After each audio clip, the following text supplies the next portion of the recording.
everyone, Novels Wonderland here. Thank you all for the love and support you've shown me and the channel. I'm just a cat.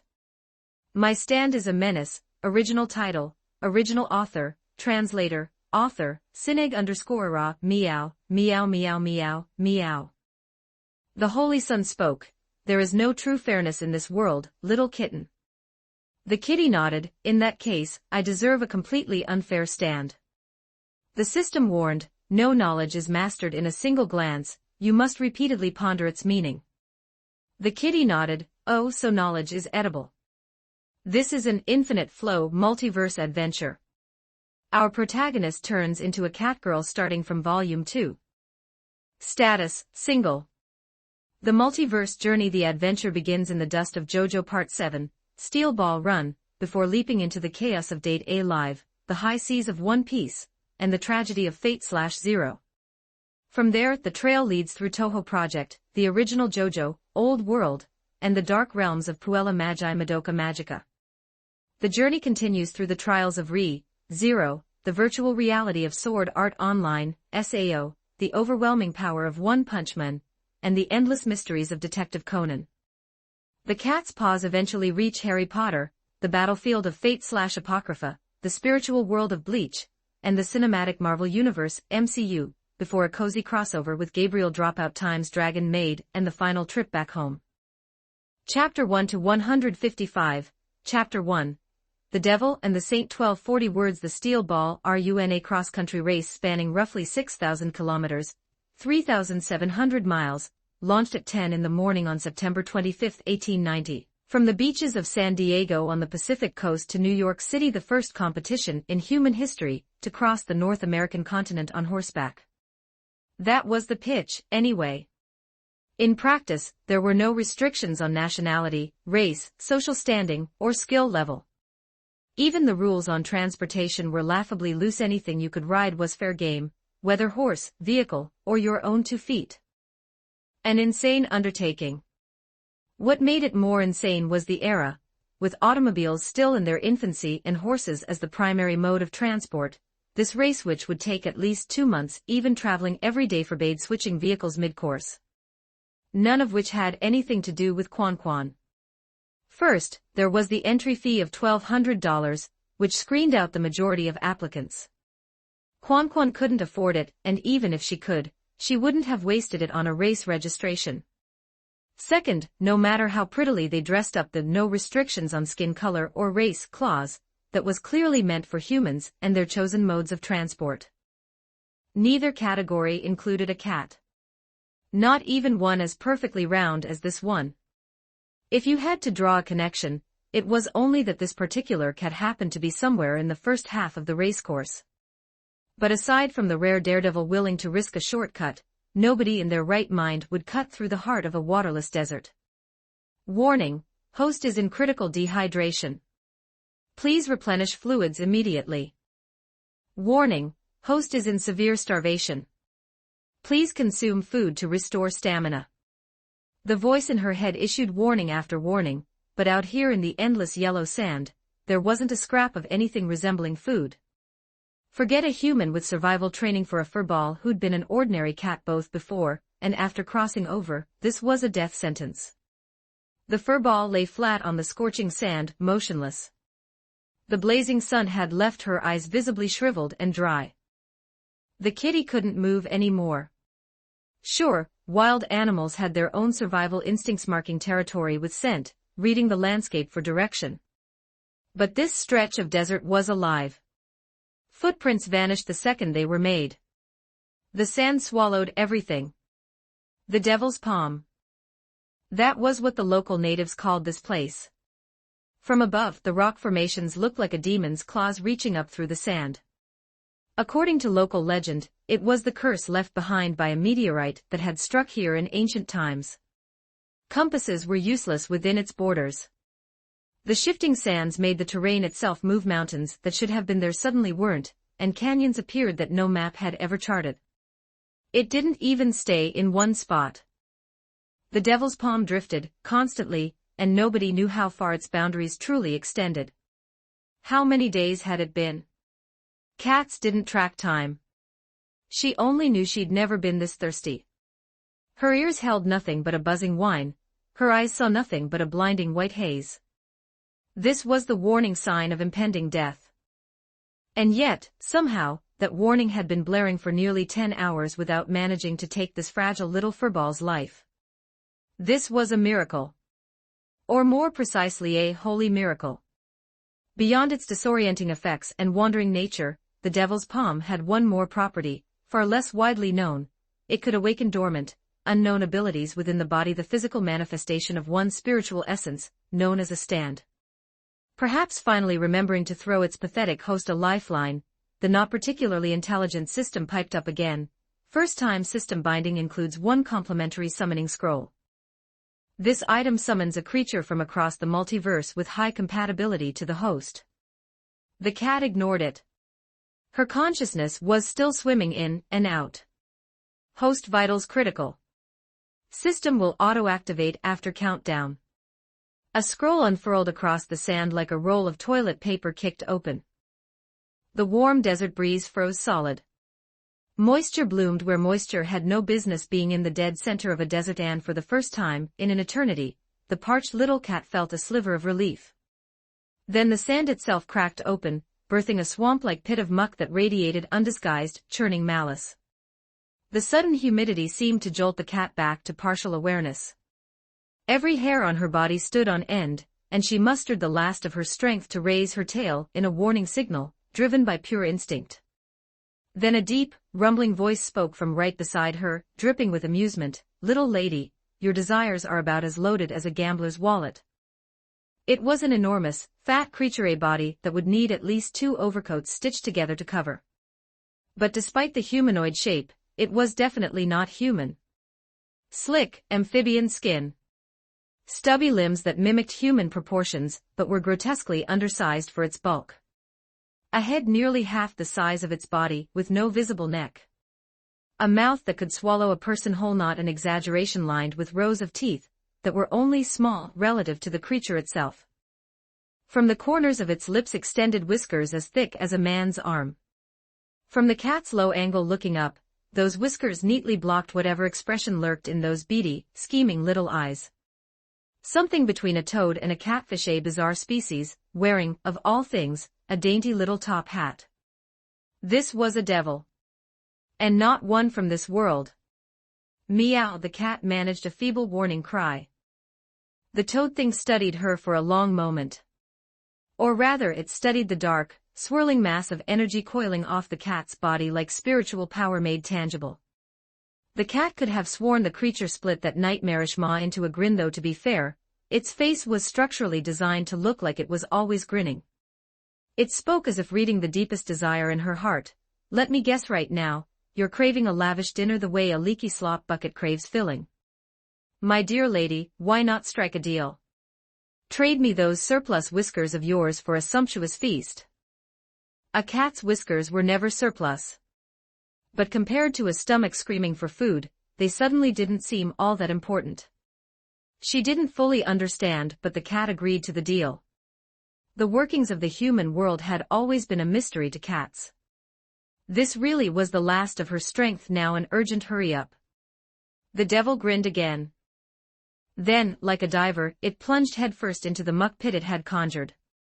At the same instant, the whiskers that had been part of the cat's face her entire life vanished without a trace. When the devil resurfaced, storm clouds had piled across the sky. Wind erupted from nowhere, hurling sand and grit into the air. And then came the rain, a downpour so violent she could drink from it without needing a bowl. But the feast the devil had promised. What lay before the cat was not something any ordinary person would classify as food. It was a set of remains, desiccated into a mummy. More precisely, only a piece, a spine. Just the vertebral column. Chapter 2, Hoofprints, 1765 words.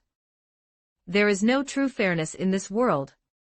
The things you need most are always the most expensive, little cat. Like a phantom mirage, the owner of the remains appeared with his back to the cat, a figure crowned in thorns. He raised a hand pierced clean through with a hole and pointed somewhere in the distance, leaving behind words that were half warning, half prophecy. Never trust the whispers of a devil. The third stage at the finish line. That is where you belong. The cat behind him, like a vision from scripture, the specter of the corpse's owner flickered and vanished in an instant. Boom dash, mew mew mew. The thunderclap and the howling storm it heralded jolted the cat back to reality. She scrambled on her proportionally stubby little legs, desperately searching for shelter. Just moments ago, the devil had fulfilled its end of the bargain and disappeared. The spine it had delivered right as the cat was about to take a bite had wriggled like a centipede and burrowed straight through her much smaller body, defying every law of physics to fuse with a cat of an entirely different species. Strangely, her screaming stomach went quiet the instant it merged. The cat who'd been on death's doorstep moments ago surged back to full vitality almost immediately. The cracking in her eyes, the buzzing in her ears, all of it gone. Beyond that, the holy corpse's spine had triggered a miracle. Quan, who'd been stranded in the dead center of the devil's palm, was teleported outflung from the desert to open wilderness over 20 kilometers away, catapulted clean out of the danger zone. With the storm hammering down, the discomfort of losing her whiskers faded into background noise. She didn't even notice that back where she'd been lying, 3 patterns had been projected from her spine, and etched into the desert sand, clues pointing to the locations of the corpse's right hand, both ears, and both feet. Kitty got lucky. She found a small stone cave nearby, just big enough for shelter. The entrance was a tight squeeze, so she put her feline flexibility to work. Her perfectly round body poured through the gap like a blob of liquid, smooth as silk. The opening was the only tight part. Inside, there was room enough to roll over. Shaking the water from her fur, she finally had the chance to question the voice in her head. She definitely hadn't accidentally swallowed any crunchy little gadgets today, Bluetooth earbuds. The cat looked down at the collar around her neck. Attached to it was a 22nd century pet tracker that sometimes played her mama's or grandma's voice. But right now, it was silent. Due to the influence of the Holy Corpse miracle, Host has acquired human-level intelligence and vocal cord evolution. Host may now attempt human speech. But this voice wasn't coming from the collar. Achievement unlocked, the most magical kitty. Reward, basic human language pack, equivalent to a 7-year-old child's proficiency, various languages. Mew, carrot, this reward was enormously important for Quan. Before today, she'd been nothing more than an ordinary house cat living in the 22nd century. Female, 1-year-old. Hobbies, eating and sleeping, with the occasional unsanctioned jailbreak through the front door to pick fights with other cats and dogs. Every unfamiliar face got a complimentary beating first. The name, Quan, came from her coloring almost identical to a panda's markings, black and white in all the same places. But when her mama had first laid eyes on her, all she'd noticed were the black eye circles, and Quan stuck.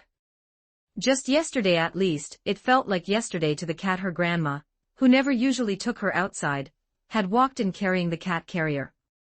Chuan's best guess was that grandma had discovered the stolen ball of yarn, and was about to ship her off to the punishment house, the vet. So Quan deployed her adorable appearance and cunning intellect to execute a flawless escape, planning to come home once grandma cooled down. And somehow ended up in this wasteland instead. The cat directed a question at the voice in her head. Dimensional Travel System 2.0 at your service. The system's primary function is to assist the host in traveling across worlds, primarily those of the two-dimensional variety. Reminder, the pet name Quan does not meet the dignity requirements of a system host. Please select a new name at your earliest convenience. Failure to comply may result in the system exercising its right to convert the host's name into a censored word in the interest of preserving system dignity. Host refuses to communicate. System AI auto-generating name. Scanning identity. Taking 1 character each from the host's parents' names. Result, Yimi. The name registered under Quan in the system changed to Yimi Quan. The cat was mildly confused but figured she could live with it. She just couldn't figure out why they'd put a dinner bell in parentheses after Yimi. I want to go home. No matching request found. Please rephrase your query. The cat resorted to profanity. She was not a stray. Host may complete tasks and achievements to accumulate energy for activating the next journey. Energy includes both system-awarded energy and the host's own innate energy. While the host's safety is ensured, the host's innate energy can contribute 0.1% toward the portal. Activate contribution. Note: do not contribute energy while in danger. Note 2: following the version update, tasks are not mandatory. Journey represents freedom and ease. As a transportation tool, the system will not interfere with the host's behavior or choices, nor will it provide excessive assistance. If the host wishes to grow stronger, the host must rely on personal effort. However, the system will provide convenient items to compensate for innate disadvantages. Yimi's ears drooped. She made the same face she'd worn when the Saint's Phantom had appeared. In tandem with the system's introduction, a rough interface unfolded across her retinas, automatically downloading the meaning of each function into her brain. Really rough. On the left, a gray portal. On the right, a gotcha spin wheel. In the corner, a personal info panel, plus tasks and achievements. That was it. Not even a storage space. Opening the spin wheel revealed that it, too, ran on energy. There was only one task. Collect all parts of the Holy Corpse, 1/10, task rewards, portal energy fully charged, beginner combat suit, imitation, spatial ring 2M × 2M, 1 gotcha spin. Note: only the first task provides physical item rewards. Standard rewards are energy. The host may also use reward energy on the gotcha wheel to attempt obtaining items. Beginner's bonus, 1 times free gotcha spin. Would the host like to use it? Yimi ignored the system, curled up in the cave, and fell asleep waiting for the rain to stop. Stay right there, don't you dare come any closer. Less than a kilometer from Yimi's hiding spot, a gold-toothed man sat astride a dark, brooding-looking horse. He barked at the 14-year-old blonde girl approaching them. He wasn't being heartless without reason. The girl's identity was far too sensitive. She was the wife of Stephen Steele, the organizer of this transcontinental race. This 14-year-old girl had a husband past 50. After surviving this many assassination attempts, the two of them had more or less figured it out. This supposedly unprecedented race was, at its core, nothing more than a scheme by its biggest investor, the President of the United States, Funny Valentine, to use the racers as pawns to collect the Holy Corpse parts, only to seize them all at the end. But the girl shouted at them with desperate urgency, "I heard you two would be passing through this route, so I came on purpose. Joe Star, Mr. Please help me, you're the only ones I can turn to now. Please save my husband." Though Stephen had agreed to the president's plan to use the race for collecting corpse parts, he wasn't a bad man. He'd clashed with the president over not wanting anyone killed during the race, and had even deliberately redirected the surveillance balloon meant to monitor Johnny and Euro. Then Lucy, who'd recently been teaching herself to lip read, had used a telescope to overhear the president deciding that Stephen had become a liability worth eliminating. Lucy was a girl of action. She hadn't sat around waiting to die. That was exactly why, after pulling a series of covert maneuvers, the president's subordinates had tracked her here. Tears still glistened at the corners of her eyes. "It was Mountain Tim who told me to find you. He's probably not in this world anymore." Mountain Tim, a stand user who'd crossed paths with Johnny and the others briefly. Even so, Euro kept his head low and muttered to his companion, "What is this girl playing at? Does she think being young earns her our sympathy? Johnny, we have no reason to trust her." Sensing their distrust, the girl grew more frantic. "I have information about the corpse's spine. In fact, just moments ago, it was in my hands. But it was stolen." Her expression stiffened. Something that looked like a frog took it. It was something beyond anything she'd ever known. A creature that looked like a cross between a toad and a catfish, nearly twice her height, with a tongue that extended over 5 meters. But Lucy also counted herself lucky. Lucky that the detective the president had dispatched had snatched the corpse part away first, because otherwise, the one pierced halfway through by that grotesque tongue would have been her. Is it a stand? Yiro, look. Johnny suddenly spotted something, pointing to a patch of ground off to their side. Not far ahead, 3 shallow patterns lay etched into the earth, pieced together like fragments of a puzzle. Despite the ferocious rain, the markings in the mud refused to wash away. Corpse part indicators, and there are 3 of them. The corpse itself isn't here, so the stand user who stole it can't have gone far. Johnny noticed his partner wasn't listening. Yiro was staring at something near the edge of the 3 patterns, brow furrowed in thought. Following his gaze, Johnny spotted a set of oddly shaped impressions. As a gifted jockey, he recognized hoofprints instantly, and fresh ones at that. The problem was that there were only 4. Even scanning the surrounding area, he found exactly 4 hoofprints. As if a horse had materialized out of thin air and vanished just as quickly. And stranger still, these prints bore no horseshoe marks. Chapter 3, Never Skunk 1708 words, Mumo meow meow. A, B, C, D, E, F, G. The storm had passed. Evening now, by the edge of a wilderness lake. The roly-poly furball toddled along on slightly uncoordinated legs, her 3-cornered mouth producing crisp, childlike sounds as she practiced the languages she'd just barely acquired. Even with the system forcibly uploading basic linguistic knowledge into her brain, a creature who'd never spoken a word in her life could only manage simple phrases like these. Mastery through repetition wasn't the kind of thing you nailed on day 1. The real gift was that she could finally understand human speech. She'd actually picked up bits and pieces before, but mostly pretended not to understand whenever Grandma was scolding her for getting into trouble. Yimi was in a good mood. She'd tried channeling some of her own energy into the portal thing, and it worked. The trade-off was a wave of exhaustion and ravenous hunger afterward, but nothing that eating and resting couldn't fix. Her 7-year-old level knowledge wasn't enough to parse what 0.2% on the energy meter actually meant, but this clever kitty knew one thing: keep feeding the portal, and sooner or later, she'd open a path home. Cats didn't really grasp the concept of worlds. Cats only knew this meant going home. But first things first, she hadn't eaten in a whole hour, and that energy contribution had left her stomach growling. Yimi lowered her head and sniffed the air. Reading scent trails after rainfall was at least twice as hard as usual. Then something pricked her senses. Her ears swiveled, and she spun around to lock eyes with a human leading a dark, brooding-looking horse and wearing teal lipstick. A very big cat.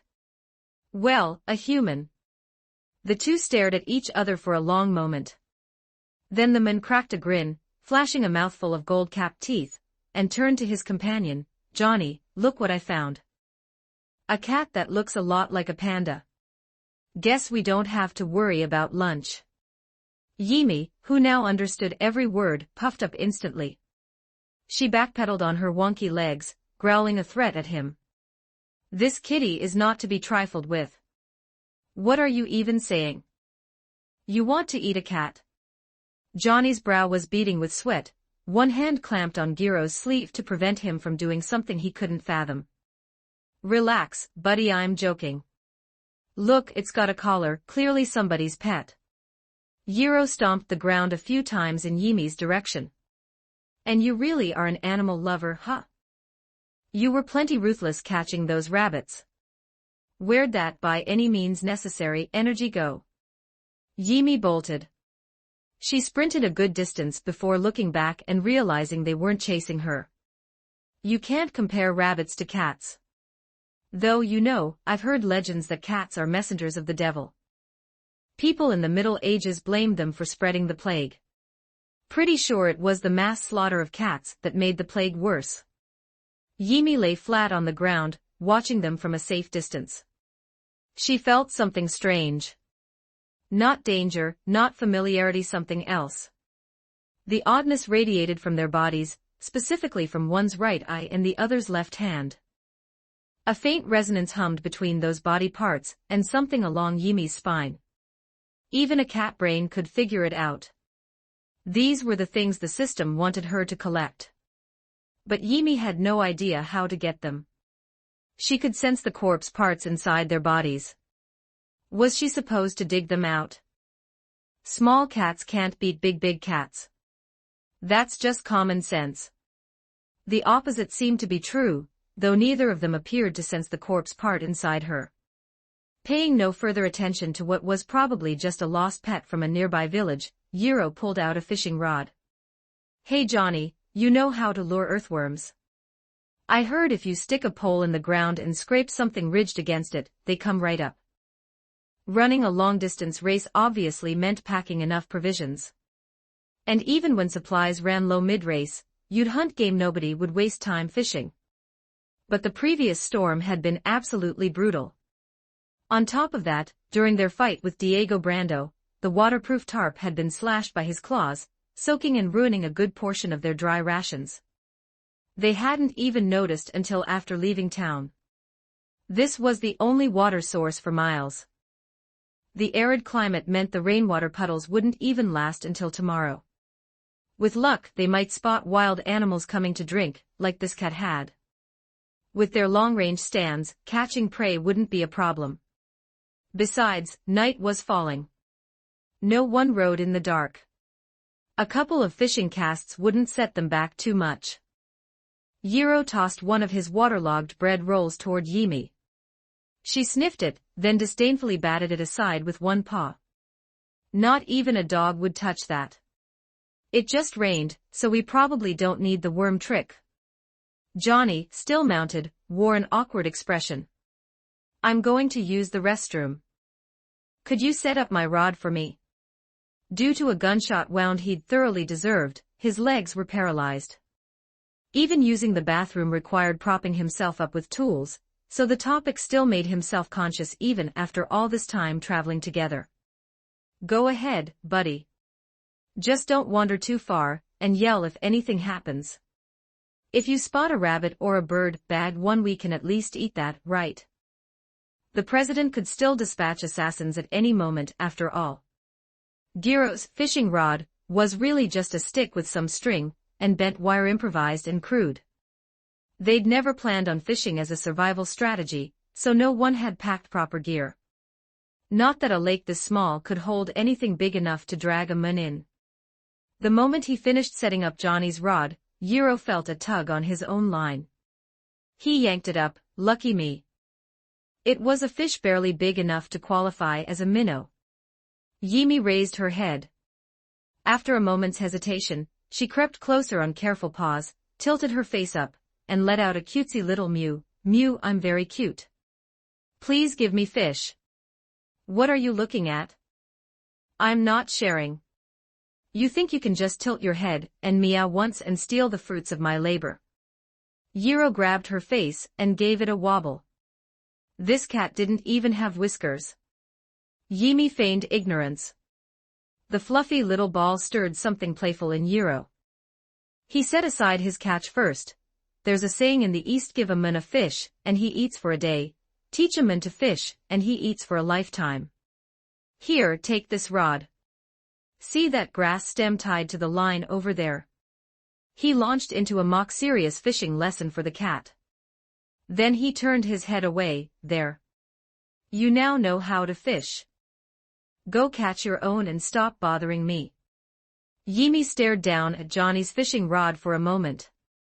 Then the line jerked. Yimi clamped her jaws around the rod and hauled back. A fish twice the size of Giro's catch came thrashing out of the water and flopped ashore. Giro's wide eyes cycled between confusion and disbelief. "Congratulations, host.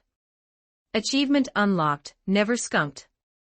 Reward, basic fishing manual ×1. Physical item reward requires manual retrieval." Yimi glanced up, then looked back down. "Food first." Yiro watched, stunned, as the clever cat delicately unhooked the fish from the wire, casually swatted the rod aside with one paw, and began eating. That's what sent the rod sailing right back into the lake. Then, impossibly, the baitless line immediately got another bite. Yimi dropped her fish, and went to reel in the next one. Another fish landed. Yimi went back to eating.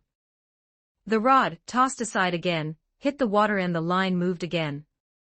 Yimi abandoned her meal, hauled in the catch, set it aside, resumed eating, the rod went back in, the line tugged 3 minutes. The shore reeked of fish.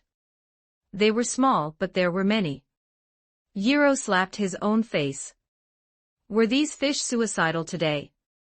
Could a cat actually learn to fish? He looked down at his own rod, which hadn't twitched since his first catch. Keeping his gaze fixed firmly on the water and absolutely not looking at Yimi, Yiro whistled casually while reaching over to drag her fish toward his own pile. Yimi tilted her head. Yiro flashed another gold-toothed grin and rubbed his fingers together. This isn't theft. I just taught you how to fish, remember? Taking a small tuition fee as compensation is perfectly fair, wouldn't you say? In the human world, if you want something, you have to trade something else in return. Them's the rules. Yimi blinked her big eyes. She didn't think Giro's logic was wrong, exactly. She'd often brought dead mice home to repay Mama for raising her. Then she looked at the 2 small fish in front of her. And at the overflowing haul Yiro had swiped. Fury rising. Hackles engaged. The cat sprang up and kicked Yiro square in the back. Way harder than he'd expected. She actually sent the 6-foot roughneck tumbling into the lake. Yiro surfaced, sputtering, and swiped water from his face. What the? You ungrateful furball. He reached for the fishing rod to use as a weapon. Seeing this, Yimi snatched the biggest fish in her jaws and bolted. Gone in seconds. Truly, completely vanished. Did it actually understand me? Yiro, are we under attack? Johnny had returned from his bathroom break, scanning the perimeter with wary eyes. It's nothing, I just hooked a huge one and couldn't reel it in. Yiro set down the rod. It was massive. At least 20 pounds. Johnny looked down at the pile of small fish on the bank. That's... You caught all of these? Yiro was silent for 2 seconds, then nodded solemnly. Impressive, right? Teach me how. Chapter 4, The Reward of Hard Work. 1347 words. She'd run too far. The corpse parts had been right under her nose and she'd left without getting them. She'd even forgotten to practice speaking with those 2 humans. Kitty glanced down at her tummy. Just barely not hungry. Reminder, the host's self-contributed energy is a drop in the ocean. Please complete tasks and achievements to earn portal energy more efficiently. Reminder, a new achievement has unclaimed physical rewards. Please collect at your earliest convenience.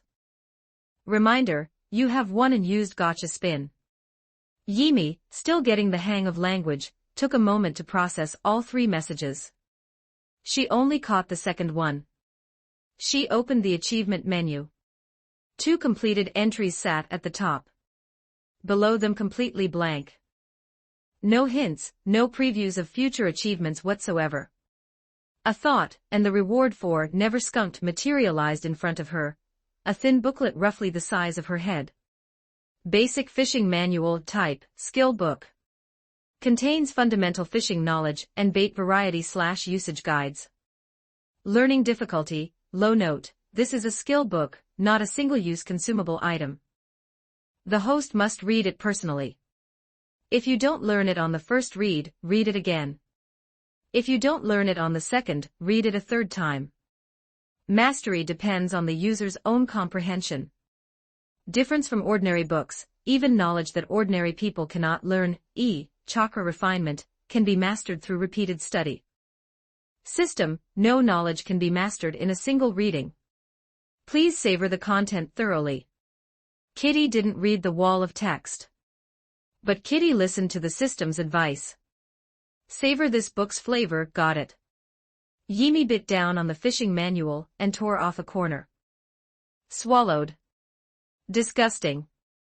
A portion of the knowledge poured into her brain like a spilled drink. Damn it. Revolting. Yimi grumbled her way through the entire book, one bite at a time. The system lagged for a moment, possibly processing the cat's methodology. Then it delivered its preset voice line, "Congratulations, host, on mastering basic fishing knowledge. This is the well-deserved reward of diligent study." Well, at least it filled her stomach. In a good mood now, Kitty began humming a tune she'd liked even before the eye sky. Meow 3, meow 3, meow 4, meow 5. Fewer than 10 meters away, race contestant Ted Kahn was feeding his horse a carrot. His hand jerked so hard he nearly shoved it up the horse's nostril. Unless his ears were playing tricks on him, the cat was humming Beethoven's Ode to Joy. Ted Kahn aimed his flashlight toward the sound and beheld Yimi in all her panda-patterned glory, confirming that no, it was not a person doing a cat impression. It looked like a cat, but its markings were identical to a giant panda's.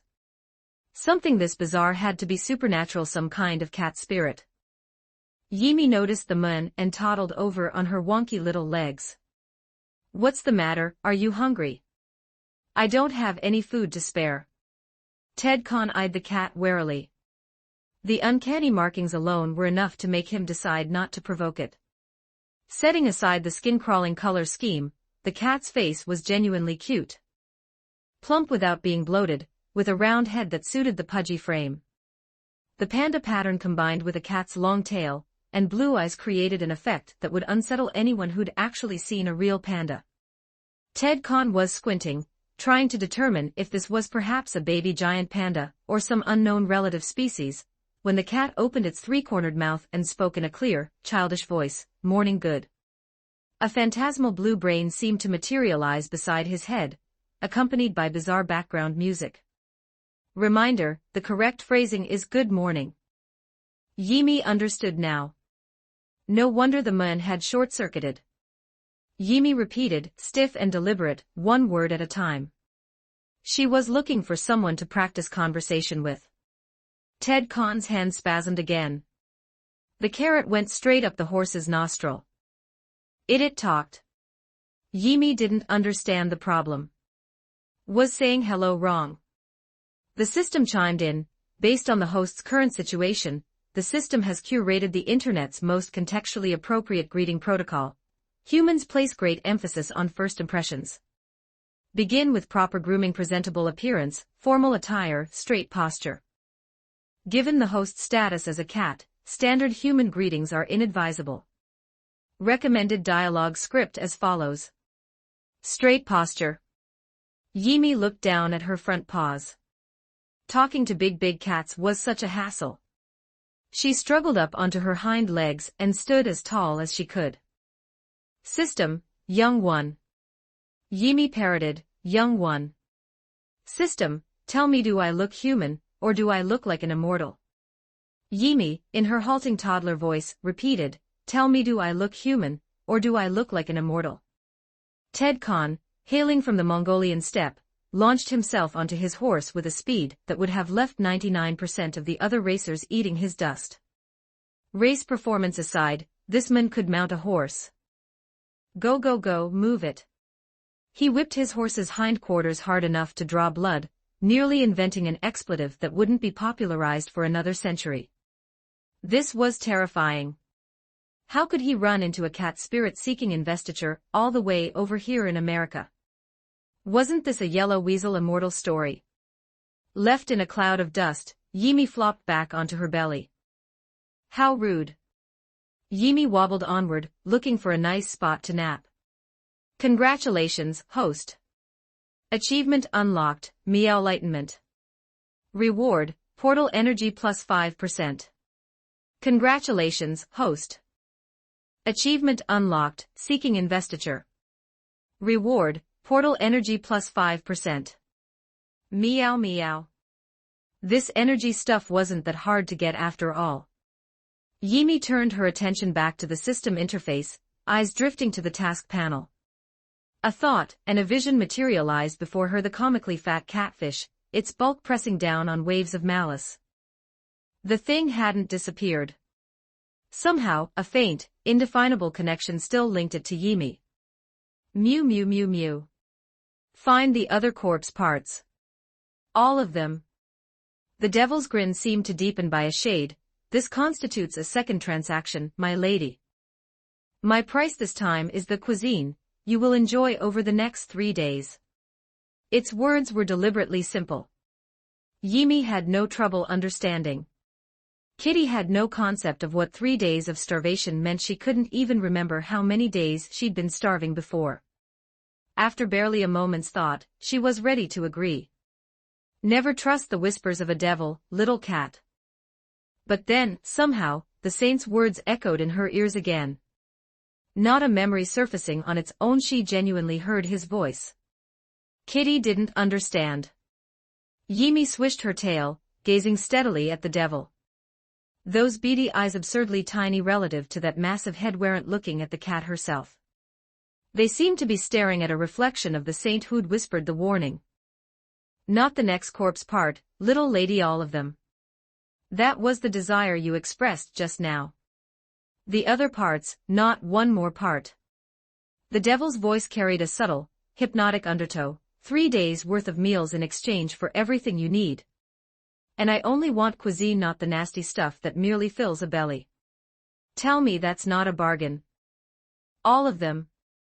Accepting a devil's deal only drags you deeper into the abyss, little cat. Yimi locked eyes with the devil. Refuse it. Congratulations, host. Achievement unlocked, angel and devil on my shoulders. Reward, portal energy plus 5%. The system's notification seemed to snap the last thread of reason back into place, revealing that energy could be earned through means other than tasks alone. And with that clarity came the full return of Yimi's sharp feline senses, including the ability to smell the creature's malice, ancient and abyssal. Is that so? A pity, my lady. That decision is about as wise as a mouse screaming in a bear trap. I look forward to our next collaboration. The devil vanished. Chapter 5, Kitty is the champion. 1181 words. When the first rays of dawn touched the horizon, the sharpest riders were already preparing for the day's sprint. Perhaps to prevent contestants from getting clever, but more likely because the president needed racers to follow routes aligned with the holy corpse burial sites. The race didn't strictly dictate paths, but it did mandate 9 checkpoints that every racer had to pass through. These checkpoints offered free supplies and provisions, but the real incentive was the SBR's point system. The top finishers at each checkpoint earned time bonuses based on placement. Come the final stretch, even if the second-place rider crossed the finish line behind the first, their accumulated time bonuses from earlier checkpoints could push them ahead in the overall standings enough to leapfrog into first. Based on current positions, the frontrunners could reach the 4th stage checkpoint today, which meant the race was roughly half over. None of which concerned Yimi in the slightest. My name. A good cat.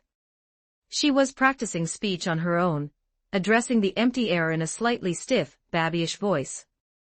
A beat later, a lizard of indeterminate species wriggled out of the sand, darted its eyes around cautiously, flicked out its tongue, and gulped down a nearby earthworm. Then Yimi lunged, clamped her jaws on a scavenged rod, and reeled the hook-snagged lizard right over. Fishing knowledge really was useful. She bit into the lizard. Breakfast. The first thing that hit was a thick, muddy stink, followed by the raw tang of uncooked meat, both hitting hard. 4 out of 10. The night before, she'd tried sneaking over to the 2 men's campsite under cover of darkness to see if she could somehow extract the corpse parts. But housecat Yimi had underestimated one critical detail. Humans sleeping in dangerous wilderness take shifts keeping watch. Fortunately, the gold-toothed one hadn't thought too deeply about it. He'd just glanced guiltily at the sleeping Johnny and slipped Yimi 2 fish as hush money. Good girl. Yimi didn't take them. Because Yimi knew that giving a cat a fish isn't as good as teaching a cat to fish, so Yimi stole his fishing rod instead. Yimi was a clever cat who knew how to think on her feet. Since there was no opportunity here, she'd go find other corpse parts first. For some reason she couldn't explain, she could almost smell the approximate locations of every remaining corpse part, as if the relics were actively luring her forward, compensating for the map markings she couldn't read. She'd walked nearly all night and oddly, the only thing she felt was hunger. No mental or physical fatigue at all. Just as she was about to cast another line for a second course, thundering hoofbeats, and a familiar voice erupted from behind her. "Johnny Geo. Shake them off." She turned to find a stampede of racers charging toward her. Among them was a barefoot man keeping pace with the horses stride for stride. Despite everyone theoretically following different routes, they'd all converged at the fourth stage checkpoint like some kind of miracle. Once they hit this stretch, it came down to pure rider skill and horse condition. The surveillance balloon overhead had a clear line of sight. No one could cheat or sabotage the competition. Meow meow. Kitty didn't know about any race. Kitty especially didn't care what they were doing. But Kitty was a kitty with thoughts. So in Yimi's mind, the chain of events went. Gold-Tooth Man reneged on giving Kitty fish. Gold-Tooth Man remembered Kitty had the audacity to kick him. Stewed about it all night. Treacherous Gold-Tooth Man rallied his goons at the crack of dawn to capture adorable, innocent Kitty for soup. The panicked furball pumped her little legs and ran. Yiro squinted into the distance. "Is that yesterday's panda? How'd it get ahead of us? Now that you mention it, it really does look like a panda. Maybe some third-rate circus in town dyed it like that to swindle kids out of their allowance." Johnny studied it. "It doesn't know to get out of the way of horses, probably some rich family's pet." "Yiro, shoo it off the track. It'll throw off the horse's stride." "You're worried my horse will kick it into orbit, aren't you, buddy?" Yiro reached for the weapon at his hip. Where most people holstered a gun, he kept a green metallic ball secured by a leather strap. In his hand, the featureless iron ball began to rotate on its own. With a flick of his wrist, it traced a perfect arc through the air, hugging the ground as it curved toward Yimi's side. This wasn't a stand ability. This was the spin the Zeppeli family's ancestral technique, passed down through generations. Its applications ranged from combat to medicine to execution to everyday convenience. Right now, he intended to use the ball's rotation to pinch the scruff of the cat's neck, twist it into a harmless bundle, and carry her safely off the track. But the cat dodged. "Are you kidding me? Something that round shouldn't be that agile." Yiro shouted. It reminded him of Diego Brando's nightmarish reptilian transformation, the same maddening dynamic vision that made long-range attacks nearly impossible to land. Mew mew mew. Giro's attack only confirmed Yimi's worst fears about his murderous intentions. She kicked her four stubby legs into overdrive and accelerated. The other riders, who'd been worried about this thing getting trampled or tripping their horses, began to notice something was off. "Ladies and gentlemen, Yiro Zeppeli takes the lead by a full horse length over Johnny Joe Star. The indigenous Sandman has been overtaken." The balloon crew had been tracking the field from a distance. Sandman was the barefoot one, the Native American runner. Who'd invited him? The mounted riders had barely pulled ahead of a man on foot, and the announcer was this excited. "Wait, there's something in front of them. It's a panda." "No, it's a cat. Unbelievable, this cat is outrunning every horse on the track. Will someone please rescue this poor creature? Dear God, it'll be trampled to paste under those hooves." But in the final mile before the finish, there's no way these riders are slowing down. MEW, MEW, MEW. Hold on, the cat isn't slowing down either. How does that tiny body have this much stamina? Good Lord. It crossed the finish line ahead of every single contestant. It beat every horse in the field over the final mile plus. I hereby declare the winner of the fourth stage this cat. The crowd at the checkpoint erupted.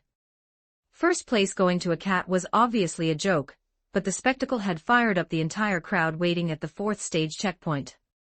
Several wealthy young ladies immediately expressed interest in adopting the cat, and, if it already had an owner, they were happy to negotiate a purchase price. Ted Con. That area is not a rest stop. Stop galloping through town. Where are you going? Yiro was utterly bewildered. I knew that wasn't a normal cat. Since when can cats learn to fish? Johnny shot his companion a suspicious look. Chapter 6, Civilized Cat. 1379 words. A sharp, threatening cat cry. It wasn't Yimi's. After reaching town, the buildings seemed to muffle things, or maybe it was the sheer number of people, but either way, her ability to track the holy corpse by scent had turned frustratingly vague. She still hadn't found it. Yimi's vantage point sat far lower than any human's. Her sense of direction relied almost entirely on smell to begin with. If a person born in the 22nd century were dropped into 19th century America, daily life would come with no shortage of inconveniences. But for a cat who'd never had much use for human culture in the first place, the difference was barely noticeable, except when it came to the buildings. A town with no skyscrapers was practically paradise terrain for a cat. And not just for Yimi. A short-haired cat, either abandoned or born stray, swished its tail at Yimi and dropped into an attack stance. Hard to say whether Yimi's never-before-seen for pattern had spooked it, or if this was plain territorial instinct. The simple meowing carried one meaning only: back off. On any other day, Yimi's temper would have had her swinging already. But not now. Ever since she'd been chased into this town, all sorts of random people had been trying to grab her, servants of wealthy young ladies, or the rich girl simps, that sort of thing. Yimi swished her own tail and answered with a low, threatening rumble, circling the slightly smaller stray. A full-blown war between house cat and alley cat was seconds away. But the thing was, little Quan had grown into a civilized cat by now. And what was one key difference between civilized beings and wild beasts? Not everything had to be solved with violence. With her newfound intelligence, Yimi recalled something Uncle Nwomi, the dog who used to play with her all the time, once said: "Woof woof, woof woof woof woof, woof woof woof." Yimi raised her little head slightly. Uncle Nwomi made an excellent point. So she would pass Uncle Nwomi's wisdom along to this shorthair. Help it understand that peace was precious. Following proper human etiquette for speaking, Yimi stood upright on her hind legs and barked at the top of her lungs: "Woof. Woof woof woof." The shorthair's eyes went wide as saucers. Every hair on its tail shot straight up. It scrambled over the wall like its paws had been greased, nearly snapping its own claws in the process. Congratulations, host. Achievement unlocked, joy emote, uncanny valley, effect. Reward, portal energy plus 5%. Congratulations, host. Achievement unlocked, traitor to catkind. Reward, portal energy plus 5%. A notice, current portal energy has reached 20% plus. This can be used for a gotcha draw to obtain items. Would you like to draw? Save it all for going home. The little cat didn't know what 20% meant. She only knew she was one step closer to getting back. Building up energy wasn't hard. Meow meow meow meow. In high spirits, Yimi shook her little head and sprang onto the roof, chasing after the fleeing cat. The plan: follow it to wherever the local strays gathered. She'd barely cleared one roofline when she stopped dead. Her head swiveled toward a certain direction, and her tail began swaying on its own. Yimi pressed her paw down on her tail to calm it. She could smell it. The scent of the holy corpse. She pivoted and bolted across the rooftops toward the source, but then caught another strange scent from above. In modern human society, the two most commonly domesticated animals were cats and dogs. Beyond those, the only creatures you'd typically see in a town were rats, universally despised, and in this era, carrier pigeons as well. All things Yimi had encountered in her 22nd century cat life. But the thing perched on the chimney ledge. That was new. Its whole body was maybe a bit bigger than Yimi's head. Without her whiskers, she couldn't gauge the exact size. All she could tell was that it had wings, a flat skull with no obvious feathers, and when it opened its mouth, a set of needle-sharp teeth that no bird had any business having. Most importantly, it was hissing a threat directly at Yimi, showing zero intention of backing down from a predator well over twice its size. Any other cat might have sensed the instinctive pressure more keenly than Yimi did, a primal dread dating back to the Jurassic, carried in ancient blood. HSSSS, it beat its leathery wings, opened its fang-lined jaws, and lunged straight for Yimi. Yimi dodged sideways and clamped her jaws around most of its body in one bite. Tough to chew. Like Uncle Nwomi's chew stick, more bone than meat, and crumbly at that. Yimi swallowed it down. The holy corpse will mark clues leading to the next part. The parts are drawn to each other. Sooner or later, they will converge. The corpse triggers miraculous phenomena, accompanied by trials. The corpse merges with those who possess the aptitude, awakening a superpower known as a stand. A holy corpse part already merged with someone can still be taken by anyone holding another part. The holy corpse does not necessarily remain buried underground, it may also assimilate with living creatures, using them to move and relocate. These were the known properties of the holy corpse. On a balcony directly above a narrow alley, a middle-aged man in a magenta suit gazed down at its far end with cold indifference. He wasn't exactly imposing in build. If anything, he'd spread sideways into a layer of ungainly fat that didn't pair well with his carefully groomed golden hair. His eyes pointed downward, but his chin hadn't dropped a single degree, arrogance carried through to the last detail. Because his station afforded him every right to that arrogance, the greatest backer of the SBR race, and the most distinguished man in the nation, President Funny Valentine. He hadn't bothered hiding the specifics of the corpse from his subordinates. It wasn't a matter of trust, he simply had absolute confidence that he, chosen by the corpse's most critical piece, the heart, would draw every remaining part to himself like a vortex. The corpse came with trials, and this race spanning the American continent was, at its core, nothing more than a scheme to exploit talented people from around the world. Let them endure the grueling trials. Let them gather all the holy corpse parts for him. And then he'd take everything in one sweep. Perhaps only a stand user will be able to find the cat you're looking for, Mr. President. Valentine's aide delivered the bad news. Compared to the race itself, the women spectating on-site care far more about this novelty cat. In less than half a day, the bounty on it has already hit $50,000.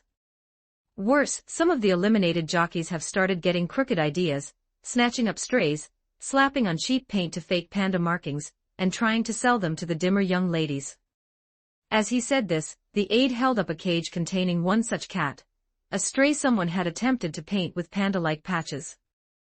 Clearly, whoever did it had never seen the real thing, they hadn't even gotten the placement of black and white right. Valentine's expression didn't change. He offered a simple assessment: wretched paupers. Extreme flexibility. Agile movement. Excellent reflexes. Erratic behavior.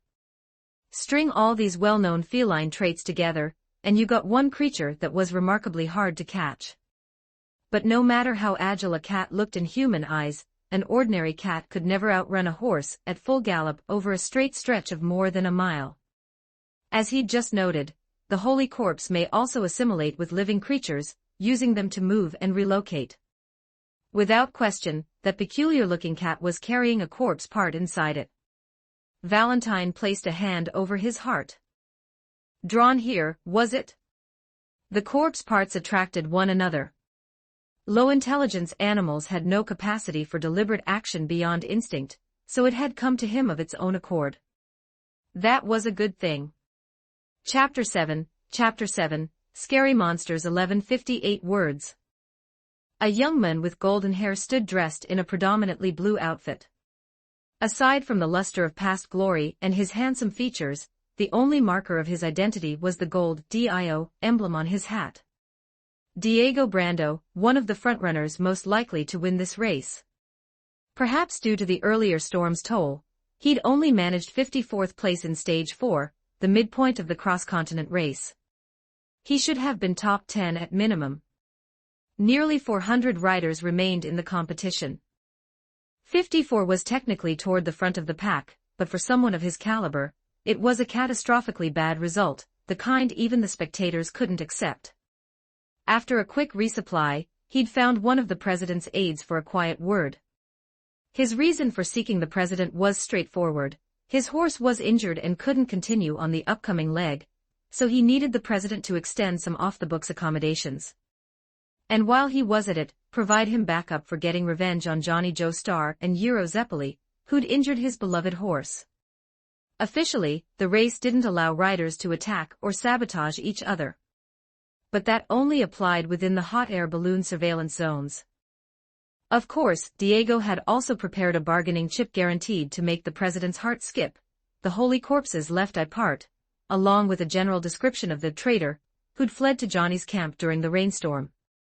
As a once-in-a-millennium riding prodigy, he could easily pick out Johnny's hoofprints from a chaotic mess of tracks, and he'd noticed that Johnny had been carrying a lighter second person on horseback at the time. Would this deal go smoothly? He was fairly confident it would, if not for this cat blocking his path. A black cat crossing your path usually means bad luck. But what does a black and white cat mean? Since white's the dominant color, I'll generously interpret it as a blessing in disguise. Now, if you could retrace your steps back the way you came out, like a clown riding a unicycle in reverse, I'll pretend you never showed up to ruin my luck. Yimi couldn't understand a word he was saying. But for the first time, a flicker of confusion crossed her mind. She didn't get why every corpse part had to be on someone else. She stopped bothering with detours. She simply stood up and stated her demand, "I want." Just talked. Diego froze for less than a second before recovering. "Are you an envoy the president sent?" What a surprising approach. President? The little cat was confused. Well, that really is something. He sniffed the air, no suspicious humans lurking nearby, then stroked his chin, and spoke bluntly, "A talking cat. If I caught you, I could probably sell you for enough to rival that old hag's estate." Yes, he did have a history of marrying a rich old woman for her fortune. Hearing this, Yimi's ears drooped into airplane ears. This human was not friendly. He had no intention of letting the kitty eat the holy corpse just because she was cute. Yimi thought about what other cats would do when someone had something they wanted. Obviously, just take it. But she couldn't beat a human in a fight.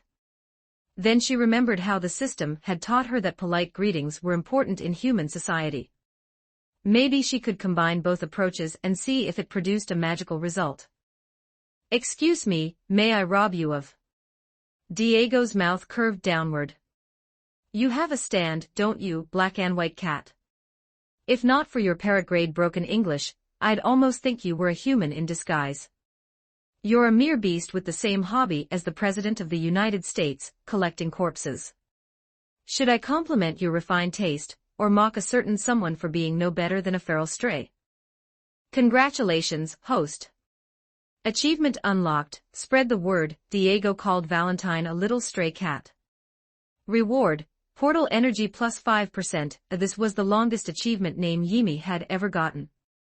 But she didn't have time to read what it actually said, because while Diego was still running his mouth, a small creature that smelled just like that strange bird from before lunged at her with a maw full of densely packed teeth.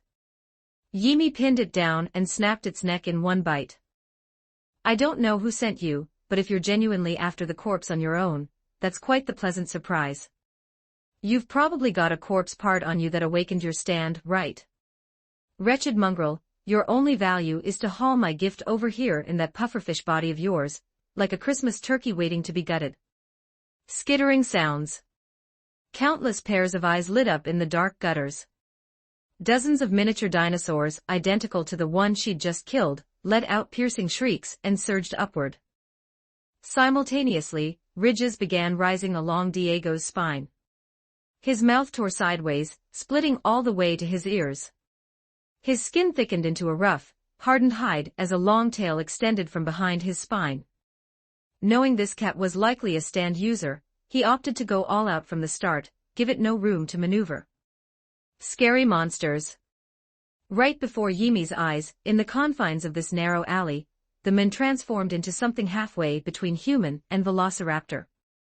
This was the stand ability granted to him by the left eye, usable even after the corpse part had left his body.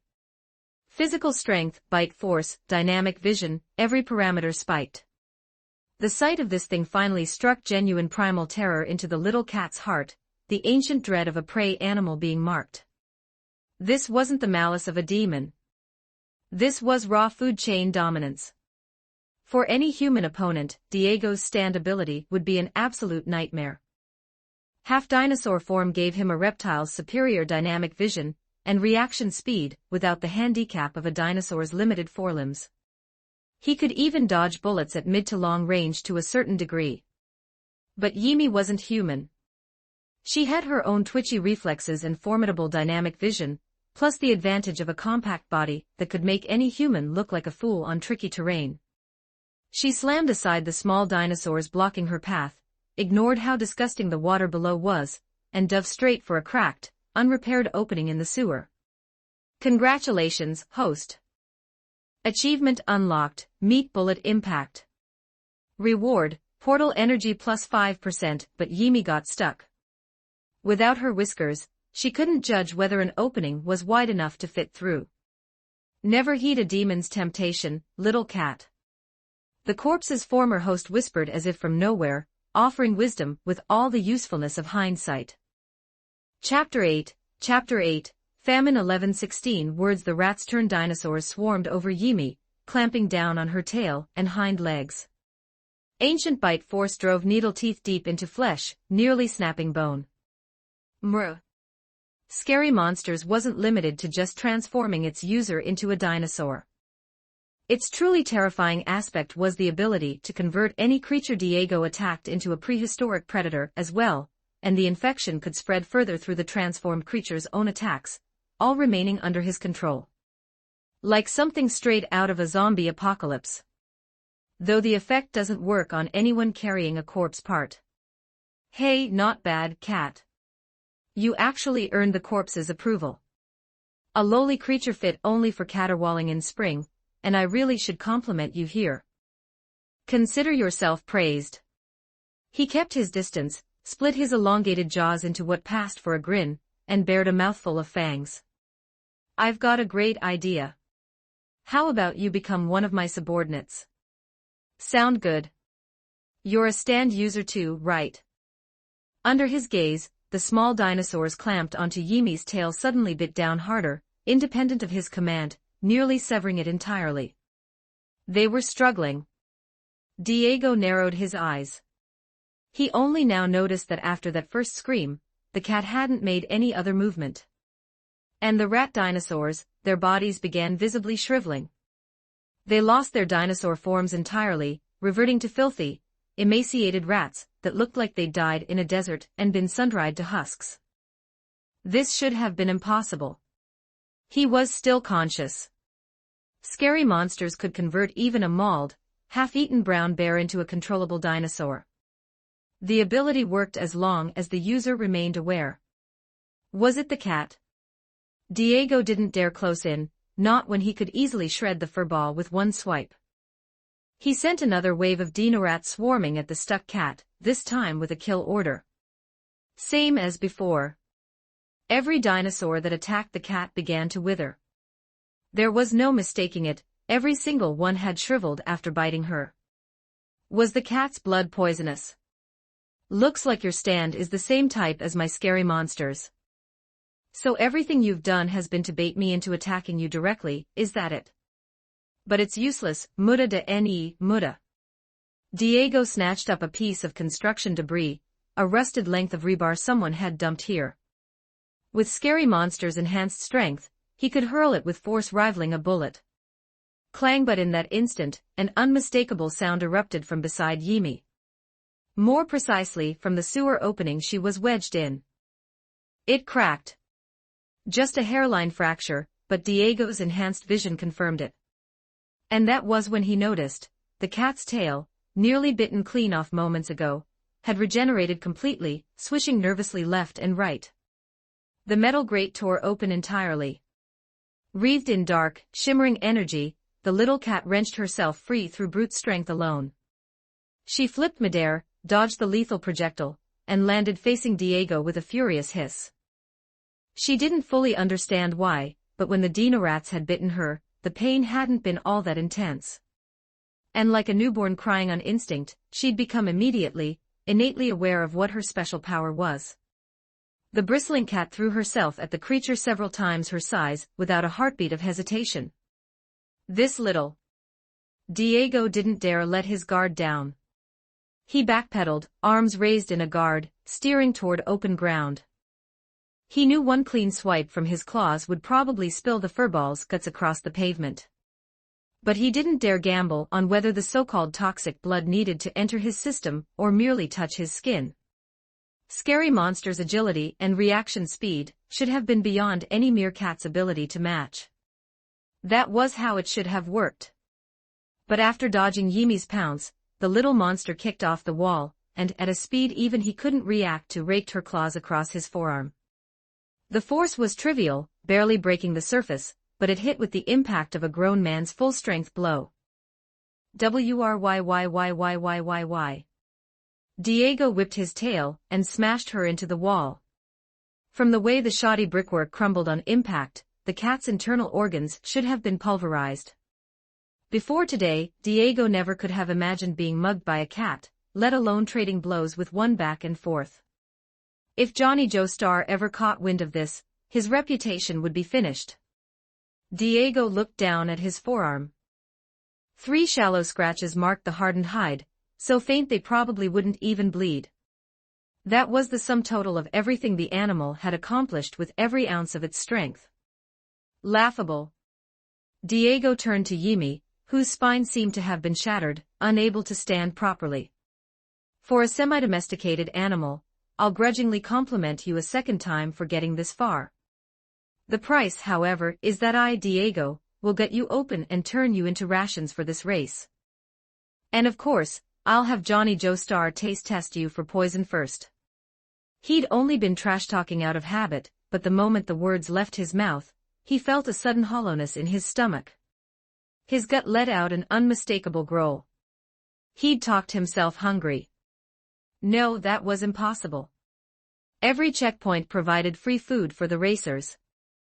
Some riders even entered the race with a worst case I eat my money's worth mentality. No matter how badly Johnny had killed his mood, Diego always refueled completely before making his next move. There was no way he'd feel hungry again in less than 30 minutes. By the time the realization hit, the hunger had grown ferocious. And Yimi, who'd been splayed on the ground, rose like nothing had happened, shook her head, the bits of viscera at the corners of her mouth as good as nothing. The hunger was no illusion. Diego had already weakened to the point of near collapse, and it was still escalating. His dinosaur instincts surged, raw aggression, the primal urge to bite anything in sight. He finally understood what had happened to those dino rats. And in direct contrast, the cat was absorbing his nutrients to mend her injuries, growing visibly stronger by the second. How dare you? Diego used his left claw to slash off the wounded section of flesh without hesitation, successfully halting the escalation. But it couldn't undo the nutrients already lost, or the hunger gnawing at him so badly he wanted to eat grass. This was Yimi's stand ability. Chapter 9, Keycap 12:14 words drain the enemy, fuel yourself, and move with agility no worse than scary monsters. This mindless brute of a stand was a natural counter to Diego.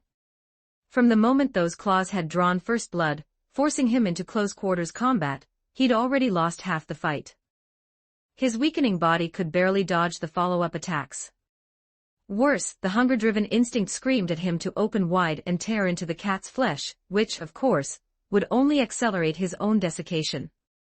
Main quest: collect all Holy Corpse parts, 1. As if conceding defeat, the eye part detached from Diego's body on its own and rolled toward Yimi, who already possessed the spine. It was an eyeball with a brilliant golden iris, circled by golden letters around its black pupil, Turbo. Yimi swallowed it whole. The eye surfaced beneath her skin, drifted upward toward her head, and settled into the socket of her left eye, replacing its original cerulean blue. The result was deeply unsettling. Damn it. Diego, actually. Not just hunger, dehydration, nutrient deficiency, and a cascade of bodily anguish brought Diego to the brink of unconsciousness. His vision blurred. His ears rang. Compared to the hunger, the sheer humiliation of being robbed by a cat stung far worse. It ranked somewhere on par with drinking soup from a boot. This cat leads with its left paw. It dodges left, too. The real danger at this range is the blood. If it absorbs any more of my nutrients, it'll recover immediately, and my life could be in real danger. He valued his life. People who loved money always did. You needed to be alive to spend it. But what good was caution when death was almost certain anyway? Let me show you the real difference between human and beast, you stinking cat. Yimi seemed to smell something. Over here, it's the cat the president's been looking for. Diego's running commentary during the fight had apparently carried far enough to attract the nearby presidential aide. After all, Diego had only been in this part of town because he had an appointment with the president. Hearing the human shouting, Yimi, who'd already gotten what she came for, wasted no more time. She scaled the wall and bolted from the scene. Hey, are you all right? Was it that cat that attacked you? The aide, no stand user himself, could only watch helplessly as Yimi vanished. He knelt beside Diego with the concern expected of someone in his position. Rolling Diego over, he was startled to find that the young man who'd looked lean and strong crossing the stage for finish line was now visibly gaunt. His skin had started sinking inward, and the claw marks were even worse. Diego had carved away the surrounding flesh and skin himself. Christ, this is bad. There's no way you can keep racing like this. What are you talking about? If you hadn't barged in, I'd have already caved that thing's skull in. Diego lightly brushed away the offered hand. He was still trying to play it cool. Accepting help from the organizers meant automatic disqualification, though the whole point of his negotiation had been to get the president to act as a crooked referee. The aide followed Diego's gaze. Through the sewer opening Yimi had pried apart, he spotted several fang-mouthed creatures of unknown origin dragging an oil drum out of the shadows. A hole gnawed through the bottom was leaking fluid into the sewer gas. Not far away, another dino rat clutched a small box in its jaws. Too dark to make out clearly, but the aide could guess matches, or a lighter, and a cold sweat broke across his skin. Had this guy been planning to blow up the entire block? Was it that cat that attacked you? The question seemed to strike a nerve. Diego's face twisted. The enemy was a man hiding in the sewers. Around 6 feet tall, too dark to make out details.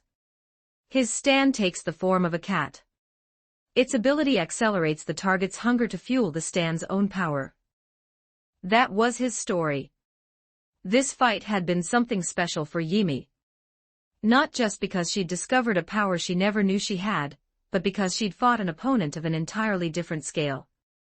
Most importantly, she'd eaten her fill without ever opening her mouth. For as long as she could remember, Yimi had been a house cat. She'd always believed she was truly her mama's child. She roughhoused with other small animals all the time, but before this, she'd never once hurt a person in her whole life as a cat. The second corpse parts fusion seemed to have laced something into Yimi's psyche, like a drop of gold in a glass of pure water. Too little to change the color, just enough to make the clarity slightly. Congratulations, host.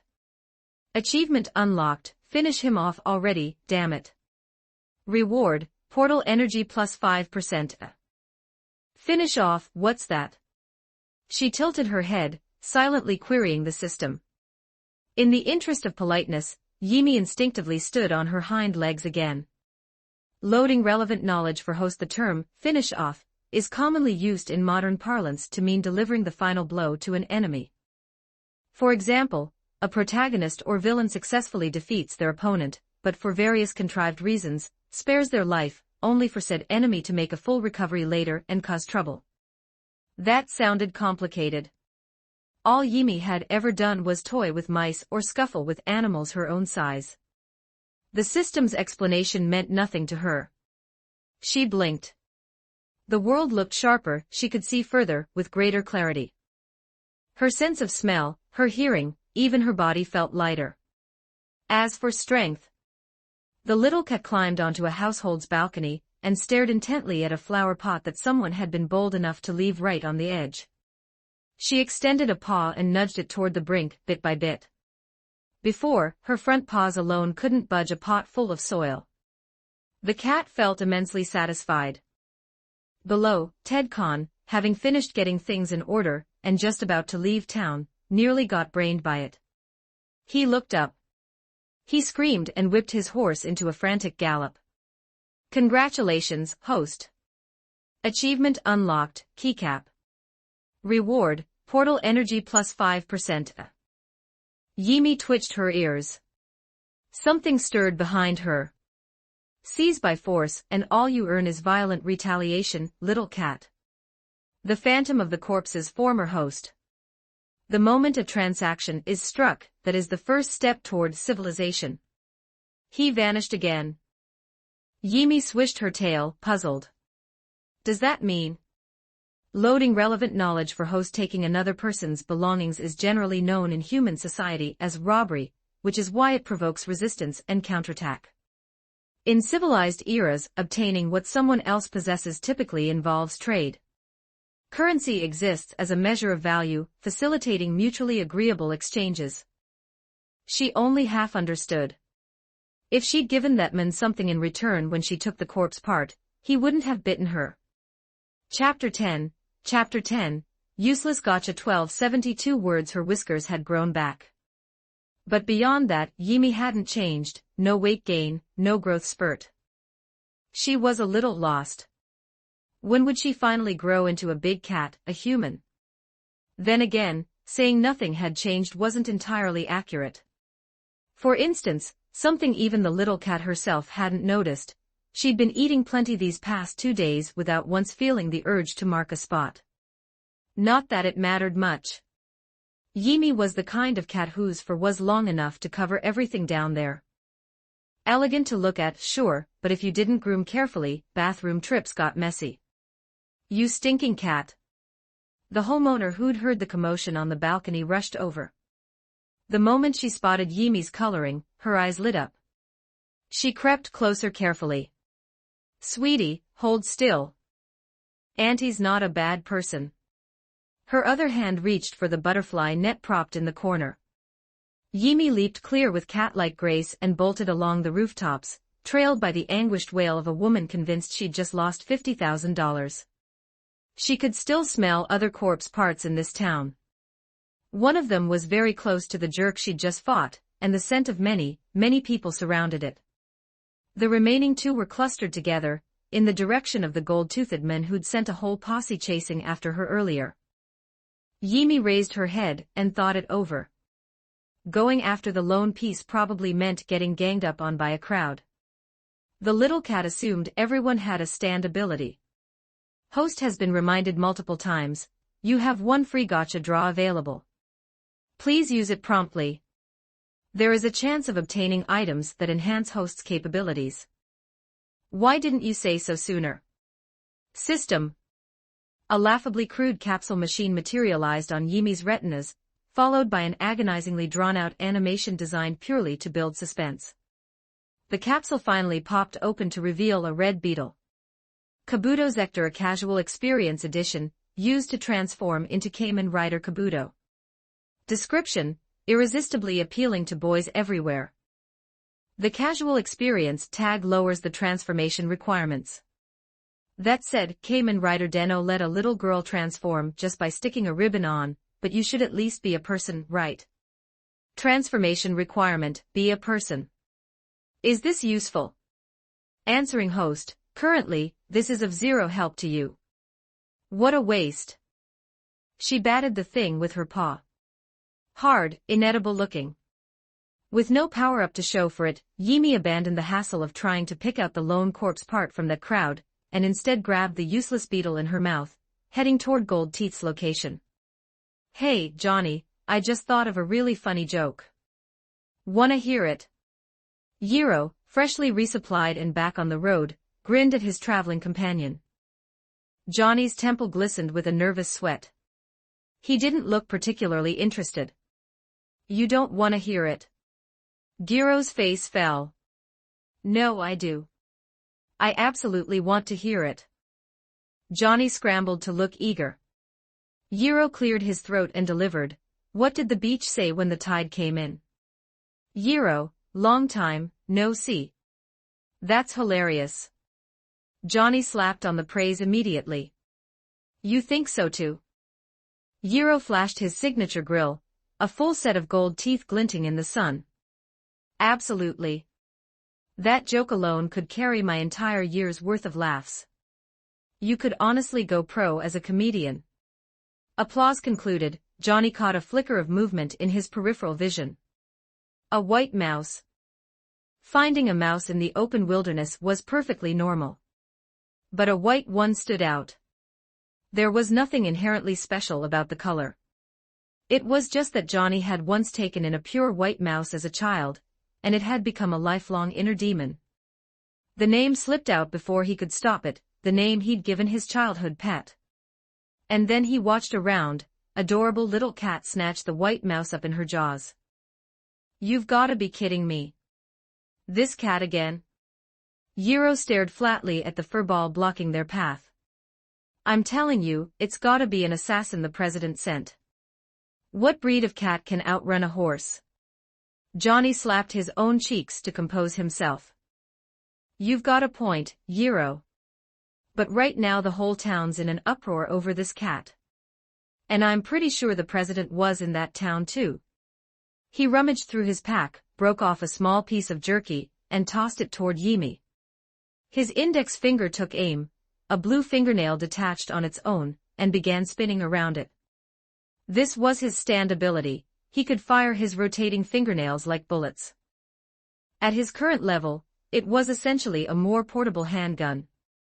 "You really do have a soft spot for critters, don't you, buddy? This thing's been tailing us for 2 days. No way it's all for a scrap of jerky." Yiro shook his head. Yimi seemed oblivious to any threat. She lowered her head, accepted the offering, and ate.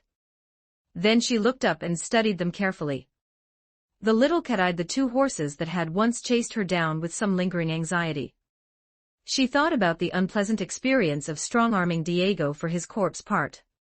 Lesson learned, Yimi didn't go for the grab right away. She stood on her hind legs, deciding to say hello first. Then she remembered that the last time she'd tried greeting someone, she'd scared them off. And that talking to Diego had only made him angry. Yimi tried to recall how others had greeted her. The demon had introduced himself when she was on the verge of passing out from hunger, she hadn't caught a word. But the corpse's former host had left an impression. After all, he'd been the first person she'd ever heard speak after learning language. Yimi opened her 3-cornered mouth, and in a clear child's voice with stiff intonation, began to parrot, "There is no absolute fairness. What you need most is what costs the most. Never trust a demon. 3rd place at the finish line. Johnny." Yiro. A blue phantom seemed to shimmer in the background, accompanied by strange music. The cat. And it sounded like a little kid. This was far more entertaining than Giro's corny jokes. But what in the world was this little creature babbling about? Yiro drew one of his steel balls on reflex. "What are you spacing out for, man? This is obviously a stand user's trick. I knew there was no way something that small could outrun Valkyrie." "Yiro, look at its eyes," Johnny said quietly. "Yeah, I noticed. That's the left eye Diego took, isn't it?" He didn't share Johnny's history of having known Diego since childhood, though not closely, but weeks of on-and-off skirmishes had given him a decent read on the mun. At minimum, Yiro was confident Diego would never voluntarily hand over a corpse part. "What I mean is, it's probably not an assassin sent by the president," Johnny said patiently. "The president is after the corpse too. There's no way he'd send an assassin carrying a corpse part to hunt us down, the risk makes 0 sense." They were overthinking it, and that was starting to make Yimi unhappy, because the looks on their faces were exactly the same as the one Ted Khan had worn when she'd tried to say hello. Chapter 11, Boys Can't Say number 1399 words. She wasn't happy about it. But Yimi remembered what the saint's phantom had told her. She pushed the rat she'd just bitten to death across the ground toward them, and got straight to the point: trade for corpse. The sheer impact of a talking cat meant both of them needed a full 2 seconds to process what she was asking. Little cat, am I hearing things, or did you just say trade for corpse? Yiro, draped lazily across Valkyrie's head, stared at her with the expression of someone deeply unimpressed. What are you trading with? Please don't tell me it's that rat you just pushed over here.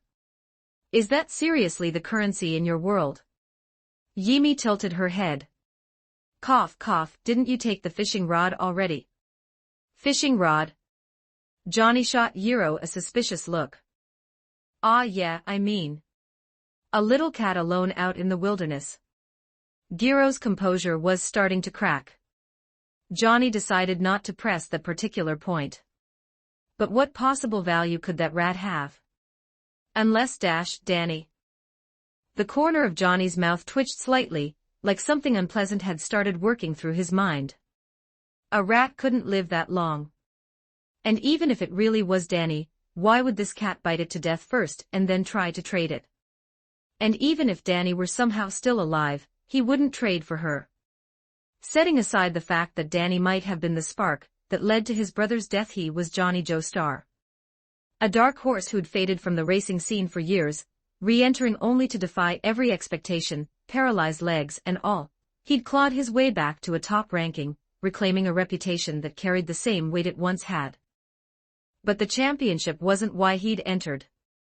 The truth was simpler: Yiro Zeppeli had, without quite meaning to, used his steel ball technique to make Johnny stand, just for a single moment. Even one instant of hope was enough. Yiro studied Yimi with genuine interest, cutting off his companion's brooding. If a dead rat can buy part of a holy corpse, I could probably round up a lot of them. How many do you think it would take to buy your left eye? He was completely serious. Yimi tilted her head.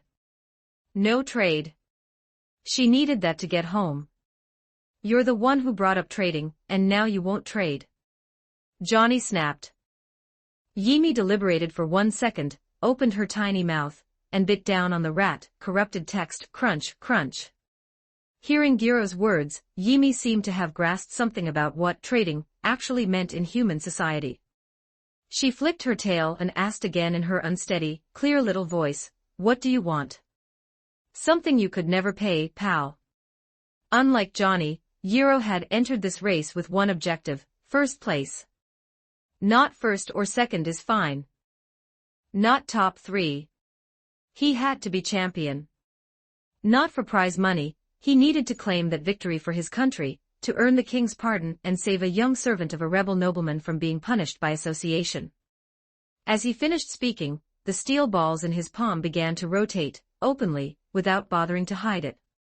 Are you one of the president's hounds? How many fish did he offer you? I'll pay double. The president? Yimi tilted her head. That term wasn't in her vocabulary. Not one of his.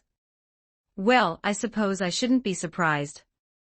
Even a talking cat is still as innocent as a child. Most cats would technically be children, given their lifespans, Johnny added under his breath.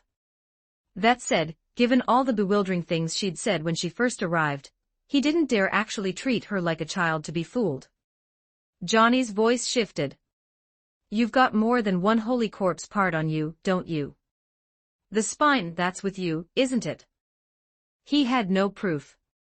He just desperately hoped it was true. The spine had gone missing after a frog-shaped stand made off with it, and no other leads had surfaced. As someone paralyzed from the waist down, the spine was the part he wanted most. Maybe if the saint's spine fused with him, something miraculous could happen, just as Yiro had gained a kind of X-ray sight after fusing with the right eye. Not telling you, Yimi said. She hadn't learned to lie yet. That answer was practically a confession. Not that lying would have helped. Yiro had X-ray sight. He could see the corpse parts on her in an instant. Hey Johnny. Yiro noticed his friend's fingernails had already detached, coiling and building charge. Something dark flickered in Johnny's eyes and was gone. I know, Euro. Picking a fight with another stand user right now would be incredibly stupid. He didn't fully trust Lucy Steele. Her position made her a sensitive figure, but through her he'd learned roughly what had taken the saint's spine. Something that burrowed freely underground, and had a tongue that could extend over 30 feet, 10 meters, at bullet speed, piercing clean through a human body. Just hearing that description was a headache. Johnny closed his eyes and clenched his fist. You said trade, didn't you?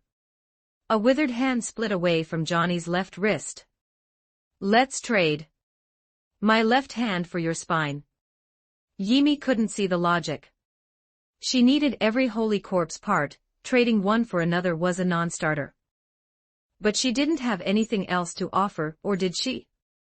Under their puzzled stares, Yimi turned and rummaged through the grass, then dropped a finely crafted red rhinoceros beetle in front of them. Trade with you. Bugs were impressive. But bugs were no use to a cat. What is that? It's massive, where did you even catch it? Is this a stand ability?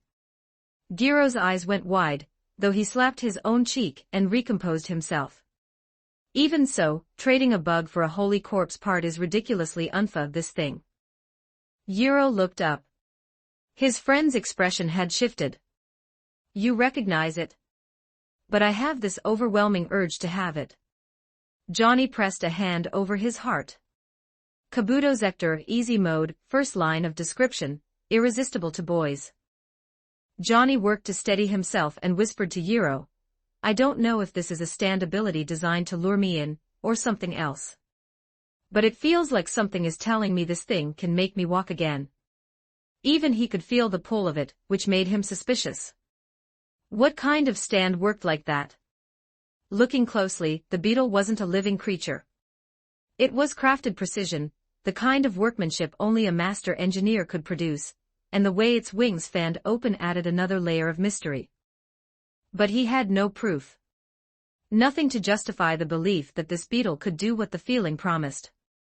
He didn't even know what it was. This cat had told him, hadn't she? Nothing is perfectly fair. What you need most costs the most. She meant he needed this. Johnny stared at the beetle. Only someone who truly couldn't walk knew how much that absence cost. He looked at Yimi. Little cat. Can you guarantee this will let me move? Even as the words left his mouth, he knew the answer, that pull had already beaten his better judgment. Yimi looked puzzled. I accept the trade.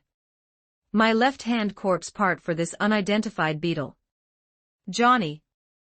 It was the kind of risk no outsider could understand.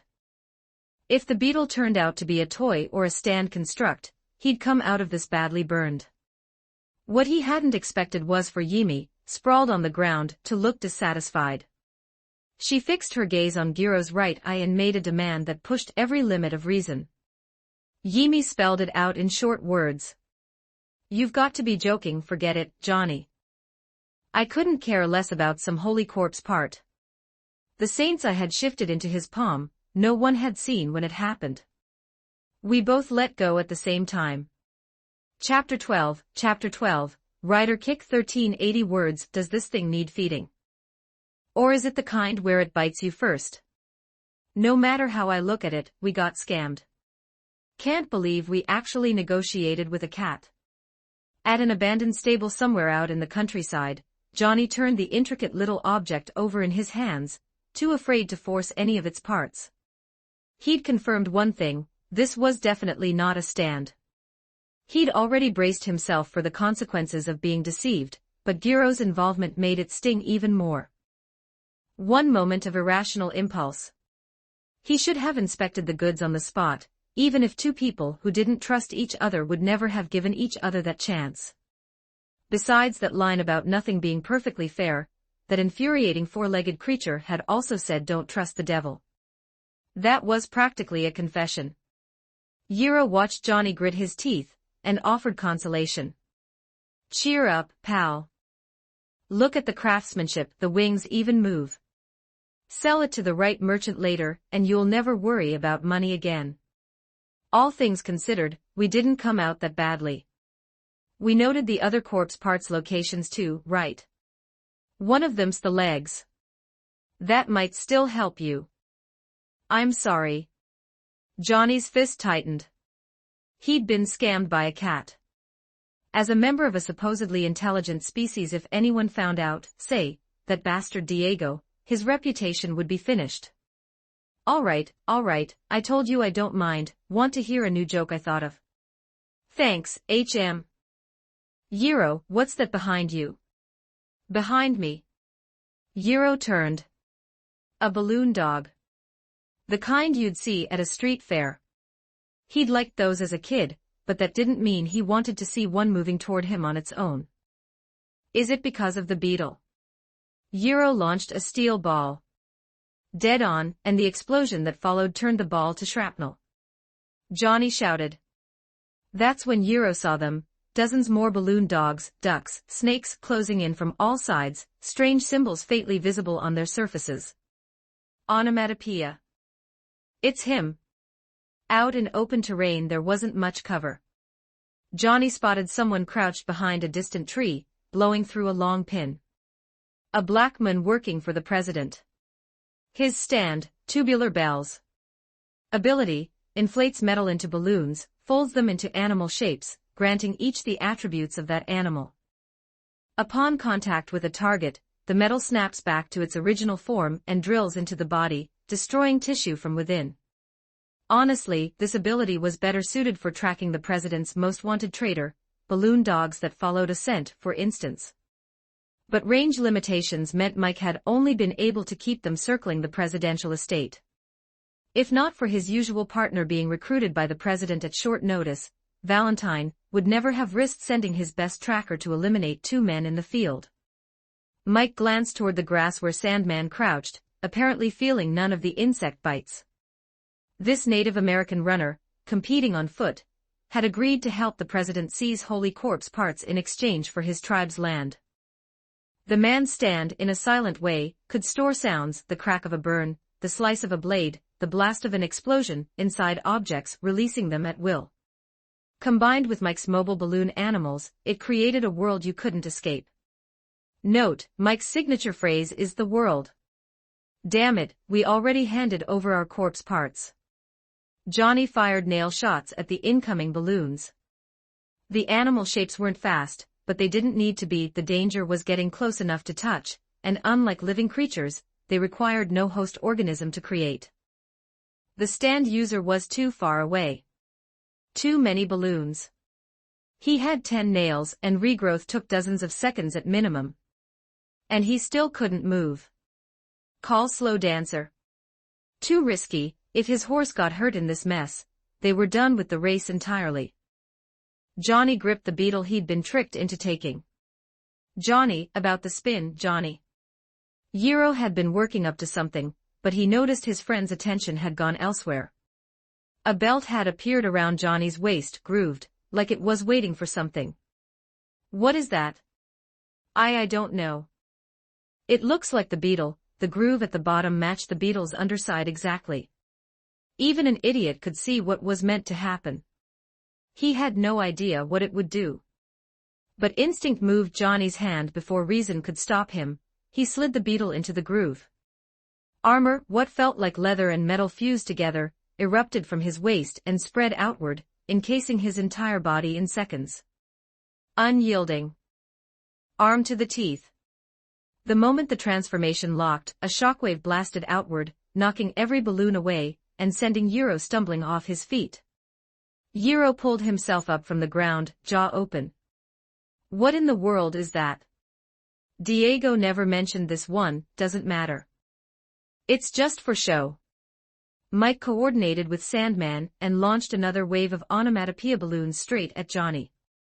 Johnny instinctively raised his left hand, then realized the armor had sealed him completely. No exposed nails. He couldn't use his nail shots like this. The balloons swarmed him. Stored burns, lacerations, impact force, all detonated across his body at once. Fire crackled. The ground under him cratered. Euro, I'm fine. It doesn't even hurt, Mike stared. Johnny looked down at his legs. Still paralyzed. This wasn't working. He was still just a target. Yiro, I'll pass you the belt, put it on and take him out. Johnny tried to unbuckle it and accidentally moved the beetle's horn. Castoff, the heavy armor blew apart. Simultaneously, the beetle's great horn swept upward, splitting the cerulean visor clean down the center. Johnny, they're closing in again, calm down and listen to me, hold on, Yiro. I'm trying to figure out how to take this off. Johnny looked down. 3 buttons on the horn. Some wordless instinct said, press them. As if pressing them would trigger some incredible move. He didn't hesitate. He pressed all 3 in sequence, then gripped the beetle's horn and turned it. 1, 2, 3. Rider Kick. Johnny looked down at his paralyzed legs. Say that again, Rider what? As if reading his frustration, the armor moved on its own. His body rose, something outside his own will pulled him upright, and his right leg crackled with electricity as he launched from the ground, closed the distance in an instant, and drove his heel straight into Mike. Oh, did you see that, Yiro? That flying kick, tell me it wasn't incredible. Johnny spun toward his companion, barely containing himself. Yiro. He'd been trying to teach Johnny the true golden spin. He hadn't expected his friend to launch from 10 meters out and stomp the enemy into paste. I can feel it, this armor really can make me move. I just need practice. We were wrong about that cat. Pal, I completely understand how you feel, but walking around in that is going to draw some attention. Can we get back to what I was trying to say earlier? Weren't you the one who told me not to get my hopes up about the spin? Johnny asked. Yiro rubbed his chin. I'd already talked myself into teaching you, and then the beetle interrupted me. Now that we're here, I'm teaching you today whether you like it or not. Johnny gave a few distracted nods and turned the cat's words over in his mind. Something about third at the finish, was she predicting one of them would place third in this race? He couldn't make sense of it. Who or what was that cat? Was she the devil she'd warned him against? He thought again about the tracks in the wilderness. Hoofprints circling 3 separate maps. Chapter 13, halfway 1039 words. Let me repeat what you just told me, in case I misheard something. President Funny Valentine sat in the stationary train car, looking down from his elevated position at the battered Native American man, who had limped back to him, was kicked to death by the cripple. That's what you said, isn't it? Sandman pressed a hand over his wounds and gave a small nod. Valentine lifted his coffee with a pinky, then set it back on the saucer without a sound. He didn't pursue the subject. Half to himself, he murmured, how many holy corpse parts have surfaced so far? The ones taken from Diego. Yiro Zeppeli's left and right eyes. Johnny Joestar's left hand. One that had vanished in the downpour, location unknown. His own heart. And the torso, he'd already sent someone to find it. By that count, it was nearly complete. You may rest. Valentine rose. Sandman lifted his head. My people's land, Valentine glanced at him. Our agreement was seize the holy corpse parts, wasn't it? Or do the native people not have a firm grasp of what agreement means? That said, Johnny Joestar was impossible to defeat in direct combat, and the man's injuries made it impossible to continue the race on foot regardless. Come here. Valentine beckoned. The moment Sandman was within reach, Valentine grabbed the tablecloth and threw it over him, even with some warning, the wound slowed him just enough. It landed perfectly. The tablecloth went flat immediately, as if the Sandman beneath it had simply ceased to exist in this world.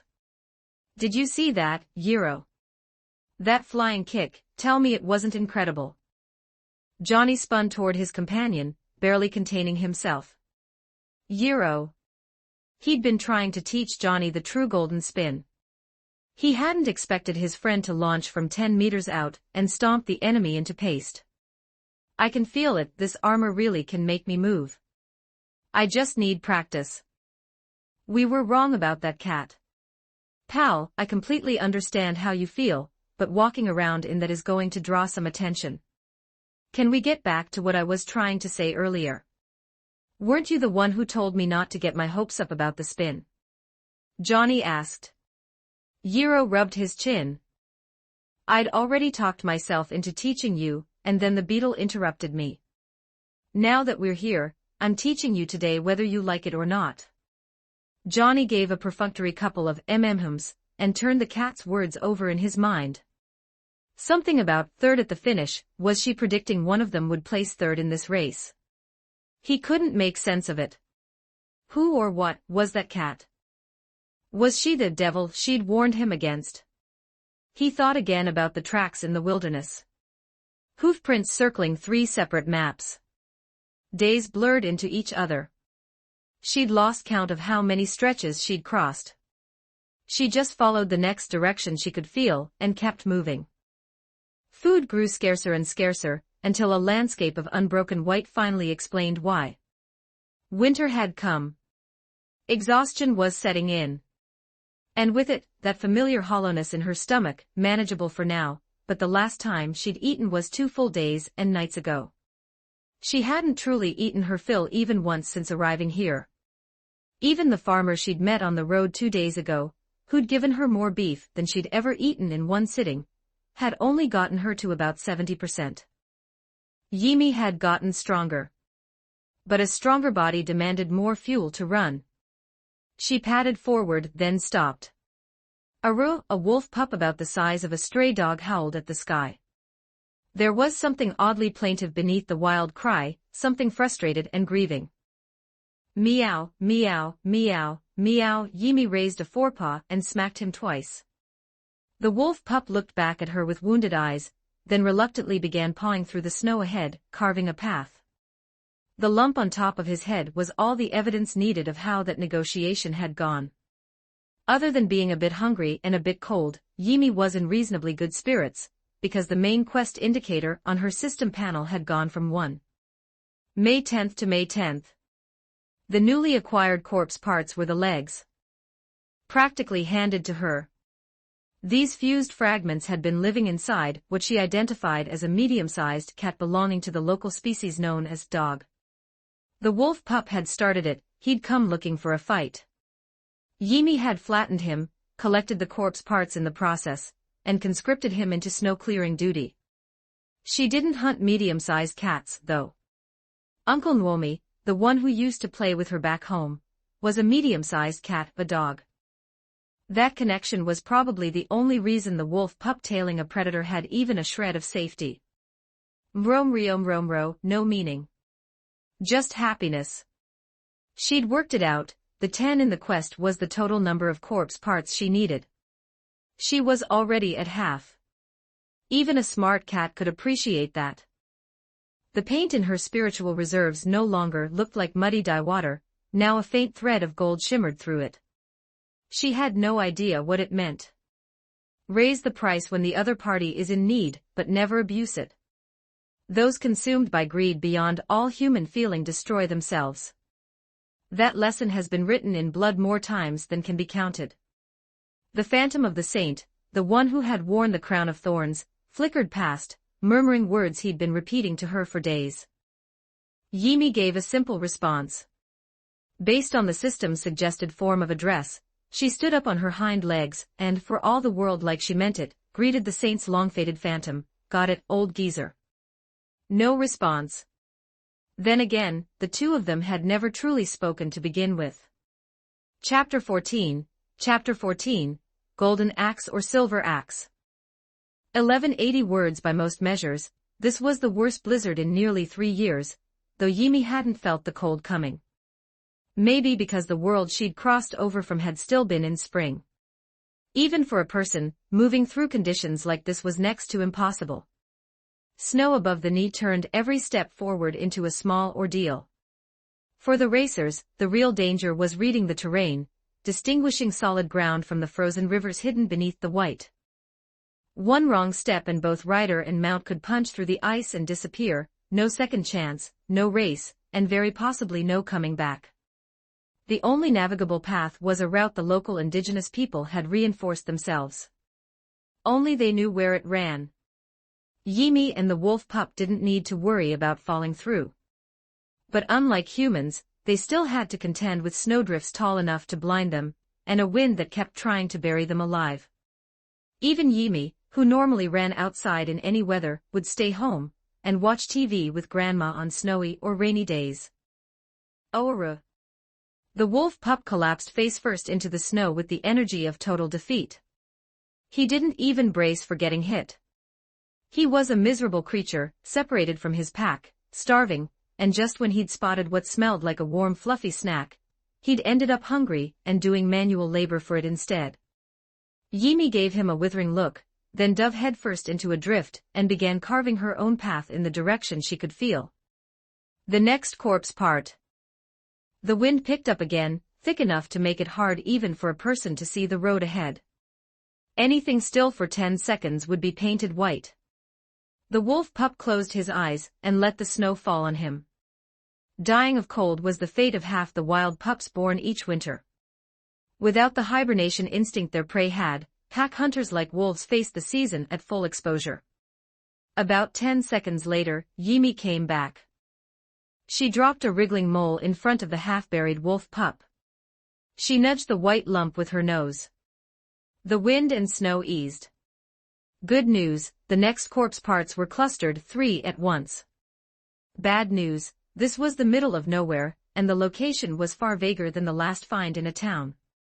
Yimi and the wolf pup circled the approximate area, 3 turns in each direction, and found nothing. The energy she'd spent was starting to show. Drowsiness crept back in, something she hadn't felt in a while. By the time the snow fully stopped, she had no choice but to curl up against a broad tree root and sleep. The wolf pup sniffed at her to confirm she hadn't simply died, then lay down beside her, pressing close for warmth. Just pressing close to her seemed enough to ignore the chill in the air. The wolf pup didn't want to leave. Hours passed. In the half-space between sleep and waking, Yimi's tail began to sway on its own. She'd hit herself in the back with it. She startled herself fully awake. She looked left. Looked right. Her gaze settled on the wolf pup, convinced the suspicious medium-sized cat had been up to something. Meow, meow, meow. Yimi delivered a rapid series of paw swipes to his head. The wolf pup looked baffled and aggrieved. Yimi shook her head and decided to get back to finding the corpse parts. But first she looked at the wolf pup. Mro. The wolf pup stared at the slightly smaller Yimi with total confusion, not understanding what the strange sounds meant. He bumped his muzzle against her head in a friendly way anyway. Yimi was displeased. Uncle Nwomi could match woof woof wong woof with the right code, which meant this wolf and she were not the same kind of cat. The rain that had come with the spine. Today's blizzard. It seemed like unusual weather followed the corpse parts wherever they surfaced. The area around the corpse parts' general location was quite a sight, an unfrozen spring, and pressed up against the slope beside it, an ancient tree of such size it must have been growing for 1,000 years. 10 people with outstretched arms probably couldn't circle its base. The snow hadn't fully melted. A little turtle that had come from nowhere was making its slow way along the spring's edge. A cat's paw shot out. The turtle went into the water. Strangely, in this below-freezing air, the spring's surface was perfectly calm. Not even a thin skin of ice. Yimi sniffed at the air. Now that the drowsiness had cleared, the hunger was back, obvious and sharp. And with it, something else, a strange, dangerous sweet scent drifting up from somewhere. Like food, but nothing she'd ever eaten before. Damp, somehow. Her 7-year-old vocabulary didn't have a good word for it. She looked toward the spring. She did not want to go in the water. Meow, meow. She called to the wolf pup, who had wandered toward the roots of the ancient tree, and was inexplicably digging a hole. He lifted his head. A hibernating rabbit clenched in his teeth. This guest. Without Yimi noticing, a small dark-haired girl had appeared directly behind her. She seemed to be addressing Yimi, but her eyes looked straight ahead, not down. It seems you've dropped something in the water. Yimi rose onto her hind legs, trying to greet her. The wolf pup, answering her call, didn't break in time, and rammed straight into Yimi, launching her into the spring with a splash, paying for bullying the turtle just now. The wolf pup frantically dropped the rabbit and paced at the edge of the water, frantic. This guest. The girl spoke again. This time she was looking at the wolf pup, and two things had appeared on either side of her from nowhere. Did you drop this Siberian tiger on the left, or this perfectly harmless little cat on the right? On her left, a tiger that looked like it could bite a camel in half, looking around in confusion. The wolf pup immediately dropped his head, and let out a low whimper of absolute terror. Dangling from her right hand by the scruff, was Yimi, freshly fished from the spring. All four paws hanging limply downward. Something in that sensation reached back through her memory to a time before she could remember. Congratulations, host, for unlocking achievement, Scruff of Fate. Reward, Portal Energy plus 5%. Congratulations, host, for unlocking achievement, Golden Axe or Silver Axe. Reward, Portal Energy plus 5%. Yimi flailed her limbs and dropped out of the girl's hand. The girl clapped once, brightly. Oh, you really are honest, aren't you? In that case, the Siberian tiger is yours as well. Chapter 15, too soon 1245 words. Yes, Yimi had just been knocked into the spring. She'd experienced a full winter temperature immersion. But the next instant she was in the girl's hand, and her fur was completely dry. The tiger they'd brought along was also very much alive. Raw. The tiger finally pieced things together. It opened its jaws and lunged for the largest perceived threat in the area, the girl. Where did you come from? The strange girl suddenly showed a completely ordinary expression of fear. She scaled the ancient tree in 3 nimble steps and dove into a hollow in the trunk, a hollow that, measured against the tree's enormity, was easy to overlook. The tiger tried to jump after her. Its old teacher clearly had never taught it that move. It scanned for something it could actually reach, and settled on the other two. Woo-woo, the wolf pup pressed his trembling body behind Yimi. Roarrr, the tiger didn't care that one of them was a pup. It surged forward, jaws open wide. From straight on, it had the mass to flip a jeep. Yimi charged straight at it. She ducked under the bite, raked 3 shallow lines across the tiger's hide with her claws, then used its bulk to launch into a backflip, and landed clean. The airborne tiger let out a dull cry of pain. Its enormous body, heavy as machinery, was kicked sideways. It hit the spring with a crash and didn't resurface. Even Yimi, whose knowledge of wildlife taxonomy had major gaps, could feel that something was off. Famine had fed her a small amount, but only a little. The moment the badly evolved large cat hit the water, the stand stopped feeding. Not like Diego, where the injured flesh had simply been carved away. This time she could feel something else intercepting, pulling the food from her mouth before she could take it. Yimi swished her tail and stared at the spring for a while, then turned and climbed up into the tree hollow after the girl.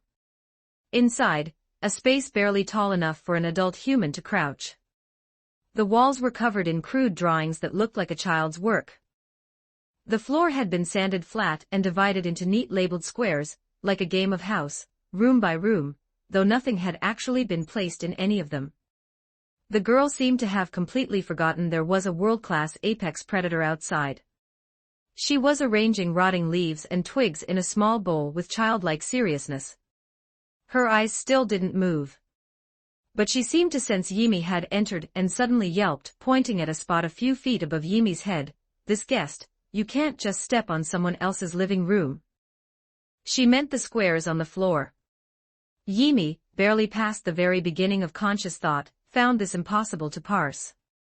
Ah, is it a cat? The girl seemed to only now realize what Yimi was. She covered her mouth in surprise. Then things appeared beside her, a heap of them, from nowhere. Her unfocused gaze settled somewhere above Yimi's head. "Guest, it seems you've dropped something again. Is it the lavish banquet on my left, or the body of this ordinary Siberian tiger?" The tiger, having endured less than 3 seconds of famine's effect, perhaps because food was already scarce in the winter, had apparently departed this world. Yimi didn't understand where any of these things were coming from. Her mother used to produce things from nowhere, too. She hadn't told a single lie during the encounter with Johnny those days ago.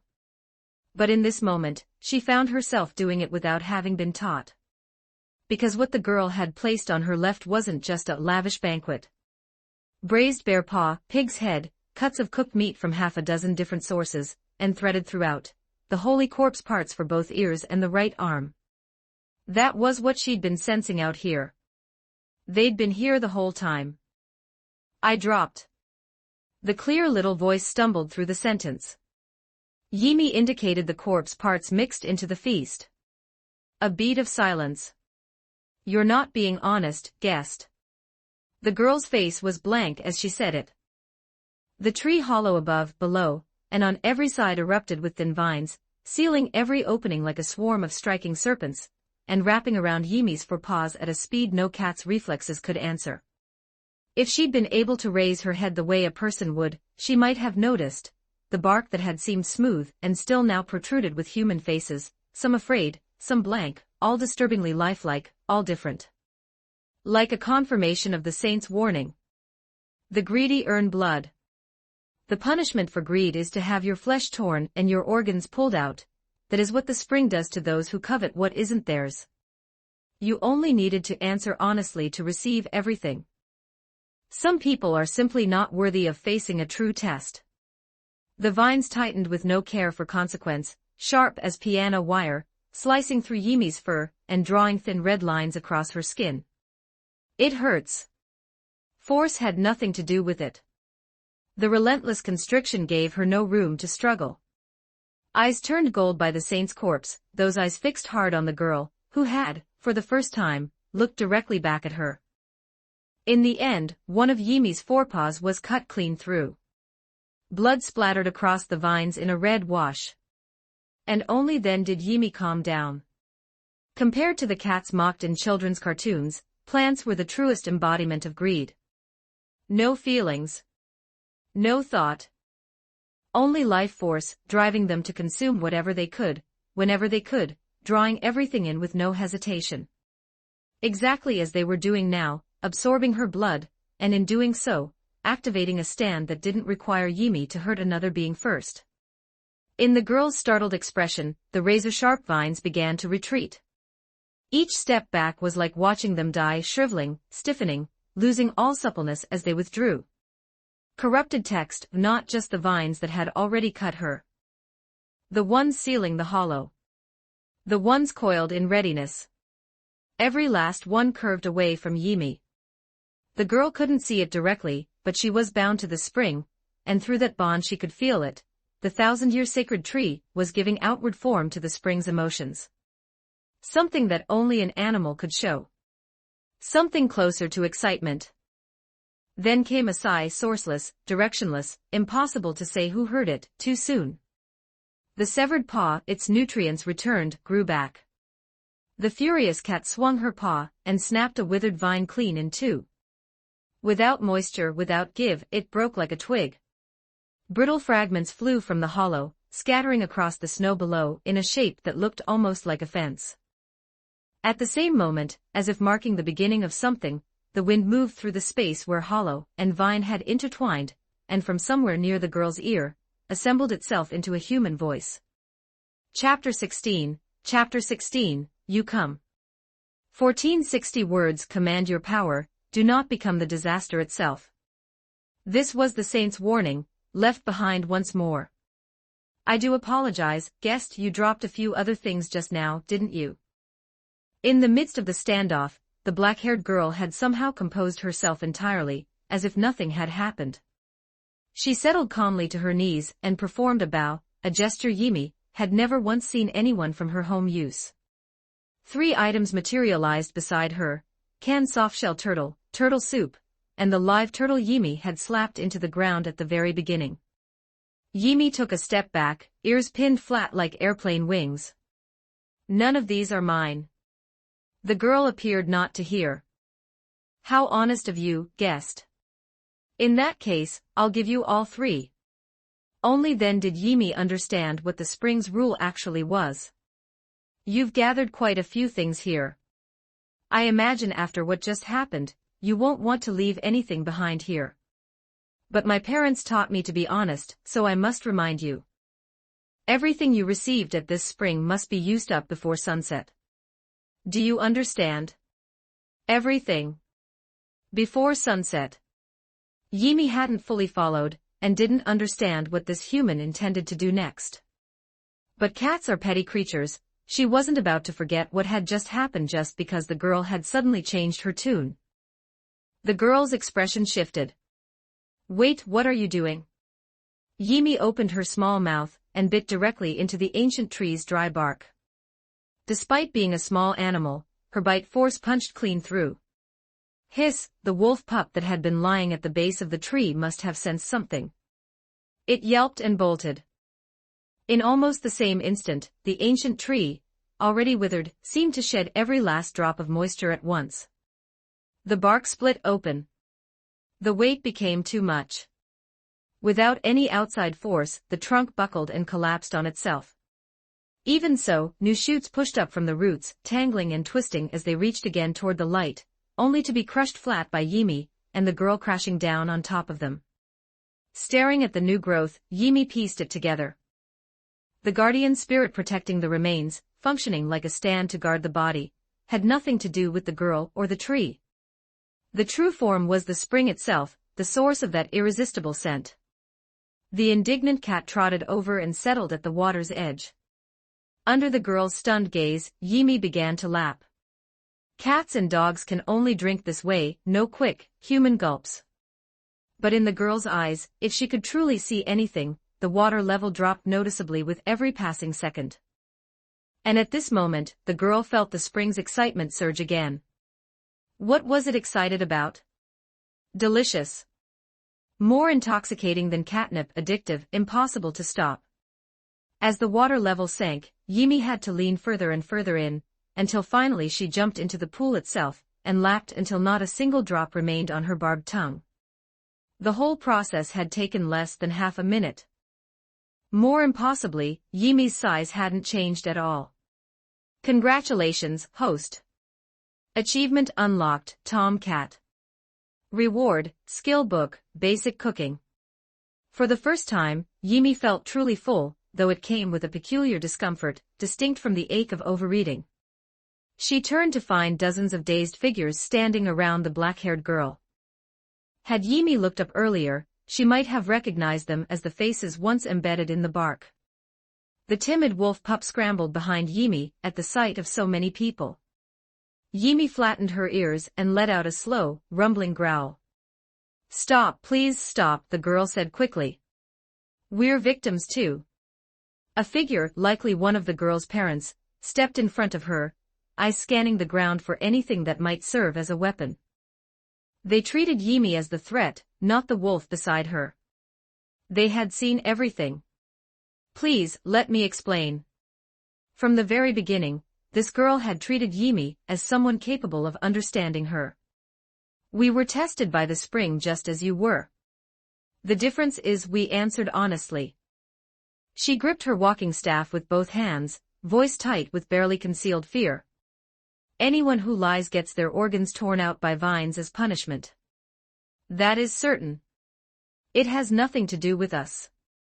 But in a world where these old fables had long since spread far and wide, even those with ulterior motives had learned to answer honestly, which was why she had been genuinely surprised when Yimi lied.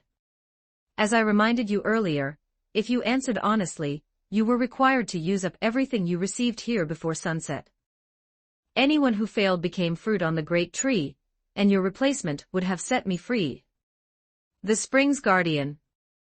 Or rather an uncontrolled puppet. That was her situation. Though even if Yimi had taken her place, it wouldn't have made Yimi the next guardian. there were still so many others waiting in line. Yimi would simply have been added to the back of the queue. No one knew who the spring had claimed first. No one knew how it had accumulated so many souls over the centuries. The rules of the ancient tree had existed since a saint's remains were buried here 1,000 years ago. One thing was certain, all of it was driven by human greed. The guardian's own desperate longing for freedom had led her to conceal the sunset rule. But more often, it was the visitors themselves, seeing such a miraculous spring, wanting to throw everything they owned into it to be transformed, who ended up unable to spend it all before dark, and were thus absorbed. Yet the spring held one merciful condition: if even a single person successfully spent everything they had received, including the remains, before sundown, every soul trapped in the great tree would be freed. In 1,000 years, no one had managed it. Until now, accomplished in the most blunt, rough, and thoroughly graceless manner imaginable. Yimi glanced at the freed souls. They were all backing away slowly, step by step. She remembered the system's earlier prompt: finish things off, prevent future complications. Her claws extended. Command your power, do not become the disaster itself. The phantom of the corpse's owner materialized once more, as if it had read her thoughts. Yimi turned away and began pawing through the ruins for the holy corpse. She had no more interest in any of these people. The wolf pup wagged its tail and followed, mainly eyeing the feast that had appeared alongside the remains. Yimi had no interest in any of that either. Before she was a year old, she had once stolen a piece of braised pork her mother had dropped, but the freshly cooked meat was still scalding hot, and she'd spent the next few minutes sprinting around the room yowling with her tongue hanging out, until Grandma finally caught her and rubbed her head until she settled down. But as the wolf pup opened its jaws toward the feast, roots of a tree grew from Yimi's claws out of nowhere. While the cat was busy integrating the holy corpse, the villagers didn't waste a single moment. They fled without a backward glance, terrified that a change of heart might bring the cat hunting for them later. Who could predict what a wild animal might decide? Shioga, can you still? The reason her parent was guiding her by the arm was that Shioga was completely blind. She had relied on the spring's granted perception, and her intimate knowledge of the terrain, to move freely. Now that the spring was gone, she had reverted to an ordinary blind person. I'm fine, Mom. That cat doesn't seem to be following us. Someone glanced back. The cat. Shioga paused. Through the spring's perception, what she had seen was not a cat. She turned toward where the spring had been swallowed whole. While the hollow of the tree was still intact, she had caught something on the wind, a sound that might have been human, ghost-like, ethereal, yet distinct enough to have planted the first seed of fear in her. Not a single syllable in isolation. A complete phrase, spoken in a deep and resonant voice. You come. Chapter 17. Chapter 17. Farewell. 1303 words. A few swats later, the wolf pup stared at Yimi in total bewilderment, then belatedly backed away to give her room. In a wolf pack, only the alpha had first pick of the food. Yimi didn't go straight for the dusty feast in the ruins. She looked down at her own paws first. Back to normal. The roots that had spread from them moments ago felt like nothing but a hallucination, yet Yimi had a rough understanding of what had happened. Neither the system nor the corpse's owner had explained any of it. She had simply drunk the spring water, and the knowledge came as naturally as a newborn understanding how to breathe. The blind girl had probably received it the same way. Everything obtained at the spring had to be used up before sunset. But used up could not mean giving things away for free, or any exchange so unequal it was practically a gift. Yimi didn't understand. She had already drained the spring dry.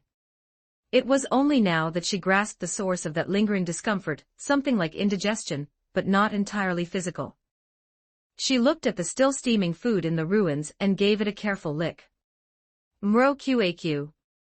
Ow ow ow ow ow, a string of distressed sounds. But cool it down a little and she could absolutely eat it. Famine's enhancements had already given her the constitution to handle cooked food. What the spring provided was something precious to the person who had lost it. For an ordinary human visitor, what appeared might have been something more conventionally valuable. In a climate where every exhaled breath turned to white mist, cooling the food to a temperature Yimi could tolerate didn't take long. From hungry envy, to bewilderment, to outright existential crisis, under the wolf pup's increasingly horrified gaze, Yimi opened her small mouth, which couldn't even fit a light bulb, and demolished a feast that 10 people might struggle to finish. Not even the bones remained. Delicious. She thought back to the life she used to live, and felt genuinely aggrieved on her past self's behalf. After finishing, she tucked all 4 limbs beneath herself and settled down to rest and digest. Still the same round ball of fur. Not an inch wider. Holy corpse collected, 7 out of 10, the ear pieces, like the eyeballs, only counted as 0. 5 each, which still left 3 pieces remaining. Yimi reached inward, sensing the stand's spiritual energy. What had once been perfectly clear, like still water, now radiated a brilliant, glowing light on its own. And yet, even now, the cat still couldn't figure out what any of it was actually for. The wolf pup made another pitiful sound. It circled Yimi twice, found nothing left behind, and flopped down right beside her, staring fixedly at her face, and wagging its tail with a hopeful, expectant look. Wolf pup, attempting to curry favor. In Yimi's eyes, this filthy dog dares wave its tail at me, a declaration of war. Mro wow. Claws sheathed. She delivered a rapid-fire series of cat slaps straight to its head. Ah-woo, ah-woo, ah-woo. The system, apparently unable to watch any longer, volunteered its presence. Note for host, for canines, tail wagging, beyond balance, typically expresses happiness, and that they like you. So that was it. Since Uncle Nwomi, who was older and well acquainted with cat customs, never wagged his tail around her, Yimi had simply never known. She began trying to recall other things dogs did differently from cats. A vague memory surfaced. Uncle Nwomi went out every single day, and always had to wear a collar. A cat that cultivated into an immortal. What nonsense are you talking about? This is America. Race seed competitor Hurt Pans looked at Ted Khan speechlessly. He had somehow ended up riding alongside her, her real identity as a church nun momentarily escaping her own mind. Why is this guy so superstitious? Then again. She rubbed her chin and considered for a moment. Besides the strange cat, did you see anything else? Something like a corpse. Ted Khan's face drained of color. A corpse. There's a corpse too. I knew that cat wasn't going to let me off. Does America sell paper talismans? I know you call them fortune tellers here, right? Calm down. You were probably half asleep. There's no such thing as a talking cat in this world. Even if there were, it would probably be something caught in her peripheral vision, jarring, wrong. She turned to look. A small panda-patterned kitten, walking entirely upright on its hind legs. One paw gripping a rope. The other end looped around the neck of a wolf pup nearly twice its size. She was looking at a cat walking a wolf. Ted Khan's face had gone sheet white. That cat is still coming after me, for God's sake. His horse, more frightened of the cat than of its own rider, bolted before he could even raise his whip. The cold had not broken. A second round of snowfall forced most riders to make camp. Traveling over fragile ice and slippery ground only drained the horses, and there was nothing to be gained from pushing on. Yimi dropped the attempt at walking upright and set off through the snow toward the next holy corpse, the wolf pup trotting at her side. Without the snow resistance, or the wolf pup as dead weight, she could have covered the distance in under an afternoon. Even with her other senses sharpened, her reliance on smell hadn't changed. Especially in conditions where Yimi herself was not necessarily taller than the snowdrifts. Not from the wolf pup beside her, but a howl rising from a pack less than 100 meters away. The pup answered and began circling Yimi in excited loops. She tilted her head. The wolf pup took one step toward the sound, then gently closed its mouth around Yimi's front paw and tugged toward the pack, urging her to follow. Yimi understood. She pulled her paw free, gave her tail 2 slow wags at the pup, then turned and dove headfirst into a snowdrift, pressing on toward the holy corpse's location. After a full meal, the snow didn't feel quite so cold anymore. The pup came running after her, reaching for her paw again, and was swatted firmly away. Tail wagging, sad and confused, it watched the little ball of fur accelerate into the distance. All it could do was watch from where it stood, until the pack arrived and brought it home. Yimi had her own home to return to. Almost there now. The time was 5:13 p.m. Yimi, who owned no watch and couldn't read one anyway, had no idea. What a cute little kitty. Can I pet you? A small girl at the roadside came over holding out a sugar cube, making her best attempt at a head pat request. Yimi stared at the cube for a moment, determined it wasn't worth eating, and slipped between the girl's legs to decline. She had spent the whole afternoon running to this small town. The next holy corpse was somewhere close. Perhaps because the town's population was nearly as sparse as the village, this time the location came through with unusual clarity. The exhaustion from plowing through snowdrifts for hours seemed to vanish all at once. Yimi broke into a sprint toward it. And stopped. Roots were growing from her paws, silently, without warning, because the sun was about to go down. She had eaten everything. Did integrating a holy corpse not count as using it up? Chapter 18, Civil War. 1251 words. A holy corpse brings miracles, like being flung free from a demon's grip the moment the spine was obtained, or the spring that could transform any object placed within it. A holy corpse brings trials. Of the 7 pieces collected, the only ones Yimi had truly earned through her own effort were today's, the ears and the right arm. She finally understood why the spring hadn't finished digesting. The trial wasn't over. She had to give away the newly acquired holy corpse before nightfall, and the exchange couldn't be a gift, or anything so lopsided it was practically a handout. No hesitation. Yimi's body had already begun to go wrong. She ran anyway, toward a house she had sensed nearby. She only really knew about food. She had no idea what humans considered most valuable. But in a cat's straightforward logic, bigger always meant more expensive. At the tail end of the 19th century, automobiles were barely prototypes. Their unreliability had kept them from spreading, making them the prized possessions of craftsmen or wealthy collectors. Perhaps some rich person liked buying property in quiet places, because in a spot where you could walk 10 meters without hearing another human being, sitting in the courtyard of a large house was a vehicle that still had a very long way to go before it resembled anything from the future. Yimi raised a paw and, without a single word of preamble, sent it crashing straight into the wall. What happened? The homeowner stepped out with a hunting rifle. Yimi quickly withdrew the holy corpse's ears and right arm from her own body. This for your car. Compensation. Even children under 7 grasped the concept of compensation. She had prior experience too. Once she had smashed a neighbor's glass bottle and made grandma pay 30 yuan to settle it. The cat talked. And my car is in the wall. While the homeowner's thoughts were in complete disarray, the roots at Yimi's paws accelerated their spread. Not a value issue. Early automobiles were priceless artifacts with decisive significance for the future. But a forced exchange wasn't allowed either. Yimi reintegrated the holy corpse, ignored the still reeling homeowner, and sprinted toward the next location. She hadn't fully absorbed the corpse owner's lesson about human commerce, but she understood one thing: only another holy corpse could equal a holy corpse in a trade. Exchange one set for another, that was fair. She could sense 2 holy corpses within this town. Not together, but close.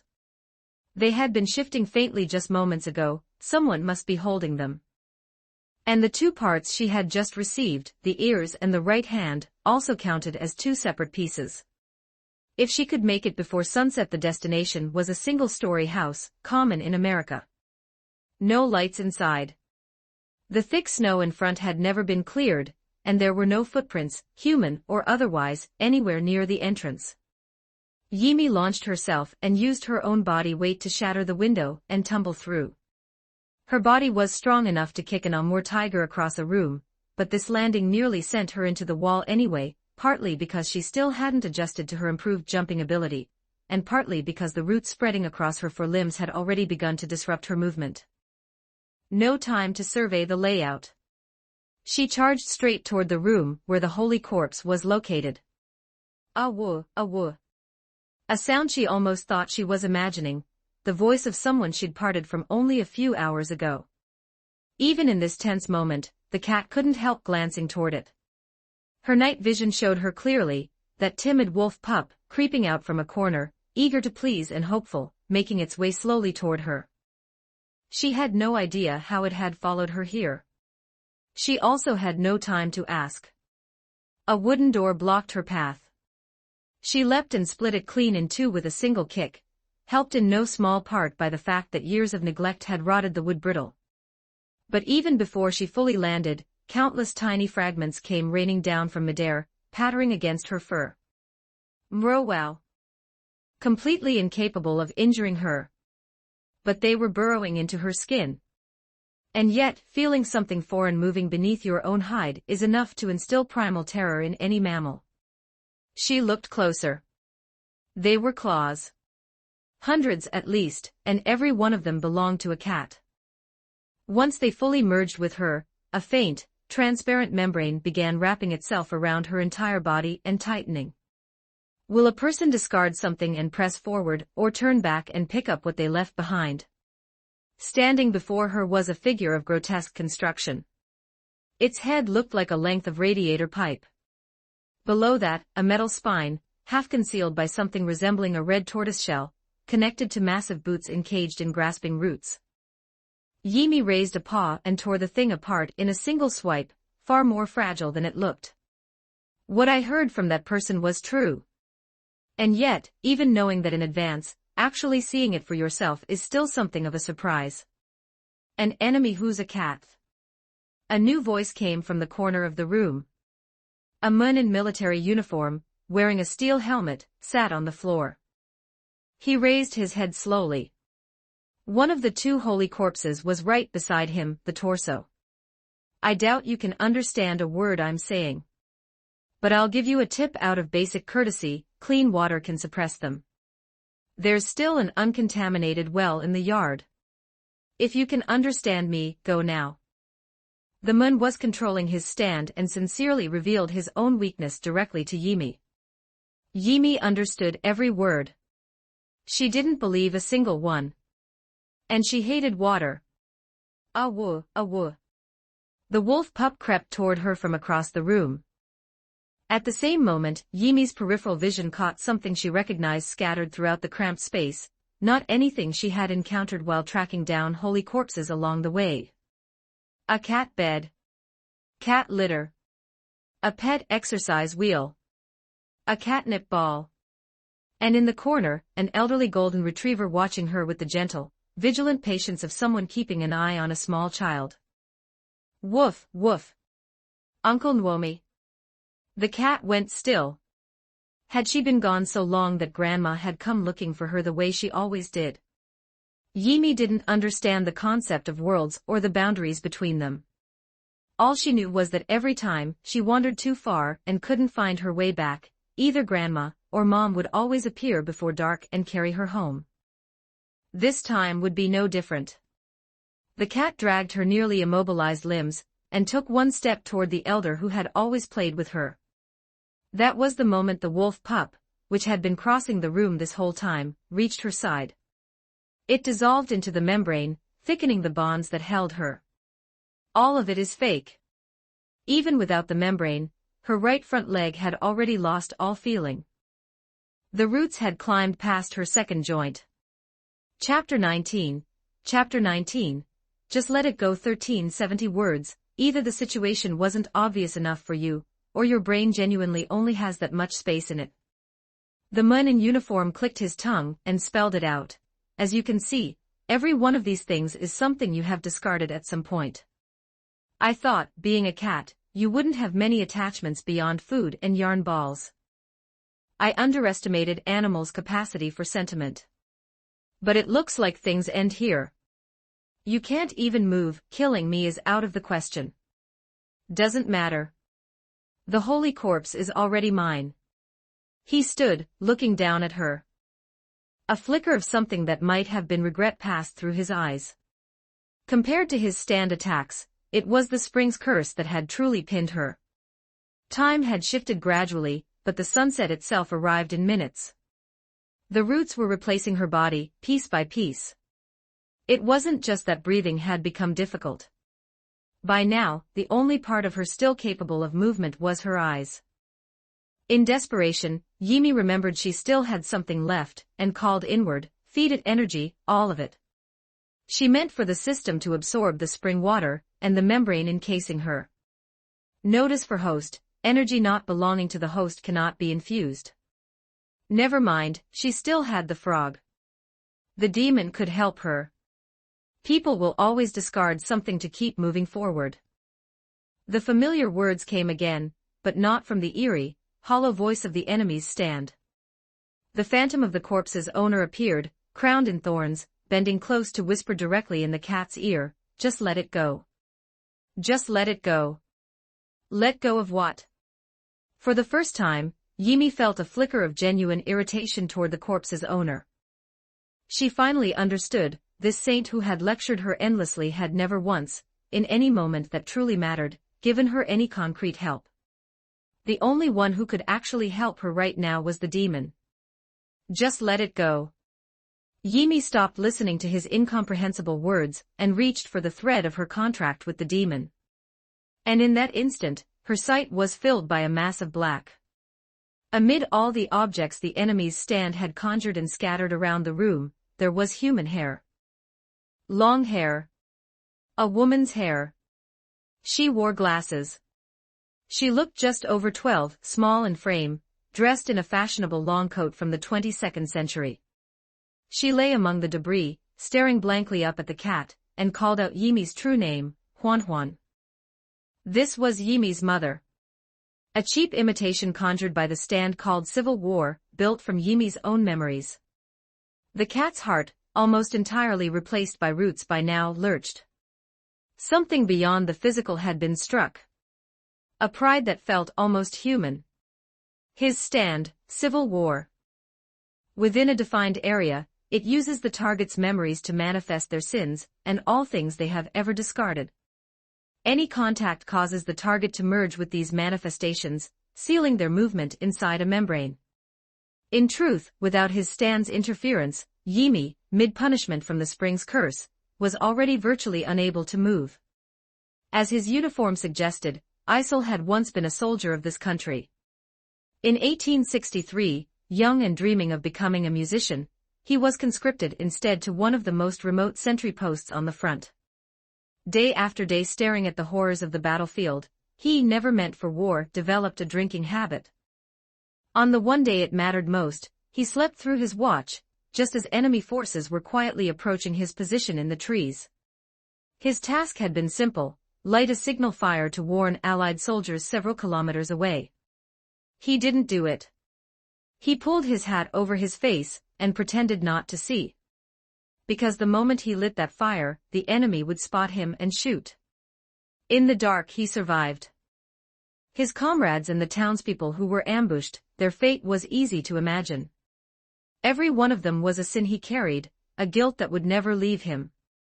It was one of the reasons he had agreed to help the president collect the holy corpse, to have someone kill him. A person cannot take another's life without guilt.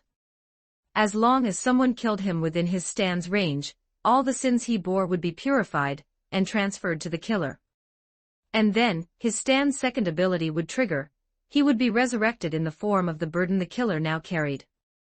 This was why he had voluntarily revealed his own weakness to his enemy. Play helpless, present as fair, make the victor feel the kill was undeserved. Plant the guilt. The guilt would do the rest. But would a cat feel guilt for killing someone? Low creatures like cats would toy with a sparrow for sport, bat it around until it died, then walk away without a second thought. That was simply their nature. He had absolutely no desire to bet his resurrection on whether this particular animal had a conscience. Though looking at the small girl his stand had conjured, was she this cat's owner? An Eastern face, unexpectedly sweet, and easy to feel protective of. She probably hadn't expected her beloved pet to one day abandon her, and go wandering the world. Then again, that was just cats. The moment something more interesting appeared, they would drop everything and run. Did cats even have a concept of home? A quiet scoff. Just let it go. There is no absolute fairness in this world, cat. The cat understood. Finally, the true meaning behind the corpse owner's words. Trade, Yimi said. Her throat was constricted by roots. The word came out rough, barely a sound. Oh, you can talk. Is that also something the holy corpse does? Yimi didn't answer. Before Isol's stunned eyes, her eyes, ears, legs, arms, and spine detached from her body one by one, and moved toward him on their own. Then, to his even greater shock, they merged with him. The holy corpse recognized him. Impossible. He was a sinner. How could someone like him receive the holy corpse's recognition? His desire to transfer his sins to another was driven partly by guilt, but there was another part, a small and private corner of himself, that wanted to be purified. Not because he craved the act but as proof. Proof that he was no longer the man who carried those sins. And now the holy corpse, the saint himself, in effect, had recognized him. Even with those sins unwashed, did that mean he still possessed something the saint deemed worthy? Trade, the cat said again. The wooden paralysis seemed to ease slightly. Isol blinked, then put the pieces together. Ah, my goal was always the holy corpse. It makes sense that you'd try to hand it over to beg for mercy, after being overwhelmed by all those discarded things. Remarkable, truly. Just a cat, yet you can speak. You display emotions and behaviors that should only belong to humans. Pity that in terms of intelligence, you're probably not even at the level of a human child. Isol was in high spirits. He didn't mind a few parting words. Since I already have what I need, what reason would I have to spare you? He produced a box of matches and a pre-prepared oil can, intending to light the place and leave. He wouldn't kill her within the range of his stand. That would be absurd, to inherit her sins like that. Accepted it. His action, accepting the holy corpse Yimi had discarded, constituted acceptance of the trade. The wooden paralysis had already spread across Yimi's eyes. Isol couldn't read her gaze even if he had tried. And even if he could, no one could decipher anything from a cat's pupils. The trade was valid. Chapter 20, Famine 1390. For words Isol froze. Then, despite himself, felt a chill crawl up his spine. His eyes weren't built for darkness. He tried to make out a new shape materializing in the room, too noisy in there. He couldn't immediately tell whether it was something the cat had discarded. The sun went down. The figure had one arm extended, cradling the cat who had all but turned entirely to wood. In its other hand, it held two flat, disc-like objects. No. Not discs. A balance. In the darkness, it regarded Isol with eyes lit from within by a golden glow. The gaze carried not a single trace of emotion. With a physical form, just like civil war. Which meant this cat had never once shown her stand's ability. Not once, through this entire fight. Famine, ACT2, or rather famine. The wooden transformation vanished. All that remained binding the cat was the faintest wisp of membrane. At the very last moment, the spring water had finally been digested. Isol stepped back and felt something snag his ankle. Growing from his ankles, spreading irreversibly, already reaching for his kidneys. So this was your ability. It's fair, the cat said. Yimi watched Isol and slowly, with effort, began to push herself off the floor through the membrane. At least from where Yimi stood, she understood it as entirely, genuinely fair. The price for taking the holy corpse from her. The wicked deserved destruction. And that happened to be exactly what she wanted. She only wanted this right now. It was a feeling she couldn't yet name in any other words. She would not allow this vile stand to wear her mother's face. Isel had gotten what he wanted. Yimi had gotten what she wanted. Of course this was fair. Isel accepted the holy corpse, and in doing so, agreed to the terms of the trade. You've got to be joking, you mongrel, trying to wear colors that were never yours. He could no longer stand. Even as he shouted the words, the roots reached his throat. What kind of trade is this? I never agreed to any of this. He refused to accept it. A certain victory, reversed in the very last instant. How? In the darkness, the figure holding the scales made no response. But those golden eyes seemed to gain some new, unreadable depth. The roots sealed Isel's throat entirely. No, not yet. He wasn't finished. His life wasn't over. Civil War's second ability. Once someone killed him inside his stand's range, he would resurrect. Isel's entire form became a shape of human-shaped roots. Every object Civil War had summoned, and the membrane wrapped around Yimi, dissolved into nothing. Congratulations, host. Achievement unlocked, 1 quart of wheat for a denarius, and 3 quarts of barley for a denarius, and do not harm the oil and the wine. Reward, portal energy plus 20%. Yimi shook out her fur. Without looking at the stand her own spirit had manifested, she turned toward where the holy corpse had split free from Isel, merging automatically with the torso piece Isel had been carrying, now nearly complete. Or rather, she turned toward the window behind it. For reasons she couldn't explain, even with every holy corpse gone from her body, she could still sense where the remaining pieces were. Like there was one, just behind that window, hiding. You sensed it. I hadn't expected that in the end, the one to help me gather all the holy corpses would turn out not to be a human. A golden-haired man, handsome, a little filled out, showed the side of his face through the window, looking in. Funny Valentine. The president. Since his first appearance a few days ago, he had slimmed down considerably, more than one full size. The reason was that, believing the holy corpse was in Johnny Joestar's hands, he had personally ridden out to deal with that cripple. Whatever exactly had happened between them, he had no particular desire to describe in detail. Well done. As a reward, I'll let you go out with a bit of dignity, here in front of me.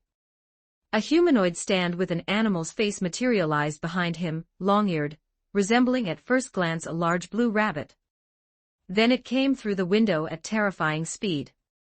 Famine ACT-2 met it with a single punch and drove it back. But the stand's real purpose wasn't physical combat. It used its speed to snatch a US flag and drape it over Yimi's head in one clean motion. Dirty deeds done dirt cheap. Destructive power, B. Stamina, A. Precision, D. Ability, enforces fair trades and costs, fair as the cat defines fairness. As far as Yimi was concerned, nothing strange had happened at all. The only anomaly was that the flag draped over her head had vanished in an instant. The house was still the house. But where Funny Valentine had been standing outside the window, gone. Isel, who had become entirely roots, gone. The near-complete holy corpse that had been in the corner, gone. The only remaining sign was the window D4C had broken to enter, now presenting itself to Yimi in perfect, undamaged condition. She couldn't make sense of it. She could still feel the holy corpse, she was certain it existed somewhere close. But this was what truly baffled her. Her instincts told her it was right in front of her, barely out of reach. Yet both her eyes and her nose agreed that this was nothing but an empty, dusty house, with no trace of any living thing having been here at all.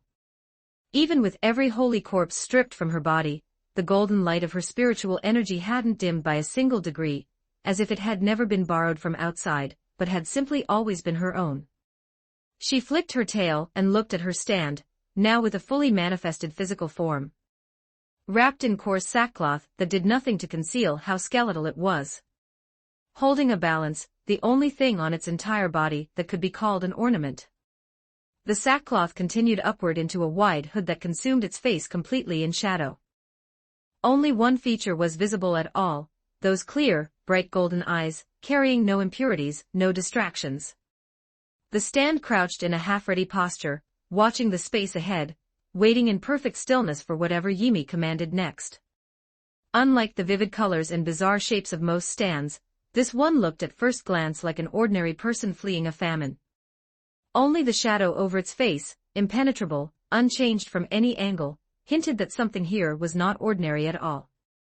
It was not complete. Yimi simply knew this, somehow. A thought crossed her mind, and from nowhere, a jet-black horse materialized, cramming itself into the already small room. Note: Famine ACT2 effect is conjuring a horse from thin air. Not actually. Like throwing a baby holding a gold necklace into a trash can. That simple. Valentine rubbed his wrist. The spot throbbed with a deep, persistent ache, like being struck by a wooden mallet. A stand was the physical manifestation of a person's spirit, and when a stand took damage, so did its user.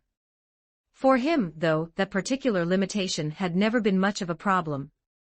Fascinating stand, that one. He meant the cat's. Though what truly intrigued him went beyond Yimi's stand. No matter how many parallel worlds he had searched, he had never found a second cat that looked anything like a panda, which meant he couldn't use the repulsion between parallel versions of the same being to simply eliminate her. Up to now, only his own stand, D4C, and the Holy Corpse itself possessed that kind of singularity. Could it be that this cat was something like the Holy Corpse? Valentine recalled that stand scales, and the inexplicable behavior of a single cat, inexplicably driven to collect the Holy Corpse on her own. Something was beginning to take shape in his mind. A trial. Chapter 21, Betrayal 1324 Words Dirty Deeds Done Dirt Cheap Abbreviated D4C. Destructive Power, A. Speed, A. Range, C. Stamina, A. Precision, A. Developmental Potential, A. Its ability is to transform the space between two objects into a gateway leading to a parallel universe. Across infinite parallel worlds, infinite Valentines exist, but only this world possesses D4C, and the Holy Corpse. Because the same object cannot exist twice within the same world, when two identical items from parallel timelines meet, they are drawn together and annihilate each other completely. The President, however, possessing the power to traverse dimensions at will, was exempt from this rule. That was precisely how he had dealt with Sandman. Before the moon could even react, Valentine sent him tumbling into a parallel world to fend for himself. To say that Valentine's stand was D4C would be slightly inaccurate. It was more that D4C's stand was the President. When the President of the Corpse world dies, D4C can still pass through the clamped zone into a parallel timeline, transferring the Corpse world President's memories into another Valentine's body. Resurrection complete. This is precisely why, after going to cause trouble for Johnny Joe Starr, he had managed to successfully slim down. That cripple had kicked him to death as well. Others might agonize over the question, is a resurrection through memory still truly me? Valentine never did. Every iteration of himself who inherited D4C's memories cherished the same thing: the homeland of this corpse world. He believed this to be true resurrection, and so he had never once felt lost at the prospect of approaching death. The Holy Corpse will bestow miraculous power, and the one who obtains it will never be some random nobody. Only one piece remained, the skull. This time, the corpse had not presented any directional indication toward the next fragment as it had before. But Valentine showed no urgency, no anxiety. The corpse would inevitably gather itself whole through destiny's design, and he, standing firmly on the side of justice, would be its final chosen one. Just as the pieces had assembled before him without effort, the last would follow. This was fate. By now, another day had passed. Valentine returned to his manor in perfect ease, unaware that an unexpected guest already waited inside. She had come at the invitation of his wife, Scarlet Lucy Steele, the nominal wife of the SBR race's chief organizer. More precisely, Lucy had seduced Scarlet into extending the invitation. Every household has its troubles. America's First Lady, Scarlet, harbored no love for her husband. She had married purely for his power and wealth.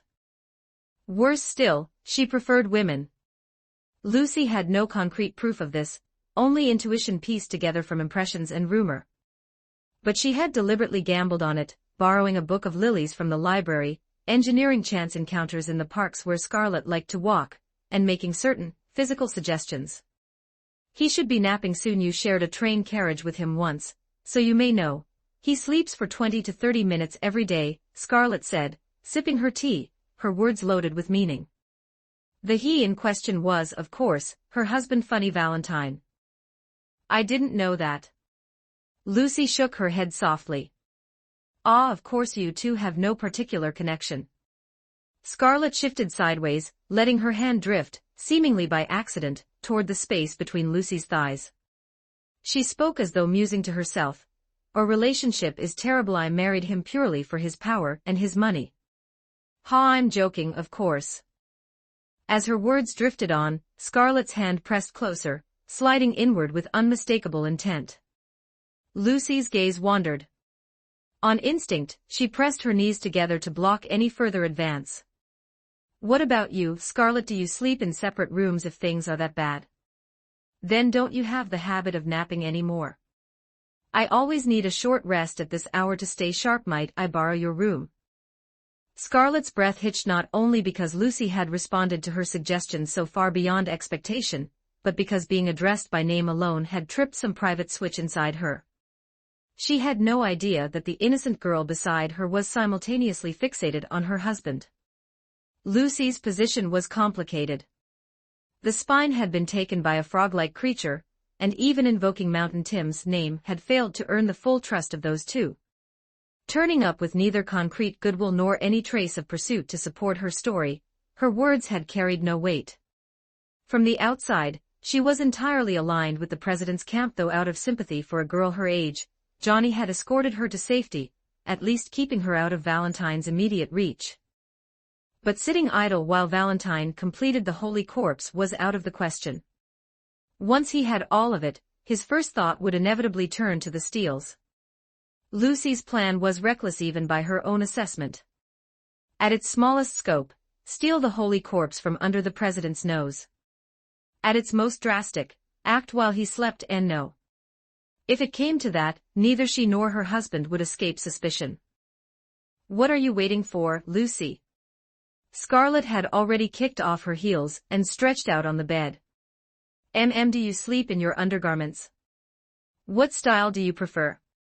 Lucy bit her lip, a small reflex that made Scarlet pause, not from suspicion, but because that particular curve of her lips had snagged something specific.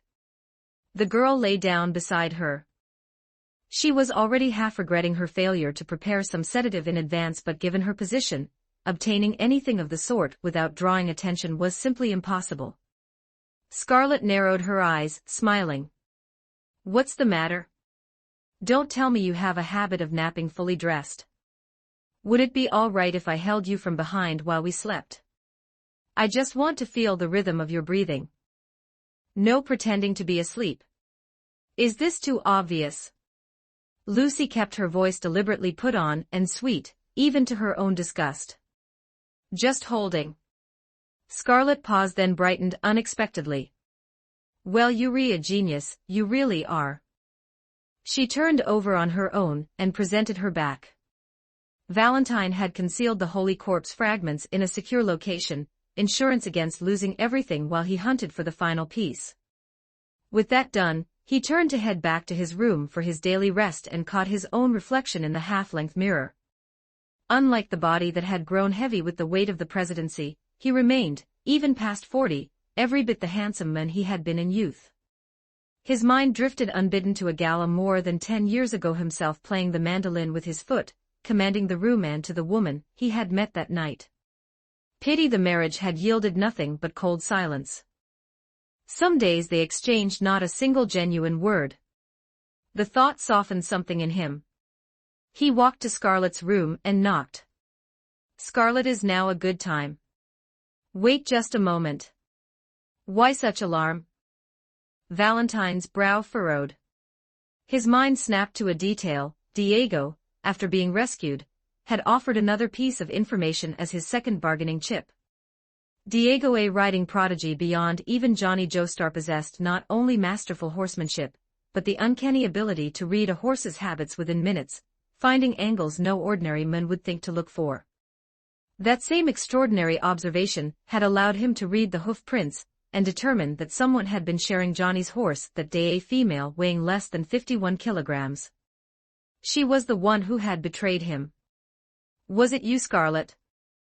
Valentine summoned D4C and smashed the door to pieces with one blow. Two figures in his wife's bed. His business partner's wife, curled intimately against his own wife from behind. Both of them women. He had indeed been betrayed, just not in the way he had anticipated. "Scarlett." Valentine pressed a hand to his chest and stepped back. Chapter 22. Chapter 22. Deceiving the Demon. 1485 words. The gaunt stand threw a punch that caved clean through the wall beside it, sending the guards scrambling in alarm. At Yimi's feet lay the body of the president, vital signs gone. More precisely, the president of this timeline, the one without D4C. The holy corpse had stopped moving here. But no matter how hard Yimi looked, she couldn't see it. She had never accumulated human knowledge or experience. Yimi had no concept of the world, let alone of planets. The idea of parallel universes was hopelessly beyond her. A full day had passed, and perhaps because none of the holy corpse fragments remained on her person, the corpse's master had not appeared once to offer any guidance. Yimi fled the parallel world's presidential manor, and opened her system achievement panel, scrolling to the unclaimed physical rewards from completed achievements. Skill Book, Introduction to Cooking, a beginner's guide that brings even a complete novice to the basics. Difficulty, low. How can anything in this world taste this terrible? She sank her teeth into the corner of the book and chewed it clean, slowly and methodically. Knowledge welled up inside her like a spring. Congratulations, host, on mastering the fundamentals of cooking, the rightful reward of diligent study and hard work. Barely enough to dull the edge of her hunger. With that done, Yimi decisively invoked the contract she had signed upon first arriving in this world. "Do you need assistance, my lady?" The corpse's master had warned her, repeatedly. But faced with this situation, she had no other choice. The corpse's master had, according to legend, refused the demon 3 times. Yimi did not possess that kind of resolve. The fat demon narrowed its eyes, each one nearly as large as Yimi's entire head, and met the gaze of the gaunt stand astride its horse. Then, as though delighted, it split open a grin full of jagged teeth. "Your desire has not dimmed. Had you applied that brain of yours, elegant as a drainage ditch, to the matter when we first met, you could have claimed the relic you sought at a far cheaper price." The smile receded slightly. The demon continued, "My terms remain unchanged, my lady. 3 days of fine dining in exchange for the holy corpse." What Yimi desired was not the holy corpse itself. She wanted to go home. Perhaps the demon was implying, in a roundabout way, that it currently lacked the power to send her home. Unfortunately, Yimi did not grasp the meaning hidden in those words. Compared to obtaining the complete holy corpse in one transaction, the price of 3 days' worth of food seemed almost laughably cheap. Yimi lifted her head. She gave the matter genuine consideration, real thought, perhaps for the first time in her life, then responded 3 seconds later, "Send me there." She meant, send me to the holy corpse, not deliver the corpse directly to her face. The demon studied the stand looming behind Yimi, with a contemplative look. "Even if you reduce the scope of your wish, my price will not change. Send me there." Yimi repeated the same 4 words. The demon opened its massive jaws and swallowed the cat whole, then plunged headfirst into the tiled floor. The presidential manor. Even between a husband and wife sleeping in separate rooms, years of shared life leave behind a certain understanding. If even Lucy could guess that Scarlett preferred women, how could Valentine be entirely unaware? But knowing was one thing. Witnessing it was another entirely. No matter how he turned it over, he had never imagined that while he had been mourning his lost youth, his wife would be in that bed, with another woman, doing, he had only caught this much. What might they have done during all the times he hadn't been there to see? If it had been a man, he might have ended up raising someone else's son. No, don't hurt her. We were only napping. This child said she missed her mother terribly. Scarlett, true to her upbringing, had already smoothed her expression and assembled an excuse. Lucy pressed herself into the corner, one hand drifting instinctively toward the dagger concealed at her waist, drenched in cold sweat. She had steeled herself, but Valentine might possess one of those bizarre abilities called stands, and even if she did somehow kill him, how would she escape? She had arrived openly with Scarlett, in full view of the guards. The dagger was nothing more than a talisman for her own nerves. Covering a transgression with a clumsy lie only makes you look like an uneducated village girl, Scarlett. Valentine said it with cold detachment, then turned his gaze to Lucy. Before he could continue, Scarlett had already steadied herself. She stepped forward and pressed a finger lightly to her husband's lips. I wasn't lying, Fanny. Perhaps it's my age. I find myself wanting a child. The answer gave Valentine genuine pause. It was true, Lucy's identity had made him overlook the fact that she was only 14. Scarlett. Lucy watched the situation tilt, reading the opening. The right move was to stay still and let Scarlett play out the scene. But before she could compose her next line, Valentine abruptly seized his wife's face in his hand. You carry a smell that disgusts me right now. It's the smell of lying, Scarlett. His gaze shifted to Lucy. Come to think of it, you fit the profile of female, under 51 kilograms rather well. Was it you two shameless women colluding inside and out to betray me? Lucy's eyelid twitched. I have no idea what you're talking about. She didn't know Valentine had already obtained a rough description of the betrayer, but she could piece together enough. Valentine walked toward her. Every instinct screamed at Lucy to hold steady, not to let a single crack show. But at precisely that moment, a voice impossible to dismiss as her imagination began repeating in her ear, faint and persistent, come this way. No, calling it in her ear wasn't right. She couldn't quite place the direction. Come this way. She needed to deflect his suspicion, and not only for herself. Her husband's fate was bound to hers. From behind Valentine, the long-eared stand materialized. It threw a punch toward Lucy. A test. Under normal circumstances, an ordinary person could not see a stand. Lucy was supposed to be an ordinary person. She should have been.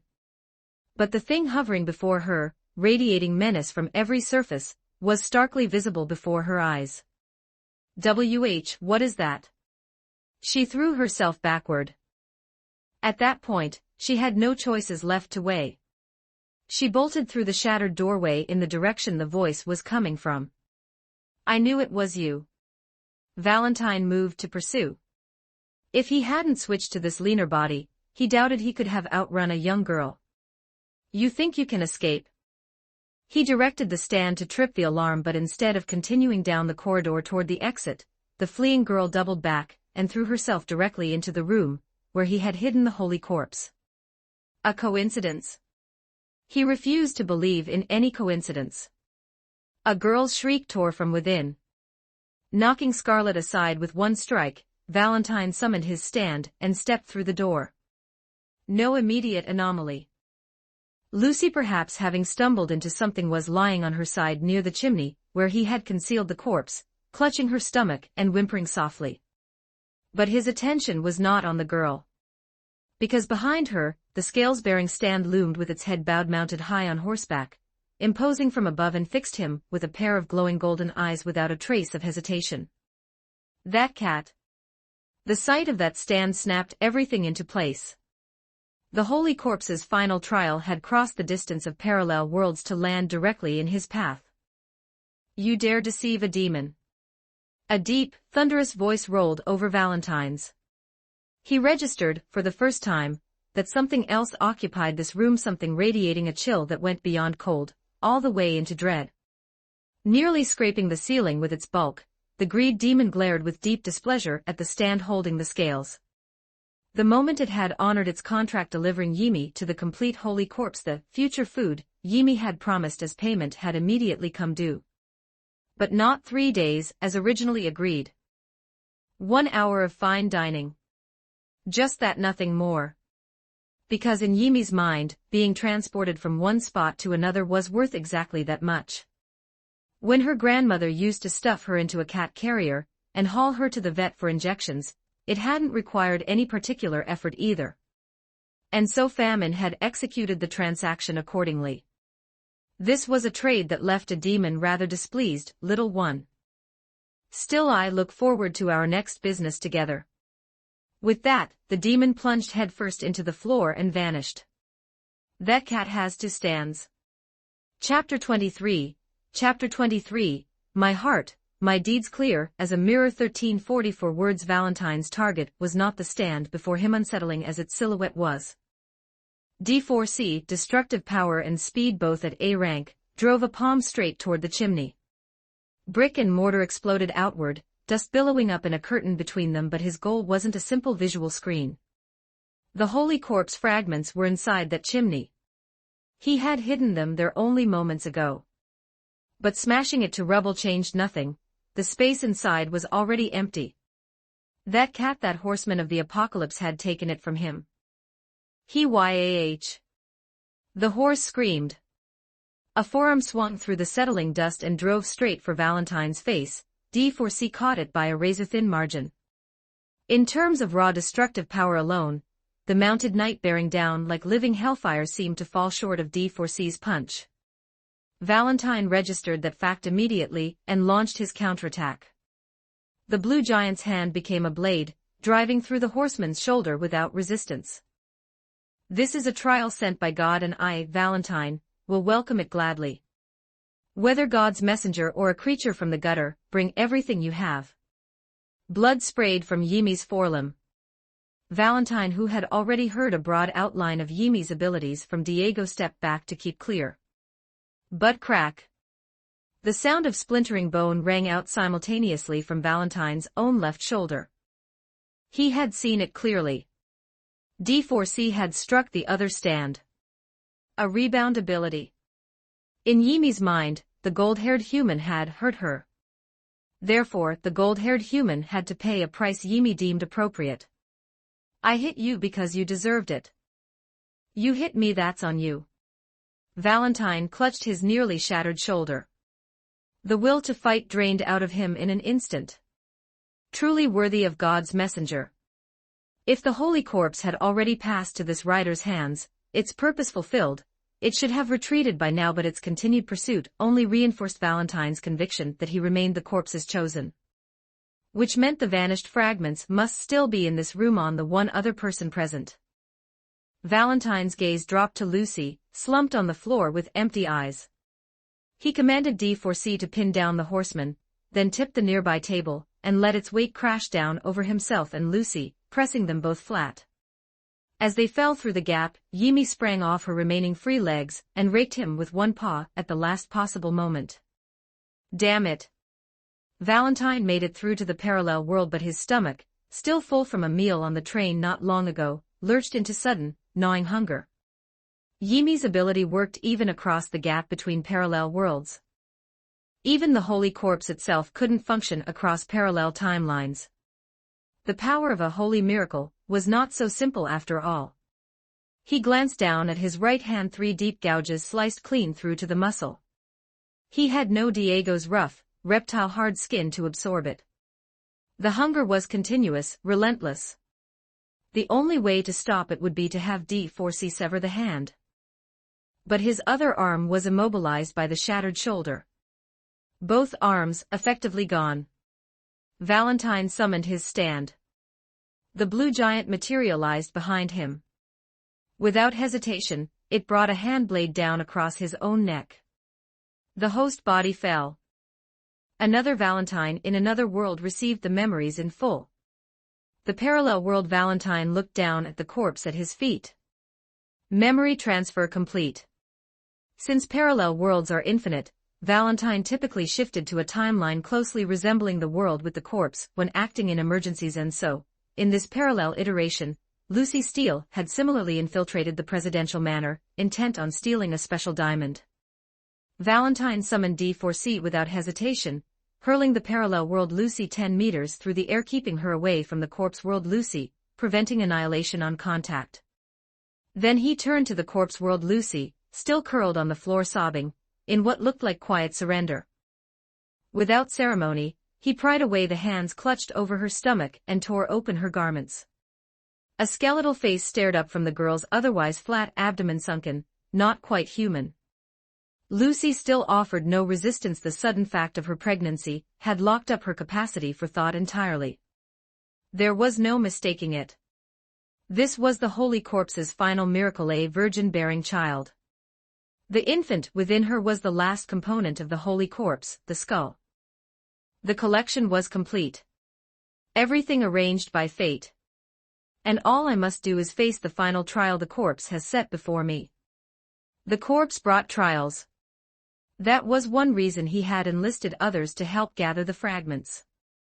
Now, with every piece assembled, the last trial had to be faced by his own hand. No matter. The stronger the trial's enemy, the better. Whatever twists the path may take, destiny has already plotted the destination. Every fragment that has come to me has proven that. He seized Lucy's arm, firm but not brutal, and dragged her out of the manor. Valentine's every grievance dissolved. He ordered a carriage readied at once. That cat will follow. Her ability to track the Holy Corpse crosses parallel worlds. There was no running from it, especially since he needed to return to the corpse's origin world. The Holy Corpse only manifested its full power in the world it belonged to. Eyeing the horse conspicuously visible beneath the horseman's silhouette, Valentine immediately settled on a battlefield that would partially neutralize that advantage. To the train station. With everything arranged, he turned back to the girl beside him, the one who had shared his wife's bed. Lucy's abdomen had swelled beyond a 4-month pregnancy in under 20 minutes. At this rate she might deliver before they boarded. The miracle continues to act even in this world. Do not be frightened, Lucy Steele. I will treat you with the reverence owed a goddess, and when happiness covers this land, I shall erect a statue in New York grander than the Statue of Liberty in your honor. The elation flooding through him was like sunlight melting snow overhead, filling every corner of his chest. Perhaps the Holy Corpse had already begun delivering its miracle to him. He almost forgot the unforgivable act the girl at his side had committed. That buoyancy carried him all the way to the train station. I'm very sorry, Mr. President, you can't take this train just yet. The conductor rushed forward to intercept. The train ahead of us derailed, sir. Funny thing, that shift was originally mine. I traded it because my stomach was acting up.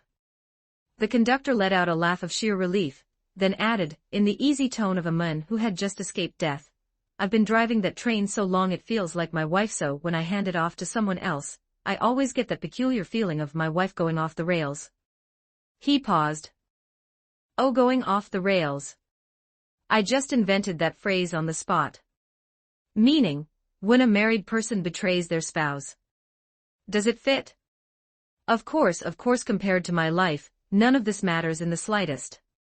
It's not as if my wife actually went off the rails. That isn't something you could go around saying like it were something to boast about. He trailed off. Why are you staring at the top of my head, sir? I know I'm out of regulation, but this cap was made for me by my wife herself, so if you'd like it, please take it. I only ask that you overlook the whole matter. The conductor lifted the green hat from his head and held it out to Valentine. President, you don't look well. Valentine's expression darkened. He pushed the door open. Could I trouble you to step over here for a moment? Of course, sir. The moment the man stepped where indicated, Valentine used the door to clamp him through into a parallel world. He exhaled. Valentine smoothed back his hair. My heart and my deeds clear as a mirror. All that I do is justice. Chapter 24, Blinded by Blood. 1176 words. The truth was, if Valentine wanted to neutralize Yimi's mounted mobility, he didn't need a vehicle that could match the horse's speed and sturdiness. Staying in that room would have suited him perfectly. The problem was Yimi. Alongside the one stand capable of restraining D4C, she herself possessed the raw, predatory strength of a tiger. Caught in a pincer, D4C might not manage the clamping motion in time before he died, which meant staying put would simply trap him. Valentine moved. He hauled Lucy, barely able to move through the door, clamped them both, and returned to the corpse's origin world. President, when did you The shriek belonged to this world's conductor. Valentine regarded the man who had said the wrong things in the parallel timeline with cold detachment, and had his stand shear off both his legs. Wait, why? I haven't done anything wrong. Valentine didn't answer. He lashed the man's hands to the train's throttle lever with rope, then directed D4C to angle a pane of glass so it tilted into a gateway to a parallel world with half the conductor's body wedged into the parallel world. Then Valentine killed the parallel world's conductor, kept a short distance between the bodies, and let the severed legs drift toward the parallel side where they met the parallel conductor's feet, and annihilated. The message was unmistakable: this is what falling in would mean for you. Why are you doing this? What did I do? Valentine ignored the screaming. Bandaging the man's bleeding stumps was the full extent of his mercy. The train lurched into motion as the conductor's thrashing jolted the throttle. The common-sense move was simply to sit down and stay put, but nothing about this arrangement followed common sense. In a parallel world, identical objects attract and merge by force. If the unsecured tilted pane of glass lurched forward during sudden braking, it could slide the conductor entirely through to the other side. If the conductor wanted to avoid ending up like his feet, he had to keep shoveling coal and holding the lever, keeping the train running. Anyone with no personal stake in the mission would collapse the moment a gun was pointed at them. Only the certainty of dying if you stopped would keep a man at the throttle without fail. Yimi raised her head and looked at her own stand, large eyes filled with confusion. No one had ever explained the properties of stands to her. This was the first time she had learned that a stand's injuries transferred to its user. Injury right now was not a welcome development. Every instinct told her how badly it could end and what it would cost her in this very moment.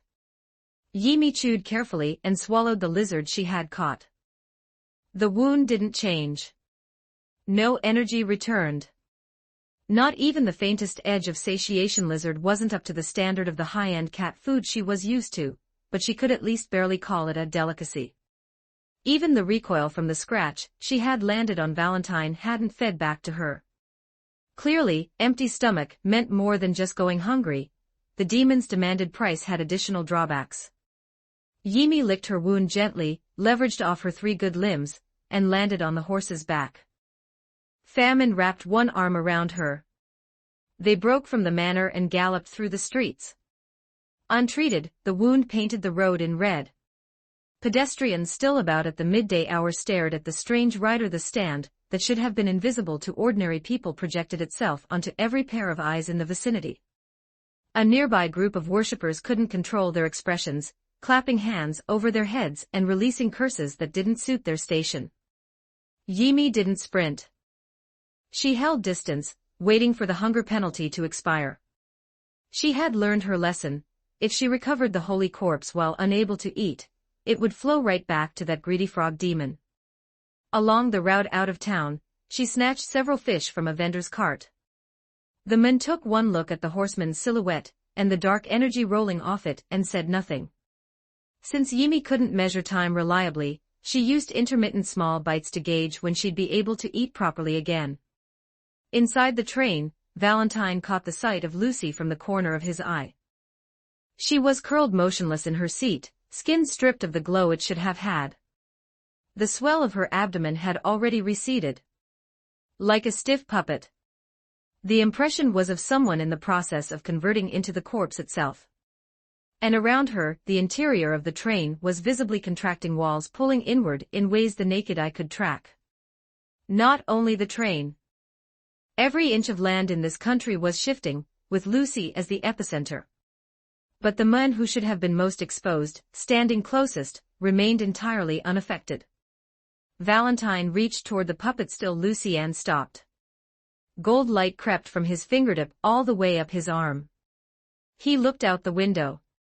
Rivers, mountains, the distant horizon, all of it drifting toward this fracture in space. Even the stand-mounted rider he had left far behind was now entering his sight line, closing fast. And D4C's ability to move freely through dimensional gaps would let him navigate this phenomenon however he chose. This isn't caused by the holy corpse itself. Rather, the corpse has unlocked a latent potential and awakened a new ability in D4C.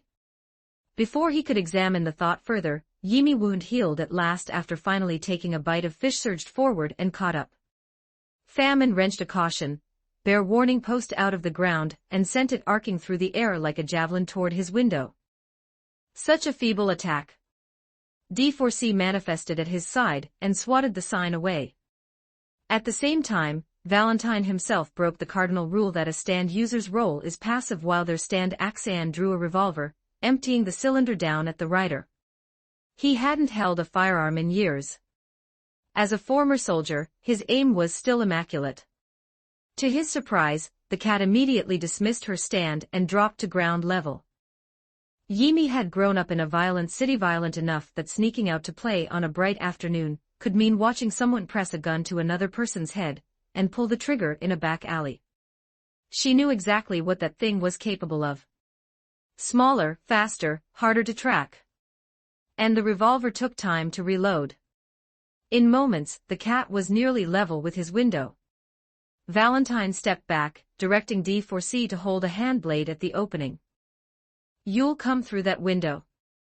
It's too narrow, you won't have a single moment to react when you do. The cat launched herself and didn't enter the window at all.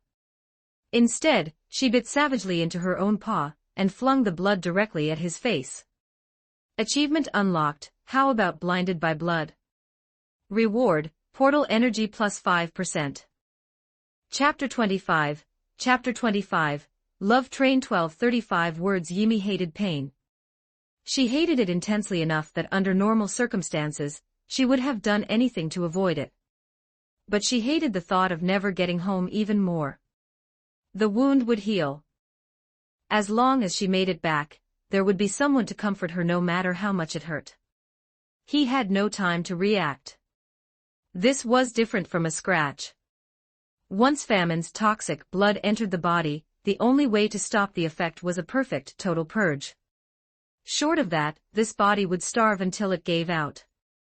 In the fraction of a second, Valentine's mind flashed through his options, already preparing to switch bodies. The blood twisted away from his eyes at the last centimeter, deflected by gold light. Simultaneously, from the window behind him, a woodcutter somewhere in the distance collapsed. His body went strangely, unnaturally hollow. Valentine looked down at the golden radiance coating his entire body. He understood at once. I see now. Where sunlight falls, shadow must follow. And on the other side of any place touched by fortune, someone will always be there to carry its opposite. In the eyes of God, fortune and misfortune are two values that add to zero. He had been completely wrong. The land wasn't compressing, it was converging. Objects carrying fortune were being drawn toward this golden rift, while harmful things were being expelled to land on some stranger far away. Only the good remained within the rift. Lucy was completing her transformation into the corpse. But the one truly receiving the miracle was him, which meant he had inherited the privilege of automatically redirecting every misfortune away from himself. D4C, a love train. This was his reward for facing the trial head-on. D4C had ascended to a height he hadn't dared to imagine. Lucy Steele, you really are a goddess. Valentine glanced into the corner of the carriage. A green hat sat there. This world's conductor, the one who hadn't put it on yet. His expression darkened. Be grateful you existed to become the offering from which the corpse took shape. I'll honor my promise and build you the statue you deserve. A measured pause. Full nude, naturally.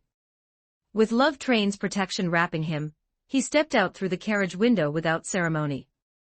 The golden rift held him aloft above the speeding train, and Yimi galloping in pursuit came into view directly ahead. The holy corpse that gathers fortune upon this land, something like that must absolutely not belong to those random, unknown people. He loved this country. He loved this land. And he would let this same happiness wash over every inch of it. What misfortune that love might displace beyond these borders, that was not his concern. The healed cat didn't hesitate. She bit into her own paw again and flung the blood. It curved away at the last moment, just as before. Somewhere in a distant corner, misfortune alone will befall some ordinary stranger, not this place. Valentine felt no urgency. He explained his current state with perfect composure. The dark horse's rider re-emerged. One hand gripped the scales, the other hadn't bothered with the reins. It was locked around the pendant hanging from its chest, shielding it as it drove straight for Valentine. Hoof prints pressed deep into the soft earth, each one bare of iron shoes. A fist with the force to punch through brick walls swung at Valentine's face. A man 100 miles away was hit in the face by falling rock. Is this your final gambit? Valentine raised the reloaded revolver and pressed the barrel toward the rider's face, pulling the trigger without a flicker of hesitation. Famine dodged barely but still caught a bullet through the shoulder. That wasn't the point. The point was, Valentine felt his own shoulder collapse under the same force. America's president produced a single word of Japanese. At the same instant, Yimi, cradled in Famine's other arm, launched herself upward and bit down on the golden rift itself. She had genuinely bitten into it. Valentine watched the small cut hang from the crack in space, teeth visibly embedded, gnawing a notch into something that had no physical form. Of course. How had he forgotten? The holy corpse was sacred, and this cat was equally a herald of the divine. The horseman, symbol of injustice, would naturally be untouched by injustice. D4C materialized between them. Careless of the cost, it drove a punch straight for the horseman's temple, willing to trade life for life. Valentine had never feared death. But the blow's force was deflected. What is this? Valentine understood instantly. D4C's attack, D4C's own inflicted misfortune, had been redirected outward, same as his own. The tables had turned. Yimi chewed thoughtfully. In her small, clear voice, she delivered her verdict on the miraculous rift: tastes good. Yoo. Something shifted. The rider's vast indifference ignited all at once into ferocity. Both hands plunged into the golden rift. Valentine had underestimated her. In his final moment in this body, he was filled with nothing but regret. He had let the ball of fluff on the outside blind him to what revelation had promised about the end of days. The cat landed on top of his head, raked 3 lines down the back of his neck, and kicked him off the train. Valentine hit the ground and rolled 33 full revolutions while Yimi walked the length of the golden rift toward the fully assembled holy corpse. Achievement unlocked, defeated an 8-meter class giant. Reward, portal energy plus 5%. The golden rift warped. The complete holy corpse manifested before her. This was her way home. Famine's gaunt hand closed around a black fish it had somehow retrieved, crushed it, and sprinkled the matter over the cat's fatal wounds. The holy corpse drew back its scattered golden radiance. Yimi bit down on it whole. The vast divine nature flooded through her flickering spirit power, and brought with it something she could not suppress, a wave of pain unlike anything she had felt before. Elsewhere, the man who had rolled 33 times across the ground had, by some twist of fortune, been caught under the rear wheels of the train in the final moment, completing the conditions for D4C's clamping ability. The stand carried him through. The new Valentine rose slowly to his feet. This isn't over. But from somewhere behind him, a voice he did not want to hear drifted forward. Johnny, stop fiddling with that armor of yours. Did anything I just said actually register? But you refused to teach me from the start, and it'd be strange for an outsider to learn your family's exclusive technique anyway, wouldn't it? Besides, I figured out yesterday that this armor can slow down time. Or speed me up, maybe. If I run into that cat again, I should find a set for you too. But you're already managing to stand on your own. Maybe you could marry into our family. Do you have a sister? Or a younger one? I have a younger brother. Impossible. Ha, I'm joking. A pause. Hey, doesn't that good-looking fellow over there look kind of familiar? The gold-toothed rider shielded his eyes with both hands, though the distance between them had already closed to under 5 meters. Silence settled over the road for a few seconds. Johnny, who hadn't taken off his armor even on horseback, reached for his waist. 1, 2, 3 Rider KICK Chapter 26, Chapter 1, Hit in 1229 words, System tallying results. Holy Corpse collected, 10 out of 10. Mission complete. Rewards are being distributed. Host, please claim them promptly. Can I go home now? Whether by mercy or cruel joke, the system had not reclaimed the Holy Corpse Yimi had worked so hard to collect, but a complete Holy Corpse was never something so easily absorbed. Much like Lucy Steele before her, the Holy Corpse was now attempting to possess her on its own terms, the dry, puppet-like hardened skin of something ancient trying to replace her fur, creeping in from every direction. It wasn't the saint's actual wish. The corpse simply treated everyone who tried to claim it the same way with equal, impartial resistance. But Yimi was no ordinary person like Lucy Steele, helpless to resist. Her divinity-infused spiritual force held it at bay, and for now, neither side could gain the upper hand. Hungry. That was the worst of it. Every second of resistance was burning through her body's energy at a staggering rate, leaving no room to think about anything else. Whether or not it was connected to the talent the system had mentioned, the little cat quickly figured out the technique. Like some toothless creature soaking its food in saliva before swallowing, she had to continuously infuse the corpse with spiritual force tainted by her own divinity, assimilating it, dyeing it in her colors, the way she herself had once been dyed by it. It was brutally difficult. Compared to a holy corpse capable of shifting tectonic plates, Yimi's spiritual force was like a single drop of watercolor in a barrel large enough to hide a person, and her spiritual force wasn't limitless. Because of her stand, eating could replenish her stamina. But also because of her stand, the first symptom when any one reserve ran dry was always the same, gnawing, desperate hunger. Repeating, rewards distributed. Host, please claim them promptly. With those words, 2 faintly glowing objects materialized in the air before Yimi, obligingly flashing their details. Novice combat suit, fake, shaped by the host's anime affinity. Status, unbound. The appearance, a white button-up shirt, and pale yellow shorts, the visual equivalent of a starting zone white teardrop with a stat bonus under 5. Space ring, 2M x 2M, common junk found on every corner, but just right for making up for the missing system storage. A barely decent silver ring with a somewhat large, faintly tacky blue sapphire set in its center. Notice, both material rewards require being worn to bind. Host, please equip them soon, or store them safely to avoid loss. The incessant chatter was grating on the nerves of the cat already struggling against Holy Corpse erosion. Following pure instinct, Yimi opened her little mouth and decisively sank her teeth into both floating items. The energy automatically routed to top off her spiritual reserves, blunting the corpse's advance. The system took 2 or 3 seconds to process, apparently recalibrating.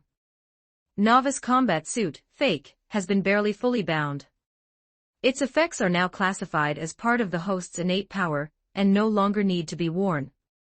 Please complete the 2D trivia quiz immediately to determine the enchantment. Portal energy detected at overflow. Consume 100% to transport now. The portal was reading at 185% overflow, 85% of that had accumulated from mission completion bonuses alone. Transport. I want to go home. With that command, the portal's overflow energy plummeted.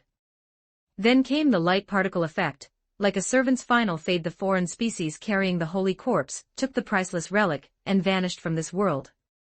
When the world materialized again, it was unlike anything Yimi had ever seen. Open to the point where there was no ground, no gravity. All around her stretched a black curtain, with only a handful of sunlit planets scattered across it as distant ornaments.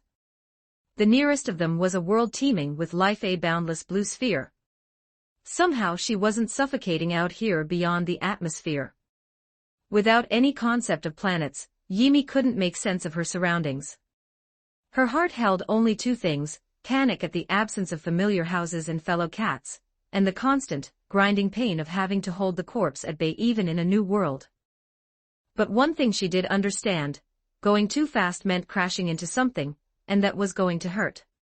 Her animal instincts were also telling her, quite plainly, that at this speed, with the weightlessness she was already feeling, Yimi was genuinely about to die.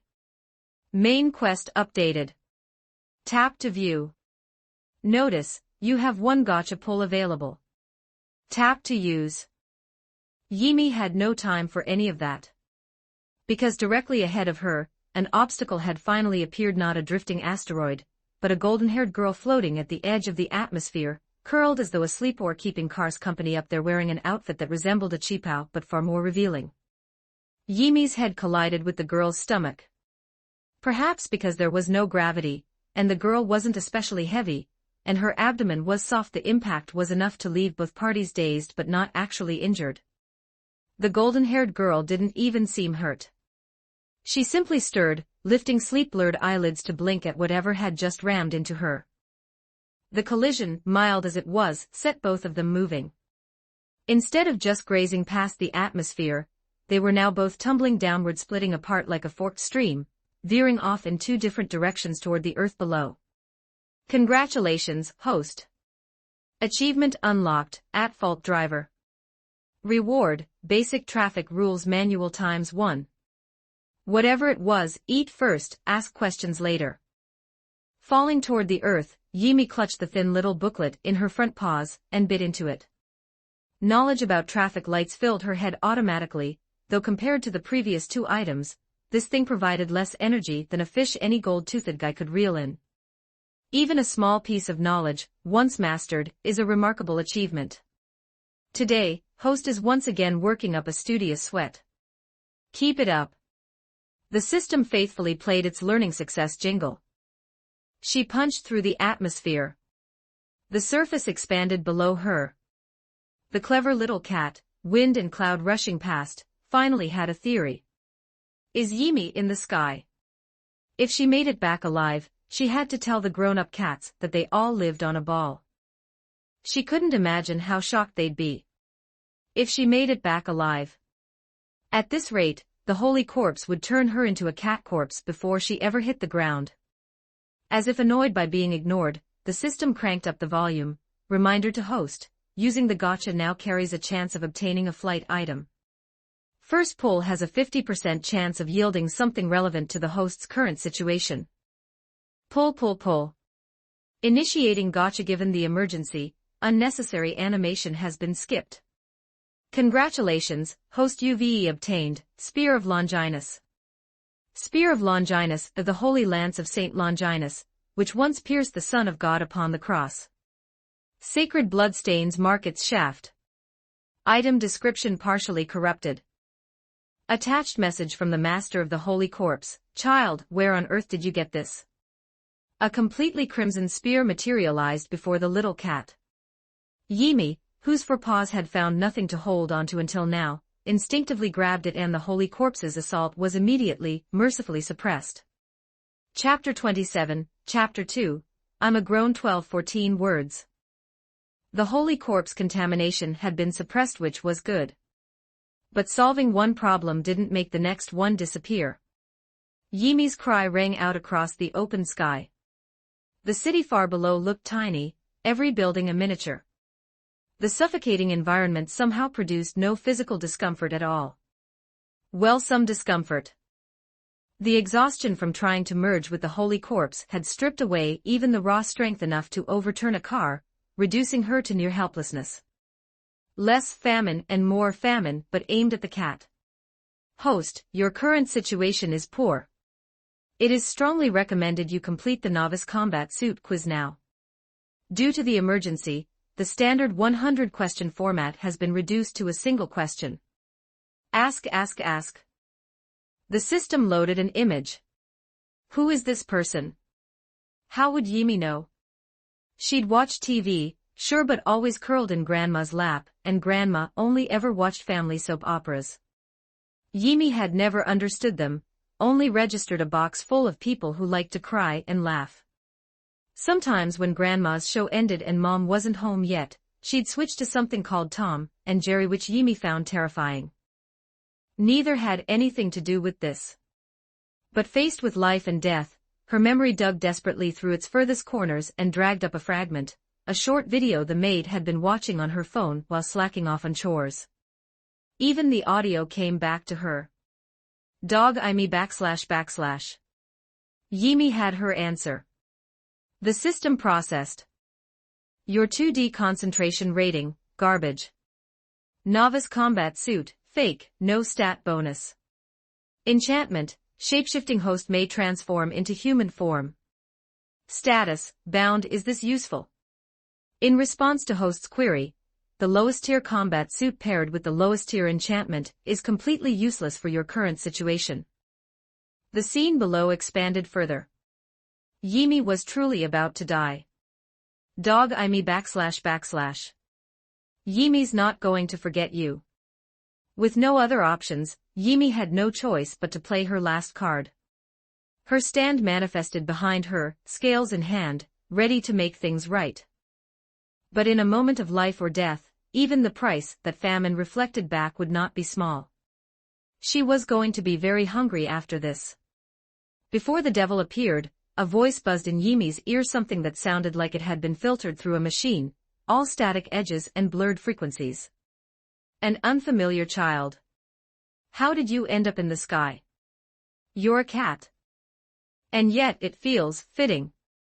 A transparent, colorless silhouette pixelated, somehow, not just in appearance but in voice, as though processed beyond recognition, barely resolved as a woman. She was falling in parallel with Yimi, inverted, deliberately chasing her downward. I feel like I shouldn't give it to you. You look so dangerous. But you also feel so right. Except you're not even human. What do I do? I'm so torn. Actually, you did speak just now, didn't you? Do you desire power? A pure white crystal materialized in the silhouette's hands. The figure hadn't been waiting for consent. She simply pressed the crystal into Yimi, and it sank into her like a stone into still water. Yimi licked her 3-petal lips. Surprisingly good. For a moment she almost forgot she was still falling. Tremendous power surged through the little cat, reshaping everything it touched, then hit some invisible threshold and reversed, pouring instead into the holy corpse, accelerating assimilation. The energy ran dry before the process completed, but the holy corpse's power was slowly becoming her own. Then Yimi felt something pull her, a snap of displacement, in and out of another dimension in the same instant. In that exact moment, evacuation sirens erupted across the entire city below, turning half-finished bathroom trips across town into a citywide crisis. For ordinary people, this disaster was about to hit 10 times harder. The space around a theater in the city center began to warp violently.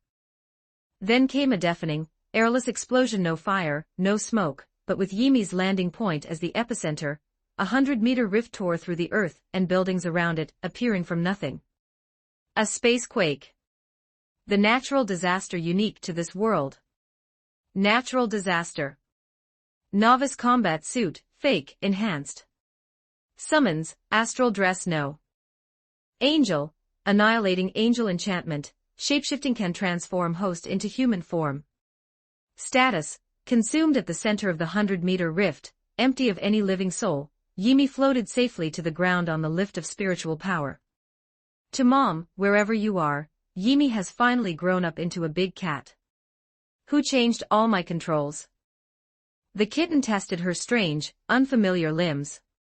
Congratulations, host. Achievement unlocked, changed. Reward, basic human privacy knowledge, how to use the bathroom, why girls shouldn't show certain things to others, etc. Yimi moved her new hands positioned completely differently from where she expected them to be to touch her own face. Not a single hair. Not even her beloved whiskers. The only thing she could feel was a slight, soft chubbiness, baby fat. The most disturbing thing, the thing that made even a cat feel something close to fear, was, with slow, awkward hands whose length, joints, and finger count were all completely wrong, Yimi felt the top of her head. Then the sides of her face, where hair draped over her cheeks. She had 4 ears. Yimi pawed at the pair on top of her head, trying to will them away with the novice combat suit's energy. Corrupted text. It didn't work. She tried the ears on the sides of her face, those disappeared successfully. She could make them come back too. But the ones on top of her head refused to go anywhere. No time to mourn that she hadn't become a normal grown-up cat. Yimi stood upright on her new 2 legs, and took a few experimental steps. It went smoothly, no trouble at all. Maybe all that practice standing on 2 legs in the previous world had paid off. Her enhanced vision was much better now. The colors were richer, sharper than anything she'd seen before. Out of the corner of her eye, she caught the glint of a mirror shattered in 2 by the spacequake. In it, she finally saw herself properly. A little girl, no older than 9 or 10. Blue eyes. A slender build that clashed entirely with the little cat's round, stubby, gas canister body. A pure white magical girl outfit lent an air of fantasy. Atop her head floated something between a massive crown and an angelic halo, not resting on her skull, but branching out from her forehead and hovering in 2 spreading arcs, leaving her tiny cat ears perfectly unobstructed. From the headpiece, sacred white gauze trailed downward. Her hair was pure white, cut short to the neck.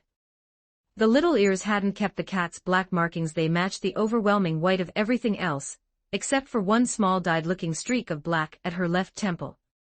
Yimi pointed at the mirror and jeered, "You're so ugly." By cat standards, the more one note a color palette, the uglier. And the figure in the mirror was almost entirely white. "Host," said the system. "That is a mirror. That is you." Yimi turned into an ugly weirdo. Chapter 28, Chapter 3, Big Dumbass 1441 words. Not far from where the spacequake had struck, inside a building whose occupant had heard every alarm, and made absolutely zero attempt to evacuate, whether that was bravery or something else entirely, there was someone who simply wasn't moving. Another spirit. How unexpected. The theater's walls, designed to block all outside light and keep the stage as the sole focus, had just had a hole blasted through them. The sudden flood of brightness made the pale violet-haired girl squint. And they landed right next to me. Is this fate, perhaps? Heh heh. Miku Azaoi smiled serenely, lifted the hem of her skirt with practiced grace, and walked toward the rift the spacequake had torn open, letting her eyes gradually adjust to the light. Who might you be? Hello there, don't be afraid, I'm also a SPI, the dust settled. The figure in front of her came into focus. Miku's expression went stiff. What in the world is that? Wrapped in black burlap, emaciated beyond reason, looking like something that had crawled out of a famine, and not even wearing shoes. The only things distinguishing it from a human were a face perpetually shadowed even in direct sunlight, and the bizarre behavior of holding a set of scales aloft. This was Yimi's stand, summoned for making a deal with the devil, and not yet called back. She couldn't make out its face clearly, but from the silhouette, Miku concluded it was probably, possibly, most likely male. Behind the stand stood a cat with unusual coloring. But Miku wasn't particularly interested in the cat right now. That skeletal, ugly, deeply unsettling man was the spirit that had just arrived here. This was what she had been waiting for. Yimi wasn't looking at her yet. She was still sitting on the ground, relieved just to be back in her cat form, because being a grown-up cat with a kitten's ears would have been deeply alarming to everyone. Apparently, having eaten the novice combat suit meant she could shift between human and cat with a single thought, no equipment required, completely unrelated to clothing. That whatever it was ring worked the same way now. She could generate a 2M times 2M personal storage space from within herself. She tested it by storing the spear of Longinus inside, and the suppression effect on the holy corpse held even in there, probably because the space counted as part of her stomach. The problem was that her power had nearly vanished. Not just the freshly acquired Ryuryoka, the strength she'd gorged herself to build up in the last world had been swallowed by the corpse almost entirely. She could feel it, Ryuryoka was regenerating, but any time it recovered past 10%, the excess drained straight into the corpse to accelerate assimilation. In short, Yimi was functionally weakened. Fortunately, Stan's were a projection of mental energy and had escaped the purge. Now she just had to wait for the holy corpse to finish being absorbed. Meow. Yimi looked up at the buildings around her and felt pretty good. She was probably close to getting home. Notice to host: returning to your home world means there will be no more missions. Yimi immediately pulled up the mission panel. Main quest: defeat the first spirit. Reward: portal energy 100% fill. Side quest: collect spirit crystals, January 10th. Each crystal grants 1 gacha pull. Was Yimi transported from one strange place straight to another strange place? The terrifying truth finally landed. Corrupted text. Her ears drooped instinctively. Can I go home? When hosts travel between worlds, there is a chance of returning to the original world. Please actively collect energy and complete your journey. You may also pre-select a previously visited world as your next destination. Then the system added, excluding your original home world. How much energy can I fill right now? The kitten asked with a thin thread of hope. Having witnessed a full portal before, even Yimi, who had never learned arithmetic, had roughly calculated the amount needed. Under current non-life-threatening conditions, 0.2% feasible. At full power, 3.1% feasible. Notice: converting personal energy into portal energy results in significant losses. This method of accumulation is not recommended. Notice: completing 6 main quests allows host to manually select a destination world. Current progress, January 6th. Complete 6 missions and she could go home. Yimi's ears perked back up. For the sake of accumulating energy, Yimi needed to eat well. She turned to look at the woman behind her. Sharpened hearing and smell had registered her long before she looked. The sight of her made Yimi's eyes light up. Yimi knew that anyone with long fur, hair, or carrying grandma's kind of choking cat smell, perfume, was a grown-up female cat. She also knew that female humans were the best trading partners. Let them pet your head, and there was a decent chance of getting a sausage in return. She'd learned that by sneaking after her mom to that place called school. Male grown-up cats weren't as reliable. They never carried snacks, and even when they did, they ate everything themselves in one sitting. Yimi took 1 step forward. Her stand moved with her. But the woman didn't wait. She launched an attack immediately. Enormous pipe organs materialized in a row behind her, and the school uniform she'd been wearing was replaced in an instant by a skirt strikingly similar in design to the astral dress Yimi had briefly worn herself. Astral dress, no. A single note blasted out, carrying winds that dwarfed even the storm Yimi had arrived in during her last world crossing, and the little round cat was sent sailing through the air, landing flat on her back with a painful smack. Yimi didn't understand. But Yimi felt offended. Naturally, the knight who carried the scales would return what it judged to be injustice in a manner the other party might not entirely endorse. Without warning, Mika felt a violent burst of pain in her rear end. The burning, stinging kind, like a child on the receiving end of what their parents considered a reasonable disciplinary smack. The pain wasn't the important part. The location was. You worm. Mika was both shocked and furious.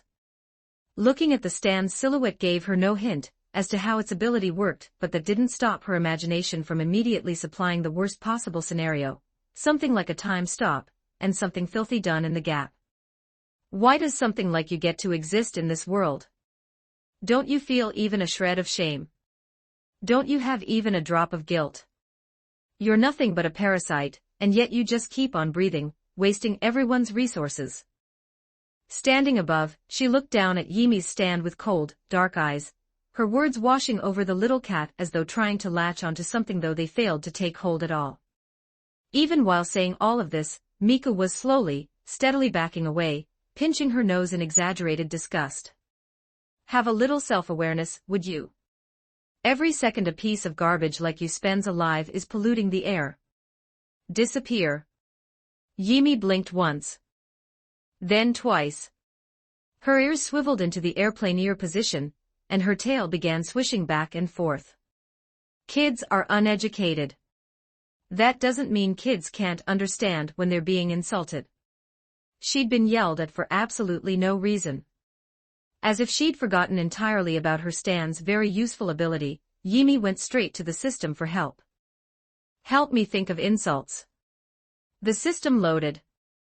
This unit does not recommend the host learn uncivil language. However, we have compiled popular profanity from your current world, and hope it assists your unreasonable request.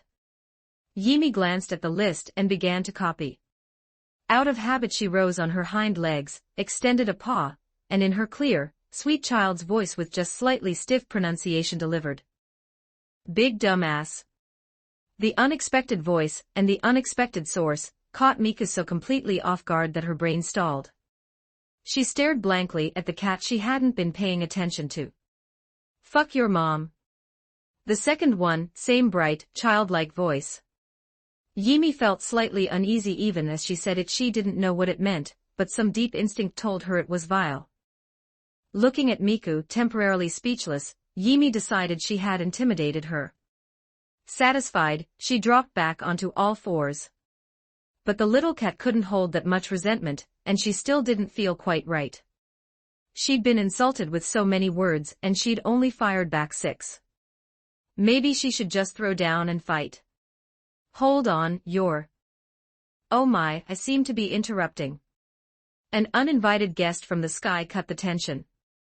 Chapter 29, Chapter 4, Wiggle Car 1345 words. A space quake. Officially, a natural disaster. For ordinary people, that was the story. The truth was that a spacequake was the spatial distortion produced when a spirit crossed from the neighboring world and manifested in the real world. To prevent these disasters from recurring, certain regions had established official anti-spirit organizations, their logic being simple: eliminate the spirit, eliminate the catastrophe. AST, the anti-spirit team, Japan's designation for these units. By appearance, this particular unit consisted of a group of young women in mechanized combat suits that were, objectively, rather revealing. Beyond their battlefield aptitude, many of them had lost family to spacequakes, and harbored a deep personal hatred of spirits. Their track record was, to put it charitably, dismal.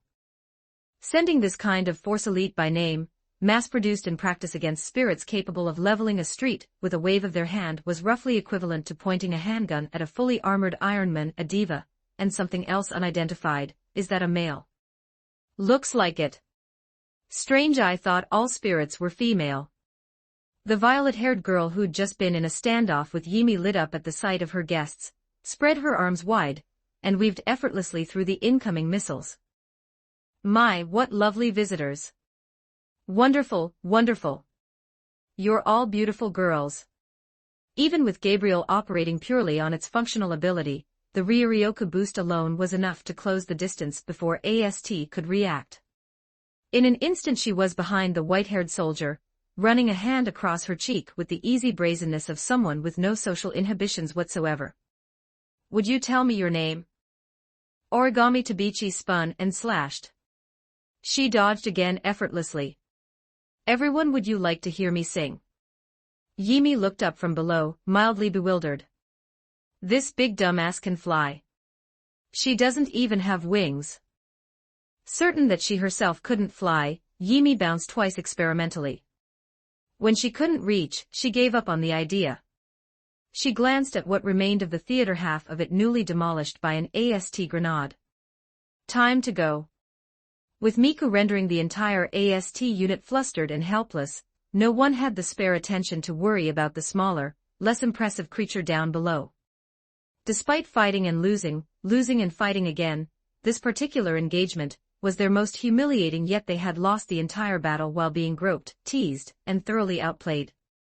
Or had they even been fighting?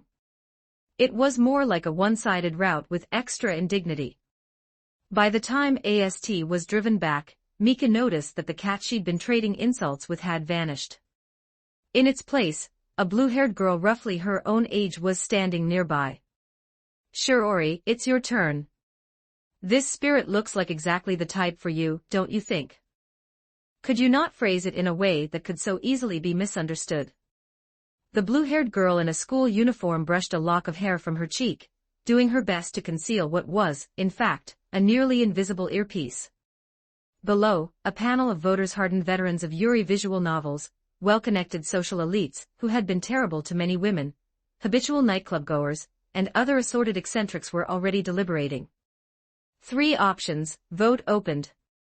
Vote closed. Shiori, choose 3. Not understanding it at all, thoroughly unwilling, and yet impossibly obedient, Shiori honored the elite's choice. How much would your panties go for? Miku blinked, then laughed lightly, already recovering. How about a trade for yours? This date would go on record as one of the smoothest they'd ever run. Her affinity started this high. She doesn't seem like a difficult target. Leading with an ambiguously suggestive opener under a female identity, even if it causes embarrassment, feigning natural airheadness is a valid recovery. It's a gamble. More likely the target just has a pre-existing preference for girls. 10,000 meters above, 800 feet, aboard the Ratatoskr airship Fraxinus, the red-haired girl in the command chair bit straight through the lollipop in her mouth. But something's strange. A spacequake definitely occurred, but we're not detecting any Ryuryoka signatures. And the spacequake pattern doesn't match any of the diva's previous ones. Did any of the cameras catch something unusual? Ratatoskr, the organization on the opposite side of the philosophical spectrum from AST, advocating for peaceful acceptance and sealing of spirits. The method for sealing: the blue-haired girl currently on a date with Miku below. She possessed a singular ability. In brief, spirits developed strong affection for her, and a key kiss during their vulnerable moment would seal their Ryuryoku, along with the involuntary spacequakes that came with it. That was the theory. In practice, certain spirits could also perform a silent manifestation, appearing in the real world without triggering a spacequake at all. We did capture something, but it isn't clearly identifiable. The woman in the seat below, dark circles like bruises under half-lidded eyes, brought the footage up on the main screen. Their surveillance system should have nullified backlight interference, and yet the footage showed a golden radiance filling nearly the entire frame, spreading in every direction like cracks tearing across the sky over Tengu City, yet vanishing without leaving any trace of damage. Light that appeared to extend dozens of kilometers in every direction, and yet only this one camera, the nearest, had captured it. All the others showed nothing out of the ordinary, as if only this device had been singled out. The golden light faded. The footage seamlessly transitioned to the moment AST was being toyed with by Miku, the precise instant Yimi dismissed her stand. The other cameras recovered well enough to catch what followed: a small, round creature with markings like a panda darted out from an alleyway. On passing a cat dozing on a step, it deliberately slowed, crept close, and delivered a deliberate smack, sending the sleeper straight into the air. Rain, the dark-eyed woman, stared at the cat in the footage for a long, silent moment. Come to think of it, there's really no way to look out for stray animals during a spacequake, Kodori murmured. Though presumably any cat or dog with working instincts would have sensed the spacequake coming long before any person did. That's not quite what this is, Commander. Rain pulled up the earlier surveillance footage one by one. There is no sign of any cat matching these characteristics in the surrounding area prior to the new spirit's arrival.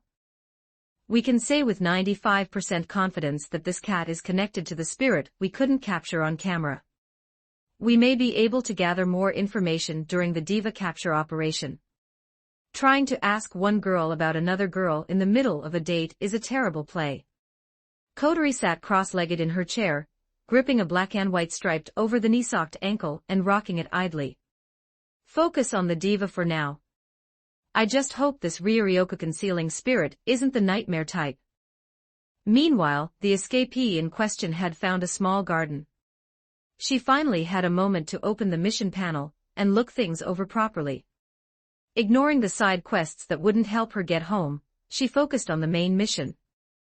Main quest: defeat the first spirit. That's definitely the big dumbass. Yimi reached her conclusion: Miku Azaoi was the first spirit. Notice to host: this determination has no factual basis, and you are operating at 100% spite. It's her.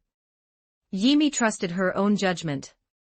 She'd arrived in this world and been insulted by a total stranger. The more she thought about it, the angrier she got. You have one gotcha pull available. Use it now. Skipping the wheel animation automatically. A white arc solidified into shape. Floating before Yimi was a strange little blue vehicle. Wiggle car, a child's toy. Allows normal navigation across certain uneven terrain, though it makes a persistent buzzing sound. With the right approach, it can deliver the full impact of a runaway dump truck. Chapter 30, Chapter 5. It lets people pet it. 1462 words, bzzzzzzzzz. During the hours when adults were at work and children were in school, the small garden became the domain of stray cats. And today that peace was being disrupted.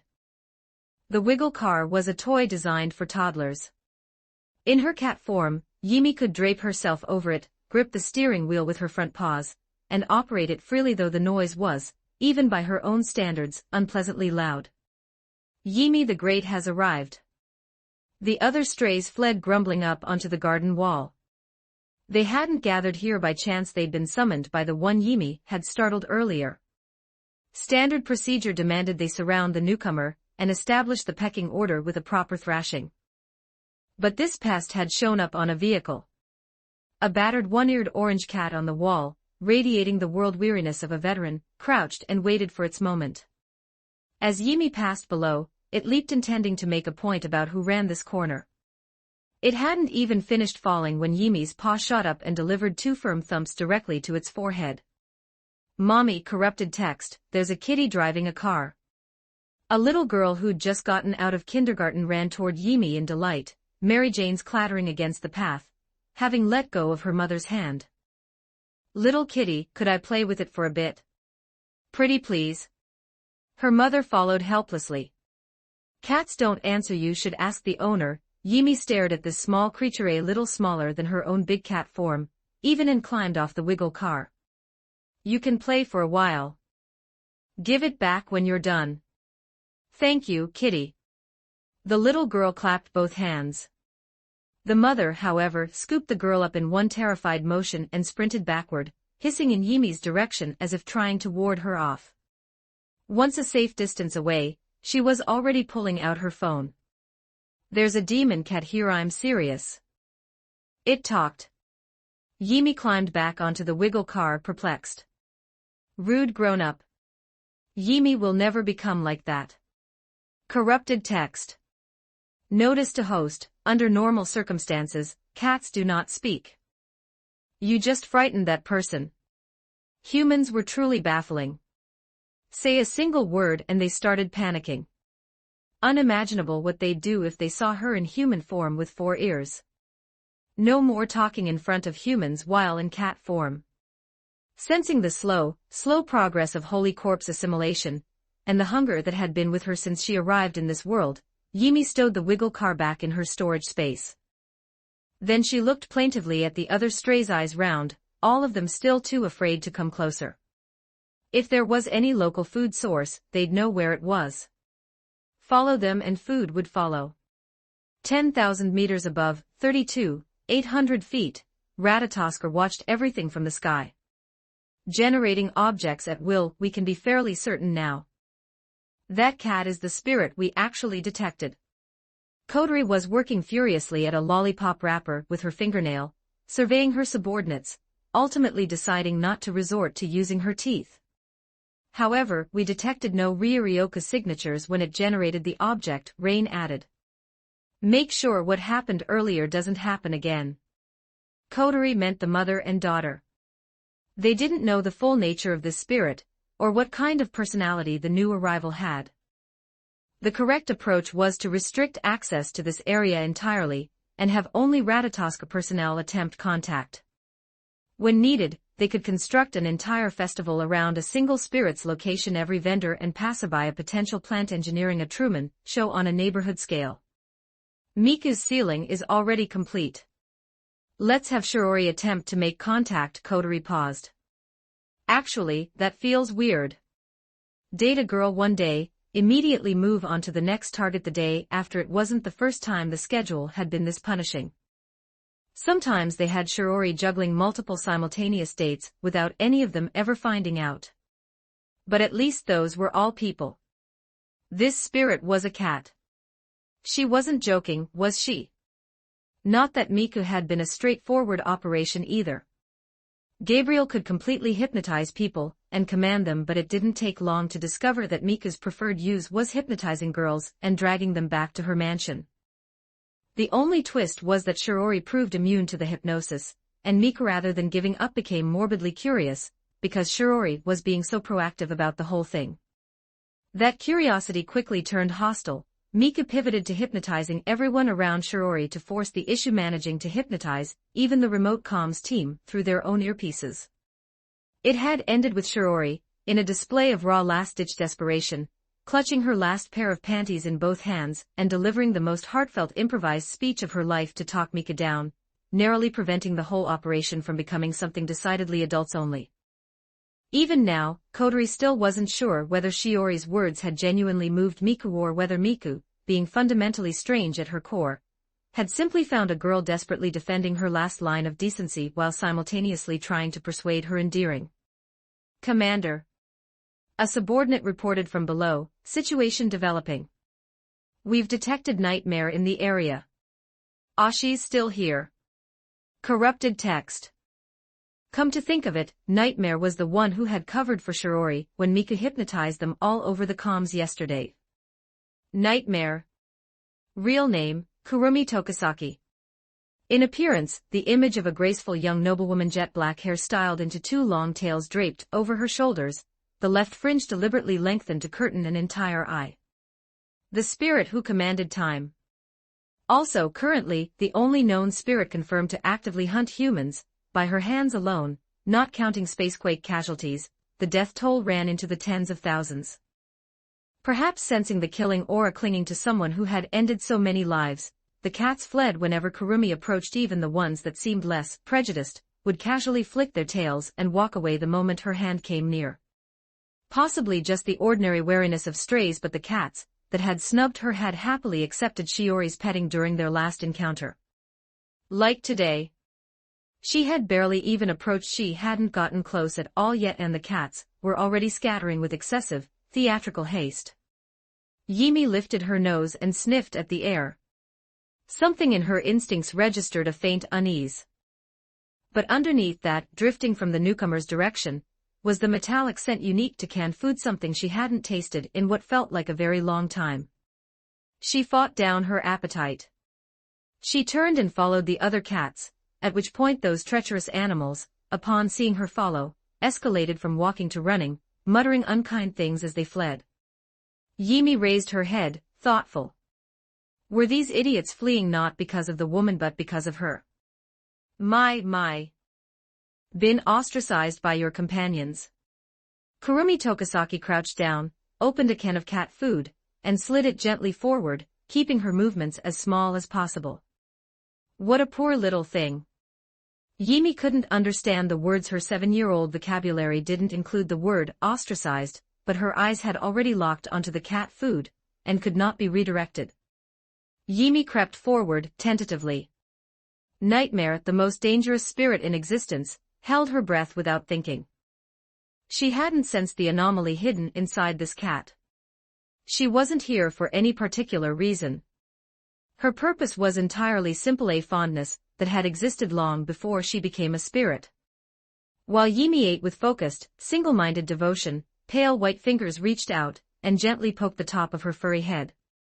When the cat didn't bolt, they moved back in a smooth, unhurried stroke, smoothing down her fur. She got to pet a cat. Satisfaction +10.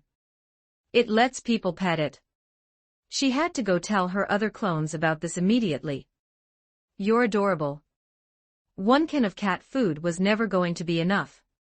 Yimi retracted her claws and hooked her front paws over Kurumi's black stocking thigh, the soft flesh yielding slightly under her weight. Matching the position, Yimi let out a long, shameless, thoroughly coquettish, "That's all I have, I'm afraid." Kurumi gave Yimi's head a gentle pat, and lifted her off reluctantly. 2 small paw prints pressed into the thigh of her stocking. She made no move to brush them off. They were, after all, evidence to show her other clones. The black-haired girl raised her eyes, as if catching the gaze of something unseen. She smiled quietly, gathered the empty can from the ground, leaving no trace, and stepped backward into her own shadow. Yimi tilted her head and poked at the spot where the woman had been with one outstretched paw. Chapter 31, Chapter 6, You Smell So Good. 1650 words. A single can of food wasn't much for Yimi at this point, but she could genuinely feel a tiny sliver of energy returning. Right, Tokisaki Kurumi does like cats. Up on the ship, Kotori hugged her knees, thoroughly exasperated. Eating cat food at least proves to us that whatever this thing is, spirit, or otherwise, it really is just a cat. But if it actually is a spirit, doesn't that mean Shiori would have to make a cat feel bashful, and then kiss it? Should we give up? Rain stared at the screen, pensively. But she just spoke out loud and communicated with the little girl, so at minimum, she has Toka's level of rationality. We have no reason to give up. Oh, this one's so chubby.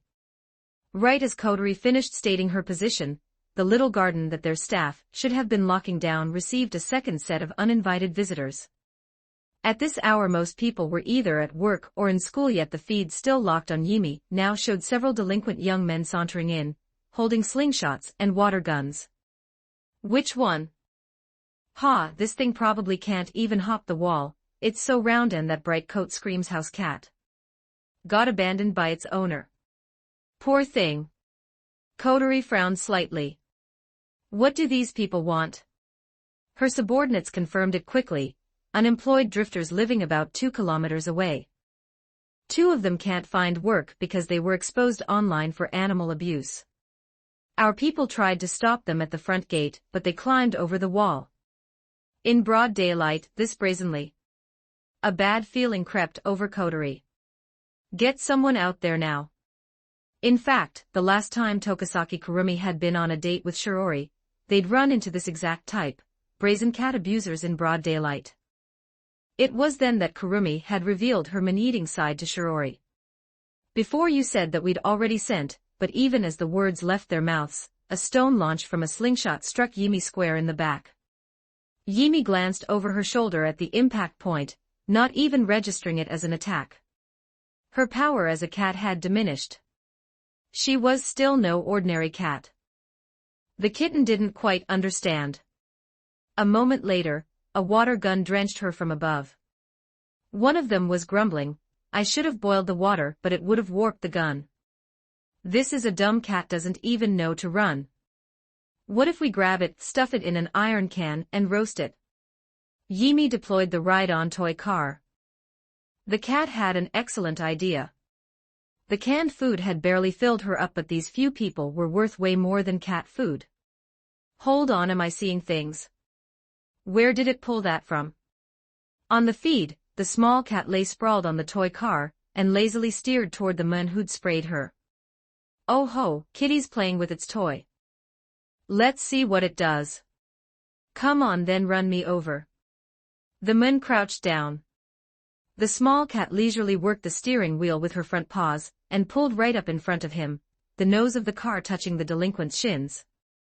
Dust and debris scattered through the air, the visual effect produced by the delinquent's trajectory, and his subsequent friction with the ground before he landed in a Yamcha pose inside a curbside gap that might have been measured for him. What the hell is this? It scratched me, the little beast. Hold it underwater. I feel kind of hungry all of a sudden. Hey, you lot over there, what are you doing? Ratatosker staff had finally arrived. Wait for me, I genuinely can't move, I'm so hungry. Hiss, you got rabies or what? What's wrong with you? Pull yourself together everyone, please stop. He's infected. He turned into a zombie, ahhhhhh. The camera caught what followed, something grotesque, beyond comprehension. The man Yimi had scratched grew weaker with every second, his body visibly shriveling in real time. Driven by agony and desperation, he dropped to all fours and began gnawing at the grass in the flower bed. Then, tapping some primal survival instinct, he hauled his mummified husk of a body forward red-eyed and bit off his accomplice's ear, swallowing it whole. It did nothing to stop the horrifying transformation. Almost the exact moment Yimi caught up to the others, the first man had curled in on himself, too far gone even to scream, and became a dried husk. One of the staff members who'd tried to intervene was even bitten by another delinquent in the chaos. Had Ratatoskr not sensed something wrong and teleported him away in time, he would likely have been mistaken for one of them and starved to death by Yimi as well. Before long, only 5 shriveled corpses remained in the little garden, so brittle that a passing stray dog crushed one underfoot without even trying. Kodori let out a long breath from the command chair and turned to her sister, who had just returned from a separate date. As you can see, this one's threat level looks no lower than Tokisaki Kurumi's. Itsuka Shiori clutched her chest, breathing hard. The scene had the same impact as the first time she'd witnessed Kurumi kill. The only difference was watching from a distance versus being on site. If anything, it was a completely different kind of brutality. She'd just watched people who might have passed her on the street die horribly in front of her. Well, there's no need to be too gloomy about it. It counts as self-defense after all. And when Tokisaki Kurumi approached it earlier, it showed a friendly side too. So relatively speaking, Shiori, have you thought about how you're going to kiss a cat? She was cut off. A spacequake alert. It's that cat. The energy provided by humans was clearly far superior to canned cat food. It even nudged the Holy Corpse fusion along, though still barely a drop in the ocean. Still, being full helped her think. The small cat had arrived at a brilliant idea. Transforming into astral dress equals causes spatial distortion.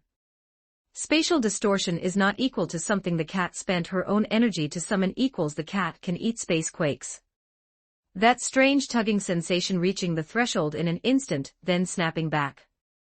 Evacuation sirens swept through the city. Stray animals, far more sensitive than humans, scattered in every direction. Then, centered on Yimi's feet, the small garden split open in a crater spanning a full 2 meters in diameter, an unprecedented display of force that drew a collective sharp intake of breath from everyone aboard Fraxinus. At the epicenter of the spacequake, the white-dressed little girl puffed her cheeks and swallowed what she'd been chewing. The spacequake she'd mostly consumed successfully pushed the Holy Corpse's digestion forward another step.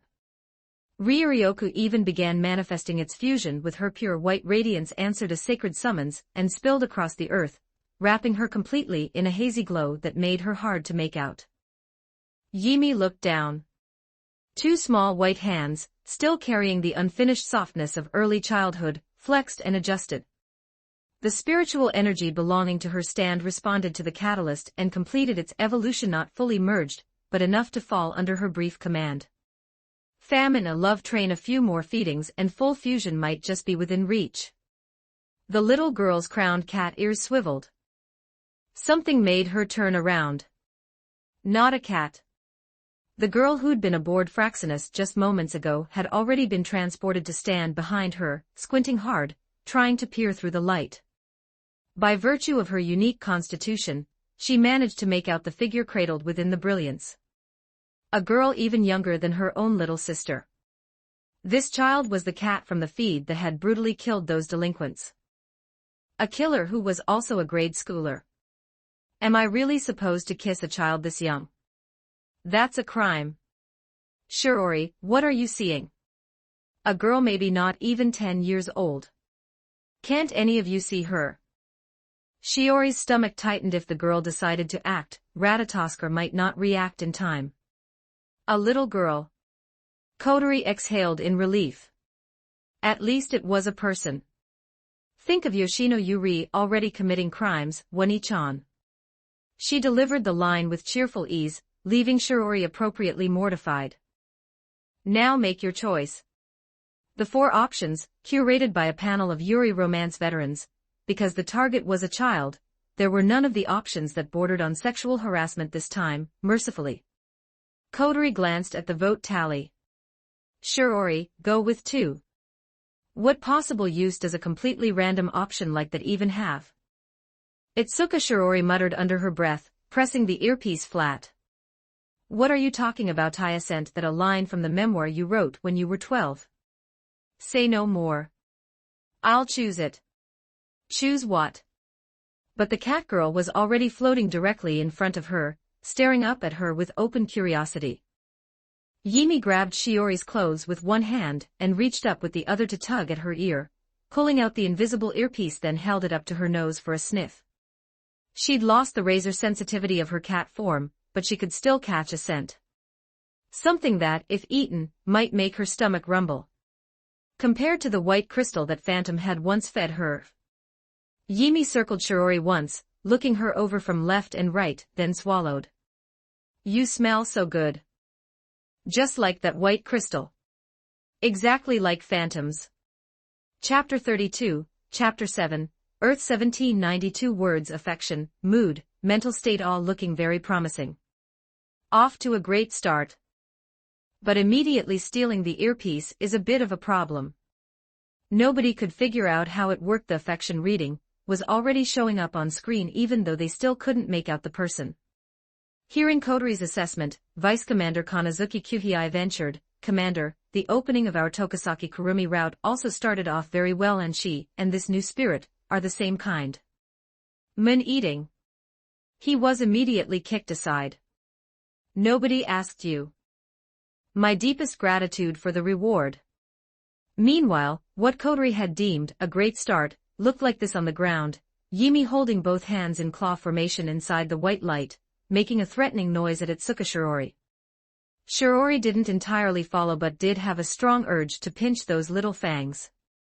Yimi's ears flicked. She was equally at a loss. She was attempting to frighten this woman. This woman had laid eyes on a big cat with 4 ears and wasn't scared at all. Even the cat herself felt the uncanny valley kick in whenever she looked in the mirror. I have 4. Yimi pointed at her head for clarity. Oh, you really do? Shiori covered her mouth in surprise. A great mystery of the two-dimensional world had been solved. Catgirls apparently had 4 ears. Are you the first spirit? Yimi asked directly. Shiori took a moment. The first spirit. The blank look didn't seem feigned. Yimi circled her again left, right, while Itsuka Shiori studied her in return. The little girl's face was the kind that left an impression at first glance. Her large, dewy eyes, which beneath the divine radiance had shifted from clear blue to deep gold threaded with glowing runes, framed pupils that were subtly vertical. Her face hadn't quite finished growing and yet, still carrying the perfect baby softness that belonged to this age. Perhaps because she was still so young, the cat ears she'd assumed would frighten people were instead small and delicate, her arms and legs slender without being frail. If there was any flaw, it might only be that her outfit seemed mismatched. Magical girl stories were originally made for young children, but truly making the aesthetic work required a girl who'd actually grown into it. Yet the pure white clothing paired with that divine luminosity created something entirely different. Anyone who looked at her directly felt washed clean, a sacred baptism that left no room for stray thoughts and a strange, unbidden shame at one's own failings. The word deity surfaced in Shiori's mind on its own. If first spirit was what this girl was called, the girl in front of her fit the description far better than Shiori herself did. Oh, right, speaking of lines. Shiori recalled the options Ratatosker had provided. One hand pressed to her temple, the other extended formally before her. She straightened up with the slightest backward curve at the waist and deliberately deepened her voice. That outfit, you must be an exceptionally pure magical girl. Interested in joining the Time-Space Administration Bureau. She even matched the body language perfectly. Only Shiori could pull off something this embarrassing with a straight face. Those were, of course, the words Shiori imagined Ratatosker's crew would be saying. With the earpiece currently in this child's hands, she couldn't hear their next instructions. Yimi's ears swiveled. The cat didn't follow what she was saying. The cat voiced her own request, "Can I bite you?" Shiori had seen the security footage. She knew exactly what being bitten meant. The sage-like detachment the divinity had been stirring up in her dissolved entirely. No earpiece.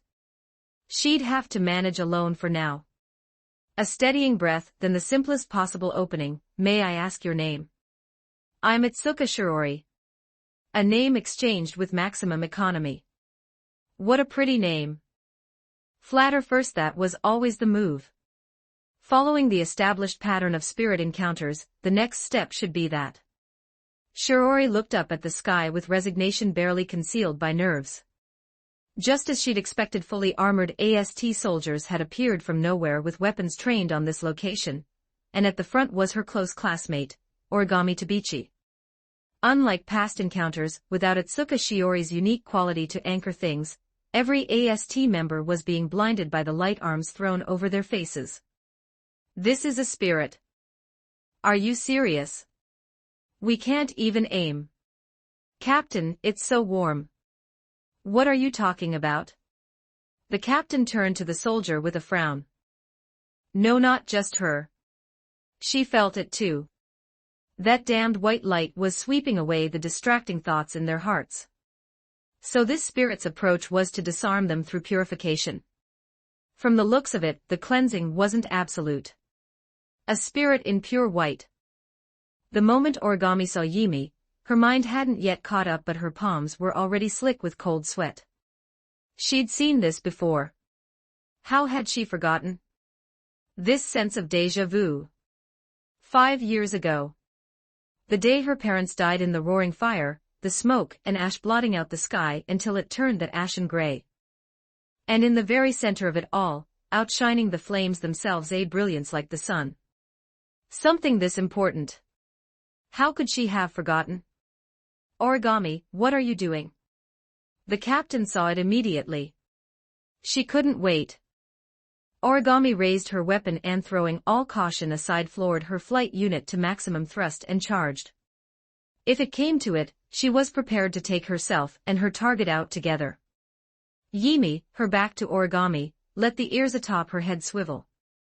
She maintained her floating posture and slowly turned around. For words spoken apart the second to a warning to both of them.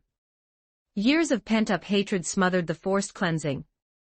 The white-haired girl squeezed superhuman output from standard-issue equipment, or perhaps simply gave everything she had with nothing held back. Given her momentum, a spirit not built for combat, like Yoshino, might genuinely fail to react in time. That was Shiori's fear. From Shiori's angle, she could see the missile about to punch straight through the small girl. The child now facing her showed none of the defensive responses other spirits used, made no move to dodge, and took no damage whatsoever. The complete holy corpse blazed its divine presence, routing all misfortune toward others, drawing all luck to itself. Just as Valentine had once said, in the eyes of a god, luck and misfortune are balanced numbers that sum to 0. So long as the world's total maintains that equilibrium, no matter how either side fluctuates, the ledger remains fair. And what famine truly represented was the unfair trade, which was also the truth of Yimi's ability to absorb the holy corpse and make it her own. Stand, third stage, love train. No longer manifesting as cracks in space. The effect was now visible to everyone. Shiori, blocked from direct view, and Origami, who had just launched the attack, both saw it. Somewhere far to the west, a man who'd broken into a home, and was in an unstable mental state, suddenly lunged at a police officer with a knife and was met with an emptied magazine.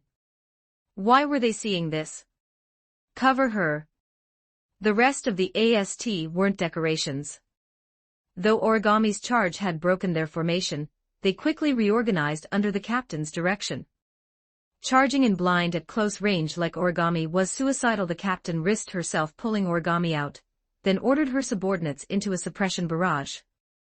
The spirit neither defended nor evaded, yet missiles fired from a distance and blades swung up close alike seemed to curve away, deflected by something invisible.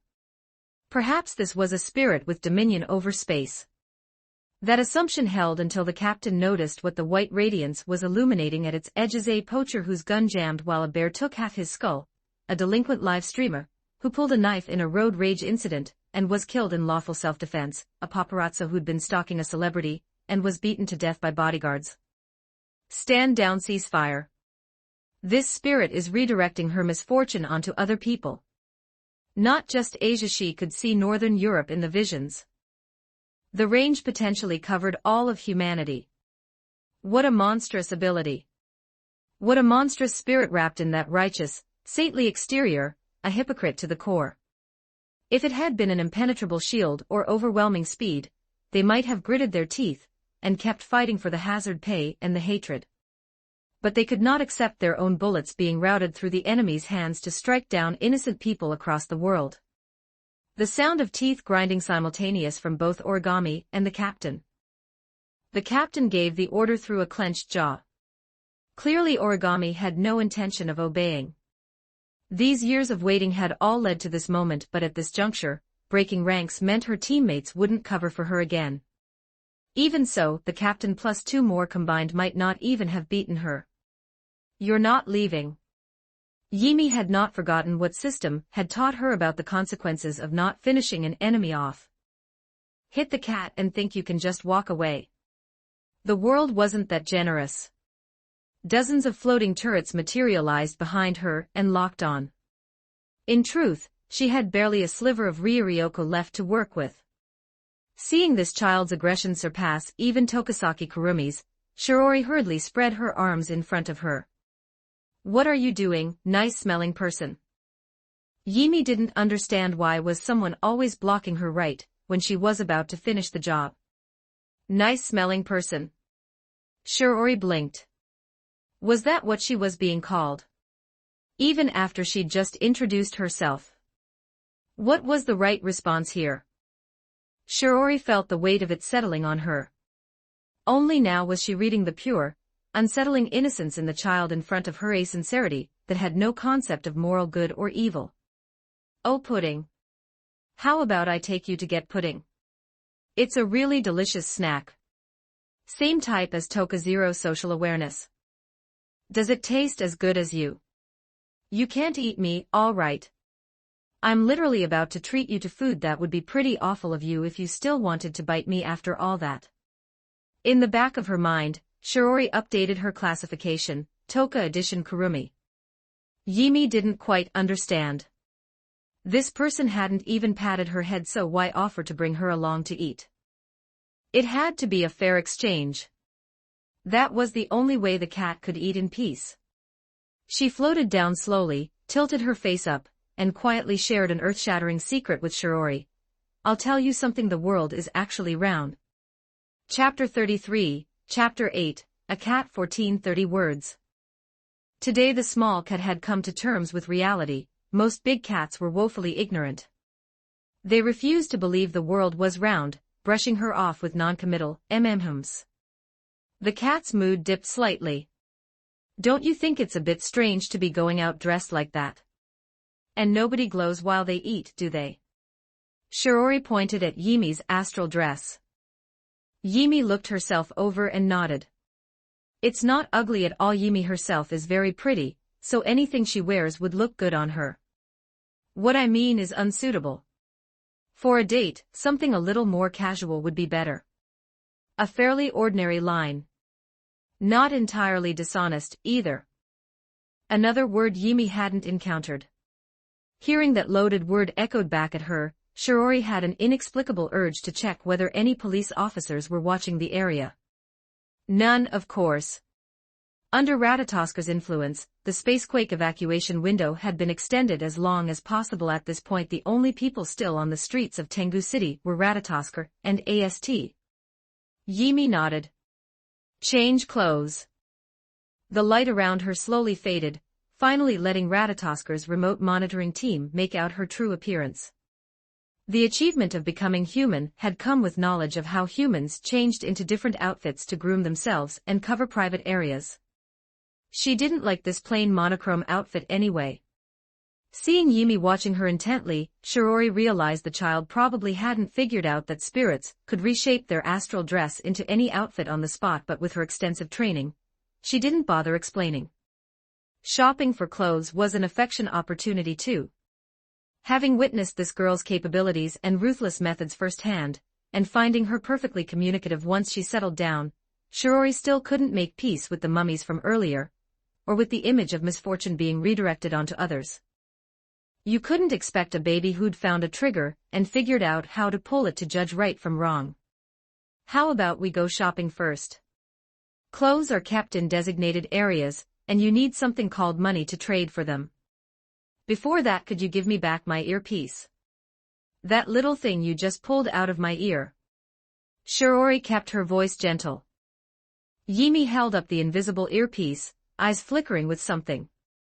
Can this make 2 ears? She was convinced that big cats must shove one of these things into their ear to make their head ears disappear. 2 ears. Shiori couldn't help glancing at the small cat ears perched atop her head. That might be an important clue to working with her. She decided to take the gamble. It can't, but I think Yimi's cat ears are very cute. Yimi reached up and pressed on her own cat ears, then handed the earpiece back. Shiori, don't respond to us, the little girl can hear you even when you lower your voice. The earpiece went back in just in time for Kotori's first instruction. Not bad so far. Affection isn't trending up or down yet. Even though we couldn't see her angel's effect earlier because of the light, let's proceed with the date for now. Kotori's voice was fairly relaxed. Because the monitoring had only captured the white glow, she had no idea this child could redirect misfortune onto others. Shiori fell into step beside Yimi, with complicated feelings, then noticed the girl's walk had a certain quality to it.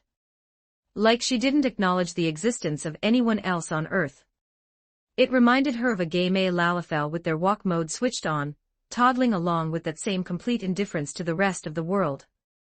Shiori, head right, our people have temporarily closed off that stretch of road.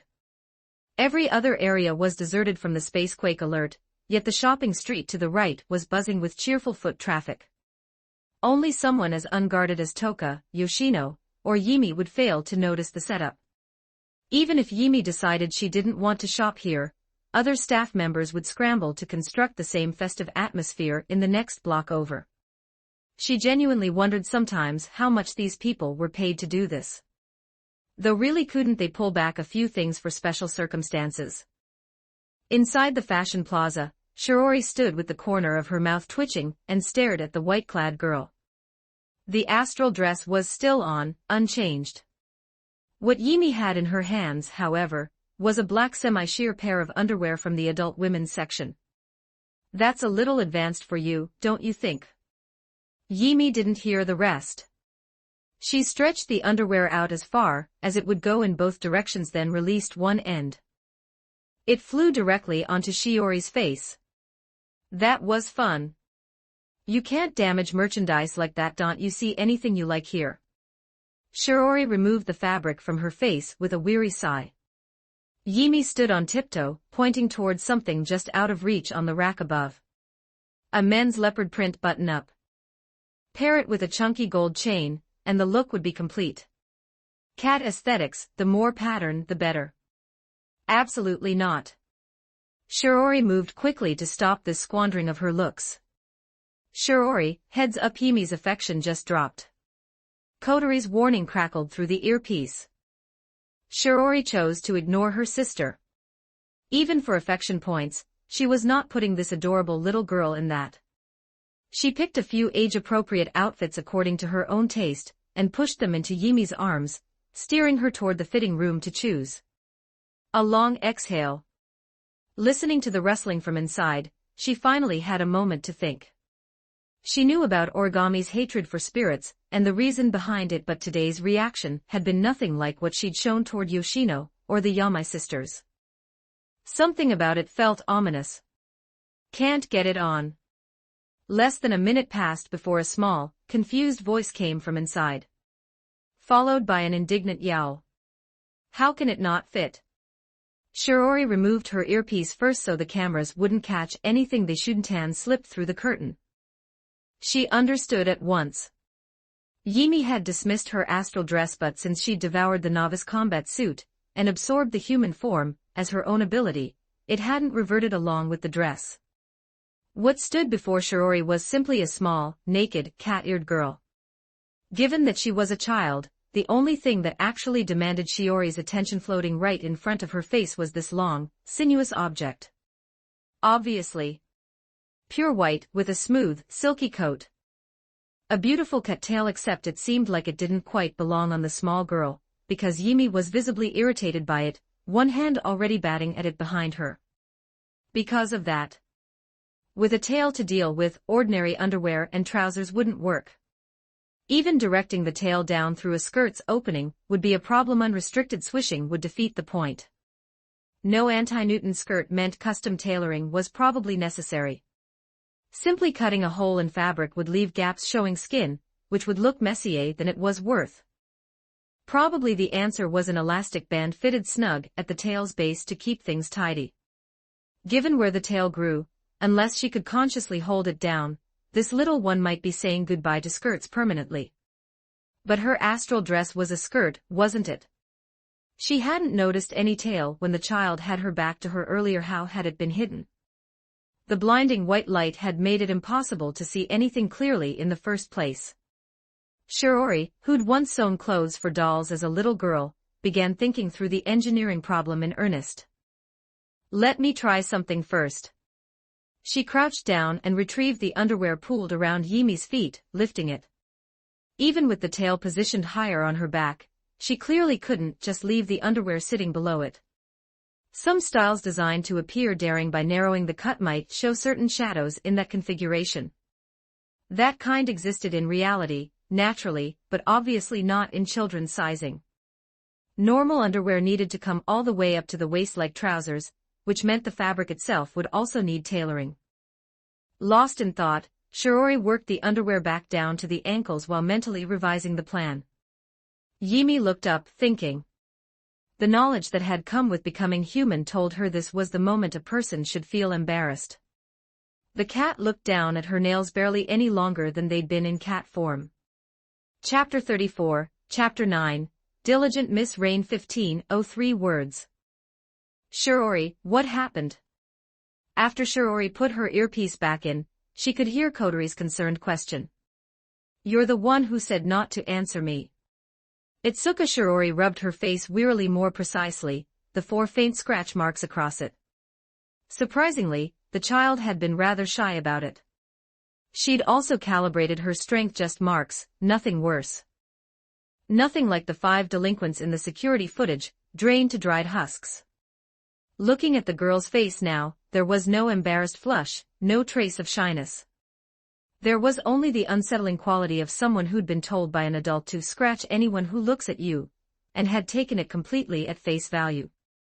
Yimi tilted her face back to meet the gaze of Shiori, who stood considerably taller. She felt like she ought to say something insulting. But the privacy rules that had come with learning to be human also told her that one girl seeing another girl wasn't quite as serious. Yimi consulted system, find me something to say. Keep it mild. Beginning to process your unreasonable request, a sparse scatter of words appeared.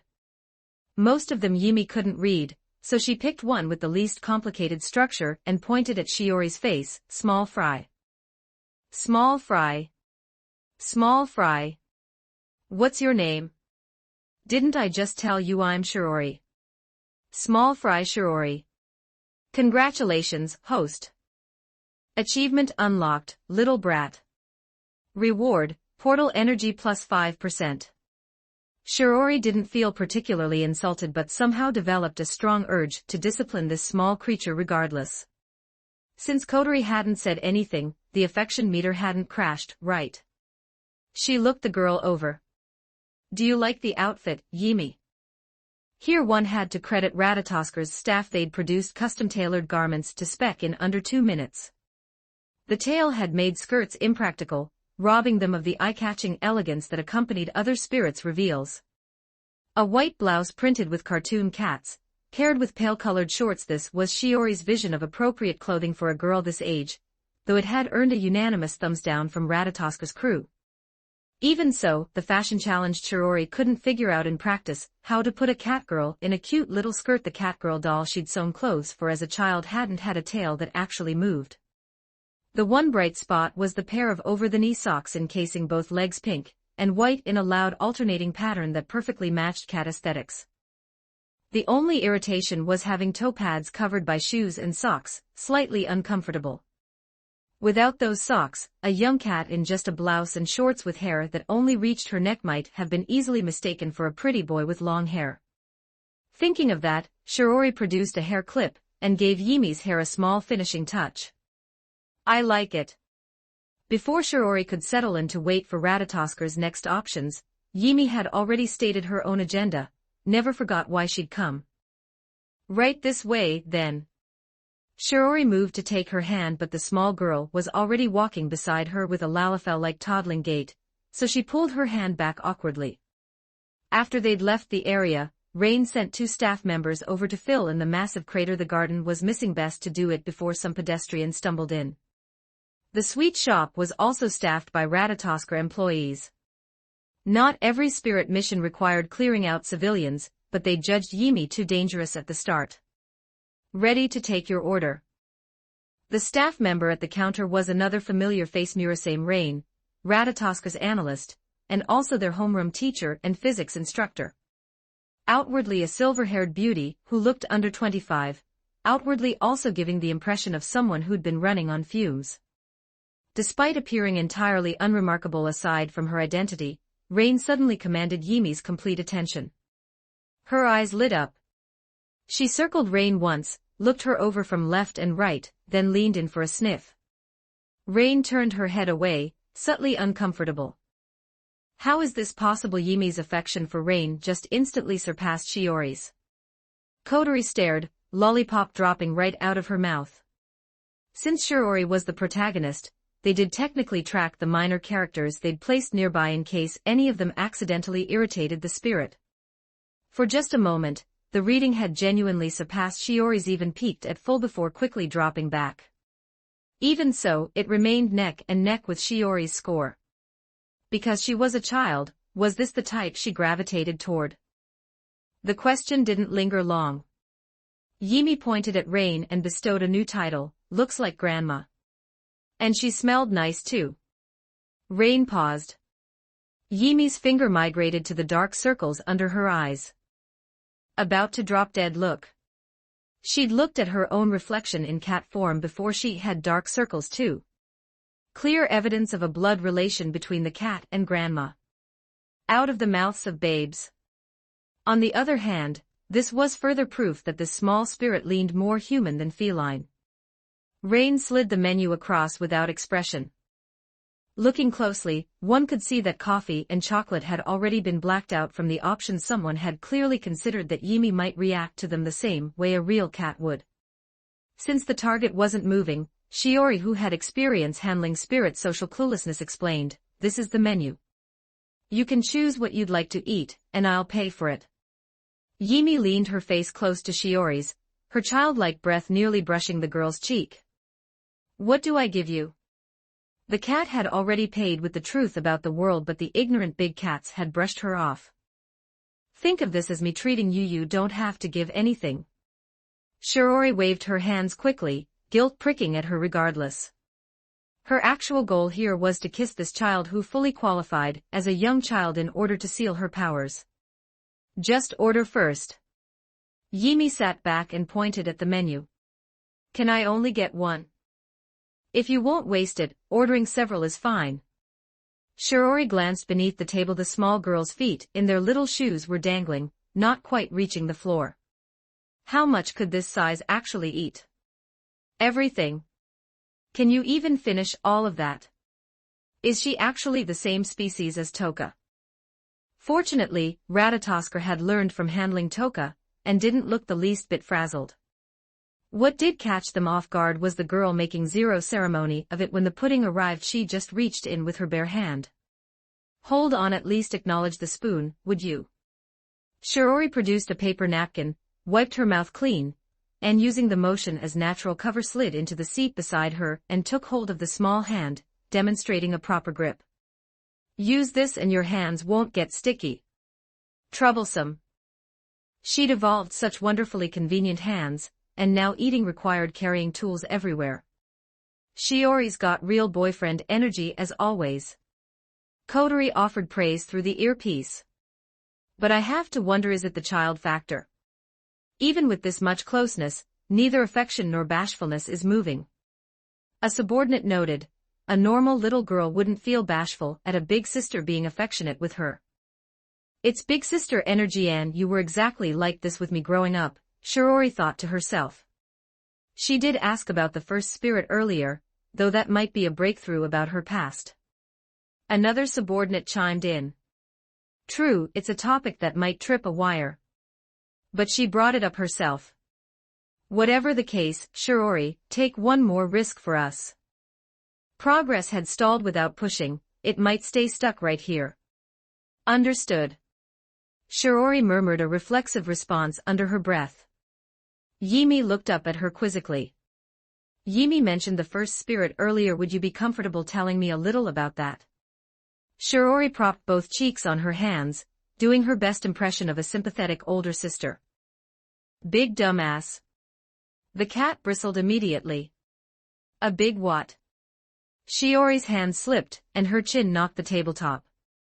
She must have heard wrong. What word had just come out of that pretty little mouth?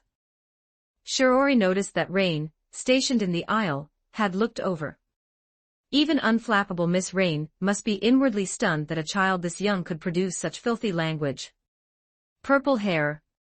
Yimi touched her own hair, trying to describe the purple-haired woman's appearance more specifically. Shiori noticed Rain's gaze had sharpened, not her usual half-lidded observation, but something more deliberate. Diligent as always, the analyst cataloging every detail. Professional to the last. Come to think of it, Rain's hair was silver, but in dim lighting it did take on a faintly purple cast, didn't it? Why is Yimi so hostile toward her? She insulted me. Suddenly she didn't want to know the details. So the first spirit was actually this insufferable. After we eat, would you like to walk around a bit? There's a festival down that street, you can scoop little goldfish. Goldfish. Children's preferences. At least those were manageable. Chapter 35, Chapter 10, It'll be better once you all become big cats. 1234 words compared to other spirits, the activities appropriate for Yimi skewed considerably younger children this age didn't get much out of shopping unless it involved toys or play. Accordingly, Ratatosker had erected an entire street of festival stalls on the spot, swapping every booth out for the kind a little girl based on the commander's personal taste would likely enjoy. On the whole, the date was going fairly smoothly. You're a good person. Yimi carried a bag with a goldfish inside, walking with that peculiar gait that looked completely natural on a small child and nowhere else. She lifted the little goldfish up to eye level, opened her mouth to show a small fong, and her eyes gleamed with something distinct from childlike wonder. The goldfish, danger. The small cat plucked a goldfish out and right in front of Shiori chewed it up and ate it. Shiori. Affection is already very high, but we're still one trigger short. Don't tell me we actually have to go pick a fight with the first spirit on her behalf. Kotori rubbed her pale neck in frustration. That seems inadvisable, said Rain, who had teleported back to the ship at some point. Antagonizing another spirit for the sake of the one we're currently routing is counterproductive. And making a child feel romantic bashfulness wasn't going to be simple to begin with. I was just thinking out loud. At the end of the day, even if this were just practice for Shiori's flirting, we wouldn't be using a subject this age as a reference. How are both of you just completely glossing over the fact that she just ate a live goldfish? Shiori muttered, barely audible. Pudding, the amusement park, goldfish scooping. Aside from movies, which were a poor choice for affection, they'd basically run through everything. Their progress had stalled. Yimi turned around and practiced walking backwards, facing Shiori. What do you want? I don't have money. You don't need to pay me anything. Shiori looked down helplessly at those small fuzzy ears, doing her best to resist the urge to reach out and touch them. Until she'd properly won Yimi over, any gesture that might be read as crossing a line had to be avoided. Eats a lot, pure-hearted, no social common sense. Yimi and Toka had so much in common. Shiori thought back to the day she'd sealed Toka's powers. For someone like this, maybe the direct approach was better. Lost in thought, she suddenly noticed those ears twitch and the small figure bolted toward a nearby alley. She followed quickly and found the girl crouched before a cardboard box, staring intently at the kittens inside. They looked barely a month old. 3 tabbies with similar coats, one of them lying motionless in the corner. The box had a note in Japanese that read, "Please adopt me," placed somewhere most people would miss, probably left in haste by someone evacuating from a spacequake alert who'd wanted to keep the kittens from being stepped on. A wave of déjà vu washed over Yimi. She was reminded of a memory she'd nearly buried hadn't she been picked up by Mom the same way. The cat was shocked. She'd barely had any memories from back then. She'd always assumed she was born to her mom. So why did both the cat and Grandma have dark circles? Were they abandoned? Shiori crouched beside Yimi and reached out to touch the one that lay still. Already stiff. It had gone to be with the others, by the look of it. Yimi noticed too. Her ears drooped. Shiori sighed. Things like this happen often in cities. Workers who get laid off or transferred somewhere new are forced to abandon their pets. Though honestly most cases are probably because of the spacequakes. Spacequakes. The small cat looked up. Shiori's lips moved. She told her the truth, the destruction that happens when a spirit appears.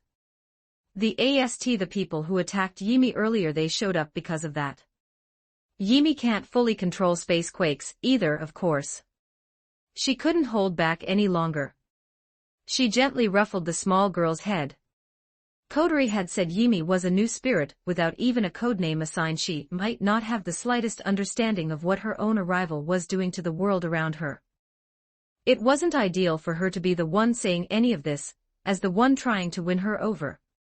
But if Yimi never understood that her appearances had consequences and chain reactions, she'd probably never be willing to be sealed. Strictly speaking, given the spacequake Yimi's arrival had caused earlier, if there had actually been casualties, that would have been just rotten luck. When a spacequake hits, everyone has to evacuate, but everyone here has different things going on, different places to be.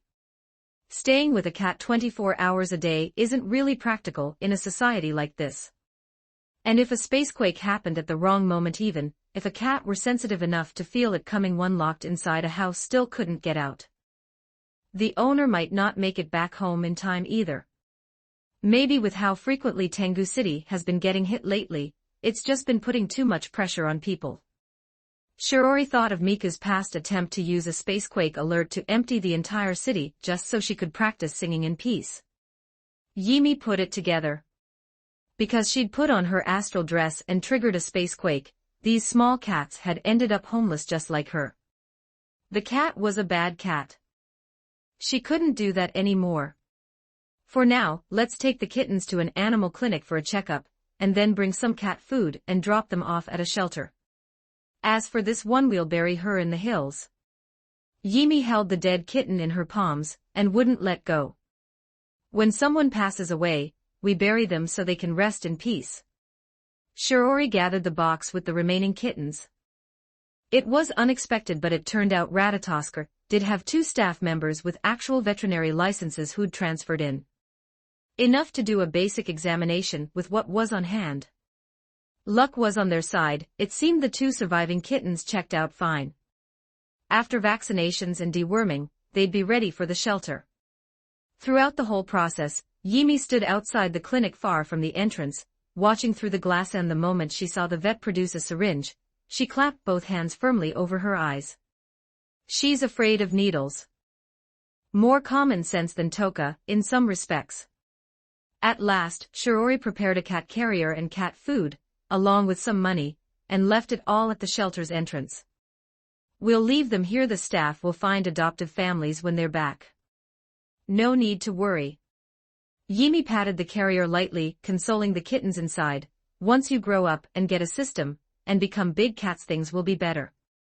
Once again a sentence Shiori couldn't quite follow. Yimi dug into her plastic bag and pulled out the goldfish, setting it in front of the kittens as a parting gift. Shiori, absolutely brilliant. Kodori's praise rang through the earpiece. Bashfulness is nowhere near where we need it, but the affection level is already high enough. That's my Wani-chan, don't miss this window. The affection was already high enough. Was she really supposed to kiss a child this small? This didn't feel right at all. Chapter 36, Chapter 11, Accident 1903 words. Shiori looked down at the little girl's still childish face. Yimi, didn't you ask me just now what I want? The moment the cat heard that the other party was suddenly circling back to demand payment, she immediately looked away and pretended she couldn't understand Japanese. The naive little cat had never imagined anyone could be so devious, first saying they wanted nothing in return, then coming back for it anyway. I'm not talking about payment. Shiori crouched down, lowering herself to just below Yimi's eye level. What I want is for spacequakes to disappear from this world entirely. Not just that, I want Yimi to live happily in this world, with no one ever threatening her safety. Nobody threatens me. The little cat flexed her fist. Because she could redirect misfortune. Well, that's true, but it'd still be better if you didn't use that ability. Shiori only then noticed how strange that instinctive remark had sounded. She quickly recovered, because if nobody is trying to hurt Yimi in the first place, there'd be no need to redirect any misfortune, right? Yimi stared at her. What if I hurt myself? What if the cat tripped on the road? But if Yimi causes it herself, making someone else bear the consequences seems a bit unfair. I really can't make any promises about that one. Shiori shook her head slightly, then hurriedly added before she could be logic trapped by a child, but I will protect you, that I can promise without hesitation. She crouched low, dropping to a viewpoint below the girls, like a knight from a fairy tale, lifting her tiny right hand. I will never let you be hurt by anyone else. If Yimi trips on her own, I will be the first one to reach out and catch you. If Yimi is unhappy, I will be the first one to comfort you. I am a very soft-hearted person. I don't want others to suffer from misfortune that was never meant for them, and I especially don't want Yimi to suffer. Yimi looked down at her, baffled. What are you trying to do? Shiori's gaze drifted slightly. Her mind had already jumped to the ritual she absolutely, unequivocally should not be performing on a child. Actually, I have an ability that can seal a spirit's Ryuryoku.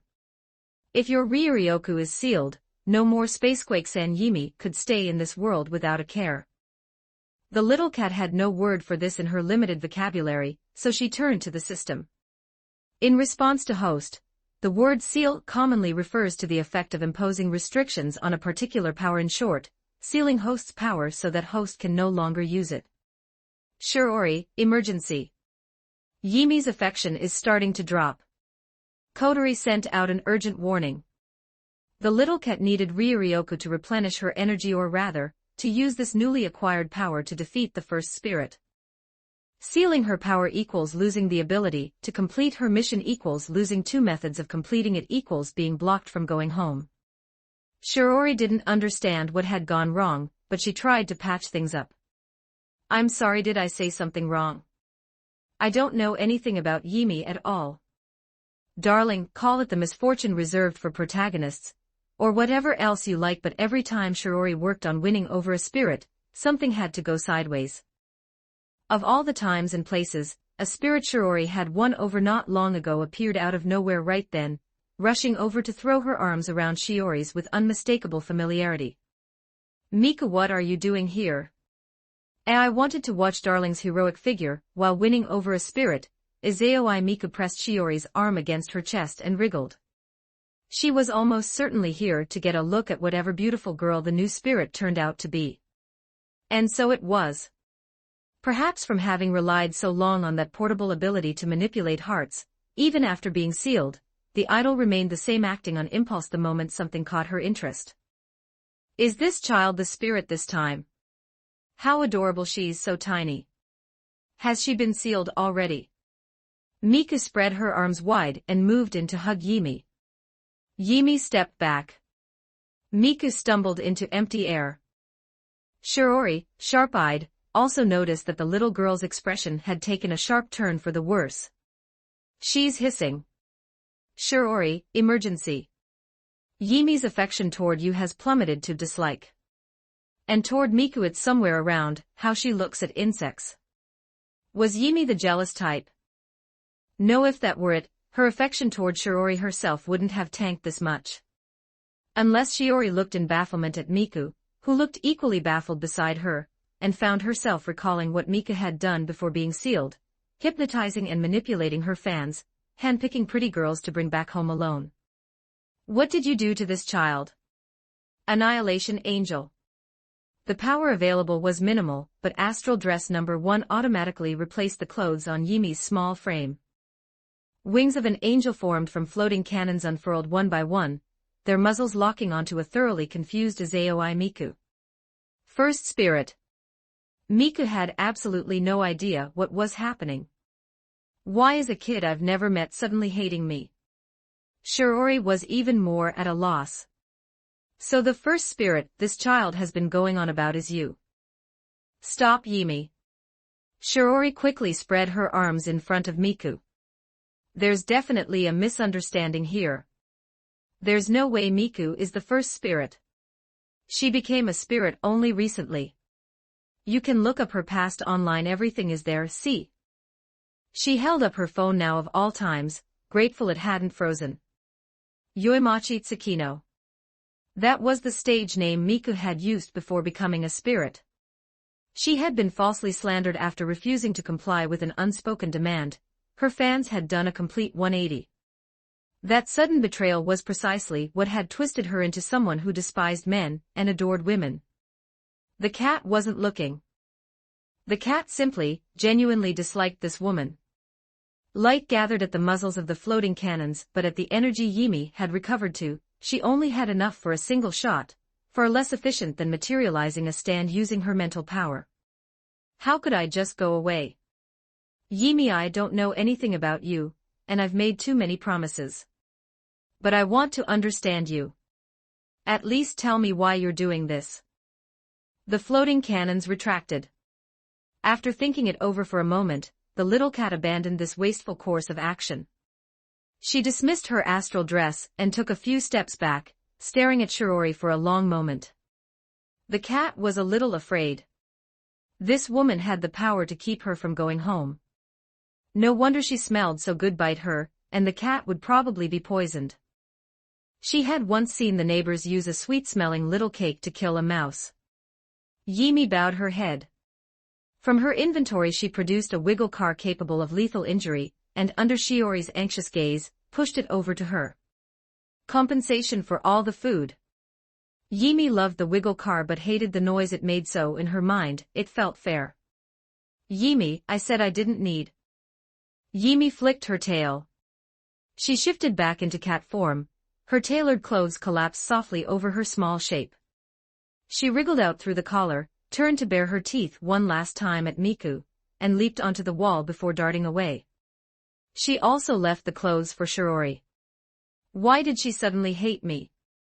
Shiori crouched to gather the garments the cat had apparently returned along with herself. She folded them carefully. They still held the faint warmth the little girl had left behind. Oh, that's it. Miku clapped her palm, finally remembering the cat-type spirit she had accidentally made an enemy of before. So why does she hate you so much? Shiori looked at her helplessly. Miku drooped her head in regret. Because I thought she was a boy and called her names, really awful things. You insulted a child. Shiori rubbed her temples. Now the pieces fit, so Yimi was telling the truth when she said the first spirit had insulted her. I know I was wrong. Come back now, Shiori, don't stand there brooding over one setback. Helping spirits open their hearts is also part of our job. I know. Shiori lifted the brand new wiggle car, in her hands the one with documented kills to its name. She'd return it to the child next time they met. AST training room. This is not the first time you've acted without authorization. Do you remember what you wrote in your conduct pledge? I'm sorry. She was thoroughly reprimanded. An unauthorized sortie had caused harm to an innocent person hundreds of kilometers away. Though it had been the spirit's doing, on the surface it looked exactly as though they had killed a civilian. The blame should have been Origami's alone to bear, but the captain had claimed it as a lapse of command and taken all the pressure from above onto herself. You're suspended until further notice. Whatever the case, cool down for a few days. Now, on the way home. The pure white spirit and unopened canned energy drink crumpled in the girl's grip before she could open it, crushed by her bare hands. The sweet, sticky liquid ran across pale, well-shaped thighs below her short skirt and trickled into streams. She couldn't win. A cat's wail, that particular soul-tearing pitch unique to the species, drifted out from an alleyway. Under normal circumstances, there were no stray cats on this stretch of road home. Origami followed the sound. Curled into a perfect sphere, a cat with strikingly unusual markings sat motionless, staring at an empty cardboard box. The cat had a theory that cardboard boxes regularly produced stray kittens. She was waiting here so she could rescue any that appeared. Faintly familiar, but you could see dozens of different cats outside on any given day. There was no reason to pay particular attention. Perhaps it was territorial instinct. A stray on a nearby trash can had begun making threatening sounds at the little ball of fur. The compact bundle didn't so much as twitch in response. At last, the stray made its move. The result was not even close. It had barely gotten within range before the furball swatted it to the ground with a single paw, leaving it flat and motionless. Then Yimi sniffed the air. She caught the sweet scent of the drink on the girl's clothes. Yimi immediately released the stray she had pinned, trotted over to Origami's feet, and let out a small, wheedling cry. I was hurt so badly. It bullied me because I don't have my little car. I need something good to eat. Why is it you, you big idiot? No, wait, big idiot is already taken. You're the small idiot. The cat had recognized this irritating white-haired girl as the person who had attacked her. Origami. She crouched down and gave the cat a gentle pat on the head. Then she stood up and left. Just like that. Leaving nothing behind. Still a freeloader. A pat on the head, no food, the freeloader, the system supplied the word the cat couldn't find. Chapter 37, Chapter 12, A Cat That Doesn't Try Can Only. 14-17 words during PE class. A girl with long deep purple hair tied back by a ribbon dashed over to Shiori's side, and looped her arm through hers like they were a couple, pressing the considerable abundance of her chest against Shiori's arm until it changed shape. Physical intimacy this close between girls might still pass as normal maybe. Let's play that game from yesterday, the one where you use your fingers. / greater than over equal to less than over equal to, / The naturally oblivious girl's remark swung the eyes of the class gossip trio straight toward them. I heard Itsuka-san likes girls. Is that actually true?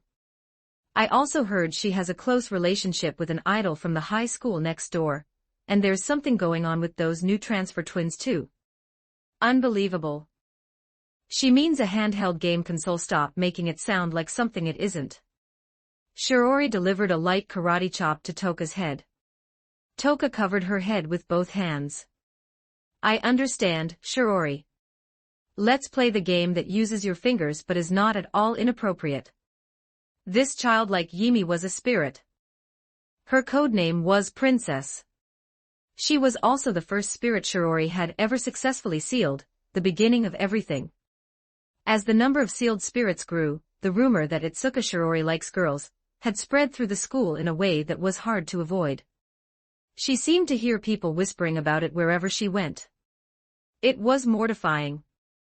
Shiori stifled an internal sigh only to have her view blocked by the name, Tabichi, stretched across an approaching chest. Stretched because it was printed on the front of a gym uniform. Wait for me after school. Sorry, Origami, I have something today. Ratatosker was calling a meeting to reopen their strategy for approaching Yimi. Origami had launched a full lethal assault on Yimi just yesterday, while Yimi stood right beside Shiori. And now here they were, classmates, even friends at the same school the next day. Such a strange, delicate relationship. Shiori stepped sideways to go around her, but Origami's own step mirrored hers and blocked the path again. 5 years ago, my parents died in an attack by a spirit-wielding flame. The white-haired girl reopened that topic without warning, and Shiori's full attention snapped to her. They had discussed this before. In Origami's memory, a spirit who brought fire had killed her parents. Efreet, that fire-bearing spirit, was Kodari, Shiori's little sister. In her childhood, an uncontrolled surge of her power had burned through nearly an entire city block. But in the end that conversation had faded, Shiori insisting she believed in her sister, Origami dropping the subject. "I was mistaken. I'm sorry." Those words let Shiori finally relax. It was only natural an 11-year-old in the midst of an experience, so searing it nearly rendered her unconscious, would have distorted memories. The timing had simply coincided with Kodari's power going out of control. What I saw was a pure white spirit like an angel. Disaster, that was the codename AST assigned to her yesterday. Pure white. Shiori only now understood. She was talking about Yimi. Origami gave a slight nod and took Shiori's hand. "The one who was with you yesterday. I hope you can tell me what she looked like." That white radiance, holy and blinding both at once, meant that even attacking at close range, all she had seen was white, like something from a kingdom of light. If anything, the closer she had gotten, the harder it became to keep her eyes open. Even shut, she could feel it threatening to blind her short term. But Shiori had been face to face with the spirit from the start. She must have seen her clearly. Facing Origami's unusual expression, Shiori's eyes slid away. "I'm sorry, Origami." At that moment, I could only hear her voice. There had to be a misunderstanding. A child that small. Even if a spirit's age couldn't be judged by appearance, Origami herself had said Yimi's codename was only assigned yesterday. And Yimi seemed to be the type who couldn't control her silent territory, the kind who triggered spacequakes just by appearing. Origami released her hand. Her expression returned to its usual stillness, but Shiori could feel it clearly, genuine disappointment. "Then next time, please don't get in my way." She left with only those words. Origami. After school, the suspended Origami had nowhere to go but home. And once again, on her mandatory route home, she encountered the cat. A different street from yesterday, the only identical detail was the cardboard box nearby. Didn't it have an owner? It was certainly plump enough. Origami crouched in front of Yimi, tote bag in hand, expressionless, face level with hers. But the cat had no reaction to the girl she had mentally filed as a small idiot because she was asleep. Cats don't sleep on fixed schedules the way humans do. Rain or raising kittens aside, they hardly need shelter at all. In broad daylight they find a sunny patch and doze off. When they wake, they look for food. Their night vision is strong enough that darkness doesn't restrict them like it does humans. After what Shiori had said, Yimi had abandoned further attempts to eat spacequakes for energy. She could only wait for the holy corpse to finish merging on its own, a process that required normal sleep. Origami watched her for a while. She picked up a small stone from nearby and placed it on the cat's head. No reaction. Cats are very alert when they're sleeping. She seemed to be recalling some nature documentary she had watched on TV as a child. She picked up a second stone and stacked it on top. Still nothing. She didn't press the pointless exercise further. The girl straightened up and continued toward home. She envied cats. No worries. They could sleep anywhere comfortable. After she left, a breeze passed through. The stones clattered off Yimi's head and hit the ground. Yimi shot straight up and looked around wildly. She slapped her own tail twice. "Was it you? How curious, a cat that lets me touch it. It lets me approach so freely. What a carefree little one. Can I pet it?" Several shadows fell across the small cat at once. Yimi looked up at the women who had suddenly appeared before her, ears pressing flat in alarm. They looked absolutely identical. The only difference was their clothes. Some wore a school uniform with one eye covered, like the time before. Most wore an uneven twintail style in Gothic Lolita dress, the previously hidden eye now revealing a golden clock face with an hour hand that actually turned. The uneven twintails struck Yimi as oddly familiar because mother sometimes wore that same hairstyle. These were Kurumi Tokasaki's clones, more precisely, past versions of herself summoned via the 8th bullet, one of her angel's 12 different bullets. In most respects their personalities weren't far from the main bodies. This made the clone at the very back straining on her tiptoes to see stand out considerably. Did you get to pet it? Give it something to eat first. Last time, I didn't, and then. Its little paws are pink. All the cat registered was that they had produced food. Unlike the small idiot who had been scolded yesterday, these were good big cats. A cat that doesn't try can only be handled by women. At the very back, a clone in a medical eye patch, who couldn't see the cat at all, stamped her foot in frustration. She noticed no one was watching her side and reached out to grab another self by the butt. In the commotion of the yelp and the spin around, she squeezed through and finally got to see the cat that wasn't running away. It looks like a panda. Eye patch, Kurumi suggested. It doesn't seem to have an owner. Why don't we bring it home and take care of it? She was a clone from the period when Kurumi had first become a spirit, the most innocent one, with the largest deviation from the main body's personality. The other clones showed a flicker of temptation at the suggestion, then all stroked their chins and shook their heads in unison. No. We still have our own wish to fulfill. Exactly, young me, don't let anything become our weakness. But it's so pitiful. Goodbye, little cat. Once I have rewritten history, I'll come back to adopt you. The little cat used her hind leg to scratch an itch on her neck. Yimi had a home. She didn't need other big cats to take her in. Chapter 38, Chapter 13. You don't need to attack the taunting minion first. 1499 words. After eating all the food from that crowd of identical women, she had enough power to transform again. But transform didn't mean summoning her astral dress. Yimi didn't want to trigger another spacequake, and she also didn't want to draw out that scary small fry Shirori. Recalling the big idiot, who could fly freely, and weave through an entire AST encirclement without effort, the little cat decided it was better to wait until the holy corpse had fully merged before making a deal with a demon to drop her right onto the first spirit's face. And if that big idiot turned out not to be the first spirit, the real one probably wouldn't be much weaker either. Reminder to host, you currently hold 85.7% portal energy. If host finds the current main quest too difficult, you may save energy and transfer directly to the next world.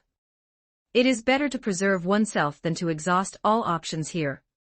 Yimi didn't catch the hint layered in the system's words. As long as she completed 6 tasks, she could go home. Why waste energy like that? She found a hidden alley and slipped inside, channeling the power of her beginner combat uniform. White arcs outlined her silhouette. In an instant a short-haired little girl materialized in the alleyway with no astral dress this time. In its place, a plain white button-up shirt, pale yellow shorts, and bare feet. This was what the base form of her beginner combat uniform actually looked like. Although the combat uniform and her Ryuryoku had merged into one, since both had been directly absorbed by Yimi, she could use them independently, like controlling a single finger of one hand. Yimi glanced at the tail behind her, then tried to tuck it into her shorts and wrap it around her waist. Somewhat uncomfortable but tolerable. The tail deserved it for always interrupting her sleep. She patted her own head. The ears. Reminder to host, Ryuryoku is a remarkable power capable of reshaping the appearance of one's clothing. Why didn't you say so earlier? Yimi peeked out from the alley. Near a sandpit in the distance, several kids roughly her own size were crouching around something. She experimented with the tiny trickle of Ryuryoku she had recovered, mimicking the clothing she saw on passersby, and managed to materialize a baseball cap that pressed down over her ears, plus a pair of blue children's canvas shoes. I'm Yimi. She tested the words on the empty air. With 2 ears muffled under the cap, her own voice sounded strange. Yimi jogged over to 2 of the kids and leaned in to see what they were doing. Weird plastic square cards, with creatures on them that looked a bit like what Diego made. She pointed at one printed with a pterosaur. That one's not good to eat. Hard to bite. A boy with hair about as long as hers looked up at her, irritated. Like you've tried. He's almost out of cards. Are you playing or not? Children this age weren't very wary of unfamiliar kids their own age. How do you play? Yimi's curiosity was properly hooked. She crouched down and reached for his cards. The boy smacked her hand away. These are mine. Don't you have your own? The cat rubbed the hand that hadn't actually hurt, narrowing her eyes in mild annoyance. A second boy with a buzz cut took pity and held out his own last 2 cards to explain. You lay your card on the ground, then play rock paper scissors to decide who slams first. If you flip the other person's card over, you win and you get to keep whichever card you flipped. I have a pack I haven't opened yet. If you want to play, I can give you 2, but only the ones I don't want to give away. Clearly the buzzcut boy's remaining 2 cards were far cooler than the rest. The ones he didn't want to give away were being saved for last. Yimi held a card up and pointed at the ATK field. What's this? Attack points, obviously. The first boy bluffed with total confidence. Basically, higher numbers hit harder when you slam, and higher def means they're harder to flip. What do the skills do? Yimi pointed at the lines of small text. The boy faltered. Since they had always treated these as pure slam cards, no one had ever paid much attention to the text. But he pressed on. It's what you can use, right? Like, this one says I can attack twice, which means I get to slam twice. Hey, are you a boy? How have you never played slam cards before? Yimi pointed at herself, puzzled. I'm a girl. The boy studied her face carefully, his voice dropping several notches. Then why the baseball cap and no skirt? Do you want me to lend you 2 cards? Congratulations, host, for unlocking the achievement, Tomboy. Bonus portal energy, 5%. I don't need them. Let's play. Yimi picked 2 cards from the buzzcut boy's pile of ones he didn't want to give away. The cat could actually read most of the text on them. Then I'll let you go first. The long-haired boy found a flat spot and rubbed it repeatedly to clear the dust. Yimi looked down at her card's effect. You may bypass all front row monsters and attack the opponent directly. Yimi raised one small, pale fist. 3 days now, and the captain still hadn't issued a reinstatement. Maybe she had been shelved entirely. Times like this were usually spent in the AST training room. The sudden gap of free time left a strange hollowness. Some child was crying nearby. Passing this stretch of road after school, Origami glanced over. A few young boys were in the middle of a scuffle. Congratulations, host, for unlocking the achievement. You don't need to attack the taunting minion first. Bonus portal energy, 5%. Another 10% had come in. She had barely done anything since arriving in this world, and she was only 5% away from being able to transfer to the next one on her own. The boy who had been beaten to tears was issuing threats between sobs. You just wait, I'm telling my mom. The buzzcut boy tried to intervene. Jinjuan, don't tell the adults getting beaten by a girl is embarrassing. Jinjuan cried harder. Yimi looked down at her hands, then recalled the achievement she had earned back in Diego's world. The system had said that not finishing off an enemy invited future trouble. A small fist clenched. She's coming back, run. Hey, what are you doing? Shiori, who had apparently been watching from nearby, caught Yimi under the arms, hoisting her off the ground and leaving her small legs kicking uselessly in the air. Seeing it was Shiori, Yimi's neck instinctively retracted. The ceiling monster was still haunting her. Origami, who had simply been watching the scene unfold, walked over and offered a greeting. Why are you here? Oh right, you live around here. Shiori gently set Yimi down so her feet could touch the ground. Compared to spirits like Toka, this child had surprisingly little physical strength. Even without being sealed, you had to wonder where everything she ate was going. Is that her son, Shiori? Origami leaned forward and tapped Yimi on the forehead. Remembering what Origami had asked about in private, Shiori felt a flicker of unease. Don't joke like that, she's a relative's child. Her surname is Takamiya, her name is Yimi, and she's a girl. Shiori clapped a hand over Yimi's mouth before she could say anything. Takamiya. Origami nodded. She dimly recalled that Shiori had some younger sister with that family name, apparently from somewhere. Shiori exhaled quietly. It seemed she hadn't grown suspicious. Lucky she had grabbed a surname she barely even knew herself, just to make the lie more convincing. I'll let go. And then Shiori got bitten for covering the cat's mouth. In the gap that created, Yimi, terrified of being sealed, turned and bolted. There was a row of tooth marks on the web of her thumb, but the skin wasn't broken. She could only hope covering the cat's mouth just now hadn't cost too many affection points or given Origami any reason to be suspicious. The girl gave her friend an awkward smile. She really is a handful. Sorry you had to see that. Origami watched Yimi's retreating figure. Something's odd. Shiori quickly stepped into her line of sight. Maybe Origami has seen her at my place before. Never mind that. Do you have time today, Origami? I think my bra might be getting too small. I have time. Tap tap tap tap. Yimi, who had run halfway down the block, turned around and trotted back. Keeping to the farthest possible path from Shiori, she made her cautious way back to the sandpit, sorted her cards, and tucked them into her pocket. These were the spoils of the cat's victory.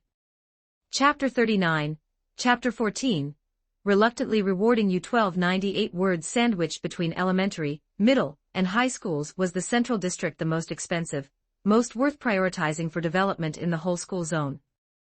Between them, on the route to the elementary school, lay a sandpit. That was where Yimi had won her cards yesterday. In the corner, a stack of concrete pipes just like the ones from Doraemon's vacant lot served as Yimi's latest hideout. When she was sleepy, she could crawl to the middle of a pipe and sleep with a real sense of security. On lucky days, students would stop by to feed her. Right now she was back in human form, lying stretched across the top of a pipe, turning the beautiful cards over and over in her hands with hands that surpassed almost any animal's. Yimi had discovered a new pleasure. Reading the tiny text on the cards was interesting, even though she could barely make out most of the words. And the monster illustrations, some of them were quite engaging.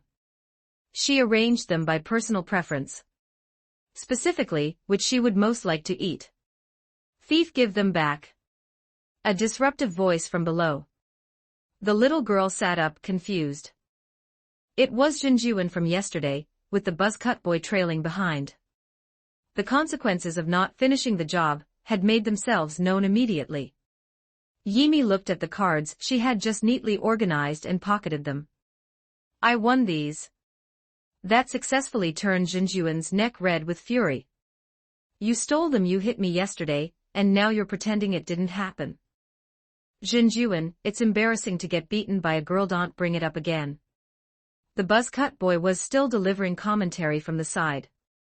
Yimi didn't understand. She produced the decisive card from yesterday and pointed at its skill text. It told me to.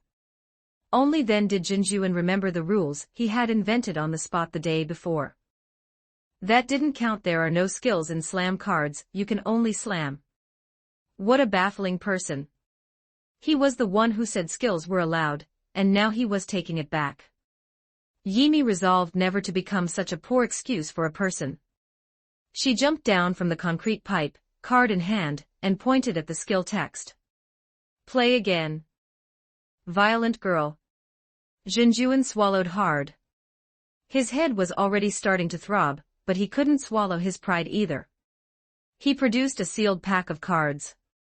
Fine this time, no skills. Rua, Yimi immediately lost interest.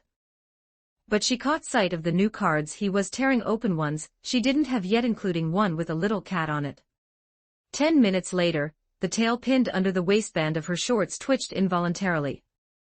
Yimi bit her thumbnail without thinking, her other hand clutching the last 3 cards she hadn't dared to play. Ha, I won again.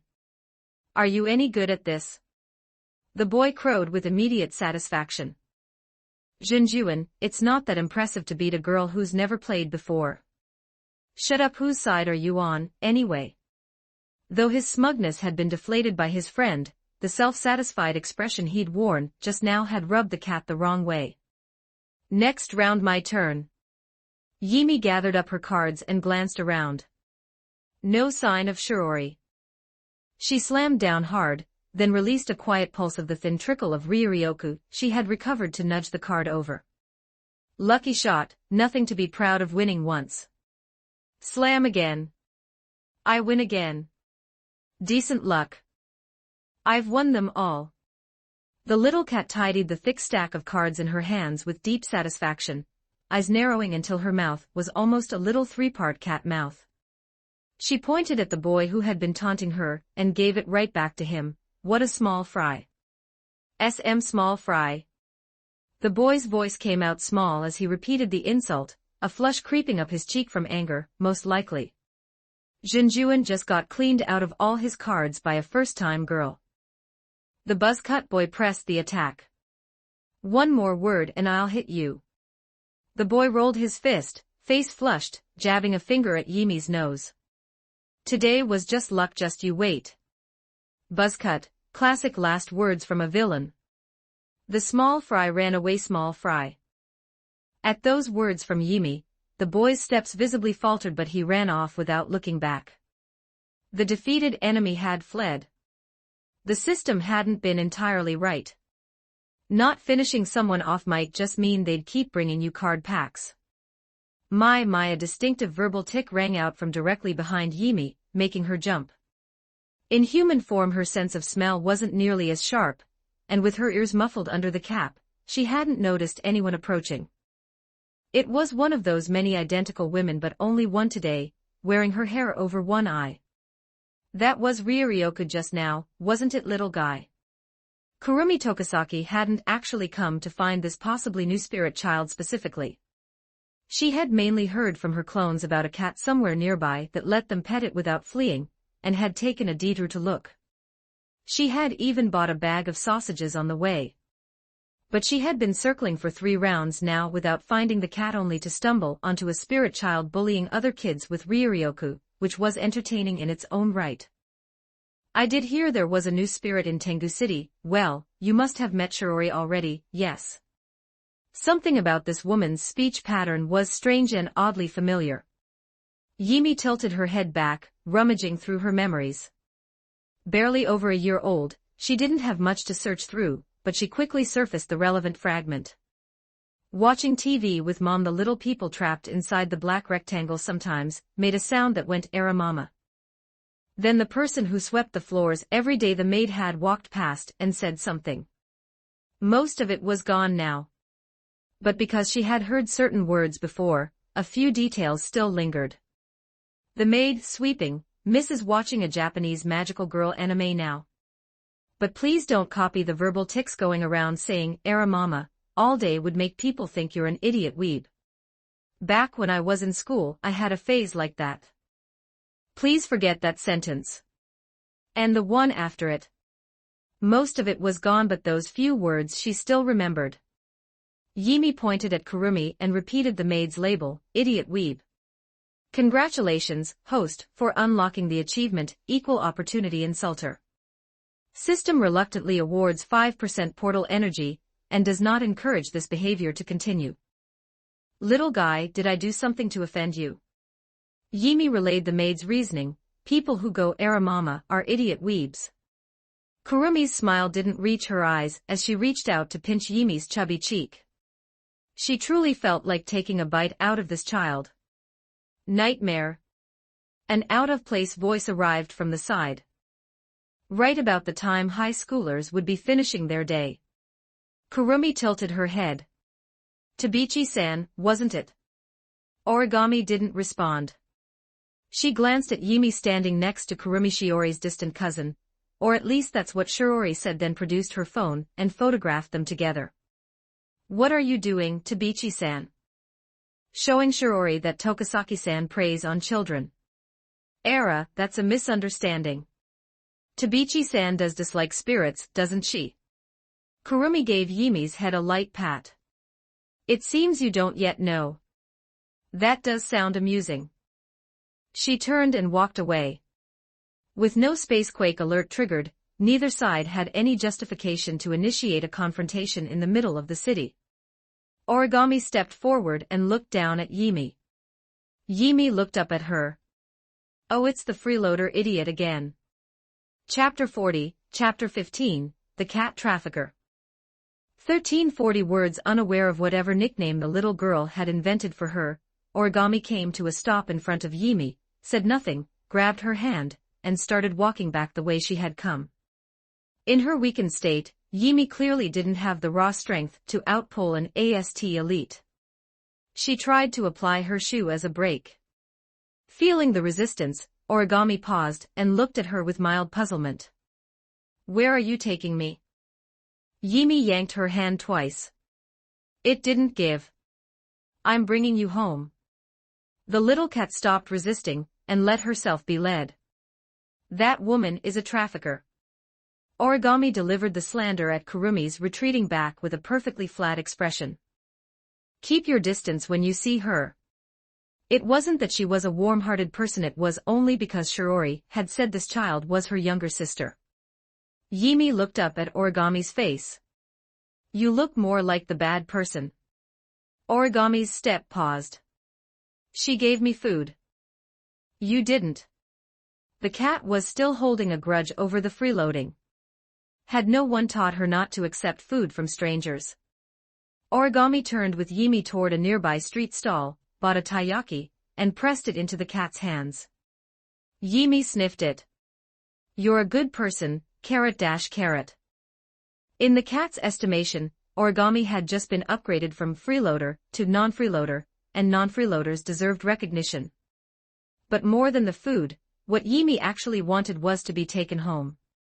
The system had told her that her home wasn't in this world. Left to her own devices, she could only complete tasks and accumulate energy to go home herself. The problem was that she was still too weak to risk attempting the main quest.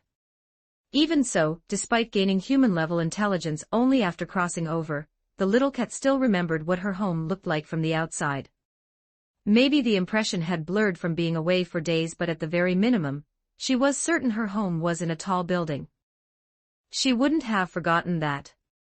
So when Origami brought her to a small one-story house with its suka, printed by the door, and pressed the bell, Yimi finally felt something was off.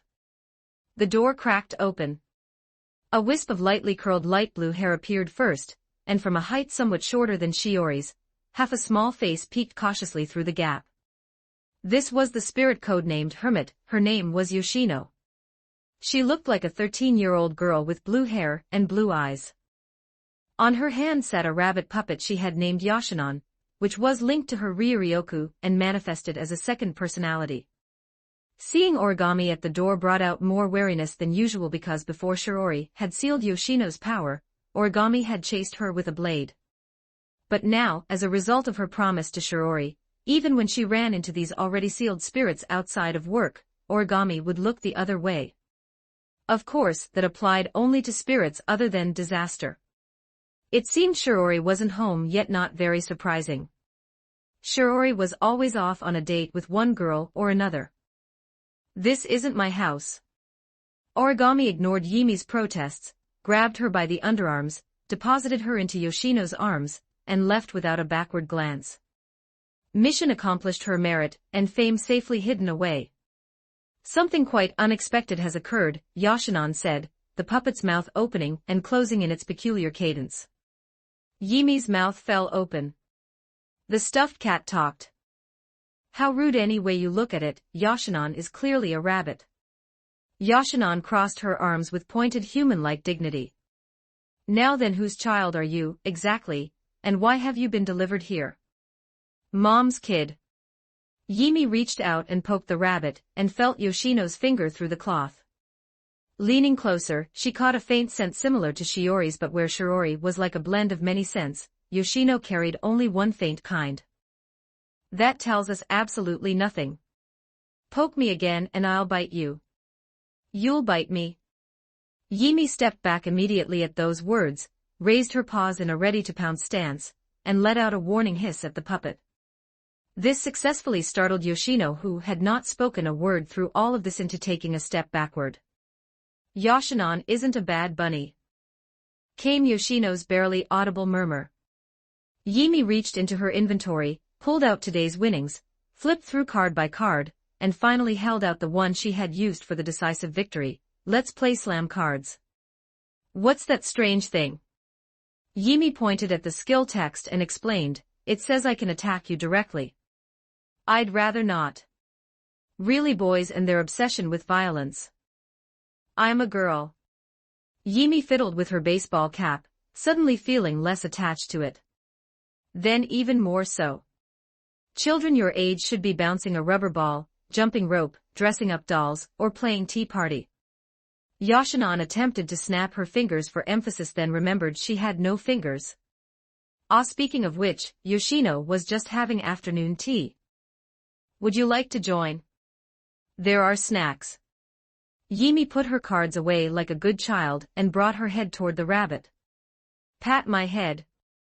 "Give a pat first, then eat your food. That was fair." Yoshino's hand stiffened slightly.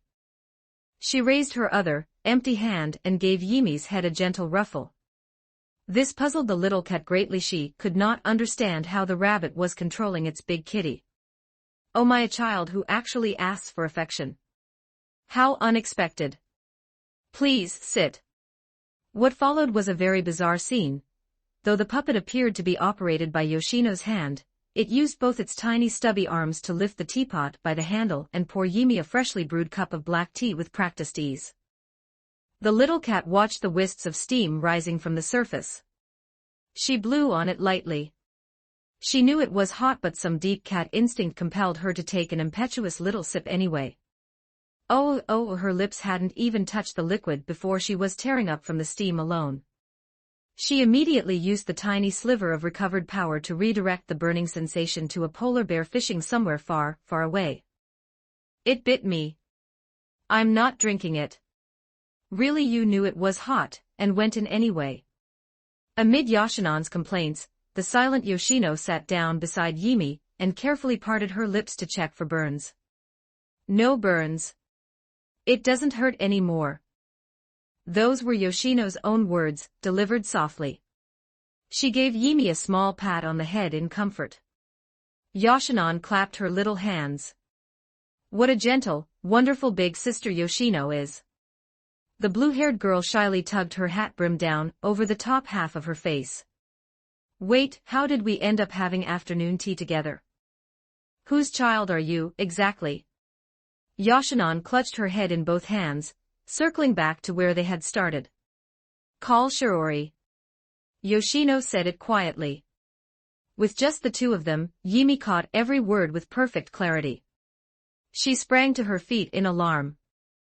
"Don't stand on the sofa in your shoes." Yoshinon scolded immediately. "I'm leaving."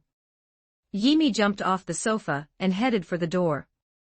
Yoshino hesitated, then followed behind her, voice barely above a whisper, "I'll walk you home." Yoshino was a good big sister.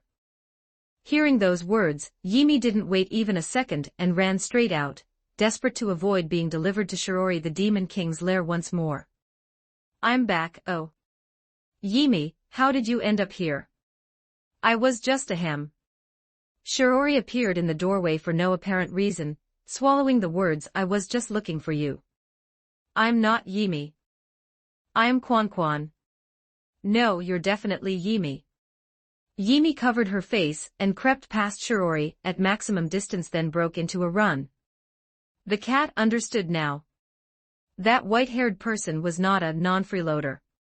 She was a cat trafficker, one who kidnapped little cats and sold them to bad people.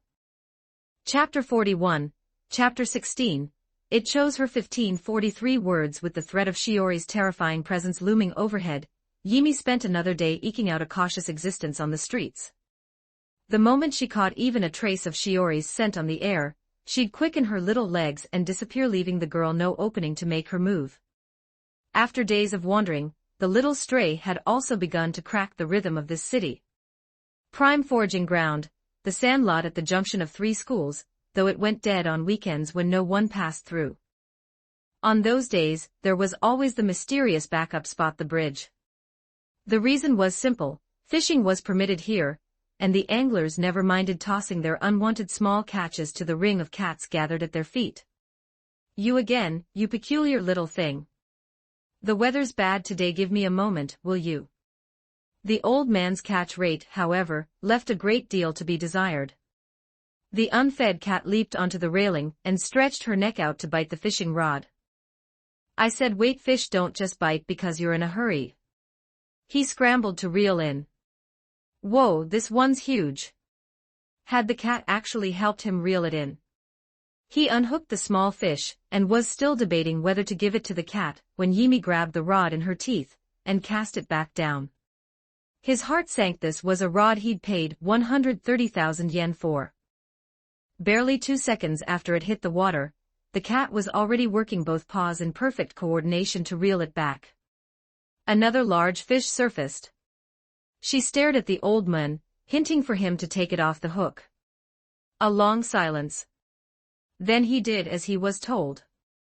The cat cast again. Reeled again. 5 minutes later, the old man was crouched on the ground, letting a cold wind sweep through his hollow chest, watching Yimi drape herself over the fishing bucket to inspect the catch for something worth eating. After eating her fill, the cat not being one to be greedy, she nudged the bucket back toward the old man, and returned what was left. She fed him. Urban legend count, +1. Without sparing a thought for his feelings, Yimi set off at a brisk trot on her little legs. The old man had been right about one thing: the weather really was turning.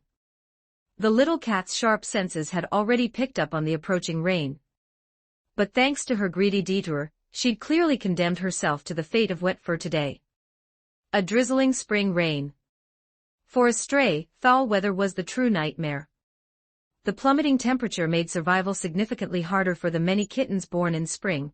Translated to human terms, rain soaking into cat fur was roughly the equivalent of someone in long trousers having a cup of sticky cola poured over them. Most critically, the only shelter to be found in a big city was tied to buildings and in places already occupied by humans. Shops had little patience for a stray disrupting their business. The Holy Corpse absorption progress stood at roughly 60% by now. With no spacequakes to consume and no outside spiritual energy to absorb, everything had slowed to running on her own spiritual power, recovering over and over, only to be used to speed up the corpse's fusion. Yimi glanced left and right, looking for somewhere to wait out the rain, when another scent reached her, nothing like the particular feeling that clung to Shirori. This was something an ordinary woman might give off. And familiar. The cat dealer. That she could smell it this clearly through the rain meant the source was already right beside her. Yimi spun around on alert and found Origami Tabichi soaked through, crouched down to meet her gaze at close range, a shopping bag cradled in her arms. From Origami's position and Yimi's angle, the view went straight up to a flash of pure white beneath her skirt. It was Saturday. By rights, Origami should have been in the training facility, but perhaps, because her earlier unauthorized use of prohibited weaponry in pursuit of the spirit, Efreet, had been bundled together with existing offenses, her facility access had been revoked entirely this time. A week had passed. By now she even doubted whether she still had any hope of reinstatement. If she could no longer pursue her vengeance against the spirits, what reason was there to keep going? The girl extended one finger and poked the cat's damp head. "Don't you have a home?" Her voice still carried little emotional variation. In that way she was quite similar to Yimi's mother, though Origami's cadence was noticeably quicker. She'd seen this cat several times on her way home. Completely unafraid of people. Must have been someone's pet once, then abandoned. Alone in the world. Just like her. "Don't touch me if you're not feeding me." Yimi hissed at her, still holding a grudge from the last time she'd been carted off. Origami dug through the bag and produced a small cake, cream-free, which she placed before the cat. The cat's voice turned considerably more honeyed. She lowered her head and began sampling the human's confection, forgetting entirely about finding shelter. Her eyes, however, never stopped darting sideways at the cat dealer, wary of being snatched up the moment she let her guard down. Origami didn't move. She let the unabated rain beat down on her head. Thinking, perhaps. Or making up her mind. At last, she held open the bag spacious despite what was already in it and pointed it toward the little cat. Jump in yourself and I'll take you in. The cat glanced up at her, bit down on the cake tin, and took one step back. Her position said everything. Origami set the bag on the ground and nudged it forward. Let me touch you once. I'll take you in. No touching. Meow once. I'll take you in. Watching Yimi eat in silence without making another sound, Origami reached out toward her. The cat was ready. She darted sideways. But the girl before her had undergone extensive combat training, and even without her equipment she was fast. Origami anticipated the escape route, caught Yimi by the scruff of her neck, and dropped her into the bag. The cat had been kidnapped again. Yimi clawed furiously at the bag, then looked down, and saw she was sitting on top of more small cakes. Food first. As Origami ran through the rain cradling the loaded bag toward home, a black-haired girl in a medical eye patch covering her left eye stood at the far end of the alley behind her, clutching a cat carrier and stamping her foot in frustration. I'm home. The words were murmured into empty rooms.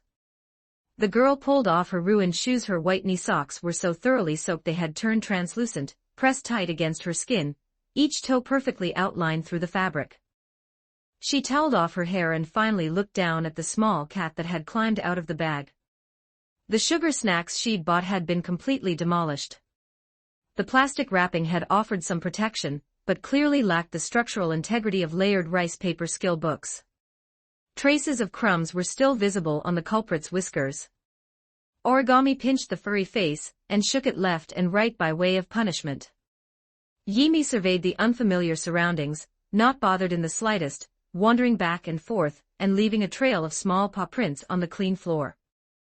Origami's place was a compact apartment, minimal, furnished with only what was needed, giving off little in the way of a lived-in atmosphere. Before Yimi could take much more in, she felt herself lifted by the scruff of her neck again, hind legs spread apart. It's a girl. A small paw print pressed itself into the side of Origami Tabichi's face. She rubbed her cheek, thought for a moment, then took out her phone, snapped a photo of Yimi's distinctive face, and sent it to the only contact in her phone outside of colleagues and teachers. Origami, I have a cat now, LOL. Shirori? Shirori? Origami, it chose to follow me. Shirori. Shirori must have been marveling at how rare the cat's coloring was. Origami set down her phone, glanced at the cat's damp fur, and carried her to the bathroom. One by one she began to remove her clothes. For reasons that defied explanation, this seasoned combatant's figure showed no trace of her training. She might not even have looked as toned as some of the sports club students in her class. Her skin was smooth and pale like a sheltered young lady who had never set foot outside, and the shower spray wrapped her in a shimmering, translucent veil. Water beads slid down the curve of her neck, tracing a path forward, past her C-cup, dripping one by one from the flushed center, the warm splashes making the already wet cat at her feet grumble and shake her head in a futile attempt to dry her own fur. The next second, the showerhead redirected its spray directly onto Yimi's body from the neck down. What the? Chapter 42, Chapter 17, Taking It to School. 1259 words. The lesson: you shouldn't bathe a cat without pet-specific shampoo. So the self-declared first-time cat owner Origami collected her very first piece of cat care wisdom, or was it her second? Last night she'd tried to sleep as usual, but had been cursed out by the honey-tongued cat until around midnight. Tossing a ball of yarn at the cat had bought immediate silence. It was the weekend, but she was still woken at the crack of dawn by a phone call, admittedly one she'd brought on herself. Hello, am I speaking with Amagi-san? My name is Tabichi. You should be Amagi-san, right? My name is Tabichi. Please think carefully. Don't you have a nickname, Amagi-san? My name is Tabichi. A sharp inhale on the other end of the line, then practically a shout. Are you Tengu City's #1 vixen? Your delivery is here. That's me. The girl hung up, walked downstairs to sign for the packages with perfect composure, noted the sizable crowd of onlookers that had already gathered, then carried it all back inside with equal composure. Her sheer impenetrable dignity left both the delivery worker and the assembled audience blinking. She'd ordered basic pet supplies from local shops online yesterday. Having never owned a pet, she'd defaulted to a simple rule: when in doubt, buy the most expensive. Living alone, with AST's generous salary, she'd managed to save up quite a bit. She sniffled. This wasn't a cat hair allergy, it was the price of standing in the rain last night finally catching up with her.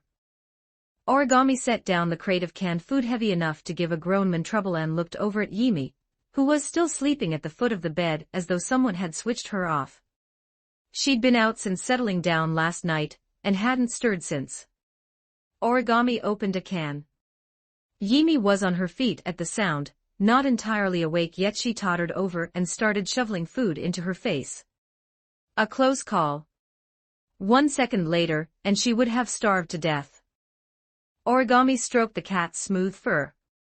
Apart from the yowling last night, no real complaints. Didn't scratch, either. Ding dong. A very inconsiderate doorbell for a Sunday morning. The intercom camera showed it wasn't another delivery, or the notorious NHK fee collector. It was Shirori, the only contact in her phone outside colleagues and teachers. Origami opened the door. Morning, Origami. I came to see the cat. She pulled Shirori inside and immediately shut the door behind her, as if afraid something in the apartment might escape. The first thing Shirori saw upon entering was Yimi enthusiastically demolishing her breakfast, which gave her complicated feelings. Clearly she hadn't encountered much real food, if she was this devoted to a can of cat food. This child deserved better. Shirori sat down beside Yimi. Does she have a name? At the sight of Shirori, Yimi abandoned her meal and trotted under the bed.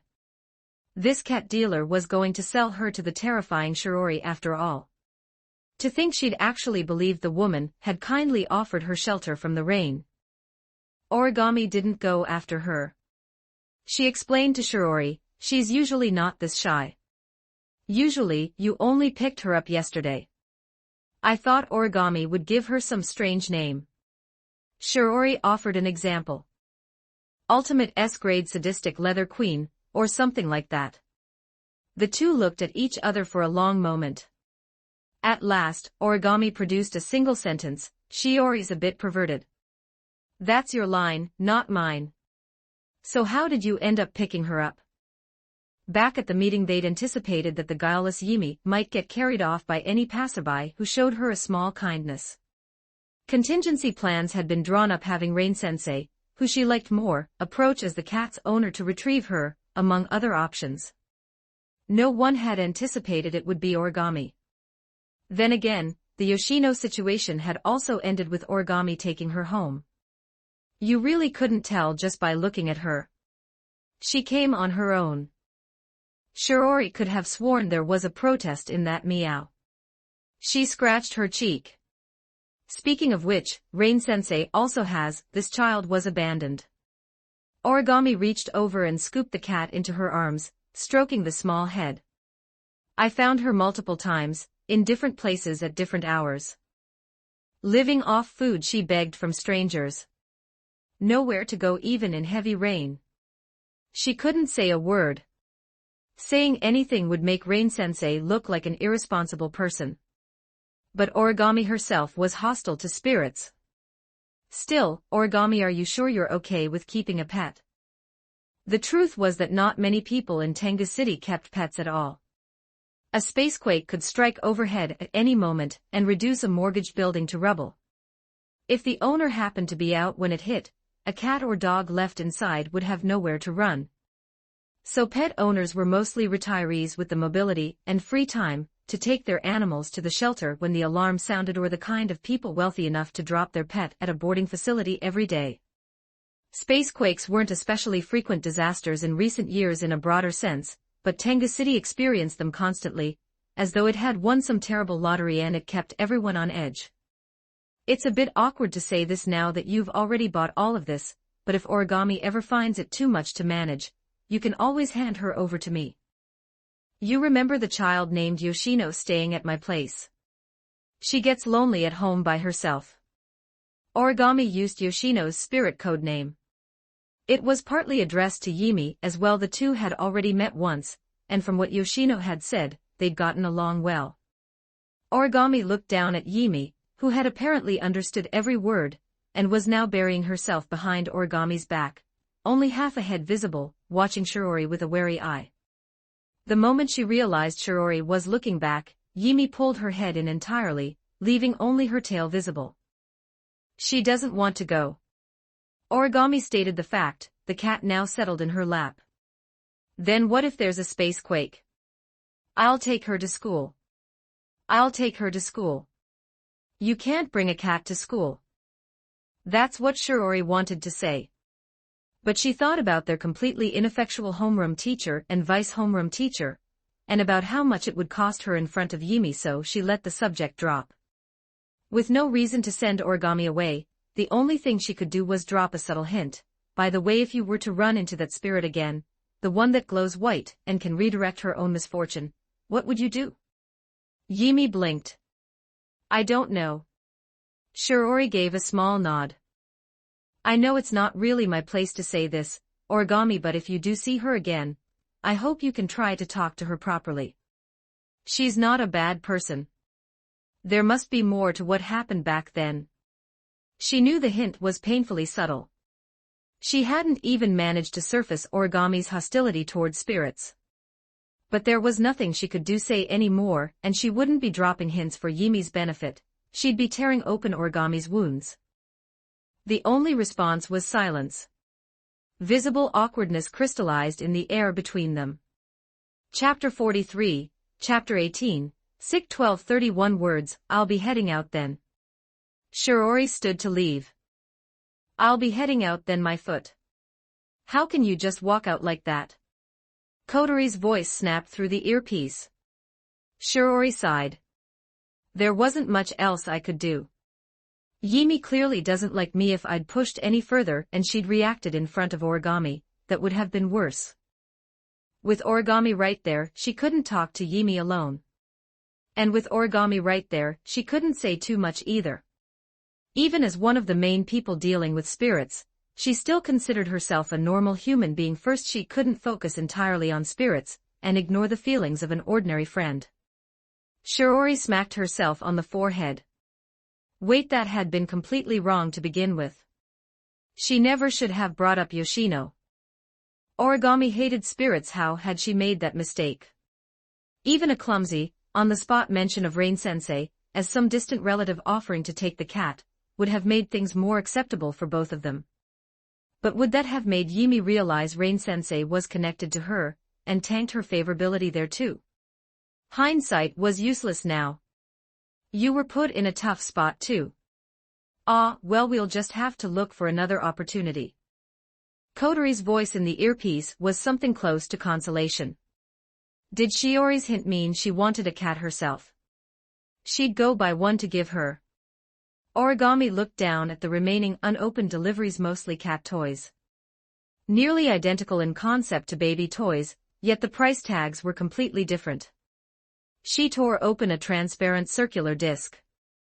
Not the throw-and-fetch kind. The disc had a number of compartments in different shapes, all interconnected and adjustable, essentially a high-difficulty puzzle toy for pets. Origami scooped some leftover kibble into the compartments, then rotated the whole puzzle several times in front of the cat, before setting it down in front of Yimi and waiting. Yimi glanced at the disc. Ignored it entirely.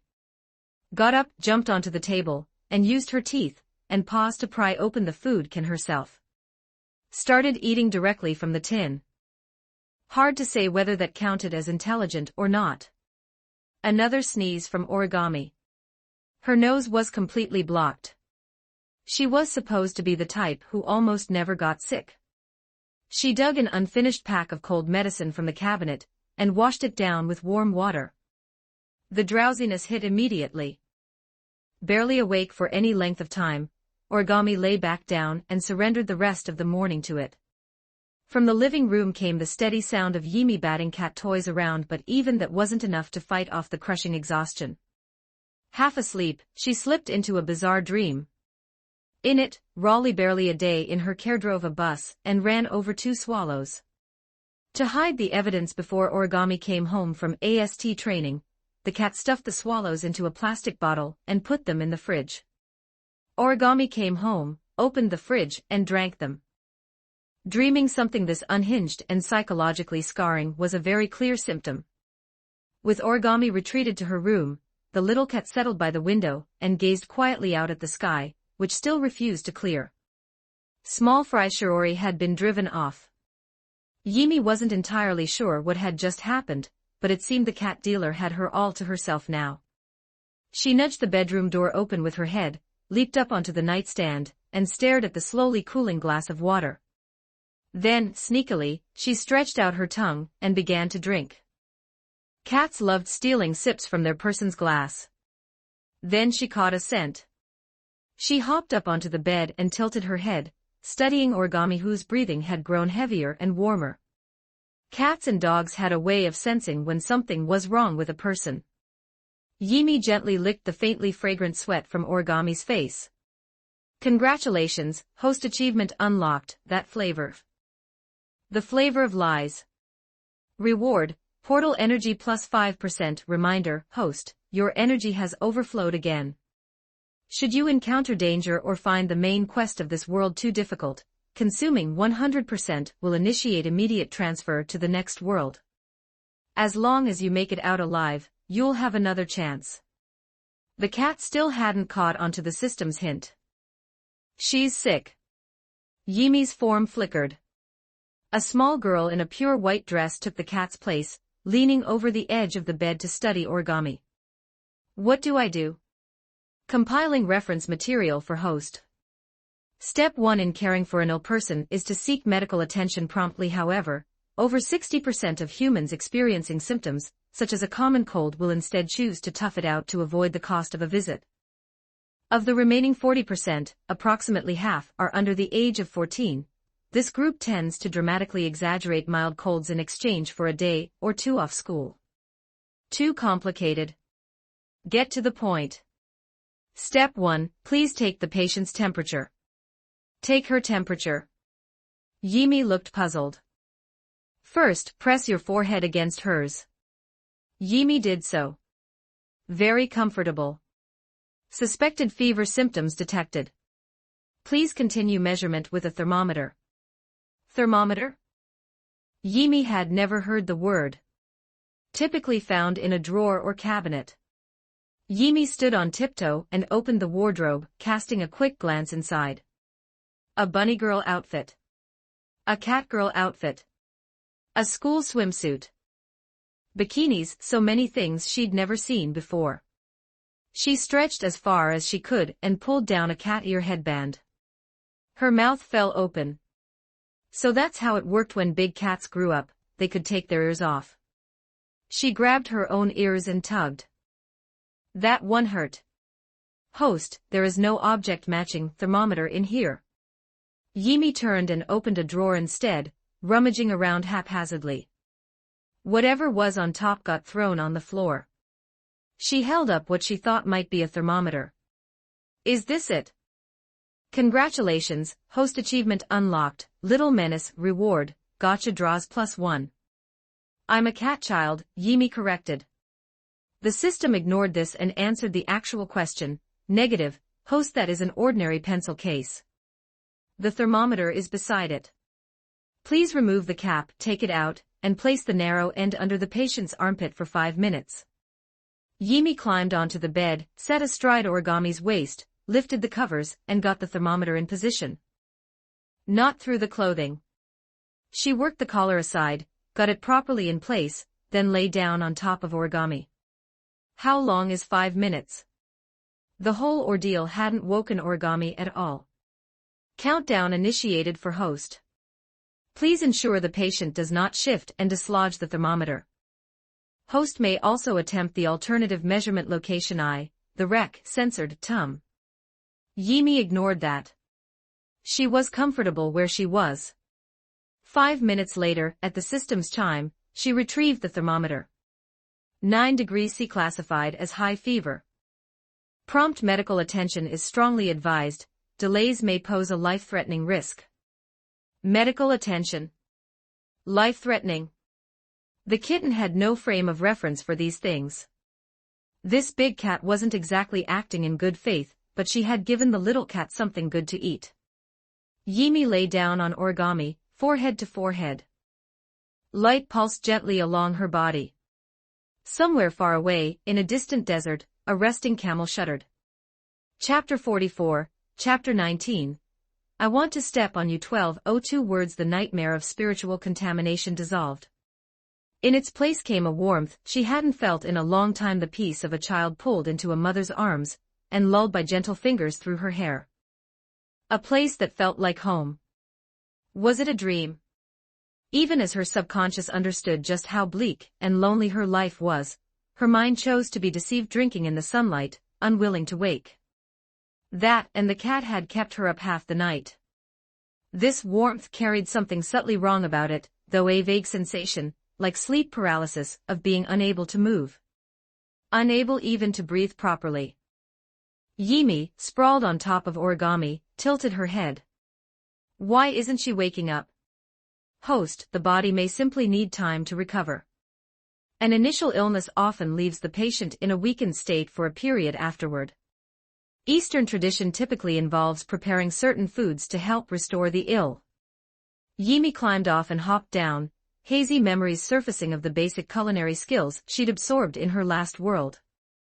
There had been instructions on making congee. She'd learned it and never used it. The little girl ran out of Origami's apartment, ignored the elevator entirely, and climbed down the stairs floor by floor. She sniffed at the air. Her sense of smell was diminished at the best of times, and after that rain it was even worse, but apartment complexes usually had a convenience store at the ground level, which spared Yimi a lot of searching. At the foot of the building's steps she nearly walked into a puddle. And just like the ancient tug-of-war between devil and saint, two instincts clashed inside her head. Childlike impulse, stomp it. Cat instinct, no. Yimi checked her reflection in a nearby glass panel. Right now she was in her human form. Dirty water splashed across her relatively clean clothes. Satisfaction bloomed in the little girl's chest, full, complete, unambiguous. Then her feet left the puddle, and the satisfaction was instantly replaced by the damp, miserable regret of wet shoes. That regret received an unwelcome upgrade. A motorcycle came tearing down the road ahead without slowing, its rider deliberately angling the wheel across the puddle to drench her from head to toe. The little cat raised her fist and let loose in a clear, bright child's voice, "Fuck you." The stand flared and vanished in an instant. The motorcycle immediately went into a skid, fishtailed at a bizarre angle, and launched itself headlong into a roadside public restroom, making an intimate, but entirely harmless landing against the rear end of a man whose expression strongly suggested he had spent his whole life afraid of school bullying. Considerably more balanced emotionally, Yimi bounced on her heels and ran toward the supermarket. It was lunchtime, and only a drowsy cashier staffed the register. Yimi crouched low, slinking inside with the practiced caution of a house cat that sometimes escaped to roam. In her experience, people who stood in places like this were the type whose job was to shoo her away. Millet and pumpkin congee. She found pre-weighed millet in a plastic bag, and a pumpkin on the vegetable rack with a price sticker directly on the skin. Fortunately, both were on lower shelves within reach of her height. Yimi looked down at her small pale hands, then picked up the smallest pumpkin she could find. When she turned around, she froze. The woman who was supposed to be chasing her away had shaken off her drowsiness at some point, and was staring straight at her, expression full of confusion. Yimi went completely still, doing her best impression of someone with nothing to hide. Then she watched as a dead-eyed office worker placed a lunchbox in front of the cashier. The young woman lit up immediately. "That'll be 830 yen, thank you so much, please come again." The ears hidden under Yimi's hat perked up. So this is how humans exchange things. She imitated it to the letter, trotted over, placed the pumpkin on the counter, and carefully laid out a handful of her favorite cards beside it, pulled from her spatial inventory. The young cashier's confusion returned in full. No reaction. Yimi held the cards up higher. I'll trade you these. She looked at her cards with reluctance. Can I trade these for those too? Someone's sick. The cashier caught herself and managed a polite smile. Little boy, we can only accept, she stopped mid-sentence, because she'd finally worked out why this small child had caught her attention in the first place. The clothes were completely soaked and splattered, as though the girl had rolled through a mud pit. Even if a child had simply gotten dirty playing, those cards laid out with barely a smudge on them told a different story. You could see how carefully their owner treasured them. A child this age wouldn't be unaware that buying things required money. Whatever story she'd constructed in her head, the cashier felt a sting behind her nose. Of course you can. Thank you. The little girl's eyes crinkled into a smile. The cat had learned how humans trade. Watching the muddy little figure leave, the cashier quietly covered the cost from her own pocket and felt entirely at peace with it. The cheap trading cards, the kind you'd barely see in low-ranked play, quietly became a limited edition badge of honor. Gloop, gloop, gloop, something was simmering on the stove. Was that Mom cooking? Exhaustion let Origami's eyelids part, only the barest sliver just enough to glimpse, through the open bedroom door, a small figure balanced on a step stool to reach the stovetop, busy with something in the kitchen. Both of them, a good many years ago. Who's there? The words didn't make it out. The long-missed comfort lured her back under. Like the kind of low-blood sugar haze where you wake up, get dressed, and pack your things, only for your consciousness to keep fading, then you actually wake up to find you never moved at all. At some point her subconscious finally registered that something was wrong, and she snapped properly awake. What she found was a curl of white steam, and following it to its source a bowl of pumpkin congee left on the nightstand. She didn't touch it. She retrieved the short knife from under the bed and moved along the walls, checking the living room, the kitchen, the bathroom. No sign of anyone. Nobody. She turned back toward the bedroom. And immediately stepped on a paw. Origami crouched down and gently rubbed it in apology. She'd nearly forgotten she wasn't living alone anymore. Shiori came by. It was a blunt conclusion. She straightened up and looked at the uncovered congee. But if it had been Shiori, she would have put a lid on it to keep it warm, and waited by the bed for Origami to wake up. While she was still puzzling it out, the little ball of fur she'd only taken in yesterday patted over and placed a front paw on the top of her foot. I'm stepping on you. So now you know exactly how it felt when you stepped on me. Chapter 45, Chapter 20. Confiscated 1379 words, Origami called. What is it, Origami? Did you come by a moment ago? Why do you? I mean, yes, I was just at your place. What were you doing here? I went to buy millet and pumpkin and bring them over. I'm sorry, was that overstepping? Ratatosker was monitoring Origami's side of things continuously, so Ratatosker knew exactly what Yimi had done. Thank you. The call ended. Origami crouched in front of the step stool and studied it for a long moment. It was the one she normally used to reach things on higher shelves. The small footprints on it belonged to a child. Perhaps Shiori had brought that distant cousin of hers along to help. Though the girl was clearly a little menace, she'd gotten Origami's cat filthy. The sickness was gone. Her nose was clear. It felt almost as if the illness had been an illusion, except the thermometer on the table still faithfully displayed its terrifying reading of 38. She looked down at the things scattered across the floor, then reached over and grabbed the peacefully sleeping cat, pinching the furry face and giving it a good shake. Origami said nothing. She pointed at the mess on the ground. If it had been Shiori's cousin, Shiori would have tidied up before leaving. Yimi misread the gesture entirely and assumed Origami wanted a demonstration of how it happened. She tottered over, bit down on the next drawer, and pulled it open. Shoved everything inside onto the floor. That's how. Origami looked around for something within reach. Cat journal, Sunday, weather, overcast. Do not buy a play tunnel mat that has no opening large enough to reach inside. If Raleigh does something wrong and hides in it, there is no way to get her out. Monday morning. Outside the gates of Raisin High School. Tabichi-san, you really cannot do this. It's just this goes too far, don't you think? Don't assume you can walk all over a teacher, you know. Is she not cute? Origami lifted her shoulder bag forward. Through the gap in the half-unzipped opening, a cat's head peeked out and meowed at the slightly baby-faced teacher in front of her. She'd actually done it. She'd brought the cat to school.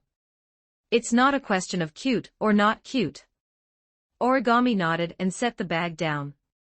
Tammy-sensei doesn't appreciate cute things. I have a pure and innocent heart that is absolutely not inferior to yours. The pure heart of someone nearly 30. I know. I'm terribly sorry for being nearly 30 and still unmarried. The scene played out at the school gate. In Japan, stricter schools sometimes station disciplinary staff at the entrance to check uniforms and appearance, typically gym teachers with lighter schedules, but today's encounter was purely coincidental. Inside the bag, Yimi yawned. With a temporarily stable food source secured, the little cat had no immediate plans to run off. In her mental registry, Origami had been successfully reclassified from exploiter to person who doesn't freeload. What's going on? The physics teacher and vice homeroom teacher passed by. The one who looks like grandmother. Rain-sensei, look at her. Tammy latched onto her like a lifeline and pointed at Origami. Rain looked down at the cat head. Tabichi lives alone, there's nothing to be done about the situation. Tammy's mouth fell open. Even so, school rules should be taken seriously. Rain unzipped the bag, supported Yimi under the sides, and lifted her out. Confiscated for now. I'll look after her. Come to my office after school to retrieve her. Origami gave a small nod, accepting the practical solution. She glanced once at her cat, who appeared completely unbothered by the whole arrangement, handed Rain a few cat treat sticks, and turned to walk toward the building. Toka jogged up alongside her moments later, apparently having been watching from nearby. Is that a cat? It's a cat, right? Tabichi. Origami, since when did you have a cat? Shiori won't play with people who don't have a cat, Origami answered with a straight face, then countered, don't you have a cat? Well, who said I don't have a cat? I just didn't bring mine today. On the other side of the gate, Yimi let out a soft, honeyed sound toward Rain Murasame. The woman reminded her so much of grandmother, the warmth was immediate. Rain didn't respond to the meow. She carried the cat like a child, one hand supporting Yimi's bottom, all the way to her private office, where she set her down on the desk. The private office was a courtesy of Ratatosker's arrangements. She looked down at the cat looking back up at her and fell into thought. Still no sign of returning to the neighboring world, clearly the long-stay type, able to exist in the present world indefinitely. Unlike Miku or Kurumi, however, she couldn't manifest in the world as quietly as they could. Your confiscated goods now. Rain patted Yimi's head. The cat's ears drooped just slightly, leaning into the touch. Though the two of them were worlds apart, there was still something about this that felt like being stroked by grandmother. Can you take your human form? Yimi complied without hesitation. A white arc traced her outline, and the small girl in a pure white dress sat in the cat's place on the desk, dangling two little white legs that didn't reach the floor. Rain produced a lollipop from her pocket, unwrapped it, and tucked it into the little girl's mouth. She always kept them on hand because Kodori loved them. Yimi's first lollipop. P greater than over equal to W less than over equal to Q. Apparently she liked it a lot. Rain calmly took out her phone in front of Yimi, and began sending a message to Ratatosker, letting Shiori know this was a good chance to come by and make progress with her. Then she felt a small paw tap her phone with great curiosity. She pocketed the phone without breaking composure. That's a communication device. It lets you talk to people remotely. Yimi lost interest. She slid off the desk onto Rain's lap, curious to see if lying against this person might feel something like resting in grandmother's arms. Rain didn't object. She tilted her head slightly to see past the cat, and set about making herself a cup of coffee, adding, one by one, a full 12 sugar cubes. The moment it was ready, Yimi stole it and gave it an experimental lick. Instant transfer. At DEM headquarters, Executive Director Isaac Ray Pelham Westcott, reviewing the file on the new spirit, Calamity, felt his hand jerk. Coffee splashed across the desk. He recovered, then smiled faintly. So that is the power to redirect misfortune. Truly dangerous. Unaware of what had just transpired on the enemy's side, Rain pressed a hand to Yimi's head. Cats can't drink coffee. Yimi straightened up slowly from Rain's lap and turned to inspect the office for anything worth investigating.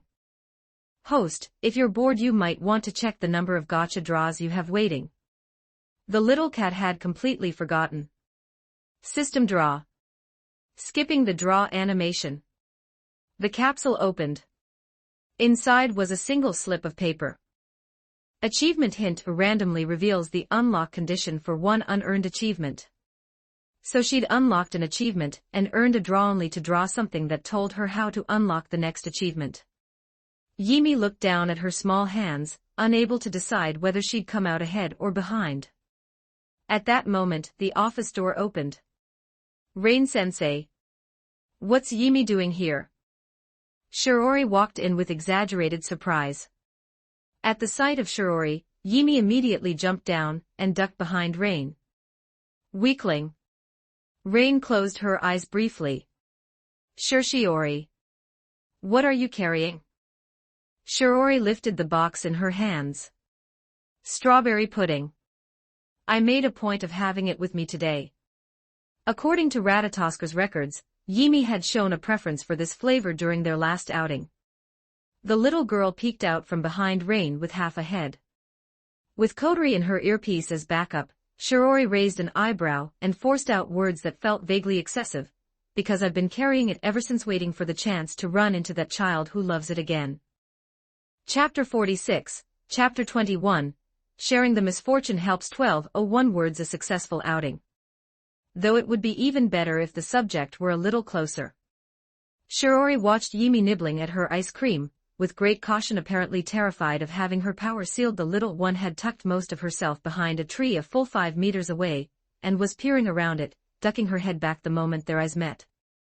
You don't have to be so afraid of me. I won't seal your power without your permission. Before getting into the date itself, there was something unrelated she needed to ask first. By the way, how did Yimi end up getting picked up by Origami? Cat dealer. Yimi raised a paw. She had absolutely no idea what that child was talking about. I'm not trying to get Yimi away from Origami, it's just that Origami might not be too fond of spirits. Shiori couldn't think of a gentler way to put it. Shiori, careful, don't say anything that'll make the spirit dislike you. Kodori's voice warned through the earpiece. This time Shiori ignored her sister. She crouched down to bring herself below Yimi's eye level, placed a hand on her shoulder, and with a serious expression asked something outside the standard liaison plan. I don't think it's Yimi, but can I ask, a major fire broke out in Tengu City 5 years ago. Does Yimi know anything about that? The little cat counted on her fingers and answered earnestly, Yimi only came to this world a few days ago. Shiori let out a breath. Because of Origami, the sister who brought you to school, her parents were killed 5 years ago. The culprit was reportedly a spirit that radiated pure white light, which is why she hates spirits very much. That wasn't me. I believe it wasn't Yimi. But that white-haired girl might not be calm enough to stop and listen to an explanation. The little cat chewed the tip of her thumb, conflicted. She'd caught the gist. Shiori didn't want her to let on that she was a spirit who emitted white light. A loading bar seemed to appear over Yimi's head, because she'd just realized she'd never truly understood what a spirit was. Save the persuasion for later, Shiori. I know what you said matters, but anything that stirs up complicated feelings during the liaison process is an obstacle you're setting for yourself. Now pull up that shutter in front of you. Kodori directed from the earpiece. No real reproach in her voice. This situation was genuinely unusual. The last time, after Yoshinon had left Yoshino, it was just an inert hand puppet Shirori had easily retrieved. Shirori did as instructed. Someone had left Yumi's twist car in the storage room behind the shutter at some point. She bent down and rolled it out. Yumi, remember this? I don't have it anymore. The little cat spat the unswallowed ice cream back into the cone, and returned it to Shirori. She only had one twist car to offer as payment to that loser. No, I'm giving it back to you. Shirori sighed inwardly, unable to understand why this child always assumed any kindness had to be repaid. Though strictly speaking, that wasn't entirely wrong here. Shirori smiled her signature gentle smile. As a responsible adult, I would never take away something Yumi treasures. I don't treasure it. I already gave it to you. The little cat shook her head. The twist car was fun, but the noise got to her after long rides. Thinking Shirori was rejecting the thing, Yumi added helpfully, it's very useful. It can kill people. Hearing a small child say that so matter-of-factly was oddly unsettling. Then it's Yumi's trusty companion for self-defense, isn't it? How could I take that from you? Just transfer the misfortune away, that's fine. Seeing that Shirori wasn't taking the ice cream, Yumi simply stuffed it directly into her pocket. Shirori fished it back out helplessly, unable to undo the sticky damage already done to her clothes. If it can be avoided, it's better not to let innocent people get hurt for no reason. She scratched her cheek. She understood the ability, but it still made her a little uneasy. Something occurred to her. She held up a finger. Actually, how does Yumi's misfortune transfer work exactly? Last time I seemed to briefly see people from all over the world. You're talking about her abilities now. Forgotten the main objective. Kodori grumbled in the earpiece. Just throw the misfortune out. Yumi didn't fully understand it herself. Since arriving in this world she hadn't heard the saint's phantom voice lecturing her again. Then could the misfortune be split into smaller pieces and shared among a lot of people? That way no one would die, right? Shirori started coming up with a terrible idea, like, say the misfortune was a fatal attack. Yumi finds 100 people in the middle of pulling gotcha, and shares it across them. They each just suffer a dry streak with no drops, right? A minor inconvenience. What are you on about? A minor inconvenience. That's my wife gone. Came a voice from somewhere among the liaison team, growing rapidly quieter, presumably dragged away by someone. Yumi stared at Shirori, having understood none of that. Besides, she didn't, at least, not in her current state with only a partial holy corpse fusion, she didn't have that level of fine control. That might be asking too much. Yumi likes sweet things, right? Have you ever had a macaron? Shirori changed the subject with obvious force. Yumi put her hands behind her back. I have nothing to trade you with anymore. That's why I keep saying it's a gift from me. Shirori reached out and ruffled the little girl's hair before she could protest. There's no particular reason. I don't want anything in return. It's simply because I like Yumi. What I want to see is Yumi's happy face when she gets a gift, not Yumi worrying about how to repay me. Yumi raised a hand and pointed at her. Then swear it. Swear you'll stop hanging out with that big idiot. A good child shouldn't say things like that. Hearing that clear child's voice use that particular term again landed with a particular sting. The favorability drop Yumi had directed at her owed a great deal to Mika. Shiori had been hoping to bring Miku over to apologize, and Mika herself had shown a willingness to do so, motivated largely by the discovery that Yumi was a cute girl. But she hadn't forgotten the fact that Yumi's favorability had already dipped before Mika had even appeared. She needed to get to the bottom of that before the liaison could move forward. Shirori looked down at the little girl's ice cream sticky mouth, a mouth only used for eating. As if reading her thoughts, Yumi shuffled a few steps further away. I won't let you seal me. May I ask why? Shiori sat on the edge of a flower bed, patting the spot beside her. Yimi didn't dare get closer. I want to go home. Shiori's first thought was Origami's apartment. She assumed she'd upset the child again. Yimi tilted her head. Don't you have a home? Chapter 47, Chapter 22, Earth Online. 1250 words coming right after Yimi's honey-tongued antics earlier. The words made Shiori momentarily think she was being insulted. But then she caught herself. At their last meeting, the other girl had brought up her grandmother. Which was strange, because the little girl herself had said she'd only been in this world for a few days. Had Yimi been lying to her just now? But the child didn't seem like the type to lie. Then again, she also didn't seem like the type to call someone a big idiot. Shiori swallowed her confusion and answered as gently as she could, if Yimi wants to go home, I'll help you. Let's make a deal. I'll help Yimi find your home, and in exchange you'll go on a real date with me afterward. Because Yimi was deliberately keeping her distance, she hadn't lowered her voice. What is this girl saying to a little kid? Should someone call the police?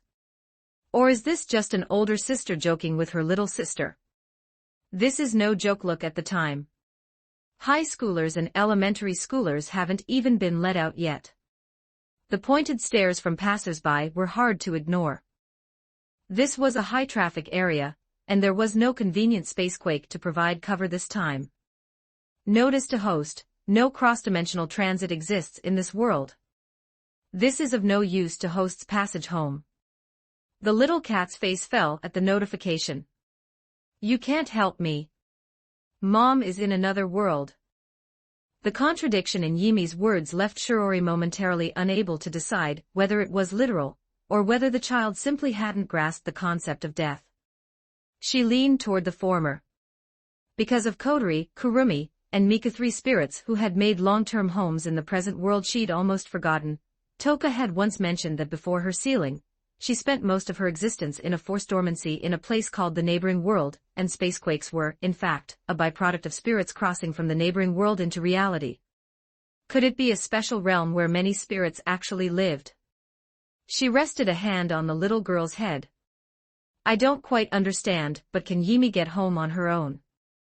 Ratatosker had pulled every feed they could get. The little one had spent these past days essentially napping in the streets and foraging for food, barely doing anything purposeful. Which rather confirmed she had no way home under her own power. Funny, in a backward sort of way. Every other spirit was trying to figure out how to stay in the present world permanently, while Yimi seemed like she wanted to go back and simply couldn't. You can't help me. Yimi shook her head, dislodging Shiori's hand. I won't let you seal me. I don't have any money to give you. Before Shiori could make sense of that, Yimi trotted off into the thicker part of the crowd. Wait, we just got here. Doesn't Yimi want to eat something good?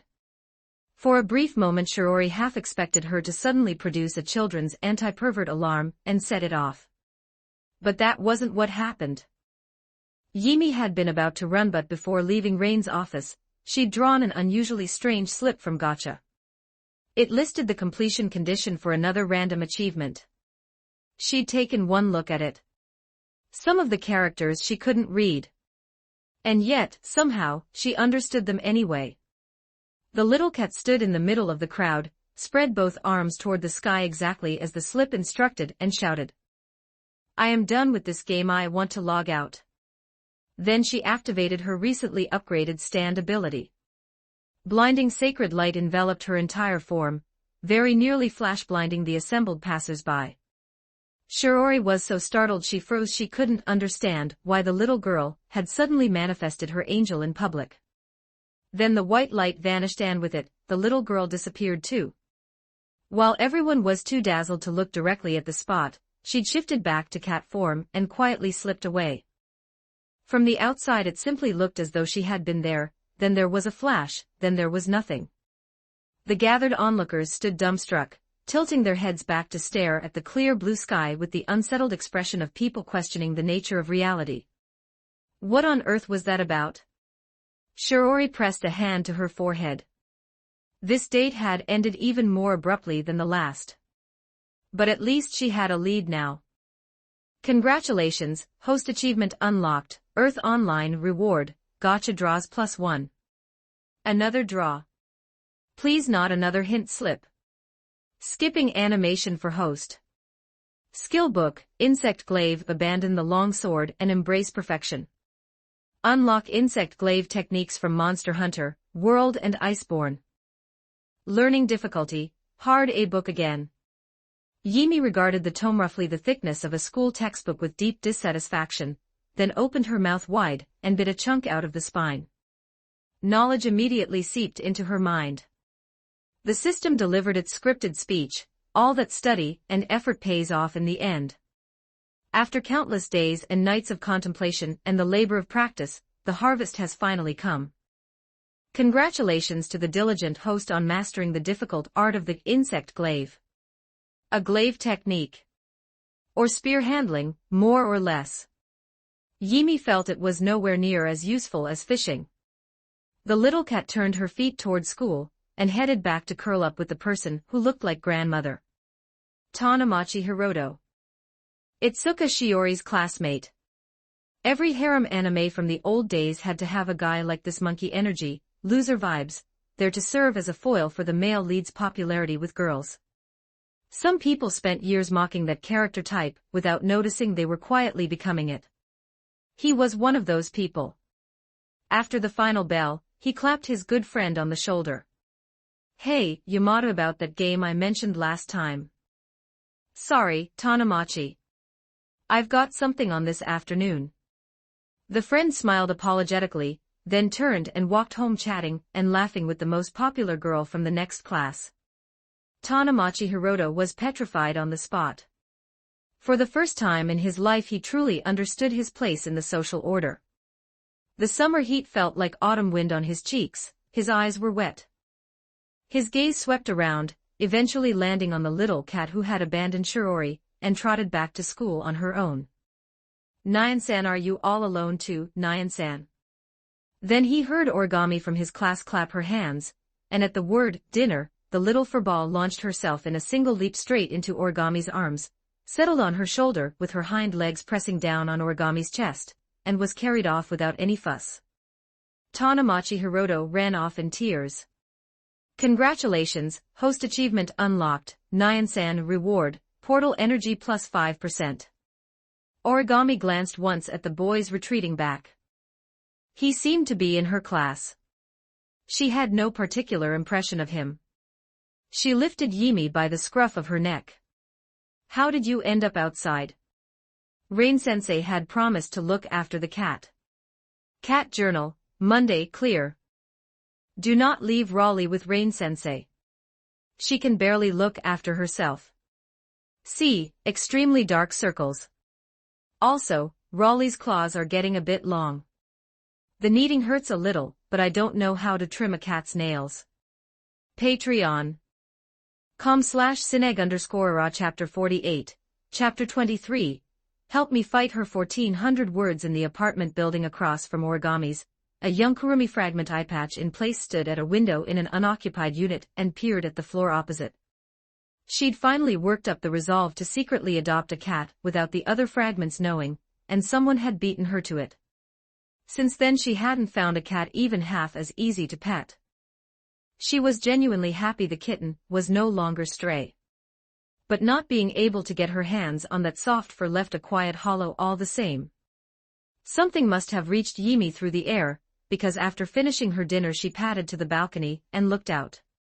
The Kurumi fragment's eyes lit up. She tapped a can against the windowsill.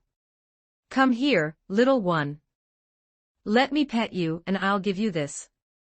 Yimi draped herself over the windowsill and looked down.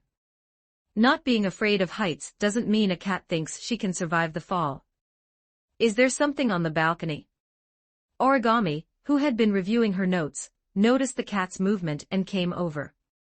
The Kurumi fragment ducked into a shadow and vanished, leaving Origami with nothing to see. Mro mro. Yimi called twice at the spot where she'd disappeared. Origami gave the cat's head a rub. Don't yowl at night. She checked the time, went back to get ready for bed. Then Yimi noticed the Kurumi fragment had reappeared. Leave the can. What now? Origami turned back, the fragment ducked away again. Origami followed the cat's line of sight toward the building across the way. The corridor was dark. Only the sound-activated light, the cheap kind installed to cut costs, was on. Just that one floor, with no reaction above or below where someone should have passed. And by the time the light timed out, Origami still hadn't seen a single person. They say animals can see things humans can't. Origami pulled the cat inside. She snapped the window shut.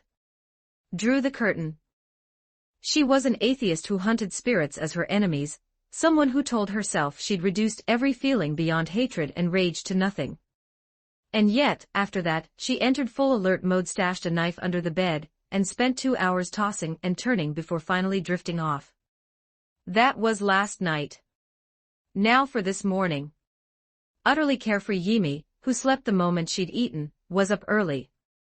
She noted the holy corpse fusion creeping forward at its painfully slow, but at least steady pace, then shuffled in small steps to Origami's bedroom. The cat was a clever cat. After 2 days of observation, she determined that the person who doesn't freeload shared habits with Mom, so the cat should repay the person who doesn't freeload the same way she repaid Mom. Yimi settled beside the bed and waited. She waited until the alarm on Origami's phone began to vibrate.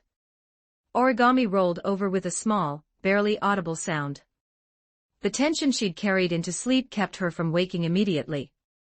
At that precise moment, righteous cat justice leaped into action.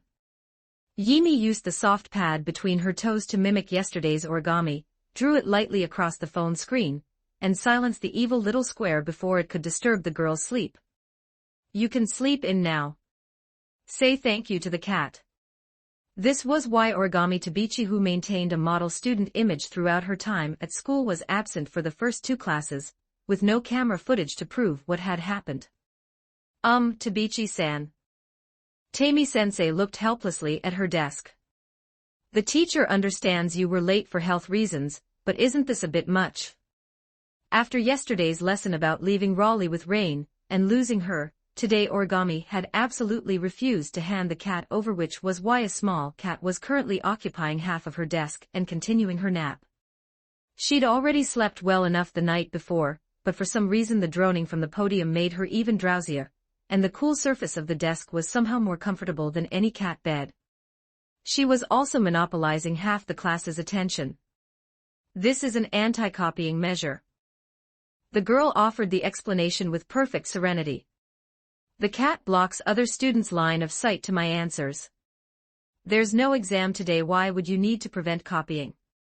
Don't think you can fool this teacher, Tabichi-san. Tamie put her hands on her hips and assumed the sternest expression she could manage. Then this is to prevent people from copying my notes. Origami patched the argument. Once people get used to compensating with someone else's help, they grow lax with in-class learning. It's the same principle as cheating on an exam. What kind of logic is that? Even so, you'd better copy the first 2 classes' notes from someone after school. Tamie sighed. I'll let it go for this period after class, bring the cat to the teacher's office properly. And next time at least bring a carrier bag. She turned back to the blackboard. So sweet, Tamie-sensei. A compliment drifted up from somewhere in the room. Got through it. Tabichi Origami. But a voice called her full name from right beside her. In Japan, you generally address people by their family name. Close friends use given names. At worst, family name plus san, or given name plus chan. Calling someone by their full name without any honorific actually came across as rather unfriendly. Of course, only one person called her that. Toka Yatagami, a spirit Origami despised, and a complete airhead who'd only recently encountered human society. During class, she simply maneuvered around several seats to appear beside Origami. Toka produced a plush toy she'd won from a claw machine, and held it up. I have a cat too. Origami glanced at her, then placed her hand on Yimi's belly. The sleeping cat instinctively pressed both paws against her hand. Why weren't you here for the first 2 classes? Origami lowered her voice. You figured it out. I was meeting with Shirori yesterday to discuss the optimal method of eliminating spirits. We decided to set up anti-spirit antimatter traps at the school gate in advance. The moment you step outside this campus you'll be instantly split in 2. Toka's voice shot up. Your lying eye won't fall for your tricks anymore. Last time you tried to trick me into not wearing underwear. Good thing Shirori helped me put it on. Origami had tricked her before by saying human underwear was a high-damage anti-spirit weapon. Every head in the class swiveled toward them. Even Tammy, the near-30 virgin teacher, buried her burning face in her hands.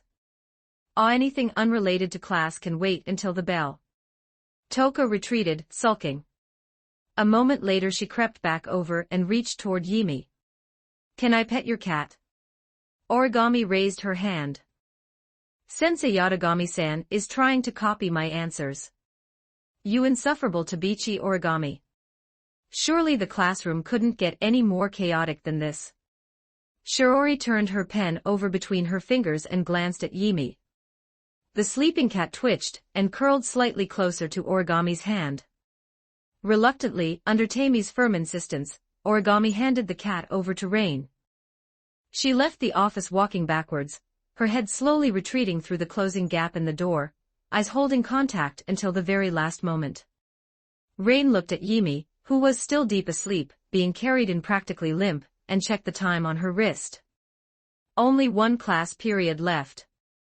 Aside from a conversation there was little she could do, and if Shirori happened to skip class every time Yimi was away from Origami, it would start raising suspicions. She gently patted the cat awake. The first thing Yimi did upon waking was stretch. The second was check both sides for any sign of Itsuka Shirori. Rain held her gaze for a moment, kneading the little paw in her hand as if talking to herself. How do we get you to go on a date with Shirori? Yimi looked confused, and glanced down at Rain's hand around her paw. She pulled the paw free, and pressed it down on the back of Rain's hand. The person who looked like grandmother had just proposed a deal. The little cat had a great idea. She told her, help me find the first spirit. Then beat her. Then I'll date. Rain. Chapter 49, Chapter 24. The world doesn't take your word for it. 1390 words. Humans were a kind of cat Yimi found difficult to understand, the root cause being that they insisted on doing inexplicable things. Nyan-san, look, this is the one that confuses me most. Given x2 minus y2. During lunch break, Tanamachi Hiroto had placed his notebook and pencil in front of Yimi, and was writing out the math formula from the last class, apparently attempting to explain it to her. The cat had no idea what use this was. Humans would be better off spending the time thinking about the fact that they lived on a ball. Just as the cat couldn't understand why they stayed awake when they had such a comfortable sleeping environment during class. So then, 2 by 2. Host, according to the Chiendo homework app, the final answer to this problem is 5. Yimi snatched the pencil from Tanamachi's hand in one bite, scrawled a crooked 5 at the bottom of his notebook, spat the pencil out, and trotted off. Tanamachi Hiroto. Was the world actually more complicated than he'd always assumed? Congratulations, host achievement unlocked. I know this cat. She sat next to me in the Gaokao reward, portal energy plus 5%. Although Rain was nominally watching the cat, this was a powerful spirit, who had her own ideas. Ratatosker couldn't compel her to stay put even if they wanted to. Following her around at a distance was the most they could manage. Which was how the students in window seats, during the final period, kept glancing outside and spotting the assistant homeroom teacher of class 2 to 4 walking behind a small cat, and which was why the principal walked past without a word. Come eat something. Rain clapped her hands to call Yimi over. Yimi sprinted to her side at the keyword, shifting directly into her human form, and settling herself in Rain's lap. Rain looked left and right. Everyone was streaming toward the cafeteria, so nobody was paying attention here. She patted Yimi's head through the baseball cap. Did you use to shift freely between cat and human in front of people? Yimi looked up at Rain, waiting to be fed. The referred specifically to turning into a cat in front of Shirori. It could cause panic. Best to do it somewhere without people. Rain opened a bento box. She'd prepared everything inside, chosen to stay palatable after it cooled down. Cat tongues are sensitive to heat. That required special attention. Do you know how to use chopsticks? Rain nodded and made no move to teach her. Best to leave that for Shirori to use as a favorability building opportunity, even if getting near Yimi was currently very difficult for Shirori. Plan A was for Rain herself, who somehow inspired unusual ease in Yimi to open the girl's heart, while Ratatasker's analysts drew up a complete approach plan for Shirori to execute. Yimi was clearly the most unusual spirit encountered so far, cat instincts combined with some degree of human child's social awareness, and she'd just demonstrated the ability to write, judging by Tanamachi's expression. She'd probably even got it right. Meanwhile, while every other spirit was working out how to stay in the present world indefinitely, Yimi seemed to want to return to the neighboring world. Yimi reached in and grabbed an egg roll to stuff in her mouth, then looked up. Person who looks like grandmother. That's a bit of an odd form of address. My name is Rain. The little cat stared at her face with a puzzled look. Deciding the person must find person who looks like grandmother too long, she quickly shortened the address to its absolute minimum. Grandma, do you have water? Rain fell into silent contemplation, and handed over her water bottle. Where is your home? Rain asked directly. Given the similarity in character to Toka, a direct question might work better than dancing around it. A place with a lot of people. Yimi studied the bottle. Rain's eyebrow twitched. How many people? As many as a whole world. As many as a whole world. The Ratatosker staff monitoring the feed scrambled for their notepads. Even those with higher clearance felt a chill. Chairman Elliot had never mentioned spirits could come in numbers like that. Could it be something like a parallel world Earth? Someone speculated. Rain-san, could you ask? Rain's brow shifted again. She followed his suggestion. Are all those people spirits? She'd had the goal of fighting the first spirit all along, yet Yimi had never really understood what a spirit actually was. People with special powers, like you.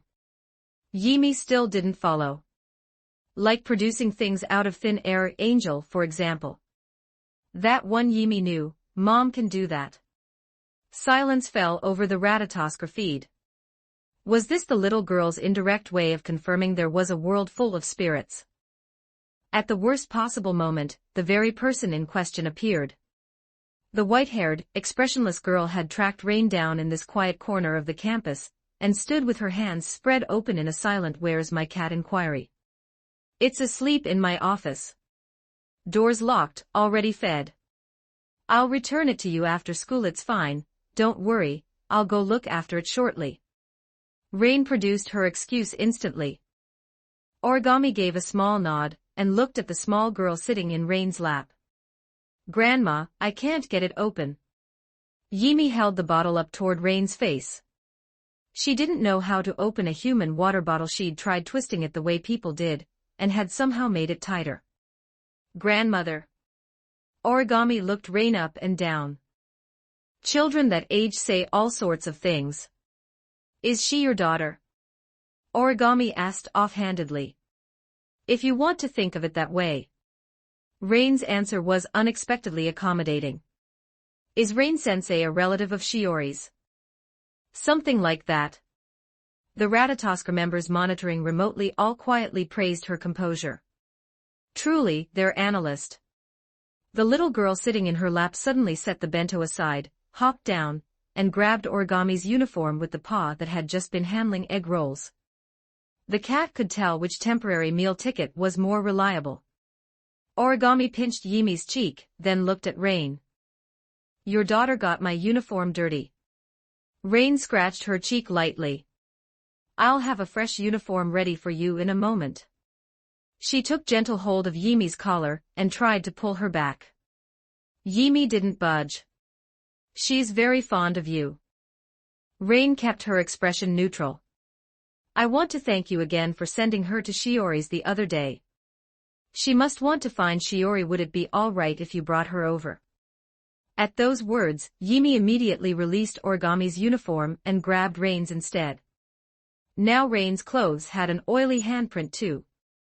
Rain lifted Yimi under her arms and eased her aside. She told Origami, "Go take your lunch break. Come see the cat again this afternoon. It's doing well, no need to worry.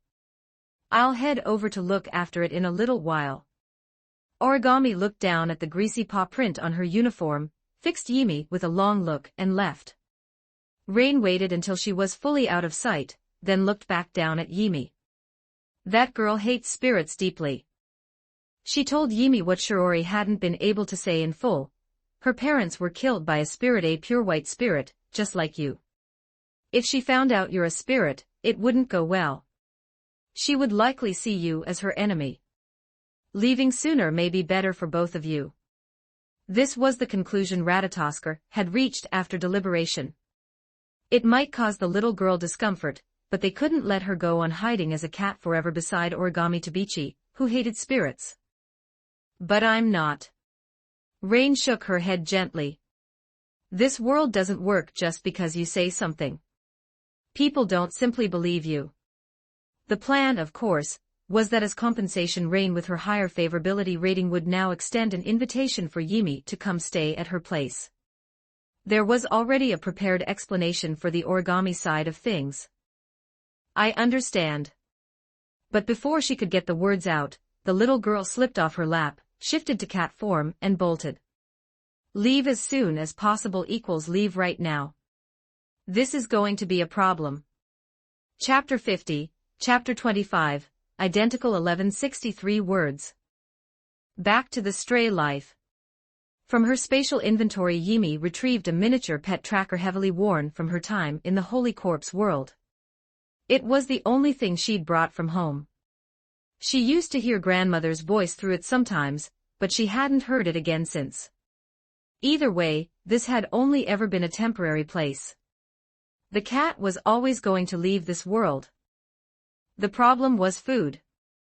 Wandering on her own meant supply was uncertain again, and a cat who'd gotten used to the finer things was not going to lower herself to digging through bins. Worse, the old fisherman who'd reliably appeared by the riverbank had, for some reason, stopped showing up entirely. Should have taken the fishing rod when she had the chance. She'd given him more than enough fish to compensate. Yimi lay flat on the bridge railing, staring at the water below, tail swaying. The only option was to ask other cats if there was anywhere nearby good for scrounging food. Even with an intelligence well above any normal cat, Yimi hadn't forgotten the signals used for communicating with her own kind. She trotted on for paws and quickly found the nearest one. She called out in friendly greeting, "Mro, other cat, Mro." Yimi, "Mro, Mro." Oh, not one cat. There were two. A black cat was lying on top of another cat doing something she couldn't make out, but the calico pinned beneath it spat hostilely at Yimi for no apparent reason. Yimi felt wronged and beat them both up. Local cats had absolutely no manners. She'd greeted them nicely and been hissed at for it. Congratulations, host achievement unlocked, enlightenment education reward, portal energy plus 5%. Her energy had been overflowing for ages. It wasn't something she could eat.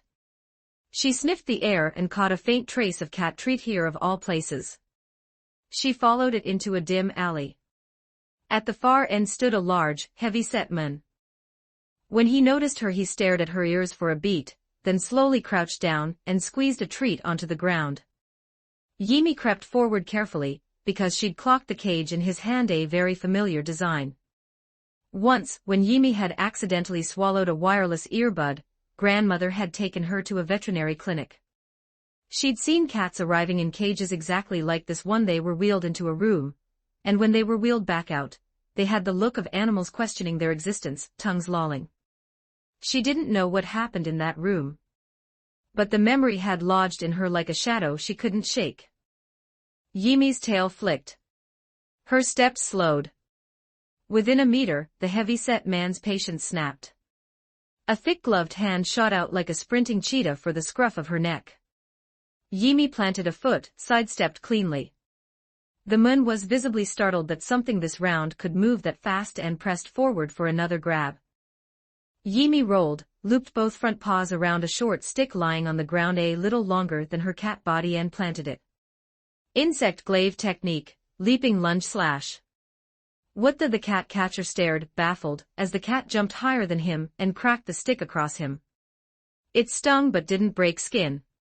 Summer clothing, so it'd probably leave a red welt. The main point was that using the swing of the stick as momentum, the cat finished a second stage jump at an angle that defied all logic and came down for another hit. What is going on? He threw an arm up to shield his face and neck. Another crack of the stick. Again the cat used the rebound to leap. She hadn't touched the ground a single time, since the first jump. It was exactly like some kind of spear technique. There's something unclean here. The cat catcher finally understood something was very wrong. He abandoned the cage, scrambled on hands and knees, and fled.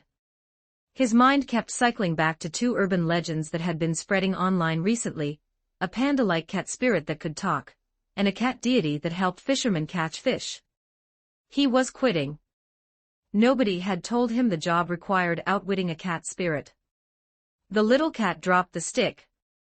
Congratulations, host achievement unlocked. What a satisfying fight, reward, gotcha draws +1. She'd forgotten to land the finishing blow again. She never seemed to remember. The insect glaive's damage output was underwhelming. She'd gone at it for a while, and hadn't even broken the skin. Her claws would have done more. A waste of effort. The cat eyed the stick with disdain, feeling the hard mode technique had let down her hard-earned effort. Host, the weakness in damage output stems from your current physical strength and the frailty of your chosen weapon. A cat's joints also cannot sustain high-force swings. Most importantly, now that you have mastered the insect glaive, you should understand the importance of the kinsect. Yimi shifted back to her human form, pulled the bloodstained spear from her spatial inventory, the one that looked grotesquely oversized against a child's frame. With this, the damage would be substantially higher, but she had no kinsect. She found herself missing the red rhinoceros beetle she'd traded for 2 holy corpses in the last world. It wasn't completely impossible, though. She stepped forward, went through the throwing motion with the spear. Famine surged out, rocketed forward, then snapped back at her side as she completed the follow-through, close enough to serve as a kinsect substitute, for now. She remembered this time. Skipping animation for host. Skill book, charge blade, nothing, a super amped element discharge, can't fix an if it can't, try to. Unlock charge blade techniques from Monster Hunter, World and Iceborne. Learning difficulty, hard. The Monster Hunter World again. Yimi looked at the book with extreme distaste and did not eat it. Eating books was a test of her dental fortitude, and paper was the most disgusting thing she'd ever put in her mouth. Her nose twitched twice. Another scent, quite fragrant this time, but not a cat treat. Instead, it was similar to Shirori. More accurately, similar to Yoshino and Miku Izaoi. Now that she thought about it, Shirori was something like a greatest hits of scents. She carried notes of Yoshino, the one she could smell now, and the trace she'd half-registered while dozing in class, Toka Yatagami, among others. Because Shiori, the most fragrant of all, had been her first encounter, she'd never paid this type of scent much attention. Now, perhaps because the spacequake energy she'd consumed had long since been fully metabolized, and the holy corpse fusion had slowed again, hunger was sharpening her senses toward the things she'd been overlooking. There were 2 scents. 2 scents that were nearly identical. Yimi put away the spear, ran out of the alley on her little legs, and opened her mouth slightly. She saw 2 people who looked exactly the same. Chapter 51, Chapter 26, The Lost Cat Notice. 1247 words. The orange-haired twins wore the Raisin High School uniform. Had Yimi paid even a little attention while Origami walked her to school, she would have known their classroom set just 1 wall away from Origami's own. Under normal circumstances, Japanese high schools had no evening study sessions. If you hadn't signed up for supplementary classes or joined a club, most schools let students go home as early as 3 in the afternoon. The little girl circled the pair, studying them from every angle. What's with this kid? Conjecture, she cannot locate her parents, and has sought assistance from the more charming Yuzuru. More charming. By any measure, it is this princess who reigns supreme, is it not? Already the difference between them was obvious. One spoke with a lively, animated lilt, the other wore the same blank expression as Origami. Just as they were winding up to bicker, the little girl had already leveled a finger at them and assigned a new nickname, same person. Not quite. She shifted her gaze down to their chests. Different. Yamai Yuzuru stood up straighter with pride. Pride, this is the very source of Yuzuru's charm. Yamai Kagaya flexed her hands into claws. That is what draws foolish boys who utterly lack the ability to appreciate genuine appeal attracted, instead to your vulgar proportions. I'm a girl, Yimi raised her hand to object. Yuzuru crouched and patted her on the head. Affirmation, aesthetic appreciation transcends the boundaries of gender. This person talks so strangely. Yimi's eyes shifted. She pulled from her system space the book she had just been snubbing. Puzzlement, from such a small frame, where were you hiding? Yuzuru reached out to take it, but Kagaya snatched it first. Can this be the legendary tome of the demon god? I see it now. Thou hast come of thine own will to pledge thyself as a vassal to us, hast thou not? No, she had absolutely no idea what this thing was. But a book stamped with a weapon insignia, and bound in rough animal hide happened to hit the Chinibu sweet spot perfectly. Yimi's face settled into a classic Nyampasu expression. The cat couldn't understand a single word these two were saying. But this woman had accepted the useless book. The little cat narrowed her eyes in a smile. The scales-bearing stand flickered into existence behind her back, and Kagaya suddenly felt as though something had been scooped out of her body. No, it was her Ryuryoku. The small fragment she'd retained after Shiori's sealing had abruptly drained away. What did you do? Was it that book? The stunned girl immediately checked her power reserves and found it was only ordinary depletion, the kind that recovered with rest. The cat considered skill books useless, and equally doubted this exchange had netted anything worthwhile. Still, it had nudged the fusion progress forward roughly 60 to 70% now. Kagaya fixed a sharp gaze on the tiny stranger, who had materialized out of nowhere. Just who are you? I'm Yimi. The cat raised a paw.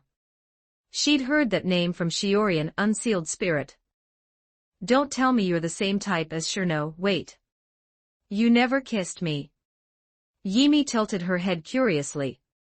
That's when your mouth meets, anyway, why is a little kid asking about that? Kagaya went scarlet. Yuzuru turned aside, covering her mouth. Mockery, though Yuzuru would not say so to Kagaya's face. You already said it. And on top of everything, can someone explain what is going on? This thing siphoned off my Ryuryoku, and you're not even slightly concerned.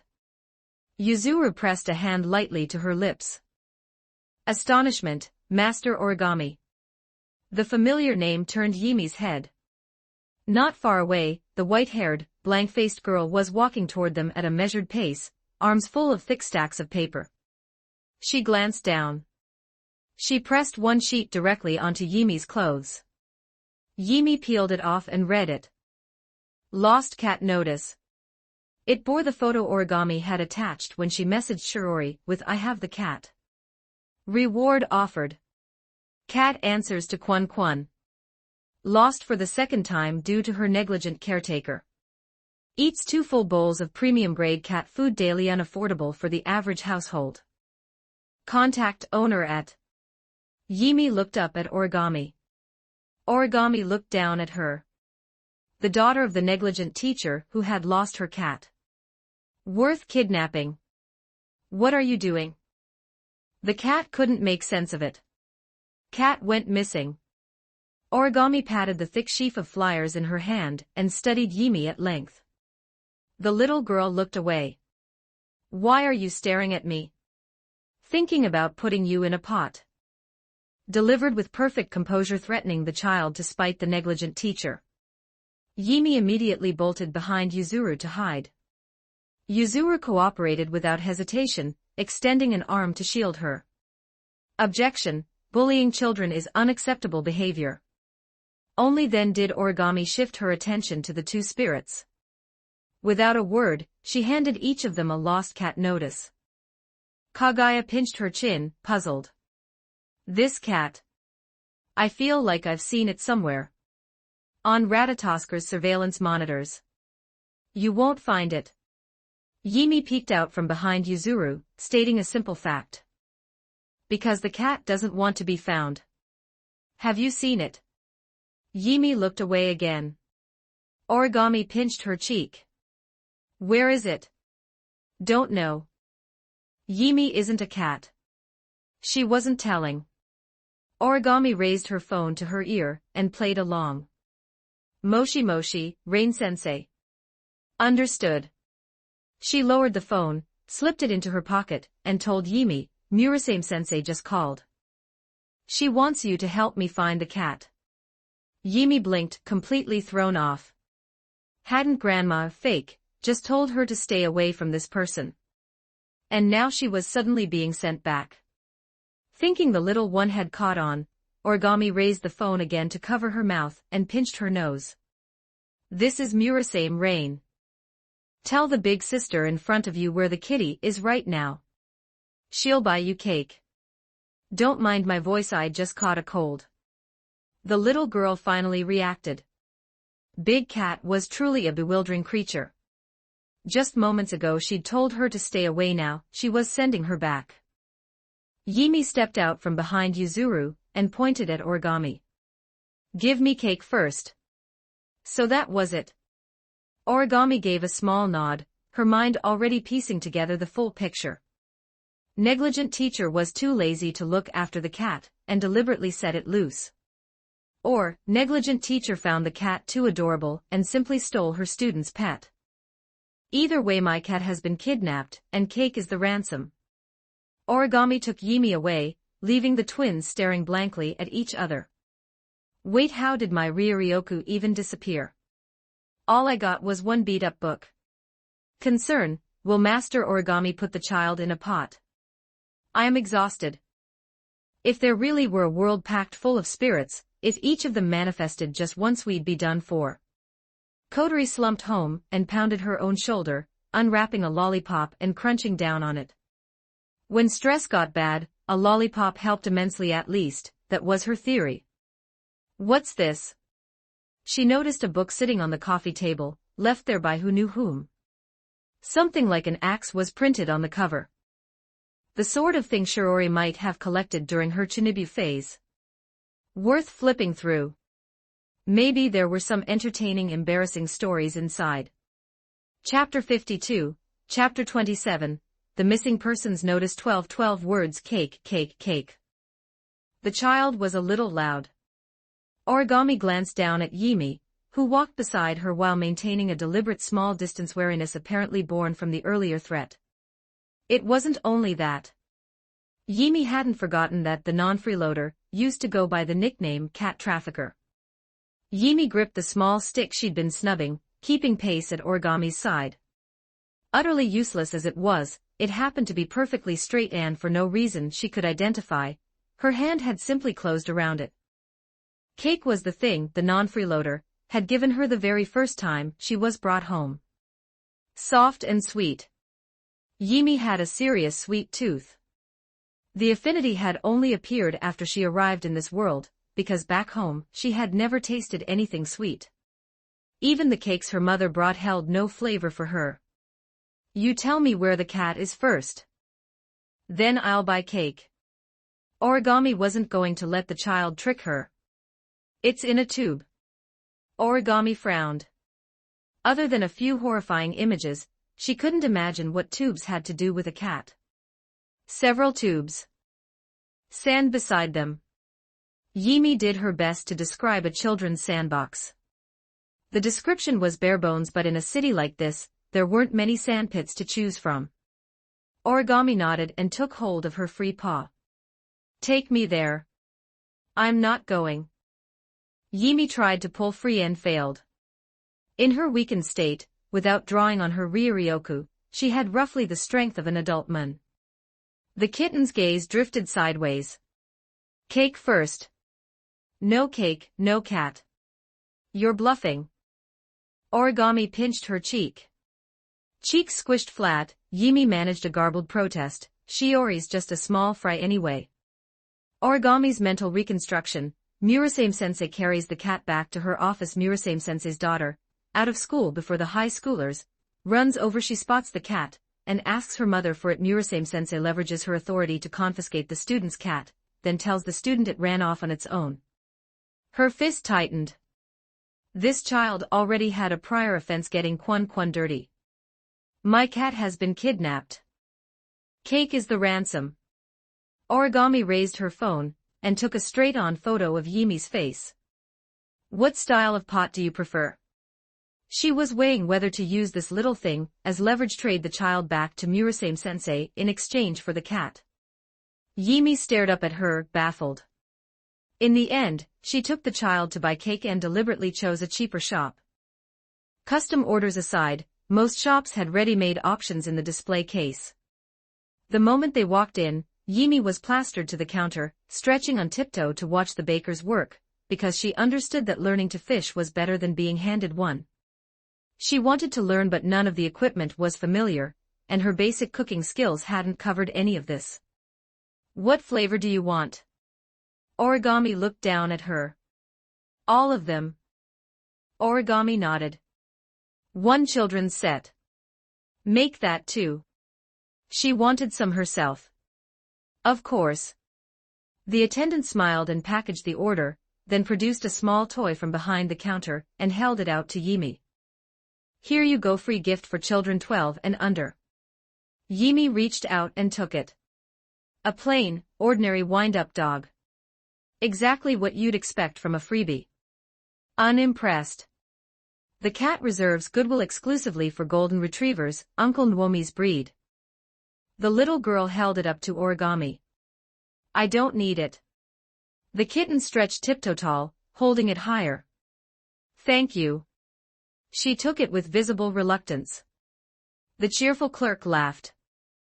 Are you two siblings? You really do look alike. I'm so sorry. Origami looked down at the little brat in the baseball cap. Same white hair. Same blue eyes with a single dark streak woven through the hair, and pupils that carried just a hint of a vertical slit. Out of nowhere, a dangerous thought crystallized in her mind. Every spirit sealed by Shiori had ended up by Shiori's side, and the last spirit to live alongside Shiori was the white light spirit she despised most. Shiori's introduction had been insultingly vague. Distant relative barely counted as an answer, and this child had never once appeared near Shiori before. Then there was the more tenuous guess. This girl's hair was white, the same white as that beam of light. SSK. The sound of Yimi tearing the packaging open. Origami forcibly pressed down the suspicion rising in her gaze. Not eating at home. Yimi glanced at the 3 cakes inside, took one, left 2, and answered something entirely off topic. The rest are for mommy and grandma.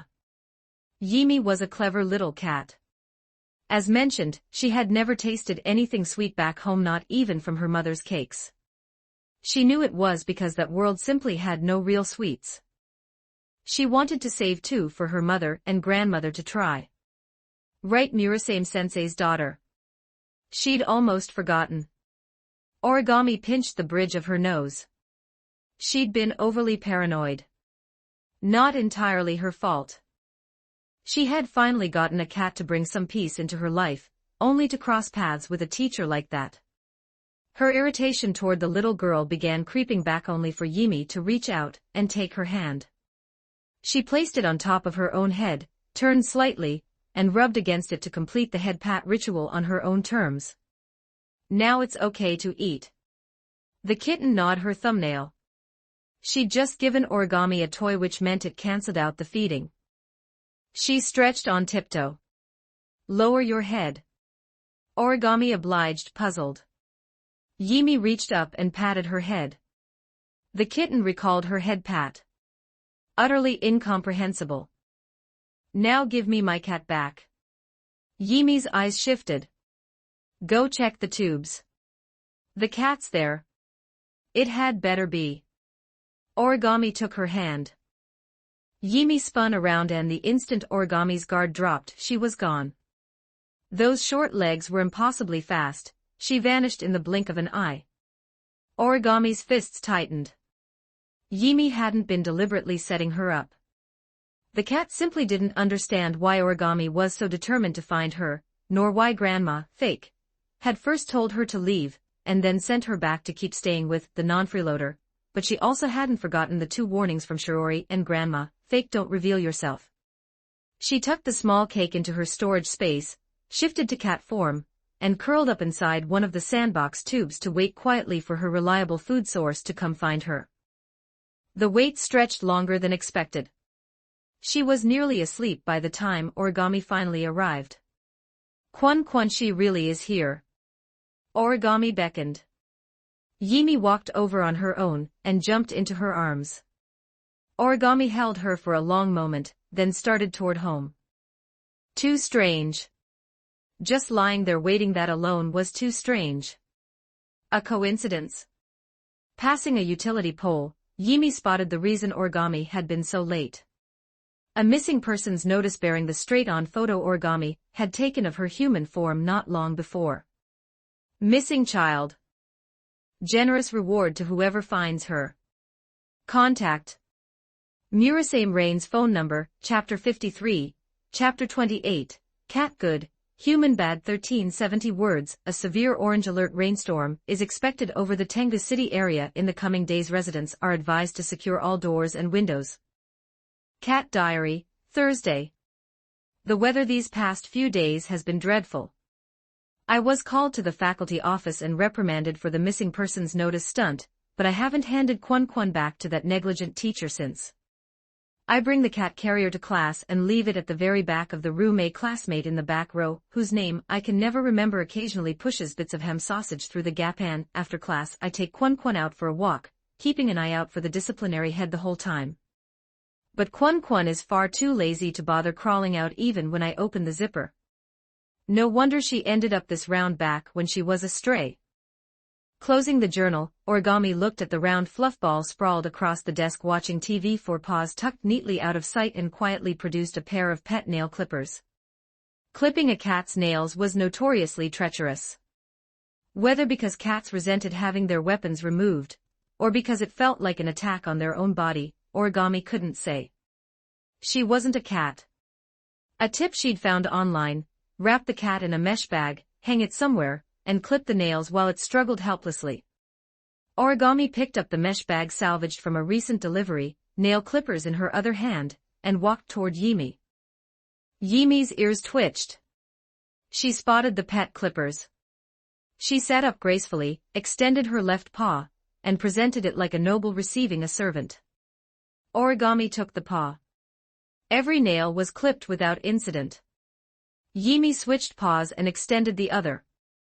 This cat absolutely had an owner before. Origami picked up her phone and replied to the forum thread that had taught her the nail clipping technique. Unnecessary. My cat cooperates voluntarily. It triggered an inexplicable argument in the comments. Good behavior during nail clipping deserved a reward. Origami retrieved a watermelon and gave it a firm thump. It was expensive to begin with. Living in Japan, she'd barely ever bought one, and since she lived alone, there was rarely cause to play host. She cut it open to reveal flesh that wasn't quite as red as ideal, carved out a few easy-to-eat pieces, and set them in a small pet bowl that she pushed toward Yimi. Yimi fixed it with deep suspicion. She sniffed left, sniffed right, and took a cautious bite. She'd seen this fruit before but had never eaten it. Every time she'd tried to lean in for a sniff, her grandmother would scoop her away and insist it was spicy and off-limits. Because cats couldn't eat too much watermelon, it would make their fur sticky and matted. Origami, a first-time cat owner, discovered this firsthand. Even though she'd deliberately cut the pieces small and manageable, 5 minutes later she was still holding Yimi still, and carefully wiping her mouth. Speaking of litter box duties. Origami glanced at the litter box she'd set up 2 days ago. Nothing in it. Maybe Quan had handled things at school at Rain-sensei's office, perhaps. She pictured Rain carrying the cat to her office, the cat selecting a corner of her lecture notes as a target, and Rain losing her temper and throwing it out. Either way, she hadn't seen anything in the litter box these past few days. And given how round Quan was, something had to be going on. She'd need to take her to a pet clinic soon. AST still hadn't called her back. Maybe she'd been forgotten in some corner somewhere. Or perhaps it was simply that no spacequakes had appeared in the past few days, easing the pressure on AST. That sounded slightly self-congratulatory, but she did believe she was irreplaceable in her squad. Otherwise she wouldn't have made sergeant at her age. Origami lay down on the bed, lifted the family photo from the nightstand, and stared at it in silence. A power that redirects harm to others. Can it really be overcome? Yimi jumped up onto the bed and settled in beside her with a soft call. Belly's empty. Only had watermelon. No dinner yet. Are you trying to comfort me? Origami ruffled her head. These are my parents. Origami turned the photo toward the cat. I'm going to avenge them. Thank you. Origami rested her chin on top of Yimi's head. Right now, you're the only one here with me. She fell asleep early, holding her close. Yimi stayed perfectly still until the arms around her went slack with deep sleep, then slipped free. The cat felt that her big human, who had been feeding her for a week, needed comforting. Yimi was a grateful little cat. She repaid what she was given. But having eaten well these past days, she also knew exactly how terrible a dead mouse was as a gift. After some thought, Yimi padded out through the bedroom door. Origami was woken by something squirming inside her bedding. She'd grown used to the presence of a second body since Yimi had started jumping into bed. She clicked on the bedside lamp and threw back the covers. 2 live mice. The culprit lay flat on the headboard, staring at her without moving. Dead mice are terrible. But live mice are excellent toys. Cat diary. Remember to throw out the cat tunnel cushion that won't open in the morning. It's getting in the way of cat chasing. Cat wanted to comfort someone. Cat equals good. Person refused comfort and tried to hit cat. Human equals bad. Congratulations, host achievement unlocked, cat good, human bad. Reward, gateway energy plus 5%. Hoop of all the timing. A spacequake alert screamed to life. Origami checked her phone. A lovely hour. Even AST personnel would be grimacing, and not just from the misery of being dragged out of bed. Students were one thing, but the salaryman, already ground down by a demanding boss, was probably teetering on the edge, maybe even thinking, just let the spacequake take me, and skipping the shelter entirely, potentially witnessing things they were never meant to see. She'd been suspended, no combat deployment notification. For now, she was essentially a civilian facing this like anyone else. She'd spent so long going straight to full deployment that she'd nearly forgotten the standard civilian shelter protocol. Origami grabbed the cat and sprinted for the nearest shelter. Though if the spirit manifesting this time was the calamity, running there would be a waste. Not that she'd have any chance against a spirit with nothing but mass-produced equipment. She knew that clearly. Which led to another thought: she hated spirits with every fiber of her being, so why, under Shiori's influence, had she been getting along with Yatagami Toka so easily lately? Where had her hatred gone? Tabichi Origami. Unexpectedly, just as she stepped out of the stairwell, someone was waiting for her. Unlike everyone else scattering in every direction, this woman stood composed and elegantly dressed, her golden hair distinctly Western. Ellen Mira Mathers. Second Executive Minister of DEM's UK branch and the most powerful human wizard alive. While Origami and her AST colleagues were more or less going through the motions, this woman possessed genuine power, the ability to face spirits head-on and suppress them. She let her gaze fall on the cat in Origami's arms with exaggerated surprise. How unexpected. I assumed someone of your caliber would have already suited up and launched toward the spirit by now. Origami ignored her, cut around the corner, and followed the crowd's evacuation route. That's cold. Ellen raised a finger, and something clinked faintly in her sleeve like a keychain. You should have a clearer picture by now, shouldn't you? Staying in AST isn't going to help you. Origami stopped. That was DEM proprietary technology, an activator that looked like a small matte black chip. The sister unit to my Pendragon Mordred. What's your choice? Stay in AST. Ellen's voice curled with quiet amusement. I do admire you, you know. Origami freed one hand. She closed her fist around the chip. Chapter 54, Chapter 29, She'll win 1122 words. Ugh, old woo. Muro Tengda City Pet Store. Like hospitals and other businesses too difficult to quickly evacuate, it had a shelter built directly into the building, a dedicated rapid transport system that kicked in the moment the alert sounded.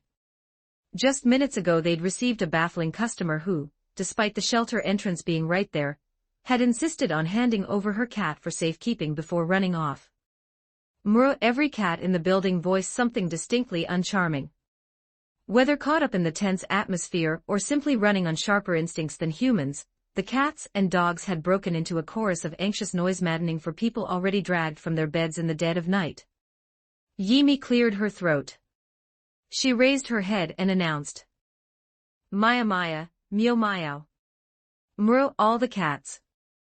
Maya Maya, meow meow. New. Maya Maya, meow meow. Maya Maya, meow meow. All the cats. Yimi gave a satisfied nod and turned toward the dog section. Woof woof, woof wow. Woof woof, woof wow. All the dogs. Conversion complete. The shop assistant involuntarily took a step back, reducing her own presence.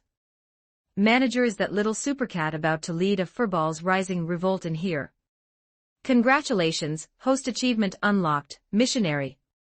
Reward, gateway energy plus 5%. These odd achievements always triggered at the strangest moments. Yimi was more or less used to it. Still, what was that young lady thinking? The shelter here has plenty of space. Running around out there like that, is she really going to be okay? Probably has a younger sibling at home alone, a toddler who can't speak yet. Worrying, honestly. The shelter procedures are better than they used to be, but that doesn't mean the risk is zero. When you think about it, a spacequake at this hour is always going to leave some people who don't bother evacuating. The cat couldn't speak. But the cat understood perfectly. A few cage mates made worried faces on her behalf. Yimi stared at the lock on the cage door. She reached a paw through the bars and prodded it. Solid, far too solid to force open while she was still this weakened. She glanced at the humans chatting away on the far side of the room. Then she tucked the lock into her storage space, eased the door open, and slipped out. Before the other cats could follow, she put the lock back in place and latched it shut behind her. The caged cats, Mro.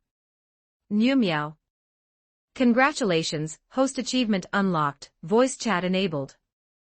Reward, gateway energy plus 5%. The earlier mass noise event gave her cover. No one noticed the commotion from this corner. She used the cages as stepping stones, launched off the top with repeated jumps, and pried open a ventilation grill using the same trick, then crawled through. The cat had no idea what ventilation shafts were for. But sharp cat instincts could feel the airflow at the opening. I don't understand. I have no need to be saved by you. She was dressed in pale violet, superficially resembling a cheapao, yet far more exposed, golden hair spilling loose, longer than most girls who spent years carefully tending their locks would ever dare to grow. Gathered on either side of her head into twin buns, she looked no older than Kotori or Yoshino at a glance, yet her chest rivaled even Toka's. Mukuro Hashimiya. That was her name.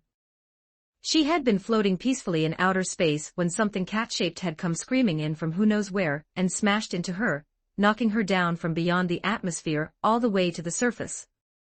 The impact had taken considerable time to shake off. It was only now that she'd fully come around. But there are so many wonderful things in this world, Shiori offered hopefully.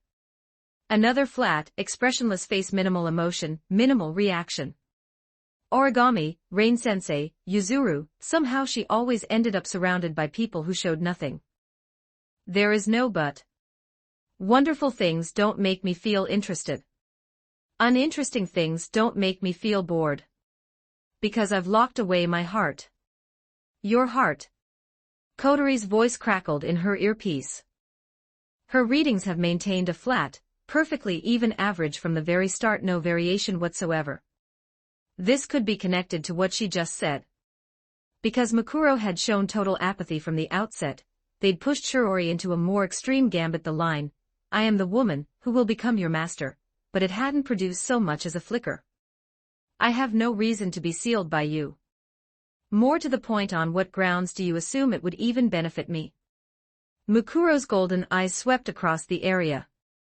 The AST members who'd basically shown up to clock in for work looked like they were not having a good time. She hadn't held back against the man. If Shiori hadn't intervened in time, they would have received the finishing blow. "After sealing a spirit's power, what do you plan to do if they face an attack like this?" "As I see it, you simply drag them from a state of being able to protect themselves into danger." "That's..." Shiori had no answer. Because what Mukuro said wasn't wrong.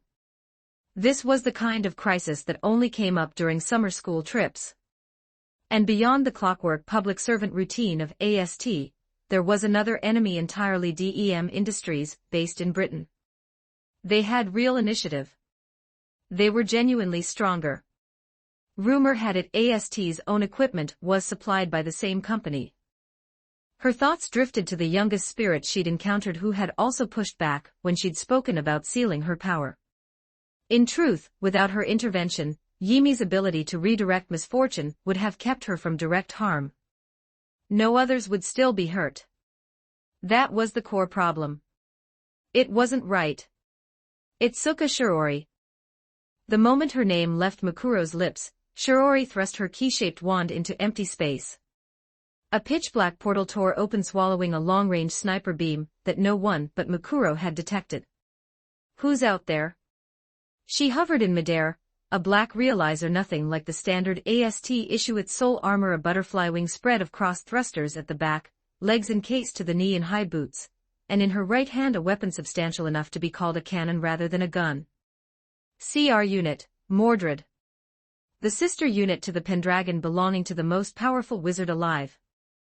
She can win. With this, she finally had the power to fight a spirit.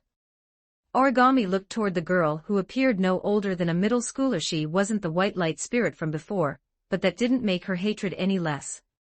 She had always despised them as a category, as beings that brought disaster to others, though the daily reality of walking to school alongside Yatagami Toka and the Yamai sisters had been quietly wearing that hatred thin. Chapter 55, Chapter 30, please. Are you serious? 1380 words, Origami-chan, but weren't you suspended? What is that equipment? No interest in catching up with former colleagues. Tabichi Origami switched from cannon to blade and dove, going straight for a killing blow. Michael, everything went dark. Origami's perspective and altitude lurched violently, and dozens of pitch-black portals materialized around her from nowhere, sealing off every axis of movement. Stop it, Mukuro. Shiori called out. Unnecessary. At Mukuro's command, the portals disgorged a barrage of debris rocks from somewhere beyond the sky, dense as a downpour. Against the current Origami, this was barely an irritant, flies buzzing past her ear. She swept her blade in rapid arcs, dicing the incoming stone to rubble, while her territory auto-intercepted whatever slipped through the gaps. Look out. Captain Kuzakabe tried to warn her. This was the exact same trap the entire AST unit had walked into when they first arrived. The golden-haired girl leveled her key at Origami and twisted it, as if working an invisible lock. The territory encasing Origami's body dissolved without warning, a blunt reminder that not every spirit relied on nothing but raw power like Yatagami Toka. Michael, an angel capable of opening or locking any target at will. Even with Origami's reflexes snapping her sword up in a block, the debris punched through. One rock connected squarely with her abdomen. A heavy grunt tore out of her. That first opening was all it took. The follow-up attacks came faster than she could track. She'd barely gotten her hands on the new unit, and was already taking her first beating before her new gear's grace period was even over. Stop it, Mukuro, both of you, stop. Is that really your only line? Itsuka Shiori, or are we already on first-name terms? Even while pressing her attack, Mukuro kept speaking in the same toneless voice. You know her, don't you? You go on and on about wanting to save me, but when I move against your friend, all you can do is stand there and talk. So what exactly can you protect? She stopped tracking Origami. The key vanished into the void again, this time pointing straight up at the pitch-black sky. Nothing happened. For about 2 seconds, nothing happened at all. Then Kotori's voice came through the earpiece, barely holding together, is this real? What's going on? On Ratatosker's observation feed, a point had materialized at atmospheric altitude. The word point was relative only because it was being compared against the size of the Earth. A portal identical in type to the ones Mukuro had opened against Origami, and squeezing through it was a meteorite. Even without factoring in velocity, its mass alone would inflict catastrophic damage across half of Tengu City. Mukuro watched Shiori's reaction. Speechless. I'm honestly astonished that someone like you could have said what you just said. She stopped. Her brows drew together. Her hand flew to her chest. Simultaneously, the personnel monitoring her emotional data aboard Fraxinus watched the flatline readings lurch. The bar tracking mood had plummeted by a significant margin while the rest of her emotional parameters barely stirred. This wasn't the seal weakening. This was a stand attack. At the top of the alley incline, a small girl in a baseball cap crouched with her chin in her hands. Behind her, a gaunt figure holding a set of scales stood in the shadows. Yimi studied the girl in the revealing outfit. You look really familiar. Even though she herself was the one who had crashed into her, but she'd forgotten where she'd seen her before. The cat was in a bad mood. She had spotted a golden person bullying her temporary litter scooper. Fair's fair, if you're making her miserable, you get miserable too. That sensation. Mukuro's brows drew tighter. She raised her key toward Yimi. Who are you? Shido immediately reverted to excellent background decoration. The kitten tilted her face toward the sky. Her ears shifted faintly inside the cap. A faint change in the air triggered her animal instinct. Something overhead was deeply wrong. Shiori, focus on what's in front of you. Leave whatever's up there to us. Kotori steadied herself and began activating Fraxinus's eternal spear to attempt a long-range strike. The cat had no earpiece. She had no idea anyone was already handling the problem above her. The portals surrounding Origami had stopped disgorging new debris. Mukuro's attention had shifted to the newly arrived Yimi. That didn't mean Origami, already wounded, had any reserves left to press the fight. She clenched her fists in humiliation. She'd closed the gap in strength considerably, so how had she been crushed this completely? Was the gulf between human and spirit truly this absolute? Had she always been fighting a losing battle? Seeing that Origami was fine, Yimi knew she had to deal with whatever was overhead first. She didn't know exactly what it was, but she knew it was a problem. Yimi pressed down against her canvas sneakers, drew on the Ryuryoku she'd managed to recover, and flew. Please Kotori, save, please, and what feeling is behind that word, exactly? Thanks to the kitten's stand, a genuine trace of irritation had finally crept into Mukuro's voice. She also assumed Shiori, earpiece and all, was talking to the girl who had just taken flight. She's one of the spirits you sealed, isn't she? Did you also promise her I'll protect you? If so, were you serious when you said please? That's Shiori's voice dried up. What argument did he have? Should he say Yimi hadn't been sealed by him? He had promised to protect her. Should he say Yimi didn't need worrying about, that her power of misfortune redirection kept her safe? That logic was flawed from the start. Just whose behalf was he making those "I'll protect you" promises on? Shiori stared at the ground, silenced by a handful of blunt words. Though honestly, Yimi's method of handling a meteorite probably wasn't going to involve redirecting it somewhere else, was it? "I'm flying by myself." The kitten looked down at the city shrinking beneath her, and her sour mood dissolved almost entirely. In the dark, her pupils dilated, automatically cutting through what human eyes couldn't reach, and she finally spotted the mass descending toward her. No friction yet, no fire on its surface. But its size was bigger than anything Yimi's mind could frame a reference for. Her mouth fell open slightly. She slapped both cheeks. Then Yimi, carrying only a sliver of Ryuryoka, summoned her astral dress. No dramatic motions. Just that single act. The moment the astral dress materialized, she felt the pull of the neighboring realm and was flung back out, and with it, the distortion of a full spacequake unfolded around the meteorite, sealing the space it occupied with complete, undiminished force. Meteorite crisis, handled. She dismissed the astral dress to conserve Ryuryoku and drifted back down. Her gaze settled on Mukuro, who had finally stopped attacking. The scales-bearing stand surfaced behind her once more, and in her hand materialized a spear whose edge blazed so searingly bright that a single direct look sent a jolt of pain straight through the eyes. Progenitor spirit. Flat declaration. No hesitation. And probably not. Shiori had no better answer. He looked at the little cat, with attack written plainly all over her face. Two spirits in direct conflict. The most troublesome situation. Though Miku had set a precedent for this. But it didn't happen. Mukuro and the kitten locked eyes for a moment.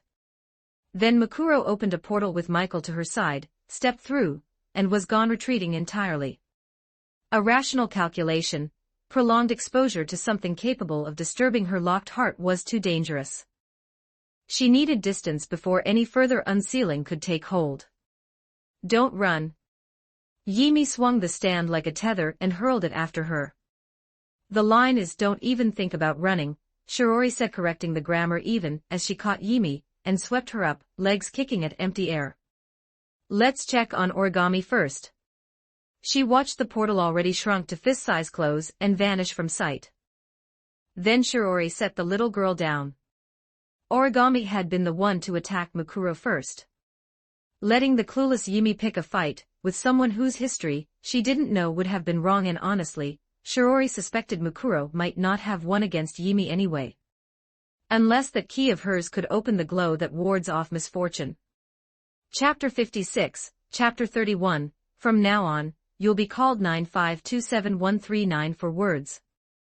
Fraxinus, the cloaked airship hovering 10,000 meters above the city, was where Ratatosker's specialists formulated their strategies, remotely guiding Shiori through an earpiece during spirit sealing operations. The ship's medical capabilities and technology were also leagues ahead of the outside world. Strictly speaking, Ratatosker had splintered off from DEM Industries in the first place. Allowing DEM personnel aboard had precedent with Mana. But this was probably the first time an unsealed spirit had ever come aboard. Shiori glanced toward the bench along the corridor wall. Yimi sat there, swinging her feet too short to reach the floor, clutching a piece of matcha cake someone had brought to cheer her up. Even so, the moment Shiori drew close the one who'd gotten in the way of everything, the little cat couldn't help but hiss. The reason they'd dragged this barely cooperative creature along was simple. They'd needed to bring Origami aboard for treatment, and Yimi had come as part of the package. Across from Yimi sat Yoshino, holding a paper cup. Yoshinon guided Yoshino's hands to hold the cup steady, then pressed an orange underneath it, then pinched the cup orange and all and pulled it upward from the inside. The magic trick she'd learned from watching TV was complete. Yimi grabbed Yoshino's free hand, looked left, looked right, and gave it a sniff. Then Yoshinon, on Yoshino's other hand, mischievously plopped the cup down on top of Yimi's head. Lifting it away revealed the orange underneath. "Stinky rabbit," Yimi said, pointing at Yashinon. "I'm the one who peels your oranges for you." Yashinon crossed her arms. "Good rabbit." An instant reversal. "Call me Big Sis." For some reason, Yoshino seems to really like this child. That good Big Sis had apparently struck something peculiar. Shiori looked over at Rain. "How is Origami doing?" She took a blunt impact to the flank that injured a kidney. Her newly acquired CR unit is an upgraded DEM creation. Under normal circumstances it's more than capable of handling direct combat with an ordinary spirit. She just had the bad luck of running into something as unreasonable as the Sealed One. Or rather, a territory was inherently tied to the will of its user. Perhaps Origami, who had been growing increasingly close to the spirits around Shiori, no longer had the same ironclad conviction she'd held in the days when she'd sworn to live solely for killing every last spirit. And in truth, setting aside those like Kurumi Tokisaki whose combat abilities were fairly limited, most unsealed spirits tended to pull their punches against humans to some degree. But Mikuro Hashimiya, whose heart had been sealed away, likely had no such mercy to spare. That said, the extent of her injuries was based on inference from the scene. In fact, after she lost consciousness, our examination returned no injuries at all. Additionally, after Yimi appeared, Mukuro's mood crashed to an abnormally low value due to external force, though all other indices remained completely unchanged. No need to think twice. The clean bill of health was almost certainly because Yimi had found a window to offload the misfortune onto some unlucky stranger. In its own way, that ability was just as terrifying as a space quake. To properly seal Mukuro, we'll likely need to draw on Yimi's power. But because Shiori just stopped her from continuing the pursuit, the goodwill that had barely started to recover has crashed right back down. Children really are creatures that adore you one moment, and want nothing to do with you the next. Kodori paused. Honestly, we've never been able to analyze her angel at all. Just a few days ago she managed to absorb the residual Ryuryoku from Yaguya. Shiori, what's wrong? I'm not blaming you, you know. Kodori noticed her sister sitting on the bench with her head bowed, not responding. I was just thinking about something. Sealing spirits on one hand, to prevent spacequakes from ever appearing again. On the other, to protect these innocent girls from being hunted by AST and DEM simply for the shockwaves they caused upon manifesting. Even with a spirit's face, once their Ryuryoku signature was gone and they lived among humans as ordinary students, AST shouldn't be able to attack a civilian just because she resembled a spirit. But what if someday someone came along who didn't care about any of that, who kicked in the door while they were having dinner, and just took them? She shook her head, plastering over the confusion behind her eyes. Shiori looked toward her sister, who was sitting cross-legged absorbed in a book. What are you reading? You look so focused. Something that reads like it was written by someone in their chunny phase and yet somehow makes complete sense. The book Yaguya had brought back from Yimi, handwritten in a strange script that somehow 3 foreign speakers who shared no common language could all read. Maybe it was connected to the true nature of the neighboring world. What does it say? It says all arguments can be resolved by swinging an axe. That sounds surprisingly profound. Is this DEM? Origami Tabichi pressed a hand to her flank where she'd taken the hardest hit, but it didn't seem to have reddened at all. She remembered, the child Shiori had called a distant cousin had appeared out of nowhere, with a humanoid figure standing behind her, the same figure that had appeared on the same day as the diva. A spirit, then, after all. Get lost, you absolute idiot. As if summoned by the thought, that sharp, grating little voice rang out at the door, directed at someone. Don't be mad, little Yimi, come on, let Big Sis give you a kiss, and we'll make up right here. Look, Big Sis brought a lollipop. This was Ratatoska's arrangement. Miku Azaoi, dispatched to apologize to the little cat. The scene was not particularly dignified. An exceptionally beautiful girl was pouting while Yimi shoved her face away with an expression of pure disgust. Honestly, no matter how beautiful someone was, This scene had "Call the police" written all over it. Big sis can take you somewhere yummy, so don't be mad, and you said plenty of things to me too, right? So we should be even. Yimi looked down at her fingers and began sincerely tallying how many things she'd called her, and how many Miku had called her back. Miku sat down beside her. Just say you forgive Big Sis, and I'll buy you whatever you want. The little cat's expression shifted on the spot. I forgive you. As for what Yimi actually needed, not food. Because Miku herself was the treat. Miku stared at her own hands in bewilderment. She could feel her Ryoryoka draining in one clean, unbroken rush all the way to the bottom. And it didn't stop there. Because in Yimi's judgment, forgiving someone who had wronged her was outright unreasonable, so the universe compensated. Somewhere across the ship, Shiori suddenly felt the portion of Miku's sealed Ryoryoku inside her drain away by half. Satisfied, Yimi hopped off the bench and held up a paw toward Miku. You're not a giant idiot anymore.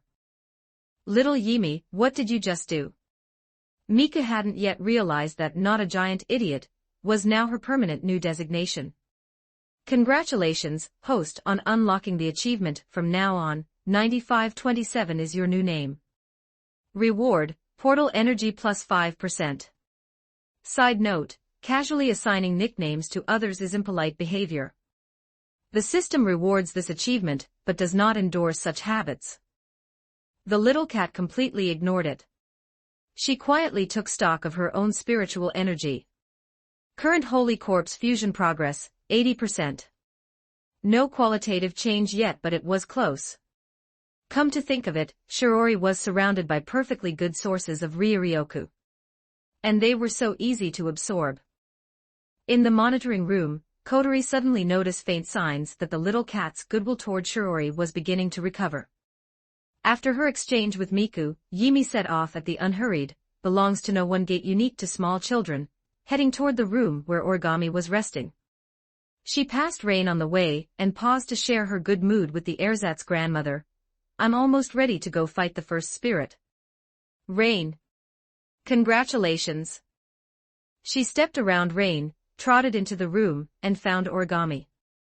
Two small hands pressed down on the blanket over her.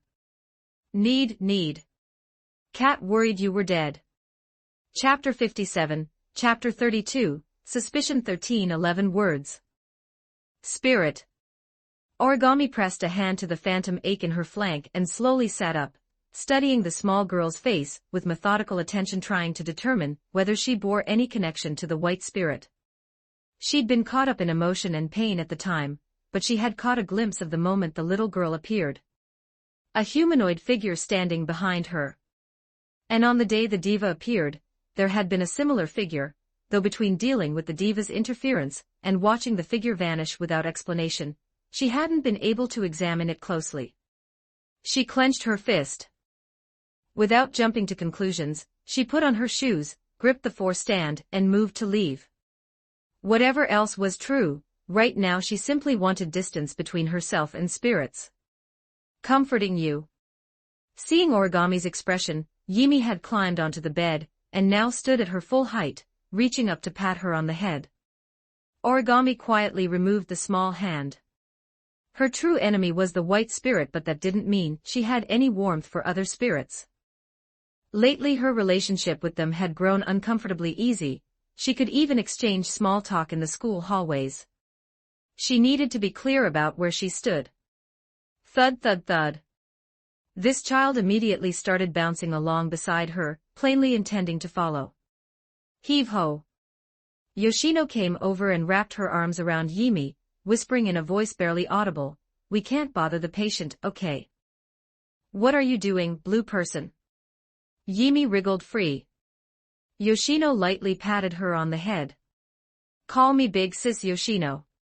Yimi looked down and counted on her fingers, Big Sis Yoshino versus blue person, and concluded the second was 2 syllables shorter and therefore clearly easier. Blue por.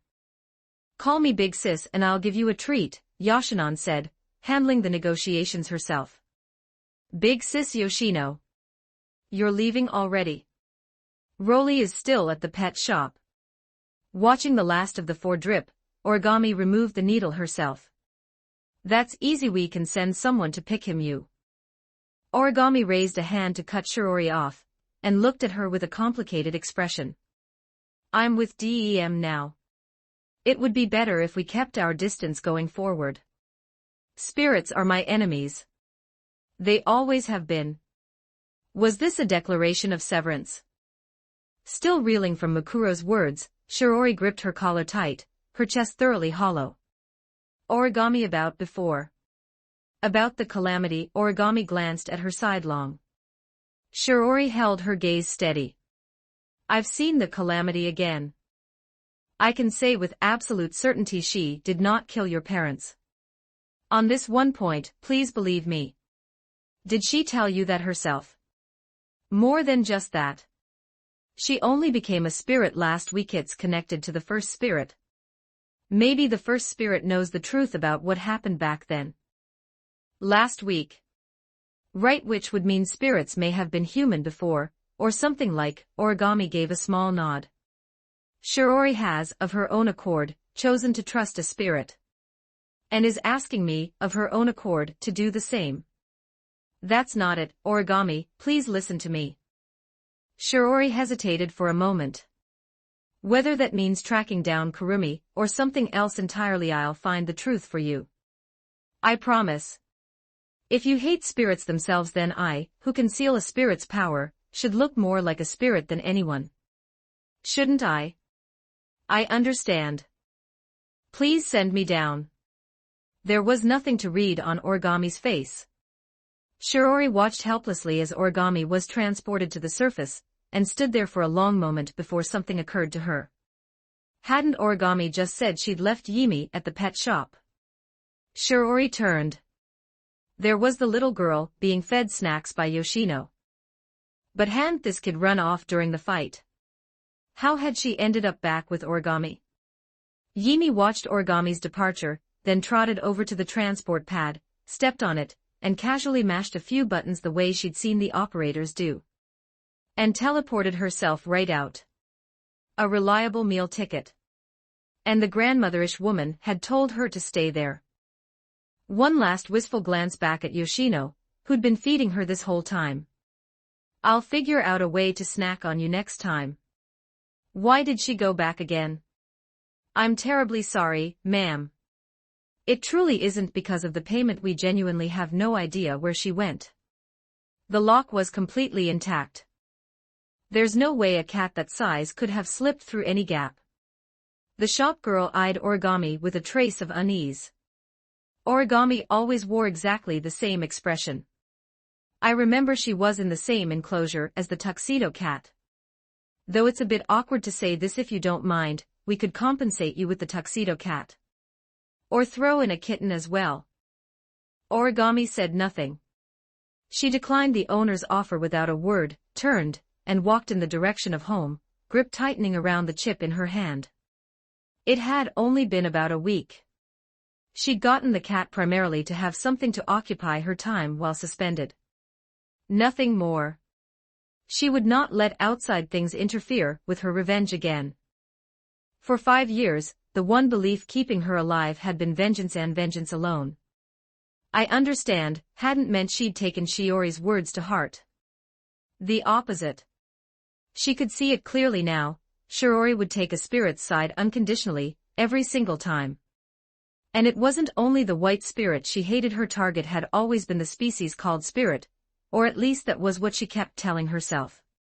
Next time she'd use the blood of Toka Yatagami, with whom she'd been growing dangerously comfortable. Lost in thought, she stepped off the elevator and found a fur ball sitting right there in the hallway, grooming itself. The cat had gotten bored mashing buttons. She'd accidentally teleported herself to a fish shop a kilometer away, eaten her fill, and come back. Origami reached out and lifted her by the scruff. 2 firm pats to the bottom. The cat raised a paw in protest. But then the girl shifted her hold, pulled the cat close, and buried her face in the soft, fluffy belly. Yimi raised one paw and gently patted her on the head. I'm fine. Origami held the cat in one arm and used the other to open the door. AST had sent a message, probably either a recall order or a reprimand for operating with unregistered equipment. She had no interest in either. But now that her head was clearer, Origami set about cataloging the strange events of recent days. There was a more serious matter that needed attention. Her nerves weren't as oblivious as Toka Yatagami's. She wasn't going to chalk her pet's escape up to coincidence, just because the cat had come home on its own. Origami set Yimi on the table and sat directly across from her, face to face. She hadn't known the circumstances at the shelter, of course, so her read was still that the pet shop had failed in its duty for lack of upfront payment.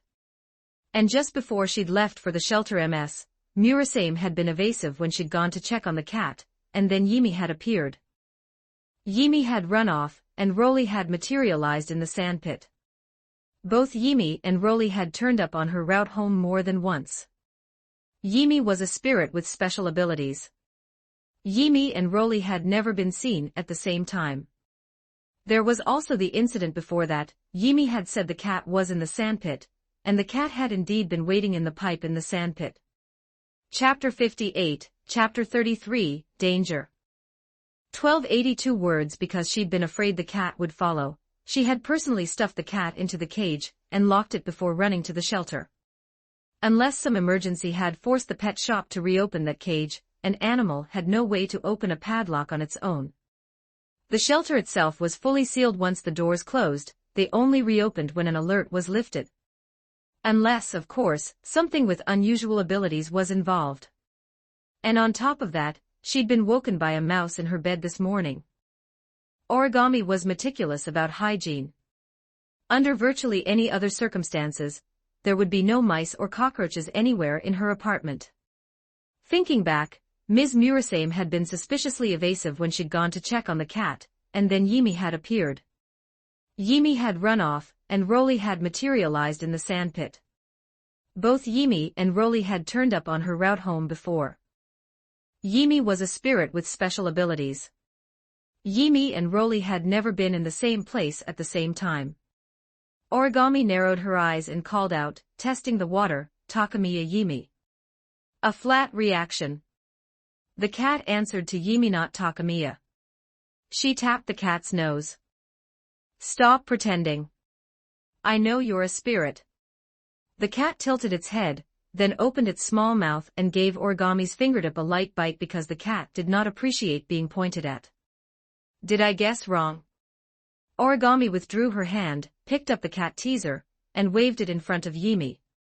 Yimi's head tracked it left and right. She batted at it with a paw. Murasame's evasiveness had been because she'd arranged the kidnapping of Roly from the very beginning, a complete breach of professional ethics. And the kid didn't seem the scheming type at all. Perhaps there was a small measure of relief in that realization. She wasn't even sure. Just as she wasn't sure of something else, she'd considered herself on excellent terms with Shiori, close enough to overlook the spirits she'd sealed, even. And yet Shiori had arrived at trusting spirits on her own, and wanted Origami to arrive there too, without a second's hesitation. A little lonely, honestly. She roughhoused the cat for a while, then finally picked up her phone to check the AST message, one line of vague, bossy non-information asking her to come in without specifying why. Origami locked the screen, and pretended she hadn't seen it. She was a wounded soldier, after all. She'd been taken down in front of all her former colleagues. The irony was that a different spirit appeared to have saved her.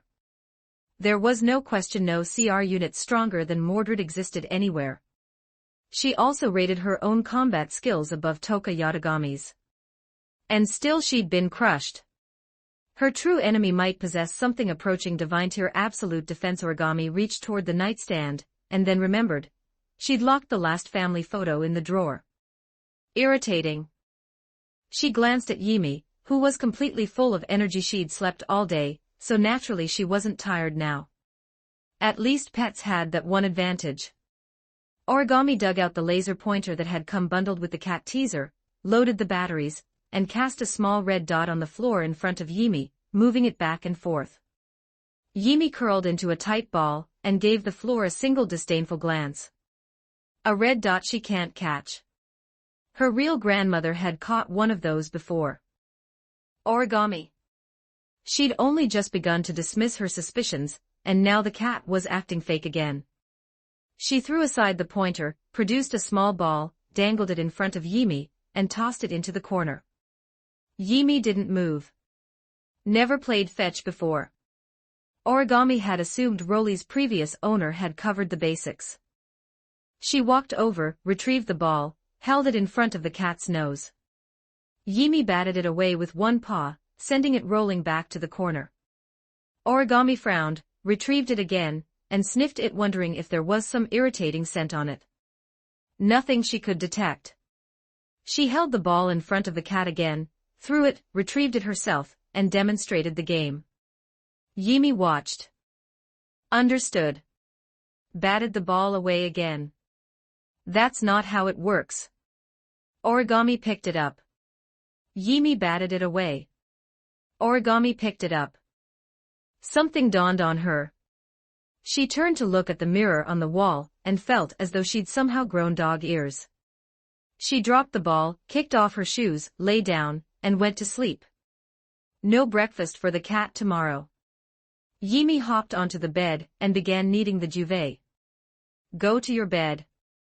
Origami lifted a foot, and nudged her off. A sharp protest. The cat turned and ran to the living room. A rustling sound followed. Curious, Origami went to look and found the little fur ball chewing open the corner of the cat food bag, and tilting it to pour some into her bowl. Self-sufficient. Origami closed her bedroom door, and lay back down, staring at the AST message on her phone screen. She could say goodbye to that useless organization. Different worlds, but both were the best and most expensive cat food available. The taste wasn't all that different. Yimi finished eating and flopped into her bed, staring at the cat food bag while contemplating the weight of cat existence. Every day, kick up a fuss, stand by the bowl, watch the same cat food rattle in from the same bag. Somehow it felt like this was just. The cat had become a cat who could cook. Yimi glanced toward the kitchen, then at Origami's closed door. This time the non-freeloader had gone straight to sleep the moment she got home, just like when she'd been sick before. Did she still need nutrition? And besides, the cat herself wanted to eat something good. But she couldn't let the non-freeloader find out she could transform. The little cat tilted her head, tiny mind turning. As long as the non-freeloader can't get out, she won't find out. She recalled the cages at the pet shop, each with a padlock hanging on it. Yimi rummaged through the living room until she found a bicycle lock closed in its loop. She grabbed it in her teeth, ran to Origami's bedroom door, and with considerable effort hooked it over the door handle. Foolproof. The wisdom of the big cat was truly something to marvel at. The little girl reappeared. No one was watching, so she let her tail out for comfort, then ran to the fridge on tiptoe and started searching for usable ingredients. Even before crossing over, she'd often watched her grandmother and the maids putting raw ingredients into the refrigerator. This was the moment to register a complaint. The cat had followed the big cat's example and placed the mice she'd caught in the fridge, and been pinned against the wall and scolded for 30 solid minutes. Cat, good. Human, bad. Only a modest selection of ingredients, as expected. One person lived here, and Origami generally didn't stock many. But at minimum, tomato and egg soup was doable. Yimi pushed the step stool into the kitchen and started working on tiptoe, her tail swishing steadily behind her. The boiling water and the gradually blooming aroma of the soup masked the dulled sense of smell that came with human form. She didn't notice the bedroom door had opened behind her at some unknown point, the bicycle lock having failed to do its job at all. Origami stared at her back, expressionless. The long blade of Mordred materialized in her hand. Chapter 59, Chapter 34, Heavy Rain. 1378 words. By the time Yimi's ears twitched and she noticed, it was already too late. Origami had grabbed her tail and grabbed it firmly. The little girl instinctively snapped her mouth toward Origami's arm as a warning bite, then realized that the human skeletal layout made the maneuver physically impossible. She switched to Plan B, drooped her ears and put on the most innocent face she could manage. Then she suddenly remembered Shiori's warning: don't let the non-freeloader find out that Yimi and the cat are the same. Yimi raised a hand. Yimi is not a cat, okay. Origami stared expressionlessly at the tail in her grip, and the truth clicked into place. That was why this little girl always dressed like a boy. She'd known it. There had been far too many inconsistencies for any of it to be coincidence. A spirit had been living right beside her all along. Yimi followed her gaze down to her own tail and tried again. This one grows out of my butt. Anger, yes, anger. And disgust. She'd spent her time in that room turning everything over. As long as Shiori maintained that attitude, the outcome was set regardless of how the revenge went, a complete break. Only one ending. So she had nearly resolved to cut ties with Shiori first, to go back to being a pure avenger, no entanglements with spirits, like before. And then today, she discovered that the cat she'd been keeping for days was a spirit, who had been living right beside her the entire time. She had even fed her with her own hands. What did this cat mean to her? Nothing special, not a companion of years, not something her parents had left behind. And yet, if she was being precise, there was something. Like when she'd returned carrying the full weight of betrayal and loneliness from the person she'd trusted most, and found the little cat waiting there, composed, right outside the door. Just for a moment, she'd felt as though the entire world contained nothing but one small cat keeping her company. The greater the comfort of that moment, the greater the drop. Even if the little girl's face was perfectly innocent and sweet, the only thing filling her chest right now was the single, violent impulse to tear her apart. What is it you want? Connecting it all to Shiori's behavior lately, Shiori had known. 100%. That was the part Origami found most unbearable. The person she'd trusted unconditionally had deceived her on every front. I'm making food for an injured person. Yimi held up the ladle and repeated herself, Yimi is not a cat, okay. But this was a truth that could no longer be explained away. Origami's gaze drifted to Yimi's bowl. There were still traces of cat food left in it. The sharp, warm scent of tomato soup drifted through the air, and reminded her stomach that she hadn't eaten since coming home too low to bother. She'd finished her cat food first, and then started making her dinner. Origami looked down at the step stool by the girl's feet. The last time she'd had a fever, there had been 2 shoe prints on top of it as well. Going back further, she had been the one to bring the little cat home in the first place. How long was this going to keep happening? A spirit, persisting in showing her warmth as though the universe itself was nudging her toward giving up on revenge. Impossible. Over a cat she'd had for 1 week. I don't need it. Origami grabbed the little girl's arm and moved her aside. You don't need it. But the cat wants to eat. The little girl planted her hands on her hips and glared with full righteous indignation, leveling a finger, scrub. Origami didn't look at her. She drew a slow, deliberate breath and let it out. She turned, sat down, and fixed her attention on the pot, using the work to quiet the noise in her head. Seeing her start to cook, Yimi stopped talking. She stood to one side and watched in silence. About half an hour later, Origami set 2 bowls of noodle soup on the table, no slamming, no sound at all, as if she'd quietly sorted herself out in the interval. Yimi sat down and picked up a single chopstick, regarding it with complete confusion. She speared one noodle, lifted it very high, and then it dropped. The splash of broth made her eyes water from the burn. She frantically rubbed her face, and reflexively transferred the bad luck onto a distant shark somewhere far out at sea. Origami made no move to teach her how to use chopsticks. She didn't even look up. Please leave when you're done. Yimi didn't understand. She kidnapped the cat. Now she wants to kick the cat out. I hate spirits. She hated them. What's a spirit? Hearing those 2 words out of that mouth, something held in place by sheer rationality snapped all at once. Her mind went blank. She grabbed the little girl's arm, dragged her out the front door, and slammed it shut. Came a sharp, clear yell from outside. Origami didn't answer. She stood with her back against the door and stared at the living room.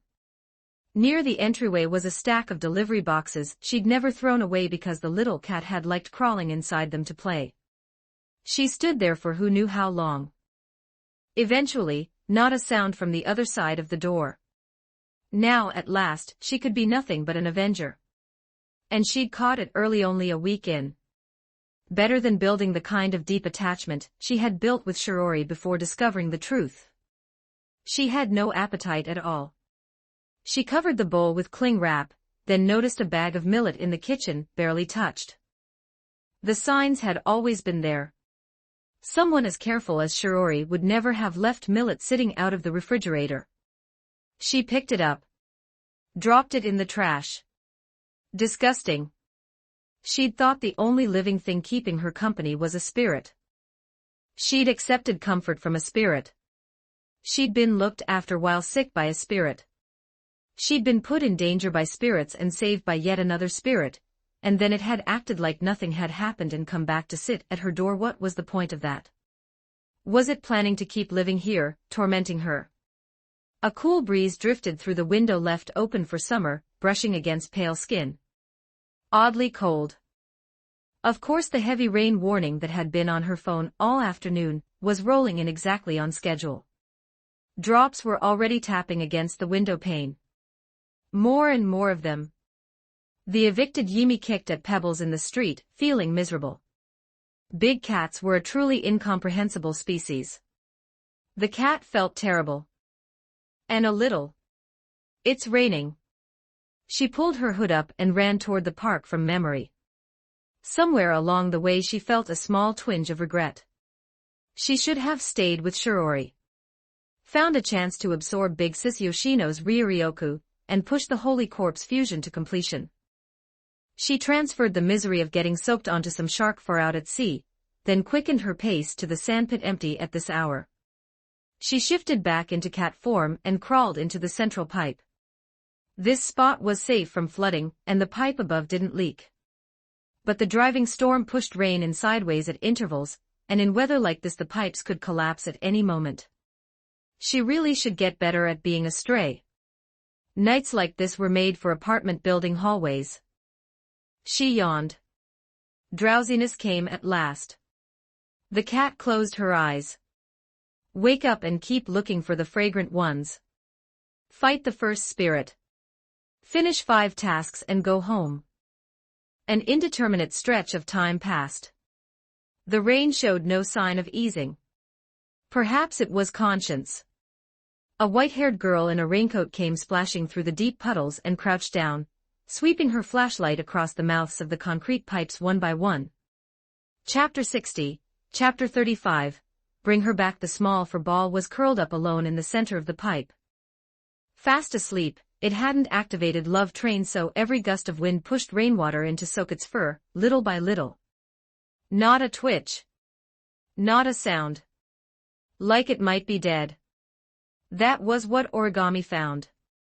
She'd expected the cat to go to Shiori's. She reached in for the cat, but the pipe was far longer than her arm. She called softly. The fur ball still didn't move. Don't tell me. Origami found a straight stick some child had left behind, combined it with her arm's reach, and prodded the far end. She heard a hiss. The knot in her chest loosened by a fraction. Come out. I'm taking you home. The fur ball shifted deeper into the pipe, ignoring her. But since it had started in the very center, moving toward the far end only exposed it to more wind and rain. There's canned food at home. Still nothing. Origami pressed the mortared chip to her forehead, summoned the realizer, and with a clean stroke cut the pipe open above the cat's position. She reached in and lifted her out. The cat raised a paw and batted at her. Origami used the realizer to deflect the rain. Why was she doing this? She couldn't understand herself. Brow furrowed, she turned and flew toward home. Then the weight in her arms surged. White light bloomed, and a small girl was pushing against her shoulder. I'm not going with you. Stop making trouble. Yimi kept pushing. Origami pressed her lips together and said nothing. So why was she doing this? She placed a hand on the back of the small girl's head, meaning to make her sit still, and touched wet hair. Soaked in her sleep. She could picture it clearly, the little girl, kicked out into the night, scrambling through the rain in a panic, crawling into a pipe to hide. Spirits are the enemy. The sworn enemy. She carried Yimi back almost by force.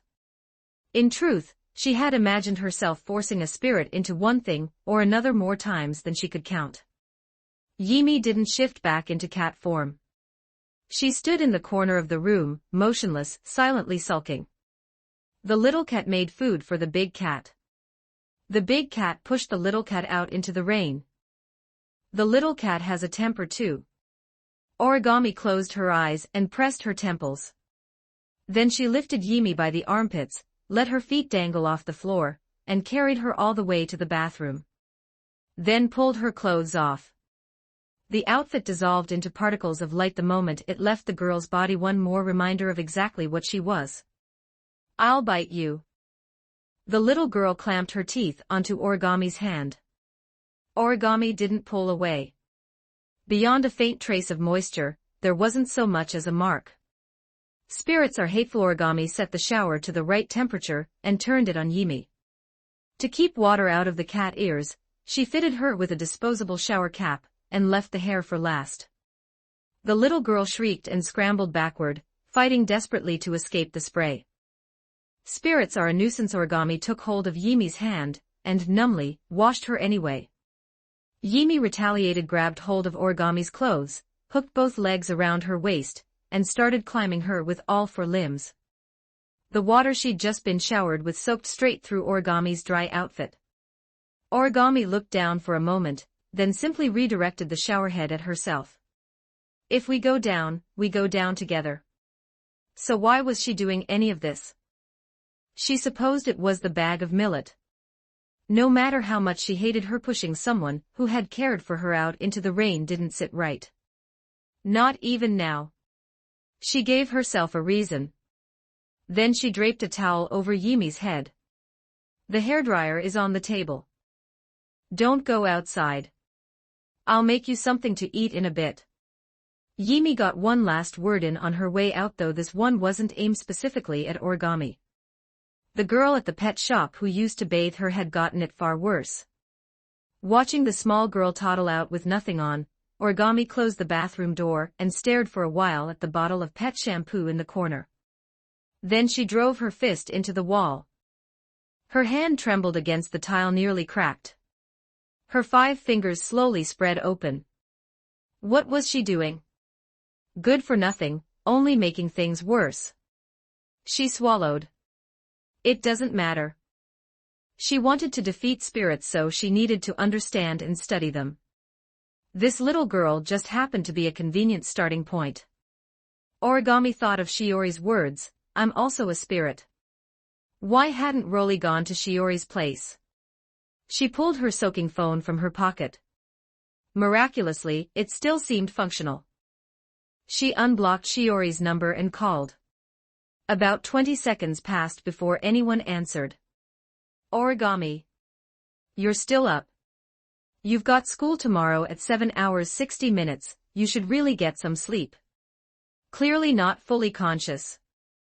Is Takamiya Yimi with you? Slightly more alert.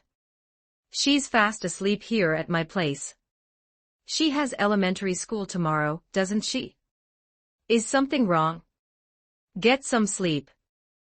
Origami hung up and blocked her again. When it came to spirits, Shiori would lie without hesitation.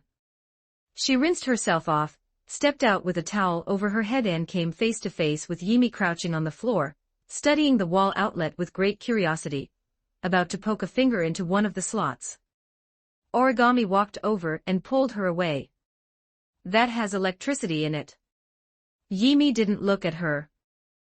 Origami's brow furrowed slightly. What do you want to eat? I won't eat your food.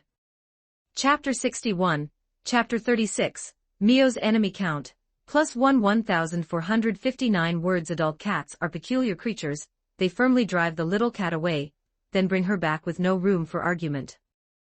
Yimi sat barefoot on a stool, glancing over at Origami, who had closed her eyes, and was neither chasing her off again nor offering any comfort. In front of her was a steaming bowl of noodles. Perhaps finally taking into account that she couldn't use chopsticks, a longer fork had been placed in the bowl. Yimi ignored the noodles. The steaming noodles, however, would not ignore her, their tempting aroma kept luring her over. The kitty had declared she wouldn't eat, and she wouldn't eat, but since the no-freebies person hadn't opened her eyes to witness the eating, that meant the kitty hadn't eaten. She made quite a loud noise trying not to burn herself. Origami still didn't open her eyes. So much had happened tonight that it was already past 2 in the morning, and she still felt no drowsiness, though fatigue was settling in. You were eavesdropping. The little cat pointed at her. I didn't hear anything, said Origami. Scrape, the sound of a chair shifting, the spirit in front of her had gotten up. Origami opened both eyes. What are you doing? I'm making my own food. I'm not eating yours. Having been caught eating and making noise, she seemed embarrassed. What food? Origami said, just to say something. Millet porridge. Using her longer legs to her advantage, Origami sprinted to the kitchen ahead of Yimi, pulled the door shut to block the little cat's view, then retrieved the bag of millet she'd thrown into the trash and put it back in its place. She reopened the door and let Yimi in. Standing off to the side, watching the little girl's busy silhouette as she stood on a small stool, Origami closed her eyes again. Her tolerance for spirits was increasing. But only to learn their weaknesses. A pure white spirit, have you ever seen one? Origami asked out of nowhere. The little cat's tail flicked, she reflexively pinned it on the first spirit. Probably the first spirit. Anything bad was the first spirit. The first. Origami clenched her fist. She was one step closer to revenge, this confirmed that bringing her back had been the right call. How do I find her? Don't know. I've only been in this world a few days. Yimi counted on her fingers, unable to remember exactly how many days she'd been here. Does she mean she was just born a few days ago? And she can already cook? Origami thought of Toka Yatagami. She too had the air of someone who understood nothing, so Origami had often exploited that, like lying to her that underwear was a biohazard weapon designed to eliminate spirits. To say they understood nothing wasn't entirely true. No one is born knowing how to talk, and Toka's speech was actually a bit smoother than Yimi's, so there was nothing strange about being able to cook right from birth. Spirits. Origami murmured the title she had despised for 5 years. No, the hatred had actually been fading. It had begun fading when she and Toka reached something that could be called friendly coexistence at school, and it was precisely that realization that made her unable to forgive herself for saying one thing and doing another. I don't know. She murmured softly, not knowing what exactly she didn't know. These two had nothing to do with the murderer who had killed her parents. Toka had descended multiple times before Shiori sealed her, the exact count Origami didn't know, but on the day Yimi had descended alone, the day the songstress made her debut, there had genuinely been no casualties. The large-scale property damage from spacequakes was generally covered by accident insurance anyway. In all these days she hadn't seen Yimi trigger another spacequake, perhaps Shiori had already sealed her. Thinking of the method Shiori used to seal spirits, then looking at the little girl who, no matter how you looked at her, seemed no older than a first or second grader, Shiori's image underwent a subtle shift in the white-haired girl's mind, something distinct from simple resentment over being deceived. Turning a blind eye to sealed spirits, that was a promise she'd made to Shiori long ago. The one thing that would never change was that the pure white spirit was her mortal enemy. That was enough. The girl who had just been tangled up in contradictions felt her mood ease a little. DEM likely knew about the first spirit. Their records on spirits were far more complete than AST's. While she sorted through her own thoughts, Yimi had finally finished cooking her millet and pumpkin porridge, one of the few dishes she actually knew how to make. With her small hands awkwardly gripping the ladle, she served 2 bowls, then carefully held one and began to drink. Origami stared at the stovetop for a long moment, unable to tell if the other bowl was meant for her. What she did notice was the little girl's completely undried hair, water droplets falling straight into the bowl, and she drank them with the porridge. Origami plugged in the hairdryer and quietly walked around behind the little girl, aiming it at her head. Purr. A very contented sound. Compared to bathing, the blow-dry stage was clearly much more tolerable for a cat, or rather, cats were naturally drawn to anything warm. Although it had been several days since the first bath without another one, Yimi had never really been very dirty beforehand. Whether it related to a cat's habit of grooming itself or something else, she couldn't say. Come to think of it, Toka had appeared so many times before being sealed, and had never seemed particularly dirty either. Setting aside her inner prejudice against spirits, Origami had to admit the little girl was genuinely adorable. Baby fat and soft, dewy skin aside, her large, bright eyes and delicate features were more striking than any child star's at her age. Her hair was on the shorter side, not even reaching her shoulders.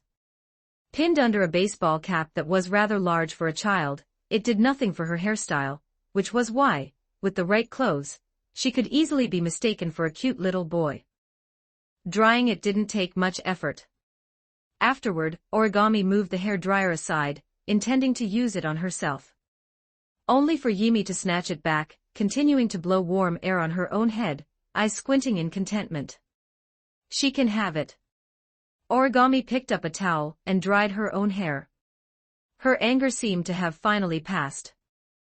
The little one turned the hairdryer toward Origami's head, catching the white-haired girl off guard with a blast of hot air that left her squinting. After a moment, the cat noticed Origami had already dried her hair fairly well on her own. The little girl's gaze drifted lower. She aimed the hairdryer at a thinner patch and helped finish the job. "Let's go to sleep," said Origami, expression unchanged as she watched Yimi dry her hair for her. The cat made a small sound through her nose, then padded in tiny steps toward her cat bed. Origami didn't stop her. There was no spare bed in the apartment to give her anyway. Another question surfaced in her mind, one that had been nagging at her. She'd assumed that even if Yimi ran off, she would end up back at Shiori's place. Perhaps the two of them weren't as close as she'd thought. The first spirit. Because the spacequake alarm had gone off at such an ungodly hour, the school mercifully pushed the start of classes back to 10 o'clock. Unlike usual, Origami hadn't brought the cat to school this time. "Gee, good morning, Origami." Shiori happened to cross paths with her and greeted her as always. "Good morning. Origami, you didn't bring Raleigh with you today?" Shiori still remembered yesterday's phone call. She couldn't figure out why Origami had suddenly asked her about that. Maybe Yimi's cover had finally been blown. Origami held her gaze for a long moment before responding. "Stewed her. Didn't taste that great. Just a joke. Was it not funny?" "Not even a little bit." Origami turned her face forward toward Toka, who was running toward Shiori. Then, in a murmur that was just loud enough for Shiori to catch, "I will kill the first spirit." Rain Murasame passing by. Chapter 62, Chapter 37, Why aren't you cursing anymore? 1219 words. Which elementary school do you go to? Which class? Don't you know it's class time right now? At your age, don't run. Whether it was a patrolling disciplinary teacher, or a nosy passerby, at an hour when you might not see a single soul on the streets, a small child running wild was admittedly conspicuous. The little cat couldn't make sense of this school behavior of adult cats. Origami had been taking her along for several days now. The moment class started, she'd be stuffed into the cat carrier to watch these immobilized students sit in neat rows, day after day after day. A 7-year-old's education didn't cover much about time, but Yimi could still see that these adult cats were spending most of their hours on things that weren't their own. Something she couldn't understand. What did adult cats even hunt with? Following her memory, she ran all the way to the Itsuka household. The little cat peeked inside. Her target today was Yoshinone-chan. They'd only met a few times, but Yimi's affection for Yoshino had already climbed to roughly the same tier as her grandma, fake, because Yoshino always fed her. The trouble was that Yoshino's usual haunt was Shiori's territory. But from her reconnaissance over the past few days, Shiori should be pinned down at the place called school right about now. Yimi crept carefully to the door.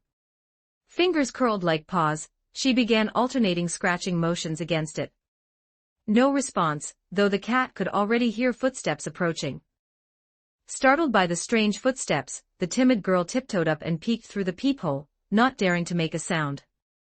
"It's little Yimi," Yoshinon announced in a deliberately unguarded voice. Yoshino didn't move, still no sign of opening the door. She waited quietly. "Yoshino-ne-chan." The little cat called out. Hearing the form of address she wanted, Yoshino finally opened the door and brought her inside. Yimi rummaged through her personal space, produced a few cans of cat food, and pressed them into Yoshino's hands as a welcome gift. "Thank you." Yoshino set the cans aside and picked up a small teapot to brew tea, only for the little girl to sidle up and hug the arm that wasn't holding Yoshinon. "Can I eat you?" Yoshino raised her head in thought, apparently dredging something up from some television memory she'd filed away. A faint blush gradually spread across her small face. She picked up a pencil and gave the little cat a light tap on the head. Yoshinon very cooperatively played the stern voice, "Honestly, where did you learn a line like that? You're way too young to be watching that kind of stuff, understand? I can pay you for it." The little cat held up a paw, then hesitated, looking down at her hands. "What kind of terrible line is that? Who's your guardian? I'm telling her to spank you." Yoshinon crossed her arms with a huff. Yimi chewed on her fingernail. Thinking about it, she didn't seem to have any payment to offer. The only thing of value she was carrying was the spear of Longinus, and there was absolutely no way she was giving that up. There were the cards, but all the ones she actually liked had already been handed over. Things she herself didn't value couldn't trigger Famine's exchange. The first stage, starving people thin, might work, but that was compulsory and one-sided. "Wait here." The thoroughly unprepared little cat ran back out to get ready. She left. Little Yoshino reached her hand toward the direction Yimi had gone. Yimi ran back to the children's sandbox. The ground was still damp after the rain, leaving puddles on the uneven equipment, but the most eye-catching feature was still that row of pipes split down the middle. They had once been the little cat's favorite thing in the whole sandbox. At a time when everyone was at school, only she would be here. Even the occasional mother with a stroller who sometimes passed through wasn't willing to let her child play in soaking wet sand. Yimi found a spot that wasn't too wet and sat down quietly, flipping through her cards. Most of the text she couldn't read, the cat's literacy matched her appearance. By now she had grown fairly reliant on her human form. Most of the time it was comfortable to use, flexible hands, a higher vantage point than her cat form. If not for the fact that her body couldn't squeeze through small spaces, and she couldn't climb walls during her weakened state, she'd probably stay like this all the time. She sat there until noon, finally waiting for the person she'd come for. Violent girl. Even high schoolers could be done with afternoon classes by 3, so most students stayed on campus during lunch, but a handful who lived especially close had permission to commute. And if school rules were any more relaxed, plenty of kids bursting with energy who had zero patience for a midday nap definitely wouldn't sit around wasting 2 hours. Yimi rolled over and sat up, glancing past him. "How come the other one didn't come? Stop bringing him up. Do you want to play with him or with me?" The boy stamped his foot in frustration and produced a brand new deck. "Did you bring your cards?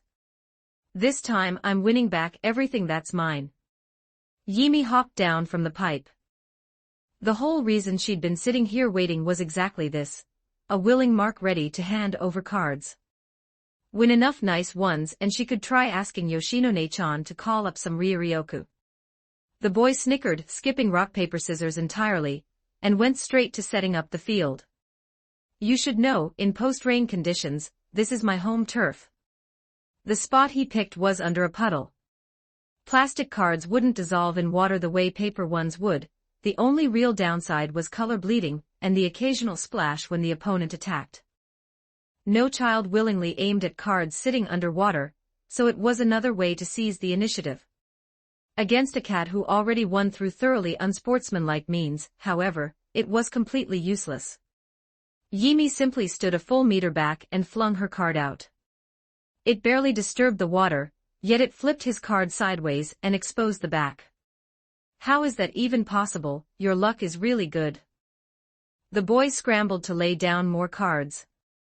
Damn it, that one didn't work either. You're definitely cheating. 5 minutes later, the boy who had lost his last card clutched his head in disbelief. How did you do that? In card flipping technique, flat ground was supposed to be the hardest surface to overturn cards on, so how was he getting one shot every single time? Congratulations, host, on unlocking the achievement. You're bad, go practice. Portal energy plus 5%. More energy. The little girl looked down and counted the cards in her hand, trying to find something she liked or something Yoshinone-chan might like. Tea today. The boy stumbled over what he wanted to say. He turned his face away. How come you're not cursing at me today? Chapter 63, Chapter 38. I hit myself 1187 words. The tomboyish-looking girl cradled her cards. The little boy standing across from her had his face turned away, cheeks blazing red, the air practically radiating the faint warmth of a grade school crush. Unfortunately, this scene was witnessed by Origami upon returning home. The result, she dragged the little girl, the one she was raising to study spirit weaknesses, away, fixed the boy with her trademark expressionless dead eyes until the pressure became too much for him, and he bolted on his own, then led Yimi homeward without a word. Don't play with him anymore. The cat looked up. He has a familiar scent. The scent of a budding creep. Origami brought her home and stood at the door, key in hand, thinking. She should have an extra copy made. Under normal circumstances there'd be at least 2 keys, but she'd given one to Shiori. There was also another problem she was only noticing now. Just as she stepped inside and began removing her shoes, she saw the little cat barge in without a care in the world. She'd been walking on wet pavement, a row of small footprints was left clearly on the floor. Origami said nothing. She held Yimi under the arms, lifted her, set her on a chair, and said, "No shoes inside." She picked up the mop and patiently cleaned away the prints. People have to be taught from scratch. You shouldn't get angry over a small mistake. Yimi jumped off the chair in confusion, and promptly stepped right back across the floor Origami had just mopped. Shoes on a slightly damp floor left small black prints, fascinating and fun. Origami looked at the floor. Then at the cat, ignoring her lesson entirely. The consequences were going to be less fun. Transformed back into a cat, Yimi used her excellent jumping ability to scale the wardrobe. Come down. I'm not going to hit you. Origami stood on tiptoe, ruler in hand, trying to reach her. Yimi scooted further back.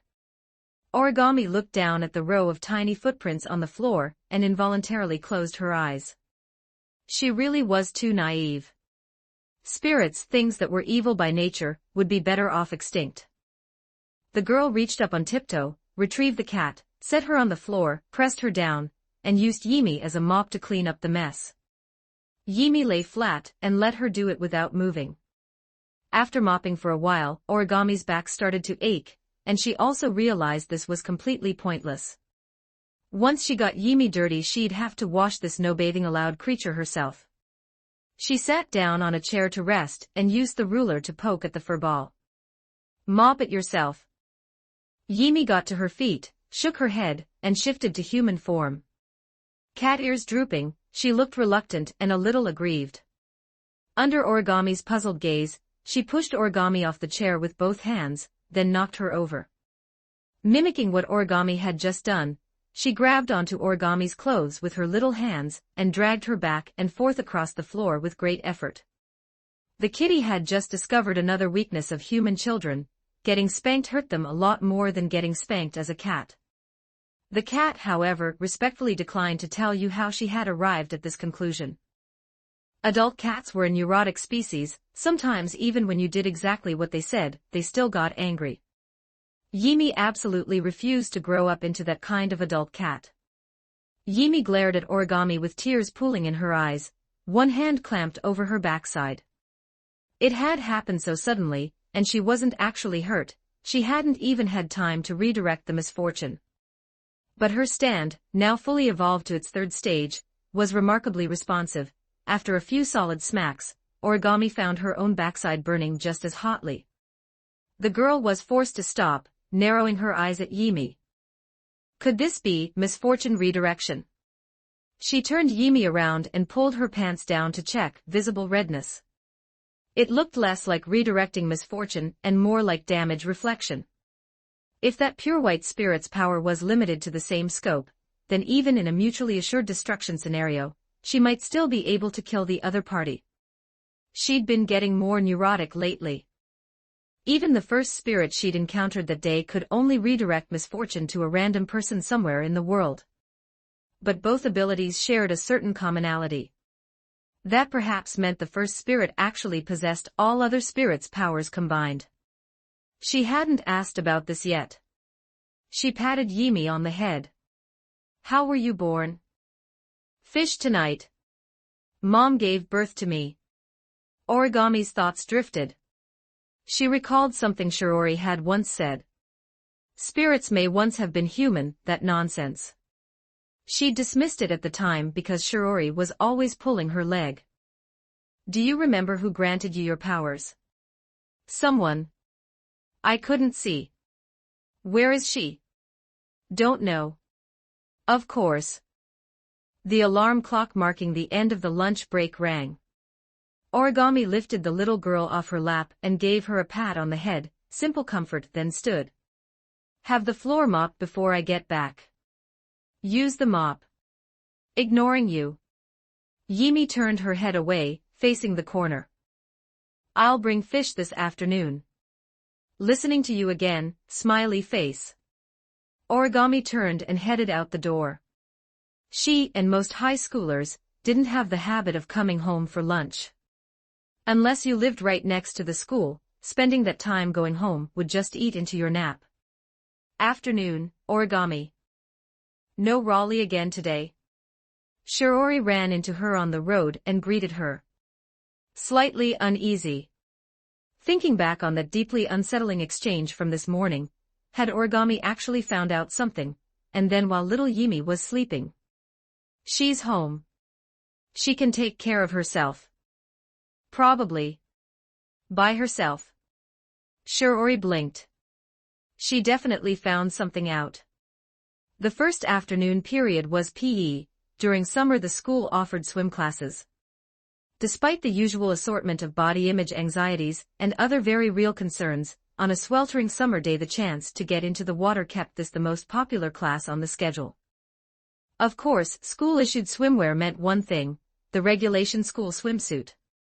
One of the reasons Origami had come home at noon was that she'd forgotten her swimsuit. After changing in the locker room, Shiori reflexively glanced over at Origami to see if she was watching, only to be greeted by an absolutely jaw-dropping sight. "Origami, should I get you excused from PE?" Shiori awkwardly pointed at her backside and looked away. Origami looked down at the spot indicated. Several clear handprints were plainly visible. She looked up at Shiori, perfectly serious. "I hit myself. I hit myself." She said it again. Chapter 64, Chapter 39, Buying Clothes 1236 words. A common problem in card flipping circles was card compatibility. As long as it was rigid enough to flip and undamaged, anything worked, big or small, round or square, even metal, paper, or plastic. With such a broad range, the gameplay aside, the art styles printed on the cards might be completely inconsistent. For instance, the cards Yimi had won recently were all monsters mixed with SD-style Pokemon, but what she won today were even stranger, bootleg cards. Thousand Eyes Jellyfish. Clumsy short egg. Pot of greed. Cards that should have been paper were printed on plastic stock. In Japan proper, this sort of thing would earn you a lawsuit. Even the cat herself didn't like them, much less using them to trade with Yoshinone-chan for Ryuryoku.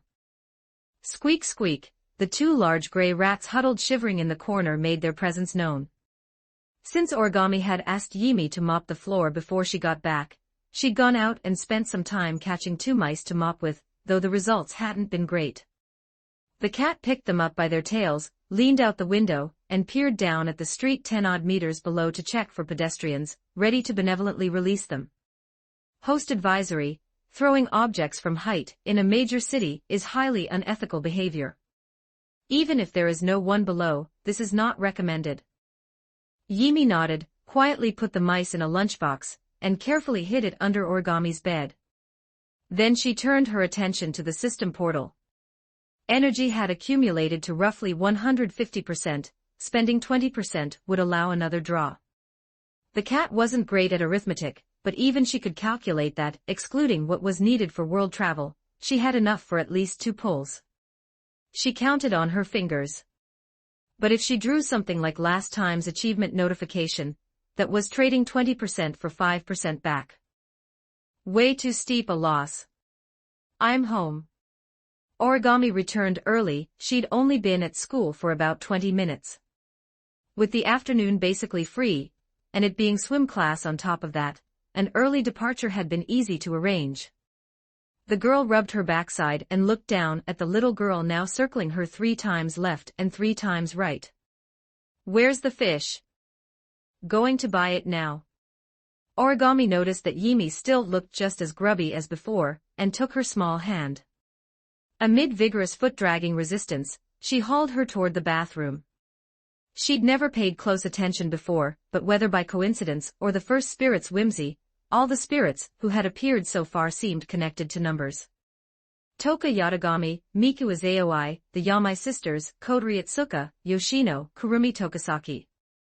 Origami, who had always charged at spirits on sight, was finally calming down enough to study patterns. Yimi's name had no connection to numbers in Japanese, but if you went back to the original Chinese characters, it was nearly homophonous with 1. The number had nothing to do with power ranking. She wasn't sure how many spirits there were in total, but following this pattern, she might be able to locate spirits hiding among ordinary people. On second thought, she realized the pattern was pointless. There was no reason for spirits to hide near her or Shirori. But if there was ever an opportunity to pit a spirit against a spirit, for instance, if the one who had directly triggered her defenses could crack an opening in the first spirit's defenses too. One line of thought had already led this far. Keeping a spirit around for research purposes was clearly very useful for her revenge. Weakling, weakling. The nearby noise pulled Origami back to reality. She was currently using her free time to take Yimi shopping. Helping her bathe and getting nothing but grief in return, every last pervert comment had come from her. It was also through bathing Yimi that Origami had noticed the girl's entire wardrobe was apparently modeled on whatever passers-by happened to be wearing. Since underwear was invisible from the outside, the result was that the little girl had none, not even socks. This was not acceptable. Weakling, good fish. Origami stuffed a lollipop in her mouth. Instant silence. She led her by the hand to the women's underwear section at the shopping center. Pick something you like. Yimi stood on her tiptoes, grabbed a black semi-transparent style from the sale rack, and held it out. This one. She'd tried it last time she came here with that weakling Shirori. This one had the best elasticity. You could stretch it really far. That one won't work. Origami took it back without changing expression. It's inappropriate. But you have one in your drawer. The cat pointed at her nose accusingly. You're imagining things. No, I'm not. You're imagining things. Origami dragged her over to the children's section and stopped asking for input altogether, picking out several items she judged comfortable and dropping them into the basket. It wasn't like anyone was going to see them anyway. Although that tail is definitely going to be a problem, she'd have to make some modifications when they got home. Origami also picked up a few hair ties. What kind of socks do you like? Those ones. Yimi pointed to a pair of leopard print stockings in the corner that absolutely no one would ever glance at twice. Understood. Origami walked straight past them and picked out a standard long pair for elementary school kids that would at least not clash with Yimi's current outfit. The cat had figured it out. Even when the big cat asked for the little cat's opinion, she wouldn't take it into account. She let her face droop and hugged her own shoulders in a bunny-like pose, hoping Origami would notice her unhappiness and offer some comfort. The girl paid her small sulk no attention whatsoever. After paying, she pushed Yimi straight into a fitting room, crouched down, and unpacked the newly bought socks. Lift your foot. Yimi obeyed. I didn't say step on me, watch, so you can do it yourself next time. Origami got the socks on her. Why do I have to wear these? If you wear shoes without socks, your feet will smell. Kitty doesn't smell. The cat held up a paw. Is that right? Origami sniffed the hand she'd just used to put on Yimi's socks. Actually no smell at all. Even after that walk, which hadn't been short. Some spirit peculiarity. How enviable. She looked at the unopened children's underwear in her hand, mentally revising her approach, and informed the little cat, who lacked basic common sense, from now on, this will be one of your most precious possessions. Yimi didn't follow. Please refer to Basic Privacy Knowledge for Human Girls for clarification, the system helpfully explained. The cat thought about it. Privacy Knowledge had told her that girls couldn't show boys their underwear. The cat thought further. Between girls and girls, the taboo wasn't nearly as strict. The non-freeloader had said this was something precious. The little cat had a sudden epiphany and formulated a plan. Give the underwear to Yoshino-ne-chan, trade it for Ryuryoku. Origami rapped her on the head. She pulled her aside and, under the store clerk's expression of sympathetic amusement, delivered a lecture. Chapter 65, Chapter 40, Why Aren't You Era? 1541 words. Yimi held up her now practiced human hand, inserted the key into the lock, turned it, opened the door, then turned it back and pulled it out, locking the door again. Reinserted it. Turned again. Turned back and pulled it out again. Repeated the whole operation. So fascinating. The little cat held the key high above her head. With this magic tool she could go to whoever's house she wanted. She'd go to Shiori's right now and steal all her food, and her secret mouse stash. Host advisory, each key is paired to a specific lock. This key only opens the lock in front of you. The system immediately doused her enthusiasm. Yimi's joy evaporated. She carelessly tossed the now worthless key into her system space. It was the weekend, so Origami had no classes, but having slipped away from AST for so long, Command had finally lost patience and summoned her directly.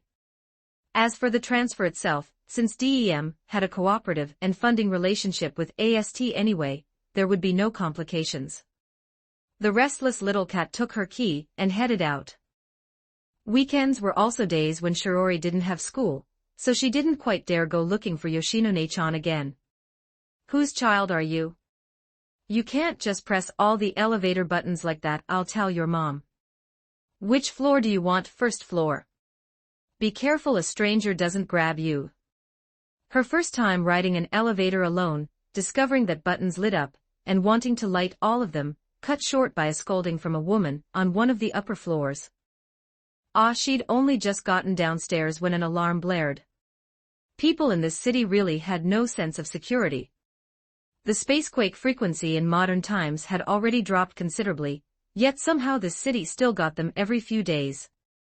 That they'd managed to build so many high-rises under these conditions took a certain audacity. Yimi dug through her pocket and fished out the little note Origami had left for her before departing. Don't touch electrical outlets with your fingers. Don't bring mice home. If there's a spacequake, go find a shelter first. There's an underground shelter around the corner downstairs. If you can't find it, follow the crowd. The little girl tucked the note back in her pocket. She could barely read any of it. A spacequake was the signal of a spirit descending. Even if it wasn't the first spirit, it was still a new source of food. She didn't follow the crowd toward the shelter. She sniffed the air, estimating that her holy corpse integration was coming along fairly well by now. She could vaguely sense a Ryuryoka signature somewhere ahead. It didn't match any spirit she'd encountered before. Yimi ran in that direction, only for her baseball cap to suddenly be snatched right off her head, with the offending hand also ruffling the spot squarely between her two ears. Bite you. The little girl snapped at the hand with her teeth. The person dodged with practiced ease. Good evening, I didn't realize you were a little kitty. Can you turn into a cat, and let big sister see? Kurumi Tokisaki materialized from seemingly nowhere, eyes curving into a smile, her laughter carrying that characteristic sharp, villainous edge. Yimi pressed her nose toward her and sniffed. The Ryuryoku that had triggered the spacequake wasn't hers. This scent wasn't one person times many. It was damn weeb. Kurumi tilted her head and twisted her posture. What's wrong, does big sister smell strange? The little cat looked up inquisitively. How come you're not ing anymore? Kurumi reached out and pinched Yimi's chubby cheek. With a bit of force. She released it just before Yimi crossed the threshold of irritation, rushing off toward another spirit signal the moment you sense it. Is that a kindred spirit's instinct? Normal children would be going to the shelter right now. Yimi covered her small face and stamped a footprint on Kurumi's shoe. What if it's the first spirit? The first spirit. The keyword gave even Kurumi pause. Her eyes narrowed, but this time without much of a smile. Would you mind telling big sister what you want with the first spirit? Yimi rotated her tiny fist. My, how delightful, I like you more and more, little one. She hates the first spirit. And she's a cat. And she's a cat. And she's a cat. Unfortunately, this one isn't the first spirit. Big sister has an idea. There's another big sister who might know the first spirit's whereabouts, but she's been captured by bad people. Shall we go find her together next time? I can find the first spirit myself. The cat turned her down. That answer was a bit beyond Kurumi's expectations. I'm not quite sure I believe you. Could you show me? Once I finish fusing the holy corpse. Almost done. Absolutely incomprehensible, big sister will buy you candy. Kurumi crouched down and dangled the offer. Yimi pointed at her face. Let me take a bite of you. Kurumi raised an eyebrow. I haven't even said I'd eat you, and you want to eat me. She placed her hand between Yimi's ears and ruffled them. That's not allowed, little one. But when the day comes that you go to deal with the first spirit, call big sister. Let's go beat her up together, shall we? Kurumi took her leave. Whether she had actually left was another matter entirely. The streets had already cleared of pedestrians making for shelter. No one was around to notice the two of them, and even if someone had spotted the ears on Yimi's head, they'd have assumed they were hair accessories. Thanks to the brief exchange between Kurumi and Yimi, any passerby who might have considered bundling Yimi off to the shelter assumed someone was already watching the kid, and didn't bother. Chasing the Ryuryoka signature, Yimi wiggled her tail inside her pants, and scanned the surrounding storefronts, lips pressed into a three-segment pout. Nobody's on the streets right now. Does that mean the kitty can just take whatever she wants? Some bloodline instinct from back home stirred restlessly within her. She turned and scanned the area, discovering a fish shop radiating an absolutely irresistible aroma. Oh my, a little one who forgot to take shelter. Attempted crime, aborted, a voice from the sky cut her off. Like a witch from a storybook, a spirit in dark purple drifted down on a broomstick. Tall, with a curvy figure worthy of a model, she looked to be around 25, her smile self-assured and poised as she bent down to look at the little girl. Her original descent point had been a much more distant, uninhabited location, but from high altitude she'd spotted a figure who had absolutely no business being there after the alarm. Poor little thing, where are your mom and dad? In another. Yimi looked up at her. It's this one. The woman paused for a beat, as if something had struck a chord, but ultimately she couldn't recall her memories from before becoming a spirit. She quickly regained her composure. What's your name, little one? Big sister is called Natsumi. What a lovely name, so full of childlike innocence. She smiled warmly again, then pointed her broomstick at the fish shop behind Yimi.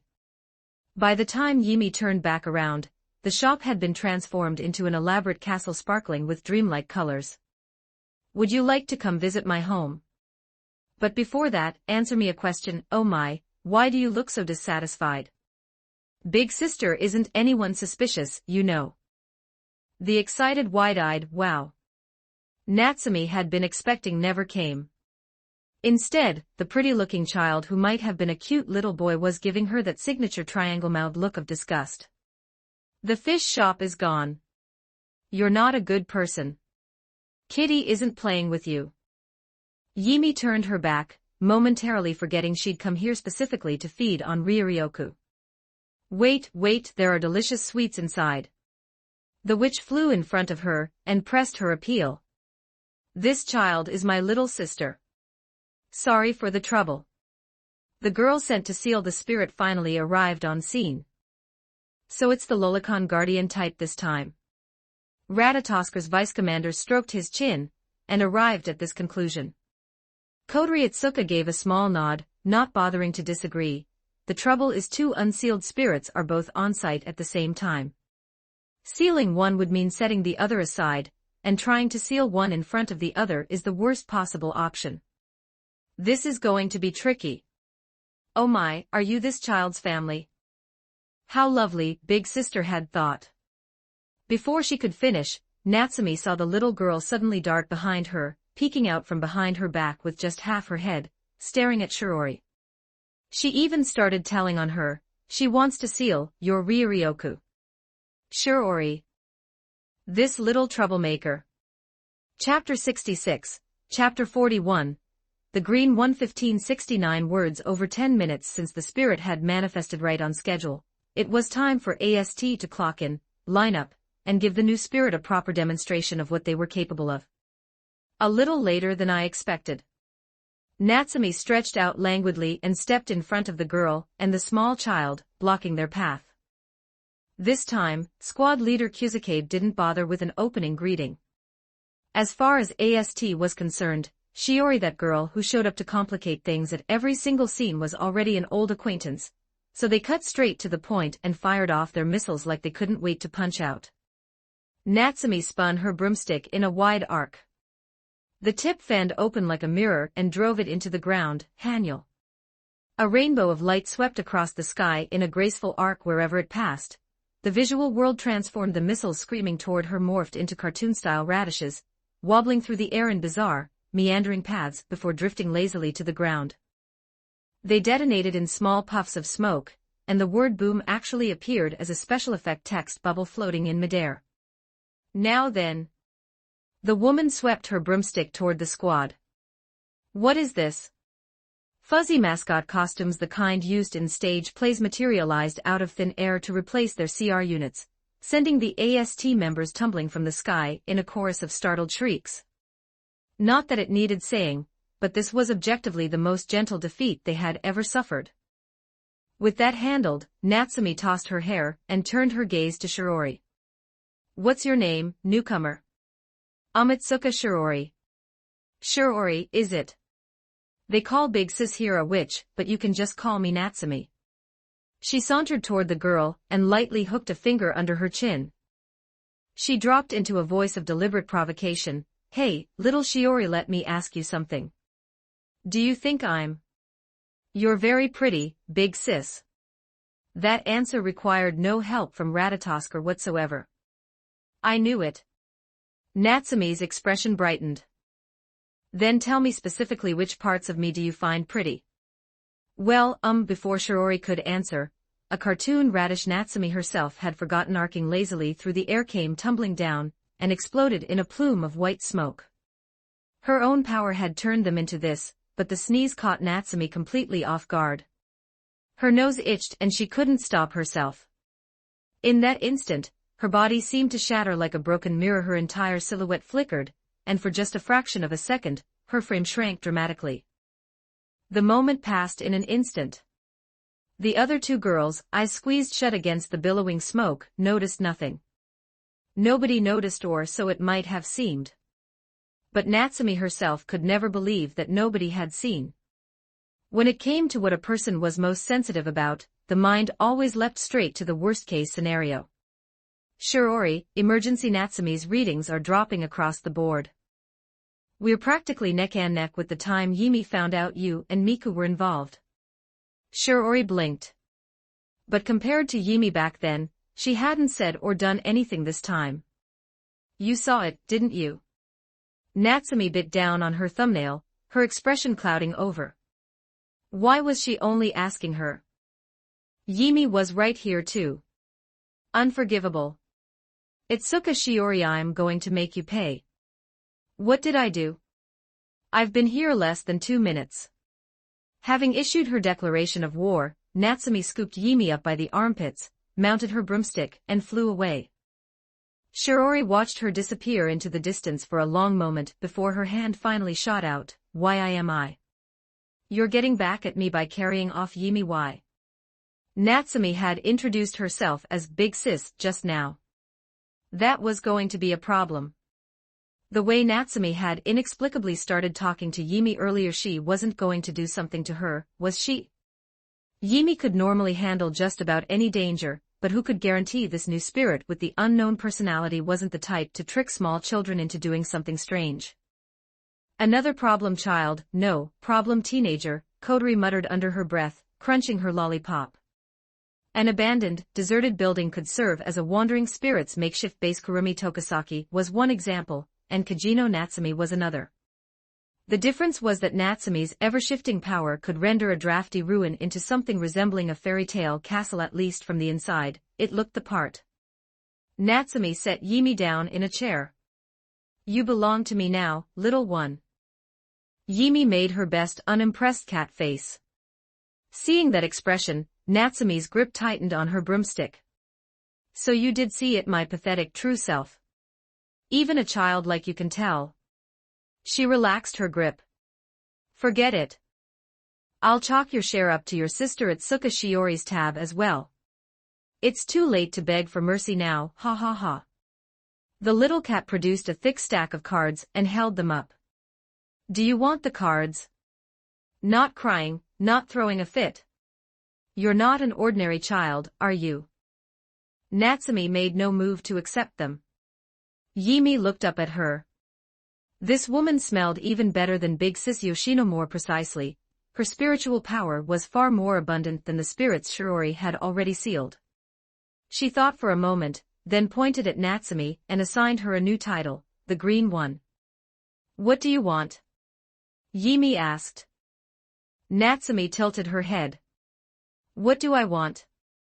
Are we playing Aladdin's lamp? The little cat raised a paw and said something that would probably earn her a lecture from Origami. I'll give you my underwear. Who in the world would want that? Does Itsuka Shiori normally teach her little brother things like this? I'm a girl, the little cat corrected her, clearly displeased. Once her hair grew longer, people would stop getting it wrong. A girl, is it? No wonder my charm had no effect. Natsumi looked faintly, inexplicably disappointed. Actually, wait.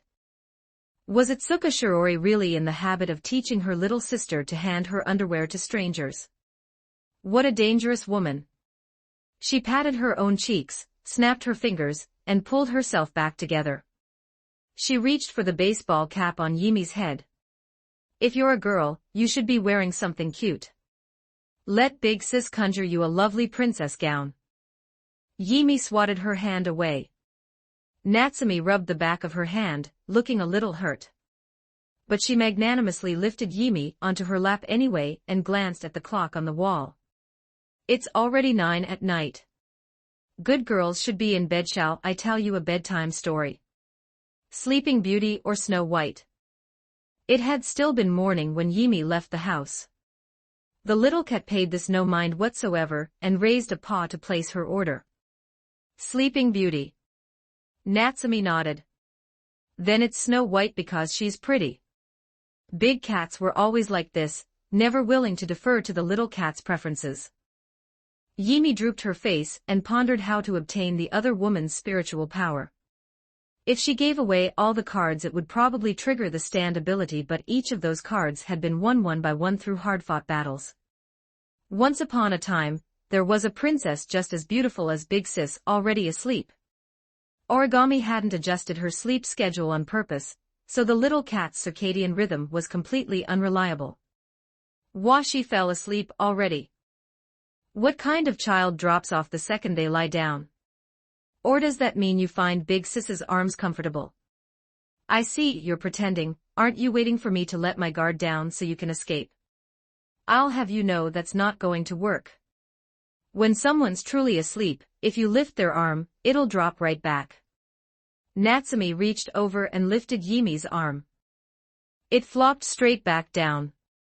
She had actually, genuinely, already fallen asleep, and they were barely past the opening line of the story. Natsumi tapped the side of her own head. What she was doing and what had just happened didn't seem to trigger any déjà vu from her forgotten past, yet somehow she felt compelled to do it anyway. She could only dimly sense that those weren't memories worth reaching for. She was much cuter asleep. Natsumi gently moved Yimi to the princess bed and reached down to lift the baseball cap off the small girl's head. The cat ears that had been pinned down all this time were suddenly exposed right before her eyes. Is this a costume accessory? Surprised, Natsumi reached out and gave them a curious squeeze. The sleeping little cat reflexively left a perfect shoe print on her stomach. She doesn't want anyone to see them, does she? The cat ears were undeniably adorable, but a part of a person's body that didn't belong on a human would inevitably draw strange looks. That was just how the world worked. How similar to herself. Natsumi's eyes dimmed. She pointed her broomstick at Yimi, and under the power of Hanyul, the ears on top of the little cat's head were concealed from sight. She supposed she should get back to thinking about how to properly make life difficult for that girl who had seen her at her worst. Chapter 67, Chapter 42, You've Gotten Prettier. 1872 words. The spacequake alert had been over for quite a while. The cat still hadn't come back. Back home after finishing the paperwork, Origami sat in the bedroom reading the assembly instructions for a children's bed. The cat mat didn't quite match the apartment's decor. She decided a proper small bed would be better.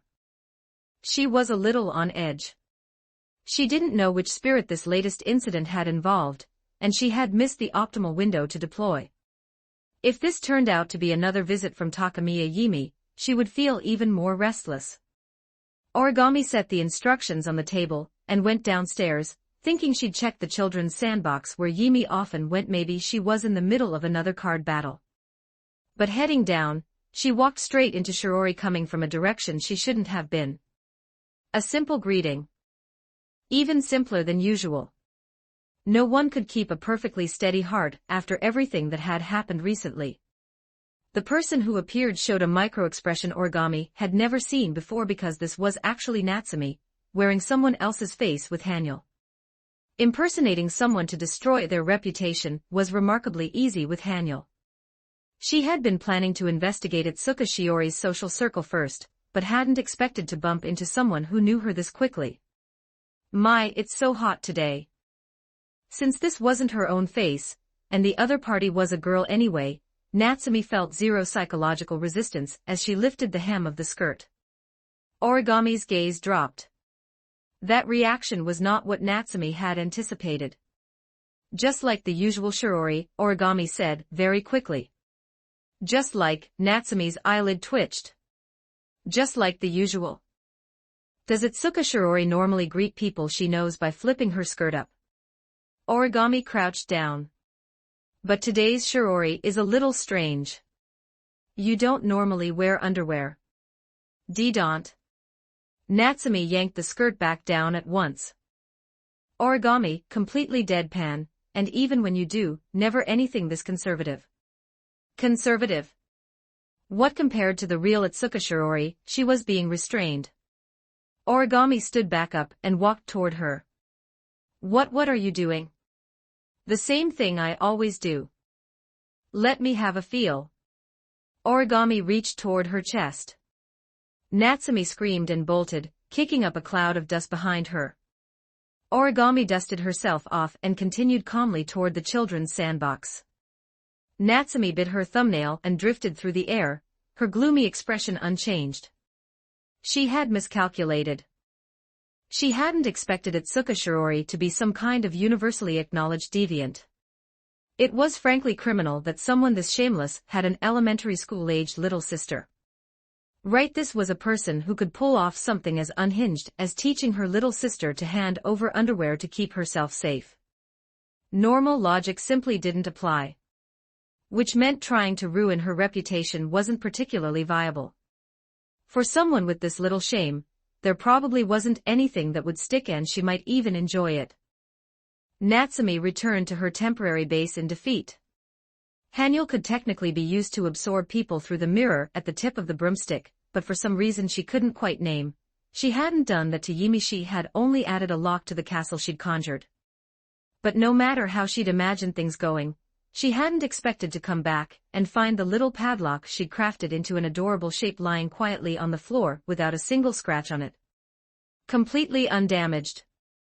The small girl who should have been obediently asleep in the bed was nowhere in sight. The infuriating little brat had been scheming after all. After everything she'd done for her. How had the child unlocked it in the first place?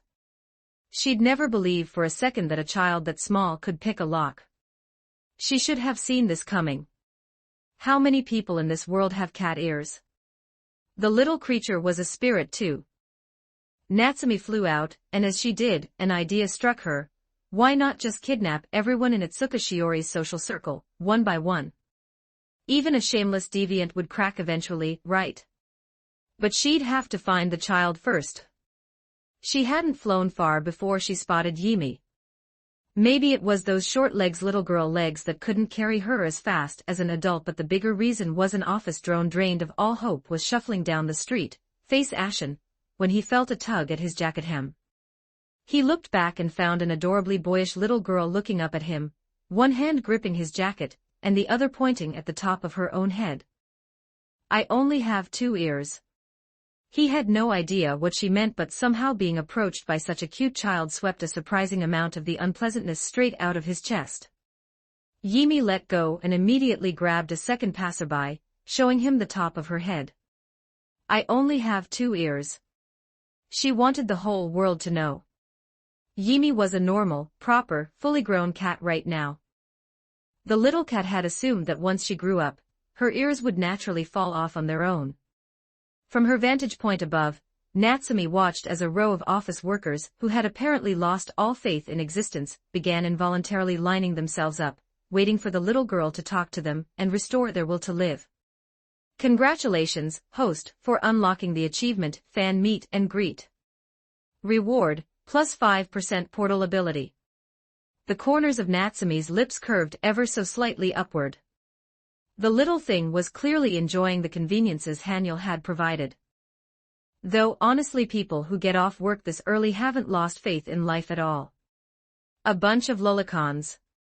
Natsumi found a spot to land, instantly shifted her appearance to that of a polished, impeccably dressed professional, and strode over to scoop Yimi up. She offered a small bow to the gathered workers.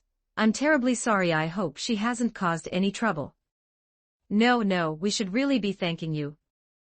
Thanking me for what? Afraid the child would scream, kidnapper, and cause a scene, Natsumi gave one more quick bow and carried her away. Perhaps because of the favor of hiding her cat ears, Yimi went without a single word of protest. I underestimated you, little one. During a spacequake alert, no ordinary person would still be out on the street. How does this convenient little power of mine feel to use? She pressed an index finger to Yimi's lips before she could answer and continued. but I'm sorry to say the effect isn't permanent. It stops working once you leave my side. What a dilemma. Big sis would love to help you, hee hee. Yimi blinked. You want to help me? Natsume's eyes shifted. Who could refuse the hope in a child's eyes? But what to do if you're away from me? You'll still need to wear the hat.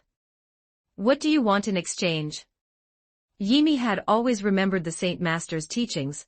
If you want something, trade something else for it. Though the only things she had on her cards and underwear, this person clearly wanted neither. What a smart child. Natsume smiled with the satisfaction of someone whose plan was falling into place. Let me think, how about staying by my side forever? Itsuka Shirori was a pervert who teaches little girls dirty things, after all. Different trade. Something you actually want. The little girl shook her head. You're bargaining with me. You keep going on about wishes. Yuri, not actually Aladdin's lamp, are you? Natsume sat down beside Yimi, tapping her chin, going along with the game for reasons she couldn't explain. What do I want? How about you make Big Sis more beautiful? Just kidding, I'm already beautiful enough. Yimi didn't fully understand the request, but she rose up on her tiptoes, held her hand toward Natsume's face, and tried to draw on the holy corpse power that was now 80% fused with her. What are you doing? Natsume watched that little hand with puzzlement, then her expression shifted. Wait. What exactly are you doing? Her spiritual power was draining away in an uncontrollable torrent towards some unknown destination. A situation that should have sent her into panic, but a sacred white light suddenly enveloped every corner of the castle, forcibly soothing the terror rising in Natsume's chest. Warmth poured over her skin like the gentle embrace of a mother she had never known. Perhaps this was what people called happiness. But within that warm, luminous cocoon, she found herself staring straight back at the most wretched version of herself from before she became a spirit. The memories she had long since forgotten or perhaps deliberately buried came rushing back all at once. Her body shattered like a broken mirror again. The false concealment failed. Stripped back to her true self, her entire frame shrank dramatically. The sleek purple bodysuit dissolved, replaced by childish, whimsical clothing. A witch's hat with sharpened edges instead of the previous rounded brim, ringed with clusters of uncut emeralds. The upper body was covered by little more than a blanket, draped so loosely it seemed liable to slip off at any moment. Below, billowing trousers paired with mismatched purple and yellow striped stockings of different lengths, finished with a pair of pointed boots to match the hat. No, an astral dress was a garment sustained by spiritual power. With her spiritual power suddenly depleted to a critical low, she couldn't even maintain the most basic astral dress. Wrung nearly dry in an instant, Natsume sat in a W-sit on the floor, utterly bare, her true self exposed for the first time. It took her a long moment to come back to herself. Gradually, she realized what had happened. The spiritual power she had always relied on, the force that maintained her beautiful form, was spent. What was left exposed was her ugly, real self. What had happened? She scrambled backward on bare feet, step by step, retreating from the child who looked about the same age as Yoshino, staring up at Yimi, who was even younger than herself, with terrified eyes. Don't look at me. The little cat looked down at her own small hand, puzzled. Having been only a cat before and only a child now, she had never properly developed a sense of aesthetics. The concept of beautiful was entirely beyond her, just as she'd never found the previous version of Natsume particularly stunning in the first place. Did unattractive count as a misfortune? That, the little cat couldn't determine. She didn't enjoy looking unappealing herself, but she couldn't be sure it applied the same way here. If the Saint Master were here, she would probably deliver a lecture along the lines of "Don't judge by appearances." Because she had no real frame of reference for beauty, Yimi couldn't say whether Natsume had gotten more or less attractive. But Natsume's spiritual power had been received by her, so the misfortune of being unattractive should have, in principle, been successfully transferred away. Yimi clasped her hands behind her back and looked at the panicking Natsume with honest confusion. You've gotten prettier. Text corrupted, likely garbled. Closing line, Chapter 68, Chapter 43. Complete Fusion 1537 words. There are many times when forgetting is the only happiness. Kajino Natsumi. That was her full name from before, and from that strange, foreboding name alone, one could already tell she was a child who had never been loved from birth. Unlike the confident, beautiful, tall, well-proportioned persona she deliberately projected, the real Natsumi was a girl who appeared to be no older than 13, and harbored a profound inferiority complex. The surface cause was that her appearance had not been accepted when she first manifested in silence. But the deeper root was the personality her childhood had shaped. Natsumi was the product of an affair, an illegitimate child. Her mother was the other woman. Natsumi had never even met her father. Even the surname, Kajino, came from her mother's side. And her purpose for existing? It was, naturally, to serve as her mother's leverage for extorting a large monthly payment from the father. Hush money, to put it plainly. Her mother had developed a habit of using certain substances, and had grown mentally unstable. Even the considerable sums she squeezed out of the men never seemed to accumulate into savings, and she had a disturbing tendency to completely ignore the very child she was using as collateral. As a result, Natsumi suffered regular abuse from her mother while simultaneously being denied the most basic nutrition. During school holidays she survived on condiment, soy sauce, cream, sugar as her primary sustenance. Eating too much of even those risked discovery and a beating. At school, she was the isolated one too. Barely surviving at home, she had nothing to contribute to conversations about games or hobbies. At lunch she hid in a bathroom stall and ate alone. The lunch was provided by the school. She had no money for the lunch fee, and she didn't dare ask her mother. Her teacher, figuring it was less trouble not to pursue it, never pressed her about it. But that only made Natsumi feel like a thief every single time she went to collect it. She couldn't bring herself to raise her head. Her last memory as a human, her never-seen father had apparently died. Without income, the woman had no money for her next fix, and as usual she threw things at Natsumi while screaming that she was ugly, and if Natsumi hadn't become a spirit, the woman's sudden violent madness might very well have killed her. Even so, Natsumi, who had wanted nothing more than to be loved by her mother, hadn't condemned the woman to anything worse. Years upon years of psychological abuse. That was the true seed of her character. You could say the only thing sustaining her was Haniel, the power that could turn her into the ideal version of herself. It was the one thing that let her reclaim any confidence. Without her power as a spirit, she would have nothing at all. Why are you crying? The little cat reached out and touched Natsumi's face. To respond to the host, crying and tearing up express sadness, pain, and fear, and in a minority of cases, joy. Based on observable indicators, the current situation falls entirely within the first three. Additionally, in certain circumstances, tears are a girl's or small child's most important weapon, useful when being bullied, blamed, or scolded. Please keep this in mind for future reference. Yimi didn't entirely follow, but judging by the scene in front of her, this slightly taller girl, smaller than before, was probably the woman from a moment ago. She had helped her get prettier, and now she was crying. The little girl reached out and patted her on the head. Comforting you. Text corrupted, being patted on the head by a child younger than herself. But to Natsumi's eyes, the small child she had just moments ago been trying to use as a substitute for her own lost past now looked unmistakably like a demon wearing lamb's wool. Natsumi gritted her teeth and flung out a hand to summon her angel, but her spiritual power was so dry she couldn't pull off a single technique. Then she remembered, before she had brought Yimi back here, the child had been complaining, saying that Itsuka Shirori the pervert was trying to seal her spiritual power. Natsumi hadn't taken it seriously at the time, so it was true. And the child possessed the same kind of power. They were sisters, after all. How could people like this exist? She was the daughter of whoever had given Natsumi her spirit powers. The girl's underdeveloped, thin frame trembled slightly.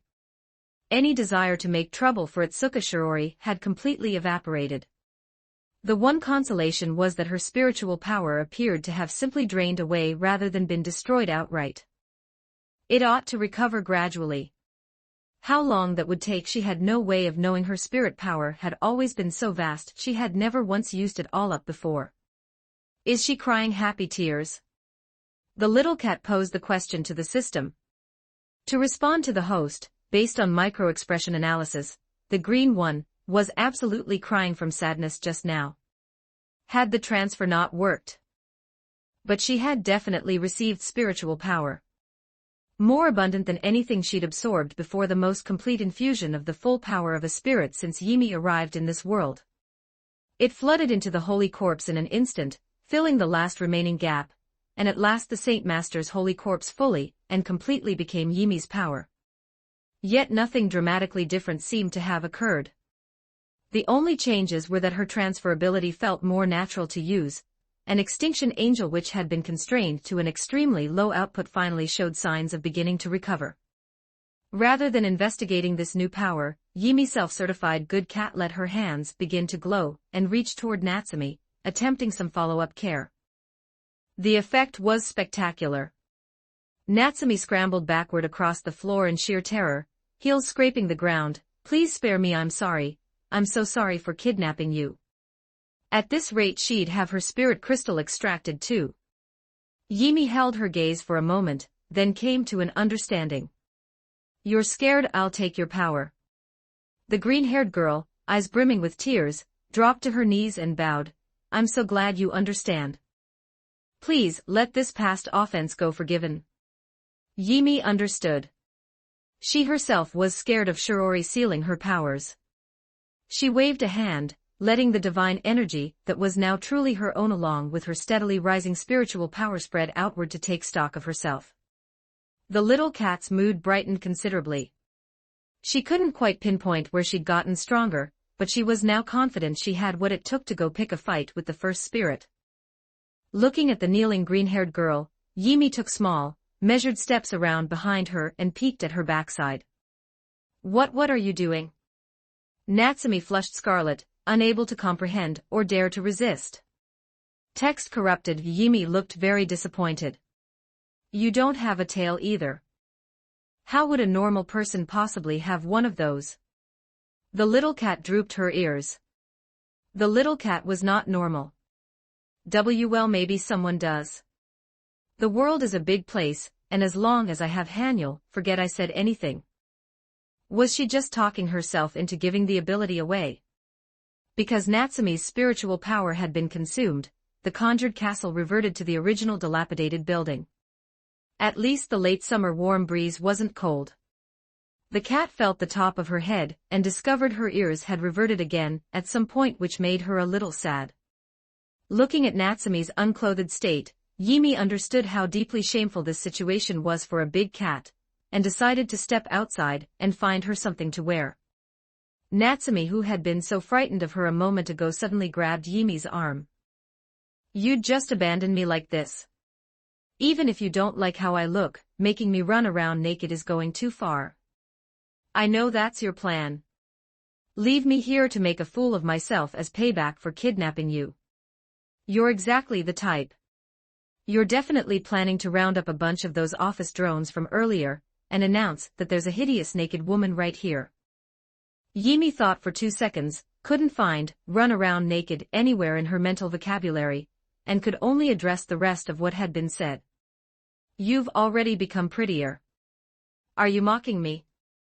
You wicked child, you're every bit as terrible as your deviant sister. Natsumi's emotions spiraled. She'd already forgotten what had made her so afraid a moment before. Right, in addition to her deep self-loathing, she also suffered from severe paranoia. The two traits were, in fact, mutually reinforcing. She huddled in the corner, arms wrapped around her head, muttering feverishly, for all I know, there's some shut-in scanning the area with binoculars in broad daylight right now, sights trained on this exact spot, judging me. No, you must have already run into Itsuka Shirori on your way out, didn't you?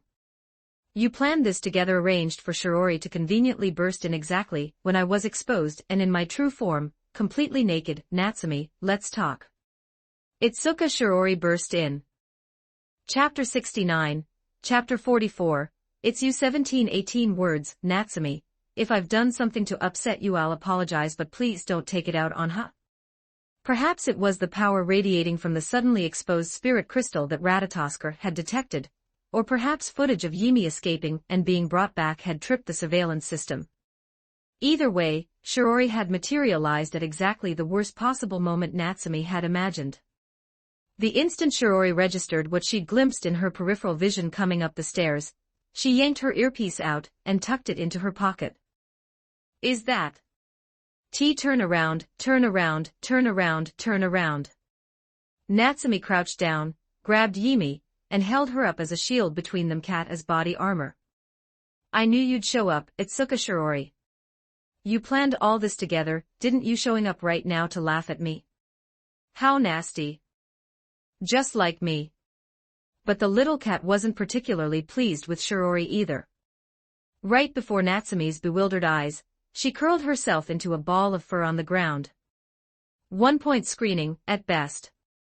She turned into a cat. This was Haniel's ability and it had just been stolen from her like that. Given what had just happened, Natsumi didn't dare say a word about it, but she glared at Itsuka Shirori anyway, hackles rising.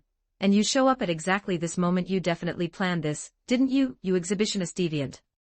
Shirori was thoroughly confused. If anything, the exhibitionist here wasn't her. She kept her voice as gentle as possible.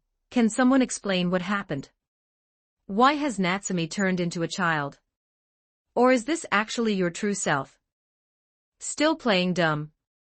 You wanted her to steal my spiritual power, didn't you? You wanted to see me humiliated. Fine here, look all you want. She flung the small cat serving as her screen aside outright.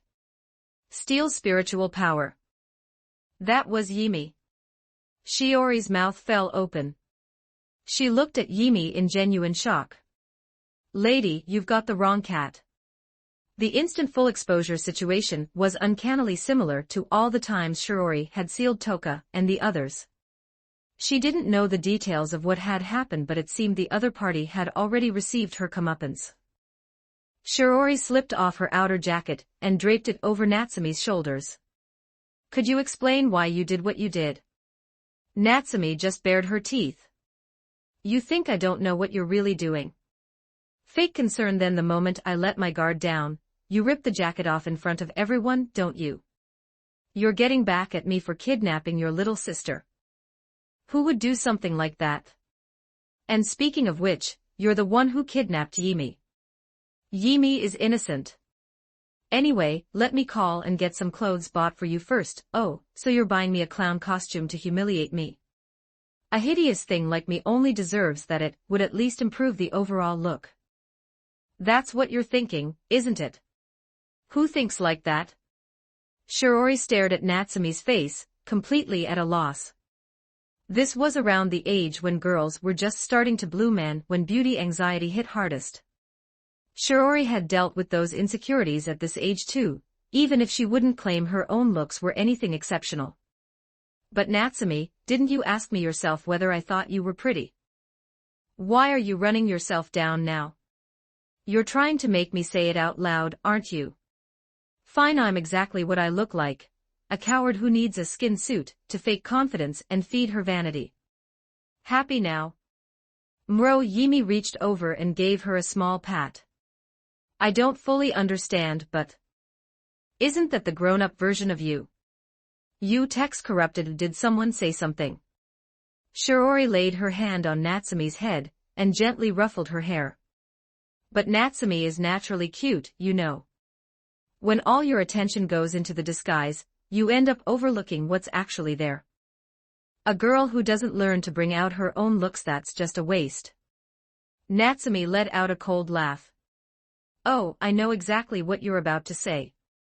Once I've put in all that effort, you and your friends will whisper, her ugliness has nothing to do with the makeup. This is all payback for taking your little sister, isn't it? She snatched up the fur ball. And a shame for you, your little sister has already been turned into a cat forever. Shirori almost fell for it. She stood, took the protesting little ball of fur from Natsumi's grip, and turned as if she were going to walk away without another word, then deliberately pressed a finger to her cheek, playing at just having thought of something, besides I was thinking, since Natsumi isn't confident in herself right now and can't seem to change back to that other look, why not try dressing up the real you instead? Oh, and this building is under construction, isn't it? Workers will probably be coming through soon.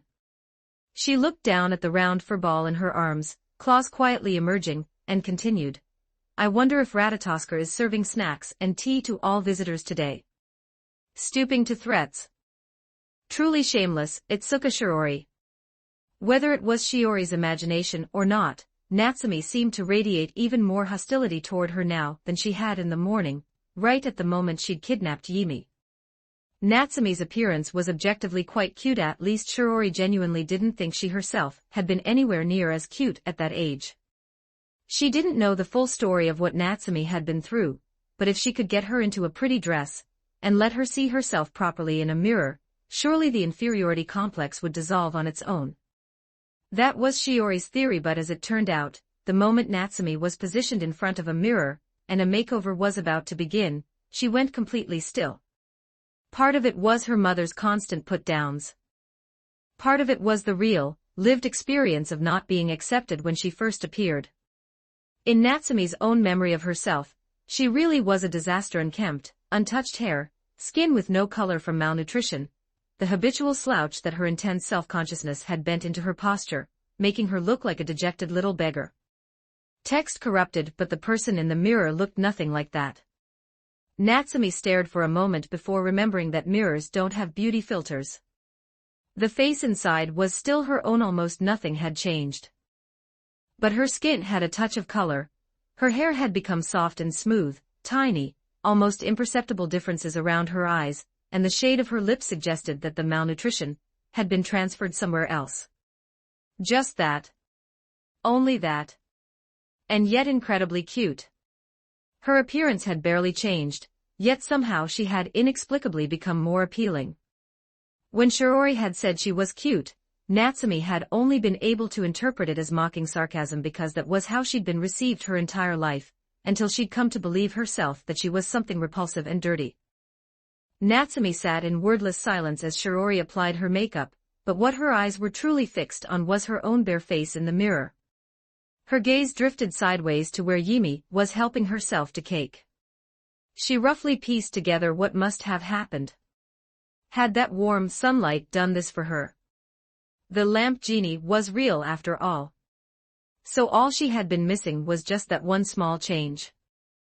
She couldn't make sense of it. She really had gotten prettier, exactly as the child had said. She genuinely had. The little cat was in an excellent mood, so excellent that she had forgotten she was technically in Shiori's territory. She sat in a chair, swinging her feet that didn't quite reach the floor. Holy corpse, fully fused. Spiritual power, recovering rapidly. She estimated a full recharge in roughly a day. She might not be able to feel any earth-shattering transformation, but she was now completely confident she was ready to challenge the first spirit. Yimi, come here a moment. Shiori finished Natsumi's makeup and beckoned. It was a little presumptuous, but Shiori wanted to try doing light makeup on this elementary school-aged girl. She had always loved putting makeup on dolls when she was young. Yimi took small, cautious steps over, ready at any moment to bolt if Shiori made any movement that looked remotely like a ceiling attempt. Hold still a moment. Shiori raised an open compact of foundation toward the soft, baby-fat cheek. Yimi looked down, opened her mouth a tiny crack, and took a small exploratory bite. Shiori immediately abandoned all thought of doing Yimi's makeup. She's supposed to let you do her makeup, but she's just playing with it on her own. Kodori stood in the doorway, completely at a loss, clutching her thick book. No matter how much she wants to take care of others, Little Shirt is still a young girl herself. Rain gently reminded Kodori. Natsumi sat without a word, unable to reconcile what she was seeing with everything she'd been told her whole life. Her brain had simply shut thinking down for a moment. Yimi, for her part, was not at all pleased about being fed something unclean. She walked straight past Kodori and out the door without a word. She was going back to investigate exactly what had changed Anne, then she was going to go fight the first spirit. Heading down the corridor, she nearly walked straight into a blonde, handsome young man passing by. The little cat stopped dead and stared at him. He looked familiar. He resembled the man with the blue rabbit stand from the previous world. Kanazuki Kuhei, being stared at, paused in puzzlement. What is it? Do you want to stomp on my face with those little shoes? The little cat's mouth formed a perfect O. She raised a hand and pointed at him in shock. It's you. The blond man who looked like he could summon a blue rabbit stand, but the voice. The voice gave him away. The dinosaur. He had followed her all the way to this world. Zero had been right, leaving loose ends always came back to bite you. Chapter 70, Chapter 45. There is no big blue rabbit. 1408 words. What an ugly mug. Who'd you inherit that from? For a moment, Natsumi heard her mother's voice echoing in her ears, words repeated to her 1,000 times over. What are you looking at me like that for? I might be a homewrecker, but at least I've got a face worth something. You nobody would take you even for free. This was what she had been raised on. Those words drilled into her until they seeped into her bones, and so, even after losing her memories upon becoming a spirit, she still unconsciously fixated on her own appearance and on what others thought of her. All of this. So unable to reconcile a reality that contradicted everything she had always been told about herself.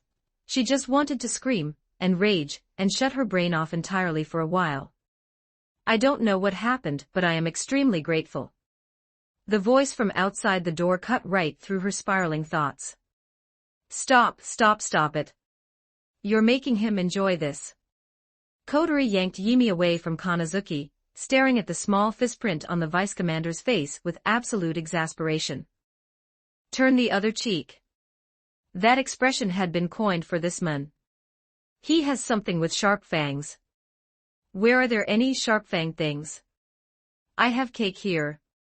Rain, stop watching, come help calm her down. Interrupted mid-tantrum, Natsumi gradually returned to something resembling equilibrium. Not fully. She turned back to the mirror, pressing her face, and comparing, obsessively checking whether some kind of beauty filter effect was in play.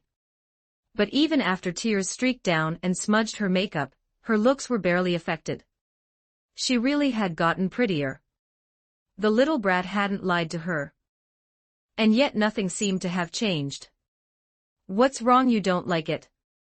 I'm sorry, I should have asked first. Did I go overboard? Shiori crouched down in front of her to apologize. Did you think I'd forget you're a deviant who goes out without underwear? Apparently the product of some nonsense Yimi had made up, Natsumi had become unshakably convinced that Itsuka Shiori was a pervert whose every action ultimately aimed at some kind of indecent act.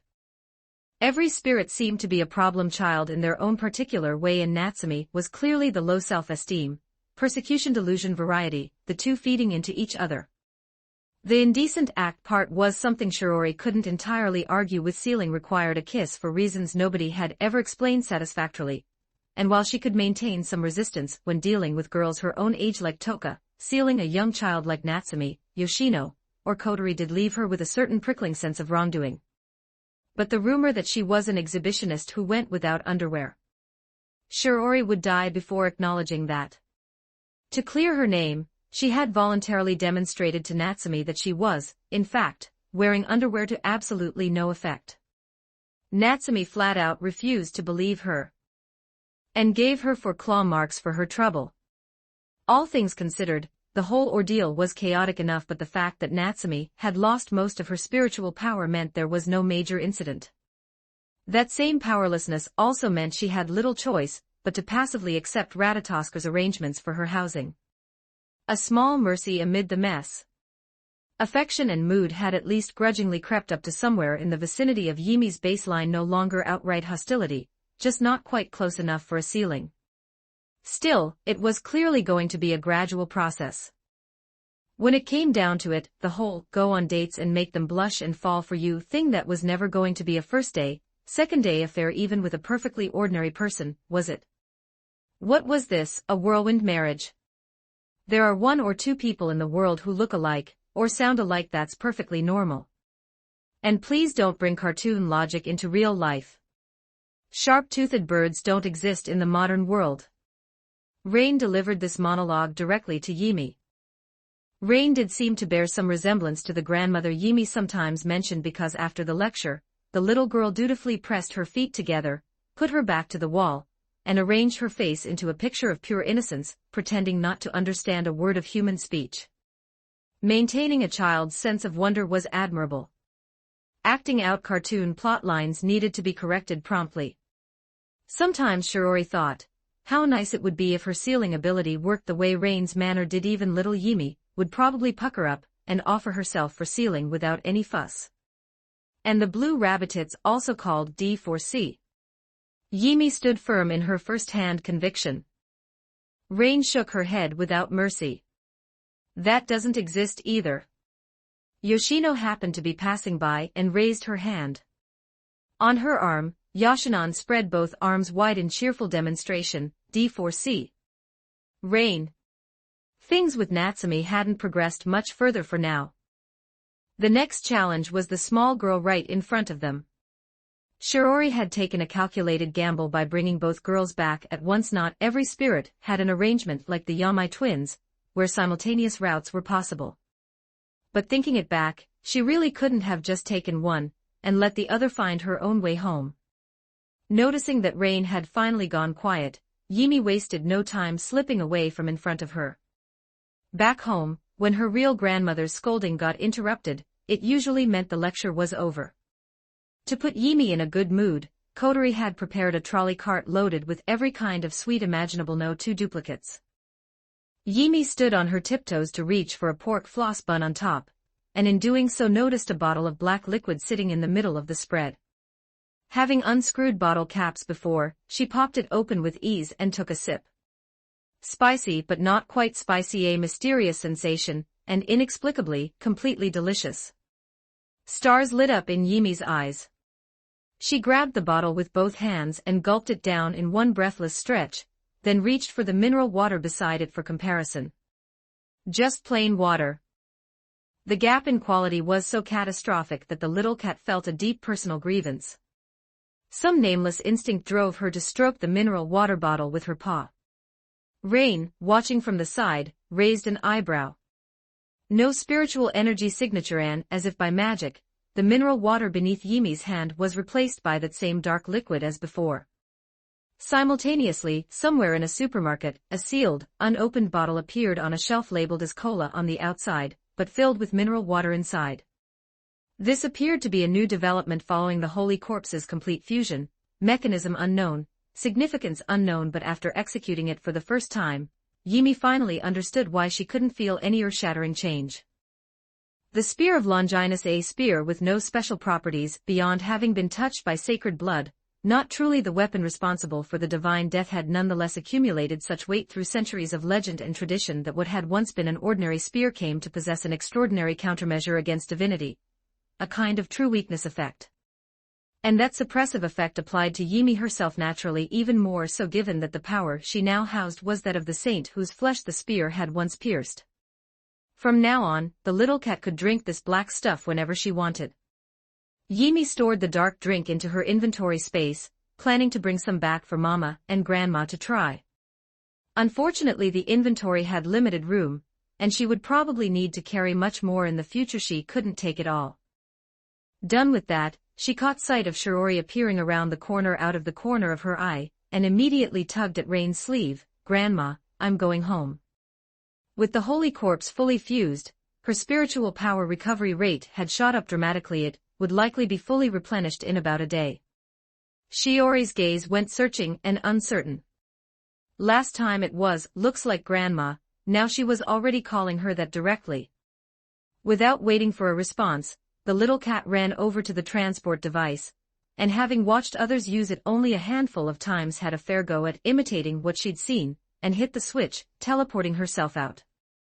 Yimi, wait. Chapter 71, Chapter 46, Devils Never Take a Loss. 12-18 words. Shiori was practically on Yimi's heels, less than 5 seconds behind, but she still lost her. The kid could turn into a kitten at will, after all. This time, though, Yimi hadn't jabbed the teleporter at random. The default destination brought her straight back to Shiori's apartment. Yumi's silhouette was nowhere to be seen. What Shiori found instead was an uninvited guest who had made herself quite at home and whose welcome gift to the apartment's owner was the cold, black eye of a gun barrel. DEM's strongest wizard, Ellen Mathers. One hand leveled the weapon, the other held a photograph of Shiori with the spirits, which Ellen studied with casual interest. Comfortable life you've got here, little girl. Looks like you take good care of every girl who follows you. Coming to block someone's door in person, DEM really has no class. Both hands raised, Shiori's mouth kept running as always. Let me count, 1, 2, 3. Ellen's eyes moved slowly across the photo. You've already collected that many spirits. If we include the witch you just picked up, that's 7, 8, if we count the Yamai sisters separately. So I'll keep this brief. Hand over the witch, or would you rather watch every spirit girl who follows you suffer the consequences? Even with a head full of mindless hot-bloodedness, little girl, the gun snapped toward the kitchen. Who's there? A rummaging sound had been coming from that direction. It went briefly silent at her question. She'd forgotten. The strawberry pudding she'd kept in the fridge for Yimi the kid had probably smelled it from across the apartment and gone straight for it. When Ellen arrived, she had swept every corner of the apartment. She detected no trace of anyone. Pendragon manifested over Ellen's practical clothing. The same slashing force that had overpowered Toka in direct combat tore clean through the wall, was bent aside by a radiance too pure to be profaned. Yimi had only been trying to raid the fridge. Getting attacked without a single word of warning scared the living daylights out of her. But this was not a conscious activation of love train. She hadn't even processed the fact that someone had swung at her without warning. The title of DEM's strongest wizard was no empty boast. The raw power that had crushed Toka head-on was no fabrication. Against any spirit other than the first spirit, even one in full, unsealed glory, Ellen would not lose. The moment she saw that sacred, majestic white light, Ellen's expression shifted. The god, why is she here? This was no reverent utterance. It was the first spirit's identification code. Nothing else she could think of would produce this feeling. Before she could recalibrate around this unplanned complication, a scarlet lance hurtled from Yimi's hand, but what accompanied it was a gaunt, burlap-draped stand. Ellen brought her blade up to deflect. The attack was nowhere near as overwhelming as she'd expected, possibly not even half of Toka's output. What made even less sense was how the figure made one strike and immediately dissolved back around Yimi without follow-up. Because Yimi had used it as a kinsect. The insect glaive technique known as beacon, guiding the kinsect to touch an enemy's attack point, mobility point, and defense point to feed information back to the hunter, lighting the three corresponding buffs, the red light, the white light, and the yellow light. Red was the most critical of the three. It didn't just enhance raw attack power, at its ceiling, it opened a further dimension of combat potential. Yimi bared her teeth at Ellen in what she sincerely believed was a terrifying snarl. Her astral dress replaced the boyish clothes she'd worn as a cat. She hadn't yet mastered silent manifestation, so the accompanying spacequake erupted, though Yimi absorbed most of the shockwave herself. The outfit was like something a magical girl would wear. The boost it provided was immense, not only compensating for the nutritional gap she hadn't quite closed yet, but elevating her power by more than one full tier. Without deploying the most destructive long-range force among her 10 spirits, the exterminating angel Yimi swept her weapon in a wide arc to drive Ellen back, then built off that momentum into the insect glaive's mightiest ground technique. Flying round slash. Shiori hit the floor and covered her head with both arms. From outside, it looked like an invisible line simply passed through. The Itsuka home was cut cleanly in two. Ellen stared at the blood trickling across her palm, her eyes full of surprise. Being wounded from the front surprising in itself. But what genuinely astonished her was how she had been wounded, and the fact that it was only a light injury. Fighting in the open is hardly conduct befitting a wizard. She lifted off the ground. You've given me a very unsatisfying answer, Itsuka Shiori. Ellen was gone. Yimi summoned her floating funnels and shot upward after her and promptly discovered a gap in her own skill set. She'd barely flown at all lately, mostly to conserve spirit power. Below, Shiori stared at the apartment split down the middle, tears threatening to spill. Yimi, stop flying around up there, it's the middle of the day. The spacequake alarm hadn't even sounded, which meant someone had definitely already seen this. That was probably the main reason Ellen hadn't wanted to linger. Yimi nodded and dismissed her astral dress. She seemed to have suddenly gotten very strong. Leaving the Itsuka home behind, Yimi skipped and bounded toward Origami's apartment. Her steps gradually slowed. Notification to host: all previously visited worlds can be directly anchored and returned to. Time flow also varies between worlds. Travel is not a permanent farewell. There is no need to worry about never finding the friends you have left behind. Good afternoon, my lady. You have suddenly grown as beautiful as one of Zaun's augmented fighters. I nearly failed to recognize you. The greed demon clawed its way out of the earth at the contract's pull. Its rotund body executed a comically prim gentleman's bow, beady eyes squinting as it studied the little cat who had taken on a decidedly human shape. Newly awakened celestial spirit. I smell upon you an intent that makes even demons uneasy. Yimi looked up at the demon, still considerably taller than herself. Take me to the first spirit. The kitten had gotten very strong indeed. A celestial spirit seeking trouble with another celestial spirit, what a magnificent spectacle not to be missed. The demon pinched one of its whiskers, making absolutely no effort to hide the calculation in its eyes. Regrettably, my lady, the demon must decline your wish on this occasion. Provoking this world's divine being, my head is not quite so brilliantly enlightened as one of Shimmer's so-called sages, and this is very much a matter of mortal peril. Merely escorting you there could cost me my life. Hardly worth it. The demon grinned, bearing its true intentions. Should you be willing to contribute the pure white crystal core concealed within you, perhaps some mad and reckless devil might be willing to take that risk. A devil never feared death. It had first convinced the little cat that this was dangerous, thereby letting it raise the price through famine's rules. Prices were always set by the greed demon. It never made a losing deal. Chapter 72, Chapter 47, One Last Look at You, Kitty 1398 words. Famine's rules were set by what Yimi considered fair, so if she believed that a simple escort was genuinely dangerous for the demon, the price could be raised accordingly. But Yimi hadn't agreed yet.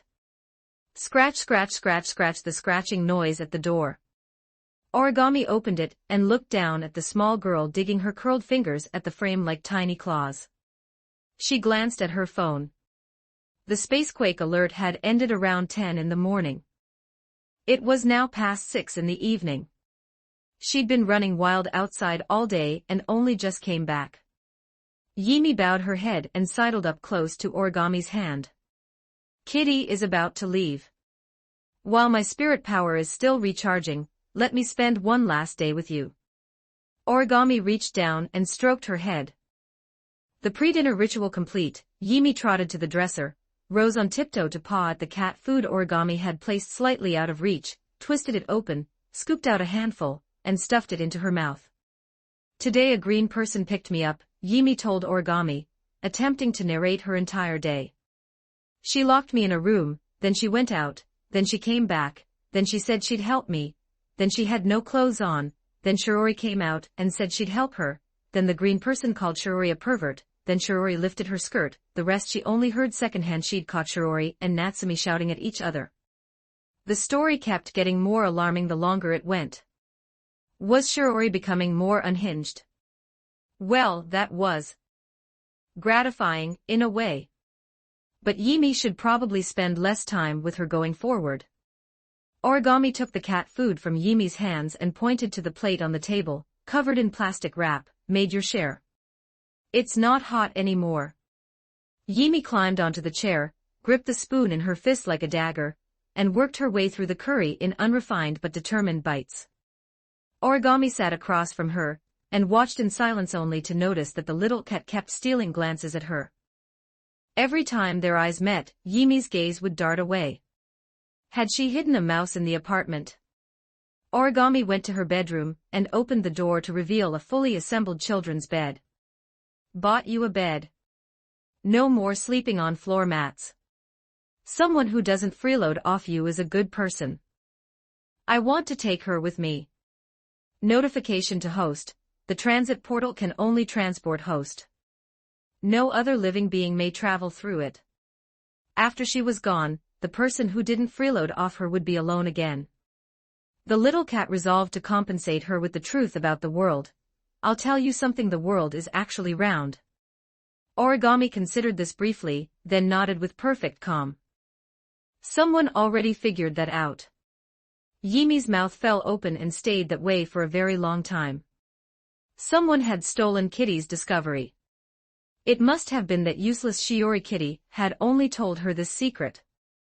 She must have gone behind Kitty's back and told everyone the moment Kitty wasn't watching. From now on, Shiori was officially the world's biggest idiot. Yimi seized her spoon and unhappily stuffed her cheeks to capacity. And this. Origami slid a pink mobile phone across the table. The little cat picked it up curiously and sniffed it. For staying in contact from a distance. You can talk to me even when you're very far away. Origami sat beside her, both hands guiding Yimi's. Tap this green button, then tap this one, I'll call you so you can see how to answer. Smartphones were everywhere now. A cheap model with GPS could be bought for next to nothing. If this one ran off again without a word and she couldn't find her, it would be an unacceptable loss of a research subject. The little cat stole another look at this big cat who had been so good to her. Something was off about the cat today.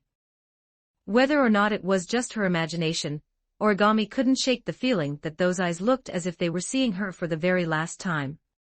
Origami looked down to dial a test call, and at that exact moment a call came in instead. The contact label read DEM. More precisely, it was Ellen, the strongest wizard who had given her the realizer equipment some days ago. Origami raised the phone to her ear without greeting, waiting for the other side to speak. Her free hand closed gently over Yimi's mouth before Yimi could make any noise. Yimi stared at her bowl of curry, uncomprehending. Not letting Kitty eat. Is it convenient to meet? Just the cafe downstairs. Preferably within 10 minutes. Do you know anything about the first spirit? Origami turned the question back on her. That's classified, though you really are in luck. I'm probably here for exactly that reason. I'll be right down. A corner booth in the cafe downstairs, its only practical function, a private place to talk. I've already swept the place. No need to worry about anyone listening in. Ellen stirred her spoon lightly through the foam pattern on her coffee. Origami's gaze dropped slightly, settling on Ellen's bandaged hand. Cold girl. This hand may very well be a gift from the first spirit you care so much about. Not entirely true, it was only something she said to pique Origami's interest. Yimi hadn't activated Love Train deliberately earlier. And Ellen certainly remembered what the first spirit looked like. Where is she? Origami's tone hardened fractionally. You're on good terms with Itsuka Shiori. Ellen lifted her coffee and took a sip. If you invited her out alone tomorrow, do you think she'd have her guard up? What are you planning? Don't look at me like that. I never said we have any interest in her today. I went to meet her alone, and was very rudely ambushed by that terrifying proto-spirit. She really is a peculiar girl. Not the slightest bit charming, yet somehow she keeps attracting romantic entanglements. You think you can beat the first spirit? Origami didn't sound convinced. That's not something you need to concern yourself with. Tomorrow is Saturday, can you get her to come out? Or is that all your vengeance for your parents amounts to? Ellen drained the last of her now cold coffee. From what I've looked into, you seem to get along quite well with the spirits around Itsuka Shiori. Perhaps someday you'll even manage to befriend the first spirit herself. Ellen left. Origami watched her back until she disappeared, then lifted her hand from her coffee cup along with the handle, which had snapped clean off at some point without her noticing. A waitress knocked and stepped in. "I'm terribly sorry, miss, the lady who just left didn't pay. Could you take a look at the bill? Once the revenge is done, I'm quitting DEM." She pulled Shiori's contact out of the blacklist. Stared at the name for a long time. Didn't call. It was entirely possible Shiori had never even known she'd been blocked. She locked her phone, stepped out of the booth and found a small girl pressed flat against the glass outside, peering in. Genuinely strange. It had the uncanny quality of an old cat approaching the end of its life, always wanting one last look at its owner. But this cat was just a child. She had probably simply reached the clingy stage. Origami took her by the hand and pulled her away without comment. "There will be a spacequake alert tomorrow. When it sounds, follow the crowd to the shelter. Don't wander off. Congratulations, host, you have unlocked the achievement. The classmate who gets along well with you but is often bullied suddenly tells you not to come to school tomorrow. Reward, +1 gotcha draw." Shiori's startled voice came from behind them both. She didn't usually appear in this part of the building, but since Yumi's aerial slice had cut the Itsuka apartment cleanly in two, a temporary relocation had become unavoidable. Shiori. Origami suddenly remembered the jumbled, chaotic account Yumi had come home rambling about. She shifted her grip and hoisted Yumi up from underneath, then took a quiet, unhurried step back. "Shiori?" Chapter 73, Chapter 48, "Thank God you're alright." 1338 words. Something wasn't right. Yumi had her own bed now, and yet here she was, squeezed into the small single bed alongside Origami. Origami lay with her eyes open, staring at the ceiling. The little cat sprawled across her stretched luxuriously, evidently having slept beautifully. Which made it all the more unfair that Origami's face had just been kicked by that same stretch. She raised one hand, palm open, and found nowhere to put it. Sharing the bed was one thing. The sleep posture was another matter entirely. Yumi had rotated through every orientation multiple times during the night. Yumi rubbed her neck. Something ached from her shoulders down to her lower back. She gave Origami a deeply suspicious look, privately convinced that the other party must have been thrashing around in the night.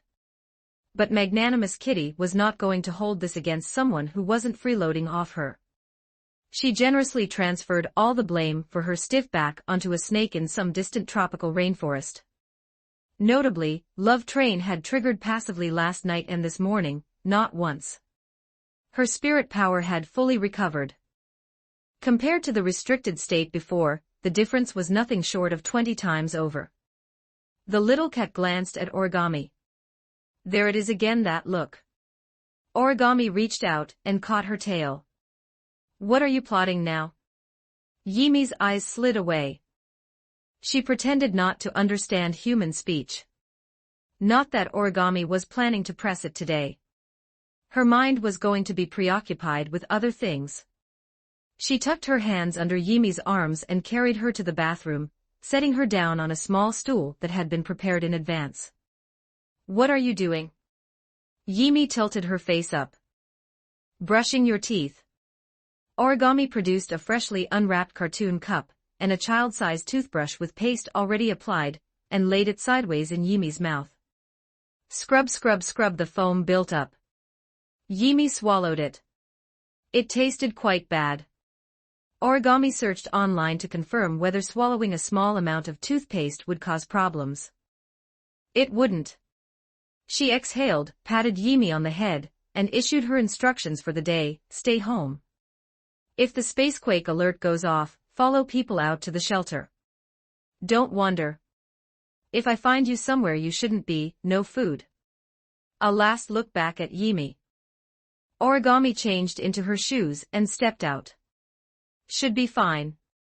She paused, counted 3 full seconds, then opened the door to find Yumi standing perfectly motionless on the sofa. Don't stand on the sofa with shoes on. Not running off. This time she really left. Kitty hadn't given her a proper goodbye, because System had said she could come back and visit, and it wouldn't even be that long. Yimi produced the Spear of Longinus, flung it aside, and maximized her divinity. Preparation before the battle. Auto-skipping gotcha animation. Congratulations, host, you have drawn the item, Squirting Water Gun. A water gun appeared before her, only slightly thicker than her own forearm. Squirting Water Gun. Point the nozzle at any water surface, and press the button to auto-refill. Don't be fooled by the size. Internal capacity is 3 times what the exterior suggests, and the spray force is strong enough to put out a fire. That said, please treat it as a normal toy. Hoping to injure someone with this would be more efficiently accomplished by picking up a stick and swinging it like an insect glaive. Even the item description outright stated it can't hurt people. Yimi's ears drooped. She'd thought keeping Love Train active during gacha draws would guarantee good rewards. It appears you have made your preparations in full, my lady. The devious greed demon surfaced through the floor, its enormous bulk making the previously spacious living room feel immediately cramped. Yimi stowed the Spear of Longinus. Take me there. With the greatest pleasure. The demon opened its unbelievably large mouth and swallowed Yimi whole, then plunged headfirst into the floor, which had inexplicably become damp the moment the demon appeared and vanished. Celestial Spirit, the greed demon's collective term for the first spirit, and for Yimi alike. The word came from its own world of Valoran, referring to beings equivalent to deities. Why apply this name to the first spirit? The answer lay 30 years in the past, when the largest spacequake in history, the first of its kind, erupted at the center of the world. DEMs for founders Westcott, Ellen, Karen, and the current head of Ratatosker's board, Elliot, were among the last naturally born, full-blooded wizards in existence. Having resolved to take revenge on the world after years of persecution by ordinary people, they pooled the entirety of the world's magical energy at its center and forged something that rivaled the divine. That was the first spirit. As for what distinguished her from ordinary spirits, roughly speaking, 10 spirits combined constituted only a tiny fragment of the power she had split off from herself. What are you doing here? My lady, petty deception is how one loses a devil's trust. The demon had been tricked again. Not entirely tricked. Kitty was no fool. Hand over part of your power, then let a weakened Kitty fight the first spirit. The actual terms of this deal: the demon would deliver the little cat to the extremely dangerous proximity of the first spirit, and only after the little cat defeated the first spirit would the zero crystal representing the first sapphire pass to the demon. The greed demon left behind nothing but an indignant declaration, and dove back through the floor without pause. As for the so-called location of the first spirit, it was nothing as remote as the neighboring world or some other unfamiliar place. Though Yimi had never been here before, the metallic walls and ceiling made it immediately recognizable. The interior of a Ratatosker vessel. More specifically, Ratatosker's changing room. And only one person occupied it. The little cat chewed on her fingertip, staring at Rain Murasame wearing only her underwear, sitting there with dark circles under her eyes for reasons not immediately apparent. Did you track me down because you're hungry? Rain rustled through her locker and produced a lollipop. This is all I have on me. I'm so sorry. The changing room door was flung open from outside with a palm slap. Shirori stepped in with an apologetic expression and scooped Yimi up. This kid keeps wandering off. She marched firmly out with Yimi in her arms, leaving Rain alone in the changing room with something clearly turning over in her mind. Wait, Shiori, aren't you supposed to be no time, sorry? Shirori hauled Yimi all the way to the teleporter and transported them both to the surface. The little cat's processing finally caught up. Demon delivers her to the first spirit. Only one person was there. Fake grandma is the first spirit. That damn idiot Shirori was sabotaging her again. But before Yimi could do anything, Shirori dropped to her knees and pulled her into a crushing hug tight enough to feel genuinely suffocating. Thank God. Thank God you're all right. 2 tears traced lines down the blue-haired girl's face. Her form flickered with instability. At the same moment, in the cafe, the same private booth. Shirori swallowed, staring with barely concealed alarm at the person across from her. Origami, you're not planning anything unusual, are you? Shiori looked down at her coffee. But normally coffee doesn't foam up like that, does it? Shiori inched toward the edge of her seat. There's also a smell that coffee shouldn't really have. That's normal. Shiori suddenly pointed over Origami's shoulder. Origami, look behind you. Origami didn't move. There's nothing behind me. 5 minutes later, Origami walked out of the booth carrying an unconscious Shiori. Shiori had gone down without the slightest suspicion. Not that Origami had any intention of following DEM's instructions. She wasn't an idiot. First, get Shiori somewhere safe. Then, go and find every spirit orbiting her, one by one. Chapter 74, Chapter 49, Powerbank 1229 words, what are you doing? The little cat shoved at Shiori, assuming she was up to another sealing scheme. But Shiori's form flickered again, proof enough that time was running short. Yimi, I'll be brief. I've come back from the future. The chain of events leading here traced back to the third Sapphira spirit, Kurumi Tokisaki. Known as the deadliest spirit both in the number of lives she had taken, and the danger she posed, her power was not bluntly overwhelming like the tenths or the firsts, but ranked among the most versatile angels in existence. Zafkiel, in appearance a massive antique clock paired with 2 flintlock pistols, carried 12 distinct effects corresponding to the clock's numerals. Shiori's presence here was made possible by the bullet Kurumi most wanted to use, and the most costly, you'd bet. The 12th bullet, which sent her physically into the past. Temporarily, of course. By comparison, the 6th bullet Vav, which sent only one's consciousness into a past body, might actually qualify as the more legitimate form of time travel. But Vav could only reach back a few days at most. In the future you get killed. She had come back to change that. The helplessness had always been the worst of it, never having the power to protect the spirits, exactly as Mukuro had said so sharply at their first meeting. The spirits could die. She hadn't truly believed it until she'd seen what DEM was really capable of. Before that she'd assumed all wizards were bumbling amateurs like the ones in AST. But the first casualty had been the youngest. The one none of them had expected. Killed by Mio before any of them even knew future. The little cat turned the word over, a somewhat rare vocabulary item for her. Shiori gently patted the back of Yimi's head. Don't be scared. It'll be okay.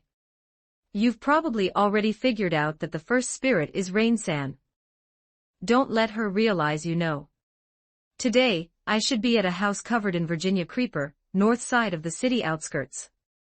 DEM will trigger a spacequake alert and attack. Find me there and tell her the first spirit's true identity, then tell her to solve it the way we always do. Shiori even pointed north to help with orientation. During the explanation, her form flickered again. She'd materialized here because Origami had knocked her out and left her safely away from the battlefield. Shiori's figure began to grow translucent, her time running out. She'd come back to this moment without having done a single thing, but at least changing what happened to this child would be enough. Feeling the world pull and push at her, Shiori rushed through everything she still needed to say. Don't let the first spirit catch on. Have the other you ask Kurumi for help. Mukuro is somewhere above the atmosphere. And Origami, she was gone. Yimi stood blankly, counting on her fingers everything Shiori had just said. What's a Virginia creeper?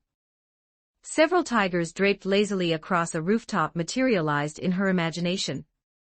Right on cue, as though confirming every word future Shiori had spoken, the spacequake alarm rolled out across the city.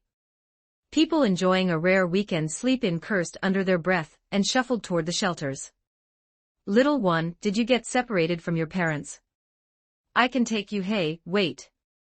One of Shiori's 3 chatty classmates spotted a motionless small child in the middle of the street, tried to do a good deed, and found herself neatly sidestepped. Yimi furrowed her brow. Useless future Shiori had dumped too much information at once, she couldn't possibly retain all of it. But the part about losing that had come through loud and clear. She couldn't understand it. She was strong now, stronger than she'd ever imagined being. Was the first spirit even stronger than her? But clever Kitty quickly arrived at the logical conclusion. The first spirit looks like Grandma, so that's probably why she's strong. Yimi pointed herself in the direction Shirori had indicated and launched into the air. Bzzzt. The evacuation window was short. Within moments, DEM had opened its assault against Fraxinus. Yimi, flying openly through the open sky in broad daylight, naturally registered as a target. Bandersnatch DEM's mass-produced autonomous combat units. Mass-produced meant foot-soldier tier, by definition, but the laser fire these machines put out could carve a respectable gap in any human building. Yimi raised her hand. Dozens of floating funnels fanned out from her palm. Exterminating Angel. Crisscrossing beams punched through the cloud layer, all but quartering the sky above Tengu City. Every Bandersnatch in sight dissolved to cinders. A spirit crystal purified countless times over was now operating at a level that should have required inverse mode to reach. Damn her, Origami's back molars were close to cracking. She wasn't blind. Those cat ears belonged to exactly one person. She had given explicit instructions, again and again. Was that cat deaf? You've already noticed, have you? Good thing little Shirori warned me, or you might have stabbed me in the back. A familiar voice, warm, unhurried, appeared beside Yimi's ear. Or not quite beside it, actually. Love Train blazed passively, deflecting incoming misfortune away from Yimi. As a side effect, the captain of a nearby DEM squad, Jessica, dropped dead with a fatal wound through the chest less than a kilometer away, struck down before she could even launch her attack. This hadn't come from anything external striking Yimi. The truth was far more unsettling. A figure had been ejected from inside Yimi's body. Oh, that was dangerous. You really are something. I thought I had a bit more time to sleep. The one who had given Yimi the first sapphire crystal to begin with. More precisely, she had been hiding inside that crystal all along. Was it a mistake, I wonder? I thought letting Shirori seal you would be enough. A holy corpse was not something that a few sealed, degraded sapphire crystals could ever substitute for. Someone had simply taken those crystals as a convenient power bank to help digest it. Pure white. From a distance, Origami narrowed her eyes against the light that compelled calm in all who faced it. Is that the first spirit? Where did you come from? Yimi looked down at her own body. Her clothes were gone. The only thing covering her now was the radiance of Love Train, and along with her clothes, the exterminating angel she had just unleashed at full power for the very first time. That was gone too, of course. Because the first sapphire crystal was now held in Phantom's hand. Phantom's voice stayed warm, such a disobedient daughter. You've gone beyond my predictions. I thought you'd only interfere with my plans a little. I didn't expect you'd go far enough to find something you were never meant to see. But it's not time yet. That child still hasn't absorbed all the spirit power. I have to stay with her to guide the process. Who are you? The little cat leveled her scarlet lance at Phantom. Unlike before, Yimi could see straight through the pixelated distortion to the face underneath, a face like a younger version of fake grandma, yet sharing nothing with real grandma. Phantom beckoned and a second figure answered the call. It wore Rain's face. Yimi recognized it instantly. The two reached out, hands crossing, foreheads touching, and merged into one. This was the first spirit, complete. Chapter 75, Chapter 50, Complete Divinity. 1391 words against DEM's fleet assault. Ratatosker should not have been at a disadvantage. That was how it was supposed to go. But Mio Takamiya, the first spirit, had deliberately destroyed nearly half of Fraxinus's systems from the inside to conceal the sudden disappearance of her half-self, Rain. The result, key personnel found themselves trapped in rooms whose automatic doors had naturally failed to open when the power cut out. This served as a reminder that automatic systems were always more dangerous than manual ones. What in the world is happening? Where did Shirori go?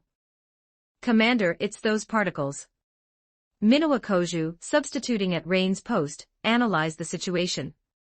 From the feed of Tengu City below, a blue rose was silently blooming, not the kind of shape that belonged to the human world, all clean angles and geometry.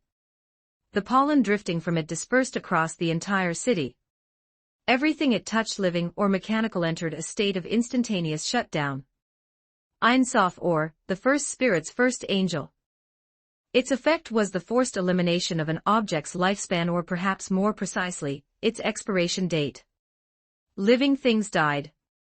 Inanimate things ceased. Simple, absolute, utterly without negotiation. Is that white light Yimi? And the one she's facing is that phantom. The phantom who had distributed spirit power to the spirits, Yimi, who had shown hostility toward the first spirit seemingly from the moment they met.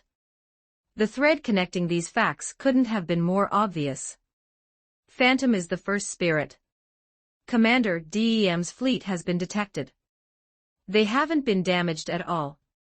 TCH, Coterie crunched her lollipop clean through. The first spirit and DEM are working together, is that it? Just what we needed. How much of Fraxinus can we still use? Report, only locomotion and territory remain operational. Gungnir has also been damaged. Gungnir was Fraxinus's most powerful weapon, a light cannon deployed in conjunction with Coterie's astral dress. So it really doesn't work on you. The first spirit, Mio Takamiya, regarded Yimi with genuine curiosity, her expression and voice as soft and unchanging as ever. I wonder where you're from. Yimi floated before her, not dodging, not bracing. She even reached out and let the pollen from Ein Sof or settle onto her open palm. Mio tilted her chin, thinking. Somehow, ever since you first fell, you've had a quality that reminds me of myself. Are you a second spirit of origin, created by them? But there's no magical energy or spirit power in you at all. Are you Grandma? The little cat's eyes held no real battle intent. She loved Grandma. And by extension, she'd grown fond of fake Grandma too.